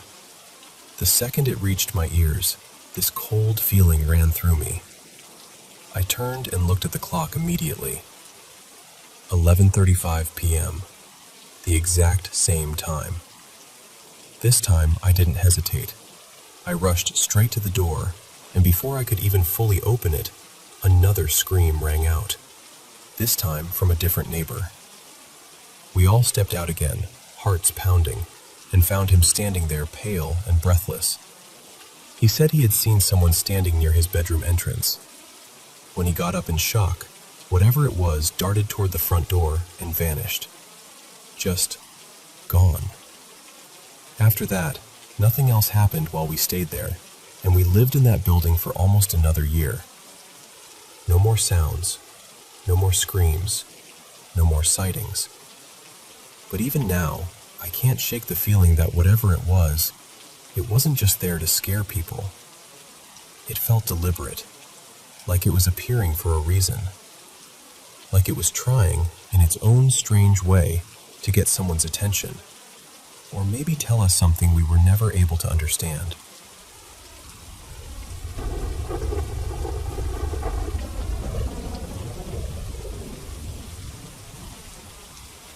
So, back when I was in 8th and 9th grade, I got really pulled into paranormal stuff.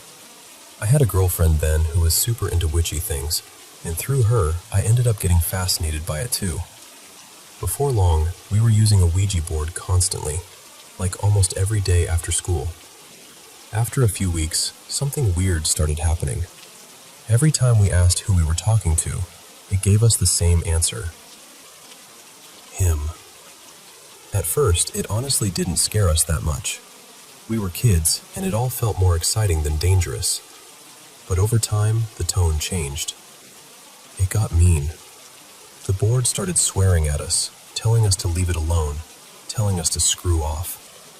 One day, I got so irritated that I just snapped and shoved the board right off the table in the middle of a session. After that, I backed away from it for a little while. But the weirdness didn't stop. A couple weeks later, I was working a late shift stocking shelves at Walmart. Out of nowhere, I heard somebody whisper my name.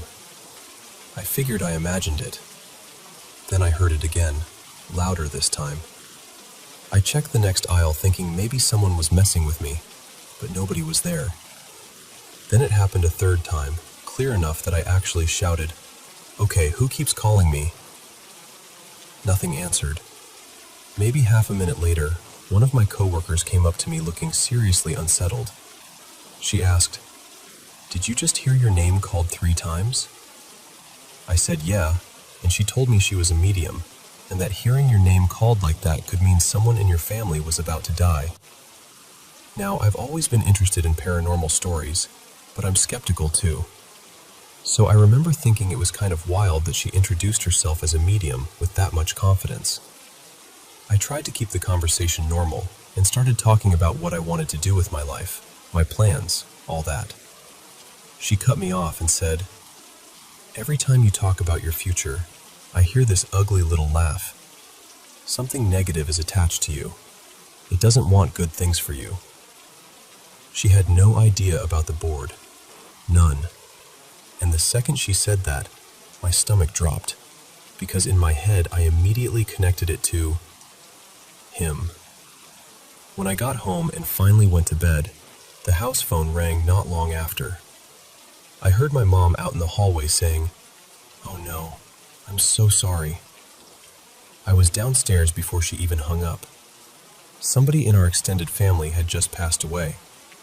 It wasn't someone I was especially close with, but still, after what had just happened at work, it hit me hard.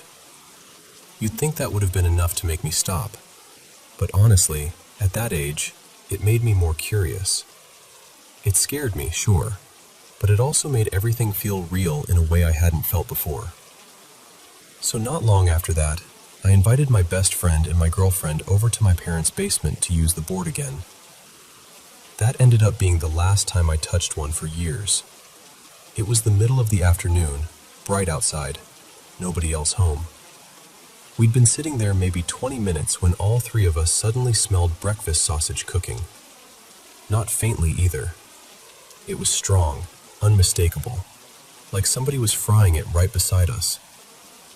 There was absolutely no reason for that smell to be there. So we asked the board if that was him, and it answered yes. Later on, my parents came home and made dinner. We stopped to eat, then went right back downstairs.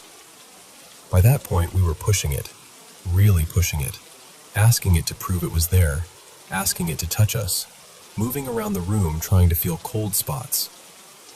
Then my girlfriend and I did something unbelievably stupid. I asked if it could possess her. The planchette moved faster than I had ever seen, straight to yes. And then it started counting down. The bulb over our heads started buzzing, then flickering, and then it went dead. Total darkness. I panicked instantly and ran upstairs screaming. When I got to the living room, my dad was still sitting there, watching TV, and through the front window, I saw this huge white flash outside. The transformer across the street blew. What stuck with me was the order of it. In my mind, the transformer should have caused the power to go, but the bulb above us had already buzzed and died first. Then, after we were already upstairs, the transformer blew. My friend was still downstairs crashing into furniture and swearing because he'd tried to run in the dark. In all the chaos, Trying to explain to my parents what had happened, I completely forgot about my girlfriend for a few seconds. Then she came walking upstairs, slowly, almost casually, like nothing had happened at all. No panic, no fear, just calm. She walked past me and muttered something in this voice that was way deeper than her normal one. It was low enough that it didn't even sound like her. I stopped and said, "What?" And she turned to me in her normal voice and said, "What?" like she hadn't spoken. Then she did the same thing to my friend. I told her she needed to go home, and she did. My friend and I were both wrecked after that. We slept with lights on for weeks. I was so freaked out that I actually left the house later that night, just because I couldn't settle down. My parents told me afterward it was all coincidence, that maybe a branch had hit something outside. I accepted that for a long time. But years later, at a family gathering, it came up again, and they admitted they'd only called it a coincidence to calm me down. There hadn't even been any wind that night. A few years passed before I touched a board again. By then, I was in high school and dating a new girl, Sadie. I told her everything that had happened back in 8th grade. Instead of getting creeped out, she and her sister got completely fascinated. They wanted to try it themselves. Sadie's dad lived out in the country in this huge house with a finished basement and a long hallway that always felt wrong somehow. You know that feeling when you turn off the light and suddenly it feels like you need to sprint because you don't want to be the last person in the dark? That was the vibe of that hallway. Even before we ever used the board there, they hated walking through it at night. So of course that's exactly where they wanted to set everything up. We went down into the rec room beside the hallway, turned off the main lights, and sat with just a few candles lit. I started by asking if anyone was there. At first, the board barely moved. It was painfully slow, but the longer we sat there, the faster it started going. At one point, I remembered hearing people say that if everybody closed their eyes, the board wouldn't be able to spell anything real. So we tested it. We closed our eyes, kept our fingers on the planchette, and it didn't spell a single thing. We opened our eyes and started laughing. The whole mood broke. I leaned back and started saying, "Yeah, okay, this is total bull." And then the door to the hallway slammed. Not drifted, not clicked shut. Slammed. Hard. Violently.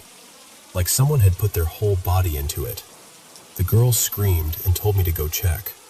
I looked around for an open window, a draft, anything. Nothing. It was winter. The house was shut tight. I ran upstairs thinking maybe someone was pranking us, but when I got there, Sadie's dad, his girlfriend, and one of the older sisters were just sitting in the living room watching TV. Nobody had moved. Nobody was out of breath. Nobody even looked guilty. They were just confused when I asked. The second I said that, we heard knocking from the little side room off the rec room. That became the pattern. Anytime we questioned whether something was there, something happened. A knock, a sound, a shift in the room. A few weeks later, we used the board there again, and this time there was no slow start. The second our hands touched it, it moved fast, aggressively fast. It felt exactly like that old energy from years before, the same chaotic, hostile feeling.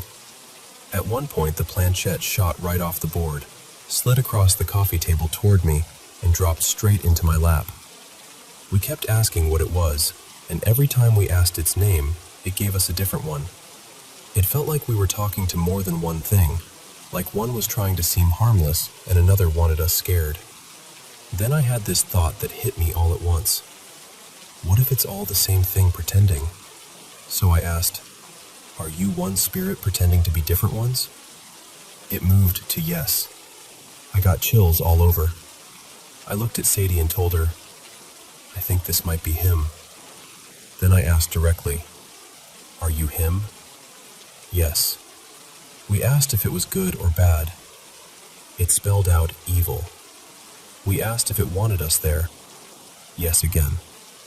And during all these pauses, we kept catching movement out of the corners of our eyes. Those quick little shadow movements that make you whip your head around even though you know you probably won't see anything when you look directly. Finally, I asked, "What do you want?" It moved slower then, deliberately. K-I-L-L.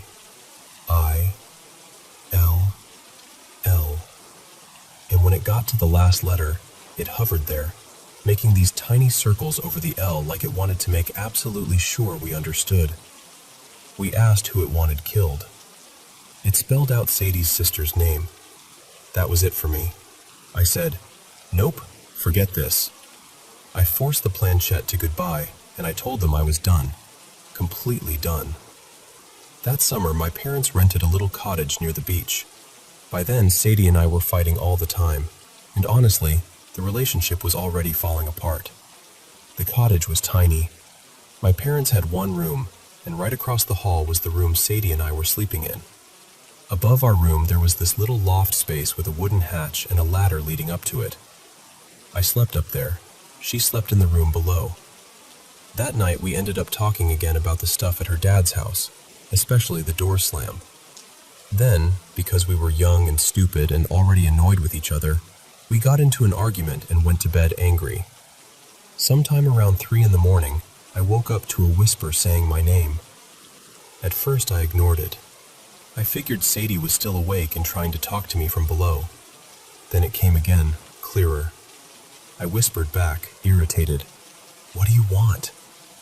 And from the bed below, Sadie answered, "That wasn't me, but I heard it too." I froze. I looked over toward the hatch opening, and there was the outline of a head rising up into the loft. Long hair to the shoulders. In the dark, it looked exactly like her silhouette. I snapped, "Sadie, get off the ladder." And from below me, her voice cracked in fear, and she said, "That's not me. I can see it too." That's the part I still can't shake. I was looking at what looked like a head and shoulders rising into the loft. She was looking from below at what looked like a body standing on the ladder.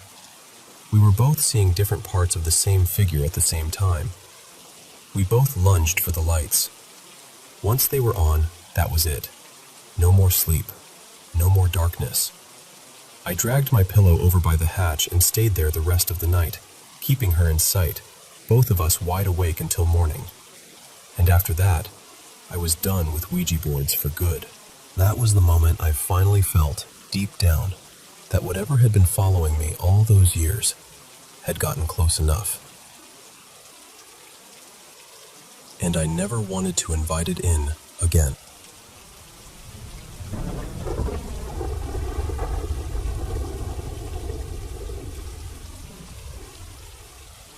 Hey, I've been living in this house for around 6 years now, and for a long time, I kept telling myself all the weird stuff happening here probably wasn't a big deal. Little things, you know? Catching movement out of the corner of my eye, hearing sounds I couldn't explain, that kind of thing. I brushed it off for years because I didn't want to overreact. But about a year ago, it started feeling different. Heavier. Less like random little moments and more like something was actually there. One night a few months back, my friend Mason was over. We were just hanging out in the kitchen, talking like normal, and I stepped away for a minute to use the bathroom. While I was in there, I heard him calling my name from my bedroom down the hall. Over and over, just, "Ava, come here." But the voice felt off. It sounded like Mason, but not fully. Like something was wrong with it. I called back, "What?" And instead of answering me normally, it just repeated the same thing again. "Come here." So I came out of the bathroom and went to see what he wanted. And when I called his name, he answered me from the kitchen. The kitchen. And that's what messed me up, because I had just heard him calling me from my bedroom, which was all the way across the house. I asked him why he was messing with me, and he looked genuinely confused. He told me he'd never left the kitchen, and he hadn't called my name at all. At first, I thought he was joking, but Mason's the kind of person who breaks character almost immediately if he's messing around. He swore he didn't do it, and I believed him. Honestly, I still do. To this day, neither of us can explain who or what was calling me. Since then, things have gotten stranger. Stuff moves when I'm not paying attention. Objects slide or fall for no reason. And a couple of times things have come straight off shelves when I was alone and hit me. I've heard breathing in other rooms when nobody else was there. The worst place by far is the basement, especially the laundry room. Every single time I go down there, I hear something. Small noises, shifting sounds, sometimes what feels like movement just out of sight. Once or twice, I've even caught what looked like a figure standing in the dark. And it's not just me imagining it. My family and my friends have all said that room feels wrong. Ever since I was little, I've always been really sensitive to energy, and whatever is in that laundry room feels deeply negative. It's not just creepy, it feels bad. Like the air changes the second you step near it. There was another moment I can't stop thinking about. The power had gone out one night, and I was trying to make my way into my room in the dark. I didn't have my phone or a flashlight, so I was basically feeling my way around. Right as I stepped inside, I felt something brush against my shoulder. Not like fabric, not like I bumped into furniture. It felt deliberate, like something touched me. And when I finally checked the room, there was nothing there that could have caused it. That's the part I keep coming back to. I've never felt this way anywhere else. It's just this house. And I know how this sounds, but I'm not making this up, and I'm not disconnected from reality. I do have a therapist, and I'm not ignoring my mental health. I've thought about every logical explanation I can, but I'm scared. More scared than I used to be.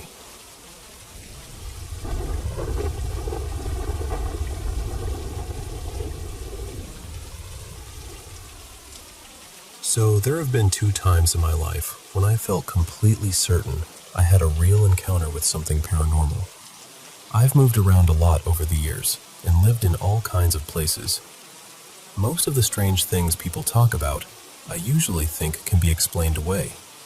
Creaky houses, odd noises, overactive imaginations. I really do think most things have a logical reason behind them, until they don't.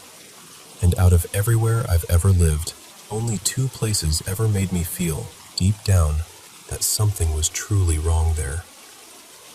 The first experience happened when I was about 11. What makes it stay with me even now is that I still can't explain it. It was a long time ago, and I still think about it more often than I'd like to admit. My sister and I were home alone that night. My bedroom had always felt off. It's hard to describe, but it was the kind of room where you never really felt alone. At night especially, there was this constant feeling of being watched.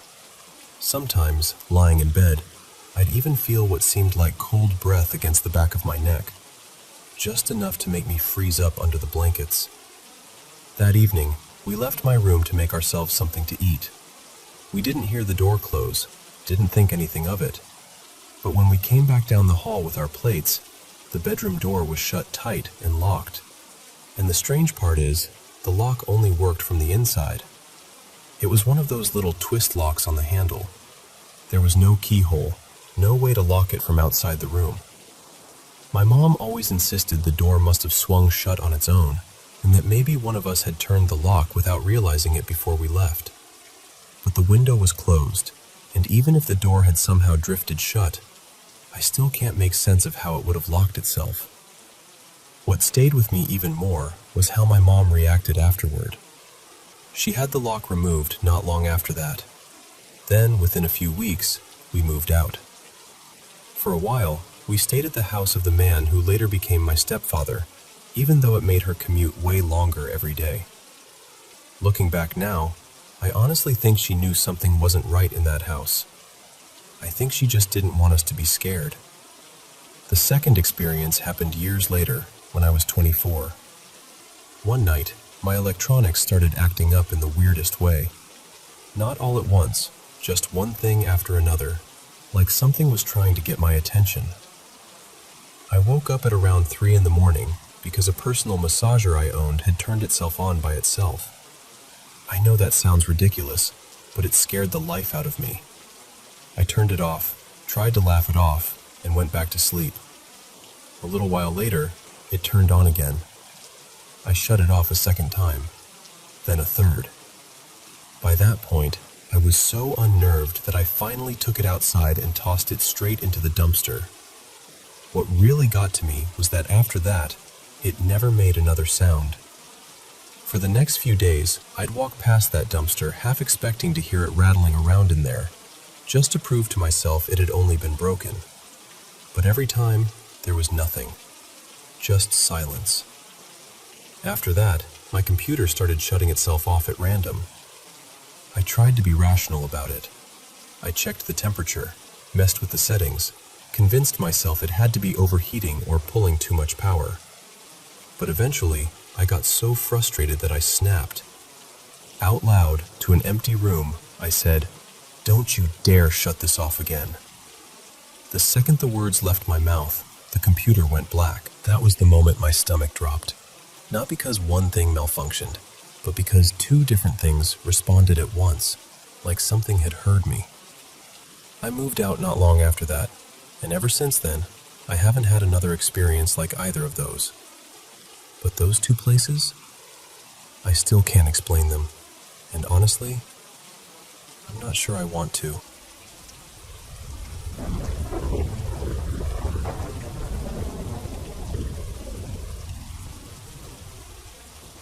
You know, I was raised on the kind of stories that settle into your bones. My father used to tell them in that plain, steady way some people have. Like he wasn't trying to scare you, just tell you the truth as he remembered it. He grew up on a sharecropper's farm outside Kingsport, Tennessee, back in the late 1950s and early 1960s. He was the youngest of 8 children, though because of the age gaps, there were usually only a few of them at home at any one time. For part of his childhood, the house also held his mother, his father, and his grandfather. It was a crowded life, hard in the ways country life often was, and some of the hardest parts came from his father's drinking. My dad always said his father could be gentle when he was sober, but when he drank, the whole feeling of the house changed. Everybody knew it. Everybody felt it. One evening, just as daylight was giving out, his parents got into one of their worst fights. My grandmother gathered up the children who were home and hurried them out of the house. They ran uphill, away from the yelling, away from the danger, and hid in an old tobacco shed on another part of the farm. That shed had once been a little house, years before their time.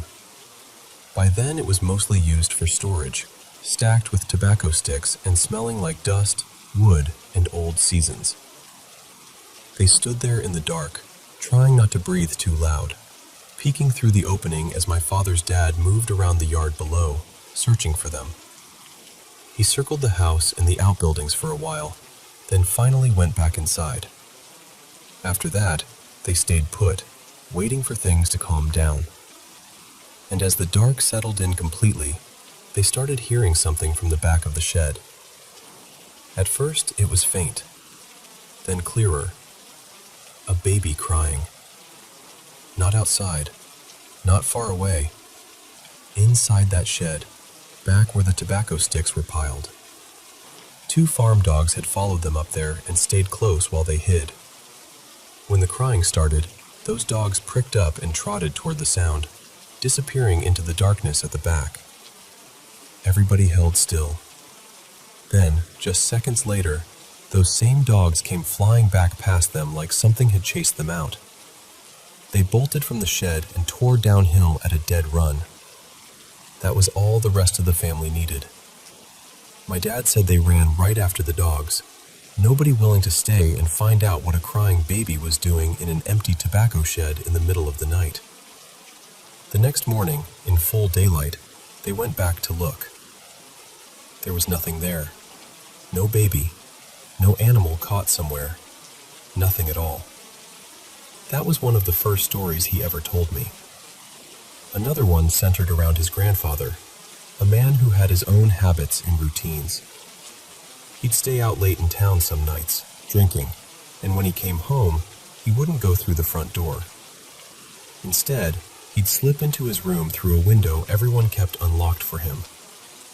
He did it so he wouldn't wake my grandmother, but it never worked. The window always rattled and groaned when it opened, and the bed springs squealed when he eased himself down onto the mattress. Everybody in that house knew the sound of him coming home. Then he died.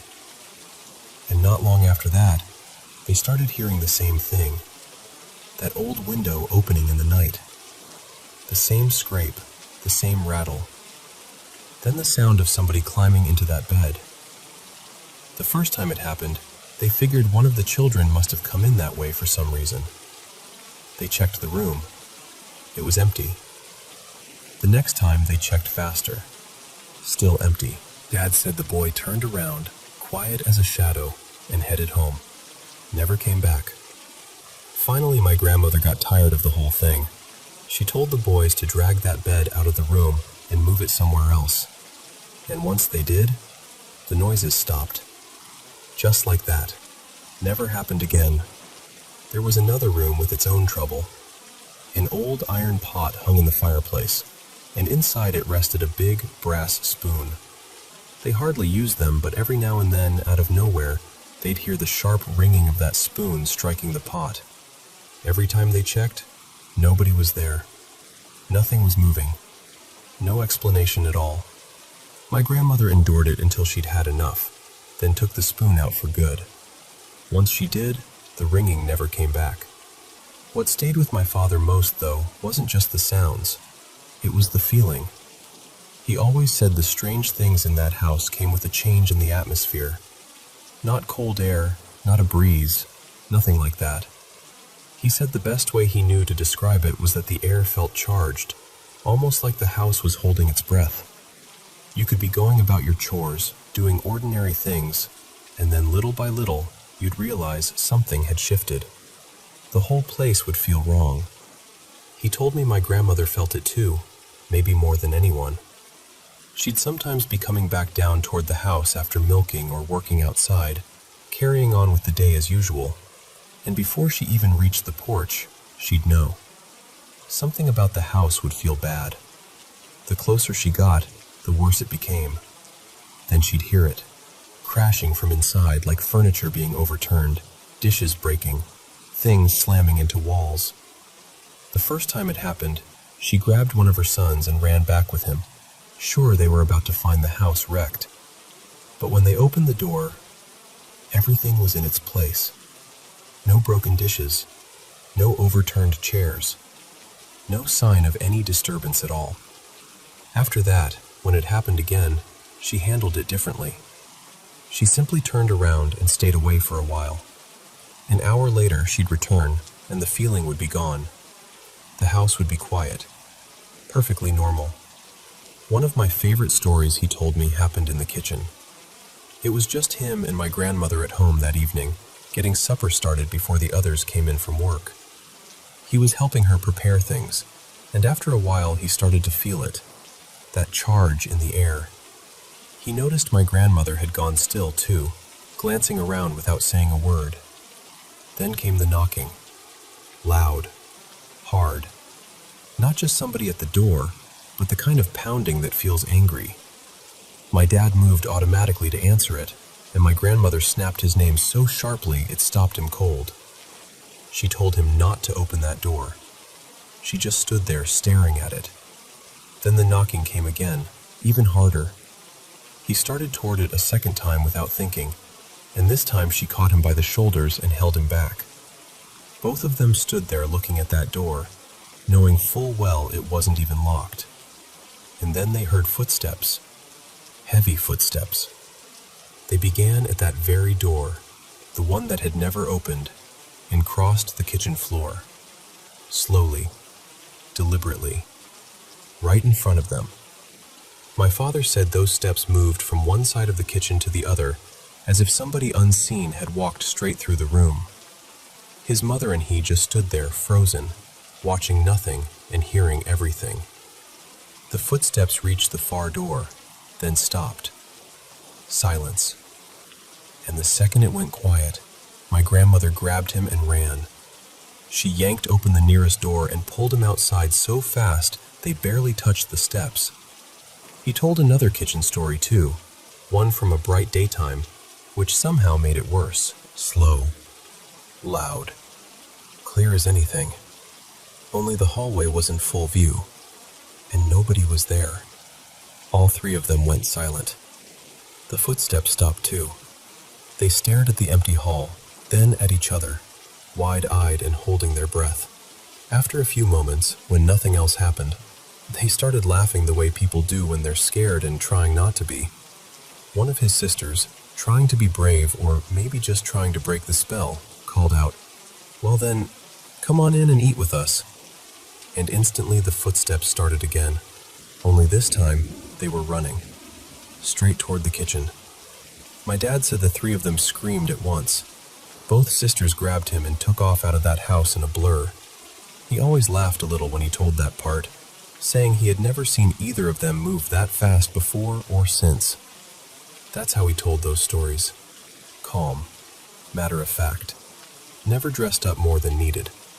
And maybe that's why they stayed with me. Because he never sounded like somebody inventing something. He sounded like somebody remembering. And to this day, when I think about that old farmhouse, I don't picture ghosts in white sheets or anything dramatic like that. I picture a place that listened, a place that held on to anger, grief, habit, and fear. A place where the air could change before anything happened. And a place where, every now and then, something unseen seemed to decide it wanted to be noticed.